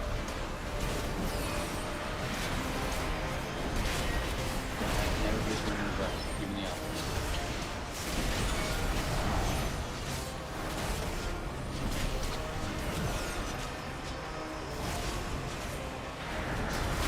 All of this is your own doing. I never miss a Boss shot. is too close to the range right now. Far? There's 2 far. I guess we missed the last one. Yeah, I think it's just. I think they. I was in the puddle. You cannot break the void's grasp. So bubble or something. Yeah, just sit there. Who's that? It's Get Unalun. away while you can. You have to be over here. I never miss a shot. Okay, make sure we hit these. And then we cross. Gateway is down. After we get these. Too early. Now we go. If you don't have it.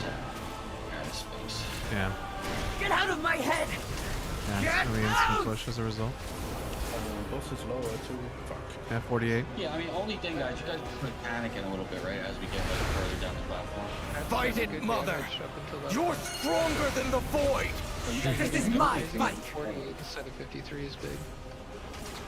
And just try to keep the ball in there, you know? Yeah, it Now was you're too far pinned out to the down. range. The burden is more than you can bear. Cross. Only the tank is who I'm talking to. Everyone else, if you know what I mean.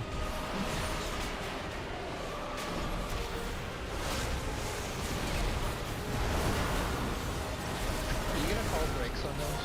I mean, it should just be the same order every time. Tank and then range, then melee. Or tank, melee, then range. Sure. Yeah, I was never hearing of the like just like No, I mean, you just can't break them on top of each other instantly. That's pretty much it.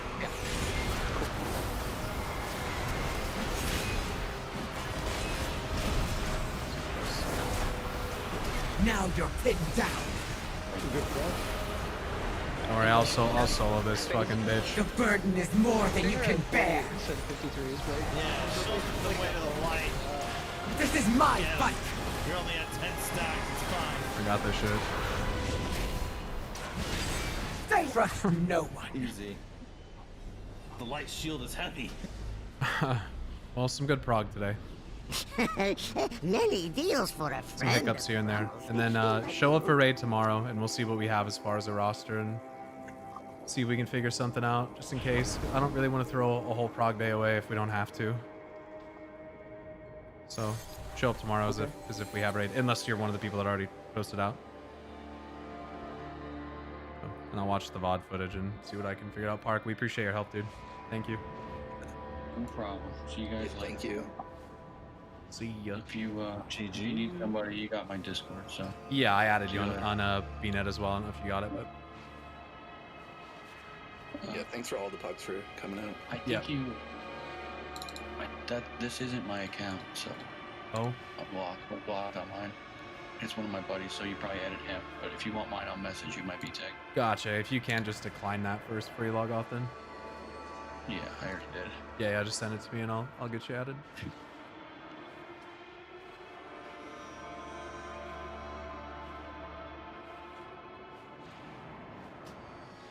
Catch you guys later.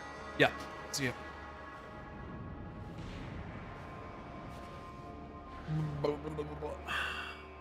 Well, we got some good prog. Yeah. I don't know if I want to try Flame Shaper because it's what all the other fucking mythic guilds are running for this fight. So I should probably run it, even though I'm so used to Chrono, whatever. Yeah, being able to do both would be good.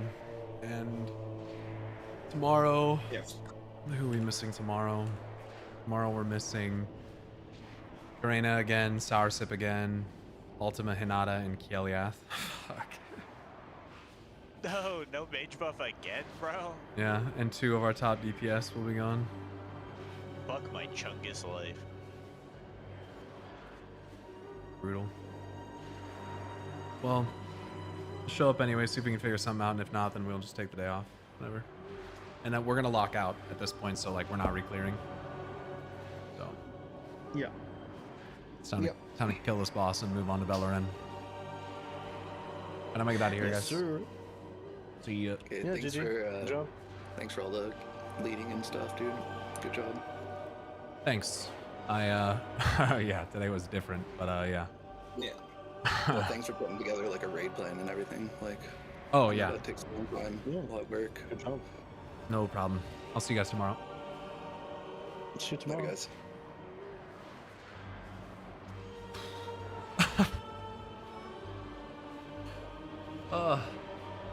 Mythic raiding is exhausting.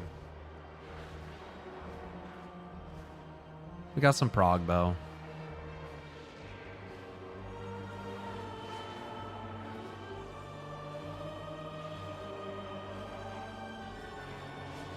Damn.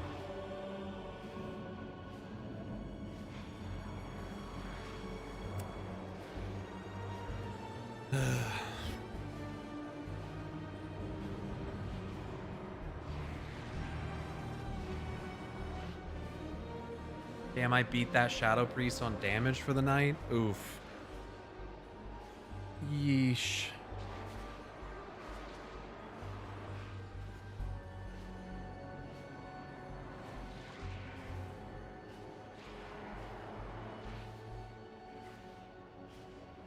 And still we have more than enough damage. I know, but just imagine if we had even more. You know what I mean? If we had Karena and Soursip, we'd be fucking crushing. Yeah, I don't know what qualifications that guy had, but he was yapping like he's beating tag. I think he's killed the boss on his main. He's also the raid leader of his group. If I think like what Ham said, his criticism was pretty fair. Like it wasn't that the guy was giving bad information. He knew what he was doing and he did help us. I think he just says like a lot, which sometimes I do that as well. So it's just about being more succinct and like decluttering voice. But one thing we definitely improved on throughout the night was shooting the obelisks at the images. That got much better. Kill squad got much more consistent. One thing that I'm genuinely surprised to see people struggling with is the intermission. Like I can't like it's one thing if you're a priest, but I'm not sure how the monks were struggling with intermission. They're one of the most mobile classes in the entire game, so that I'm a little bit perplexed on that. But I mean, I get fucking double horse and freedom and bubble if I need it for a panic button, so like I don't really know difficulty in terms of that. But like our phase 1 is pretty good. I think that range movement got a lot better, and even if we have to do a raid without that guy, yeah, that guy's 8 of 9 mythic, so he's working on Lura prog. If one of the other range DPS can emulate the movement and understands what he was doing, then it's fine. Like, it's fine. We don't have to have him, but he definitely did help. The Windrush Totem and Roar is enough. Everyone should survive. Intermission in between the first and second Wind Totem seemed like it was causing problems. It's because Shasu just needs to place the second Wind Totem closer. He's placing it far enough that by the time you're trying to get to it, the first one has run out. So he needs to place it closer and overlap them better. And then roar to follow is fine. We only have one more thing to dodge at when roar comes. So like, we don't need 10 seconds of movement speed. But our phase 1 got a lot better. Like, I feel like our boss movement and stuff, we're getting stacks pretty well. DKs were gripping well. One thing I would like to see cleaned up, and I feel like it's just a little disorienting because the tell for this mechanic is not particularly good in my opinion. But it's the arrows in phase 2. Arrows hitting the small ads. I feel like we're getting better at it, but there's still times where we're missing ads. Roar timing was hard because I'm fast enough. I don't always grab the second totem. Right. But you're an exception in that regard because you have sprint and because you have passive movement speed on top of it. So, but then there's people behind you who it might not even hit if you're out of range. I don't know. I think the range on Roar is like 20 or 30 yards or something. But we got more and more consistent. Like, we didn't do bad. I think our best phase HP percentage on the push was like 48 or 47%.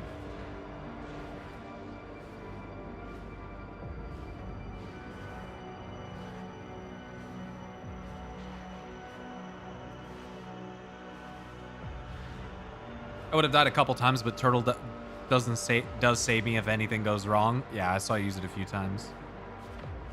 The idea, and again, the idea is for the rage to move in such a way that when they have the image spawn in the direction that they're moving, they can backtrack and hit it with the obelisk anyway.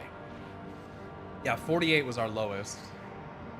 Man, I'm just so tired as well. Like honestly, for like half the raid, for like the first 2/3 of the raid, man, I just like didn't really have a lot of energy. But I mean, we're getting like blue pulls, you know what I mean? Like we're seeing P3. We saw P3 6 times. Well, 43% is our best pull, but it's not the best percentage going into P3. That's what I'm talking about. Our best percentage going into P3 is 48. Yeah, good enough prog, everything considered. And I feel like we showed more consistency as we had 4 P3 pulls in a row. It's pretty good. What I felt was the one of the most important things when intermissions start running at the edge as far out as you can, so you have the most room to move.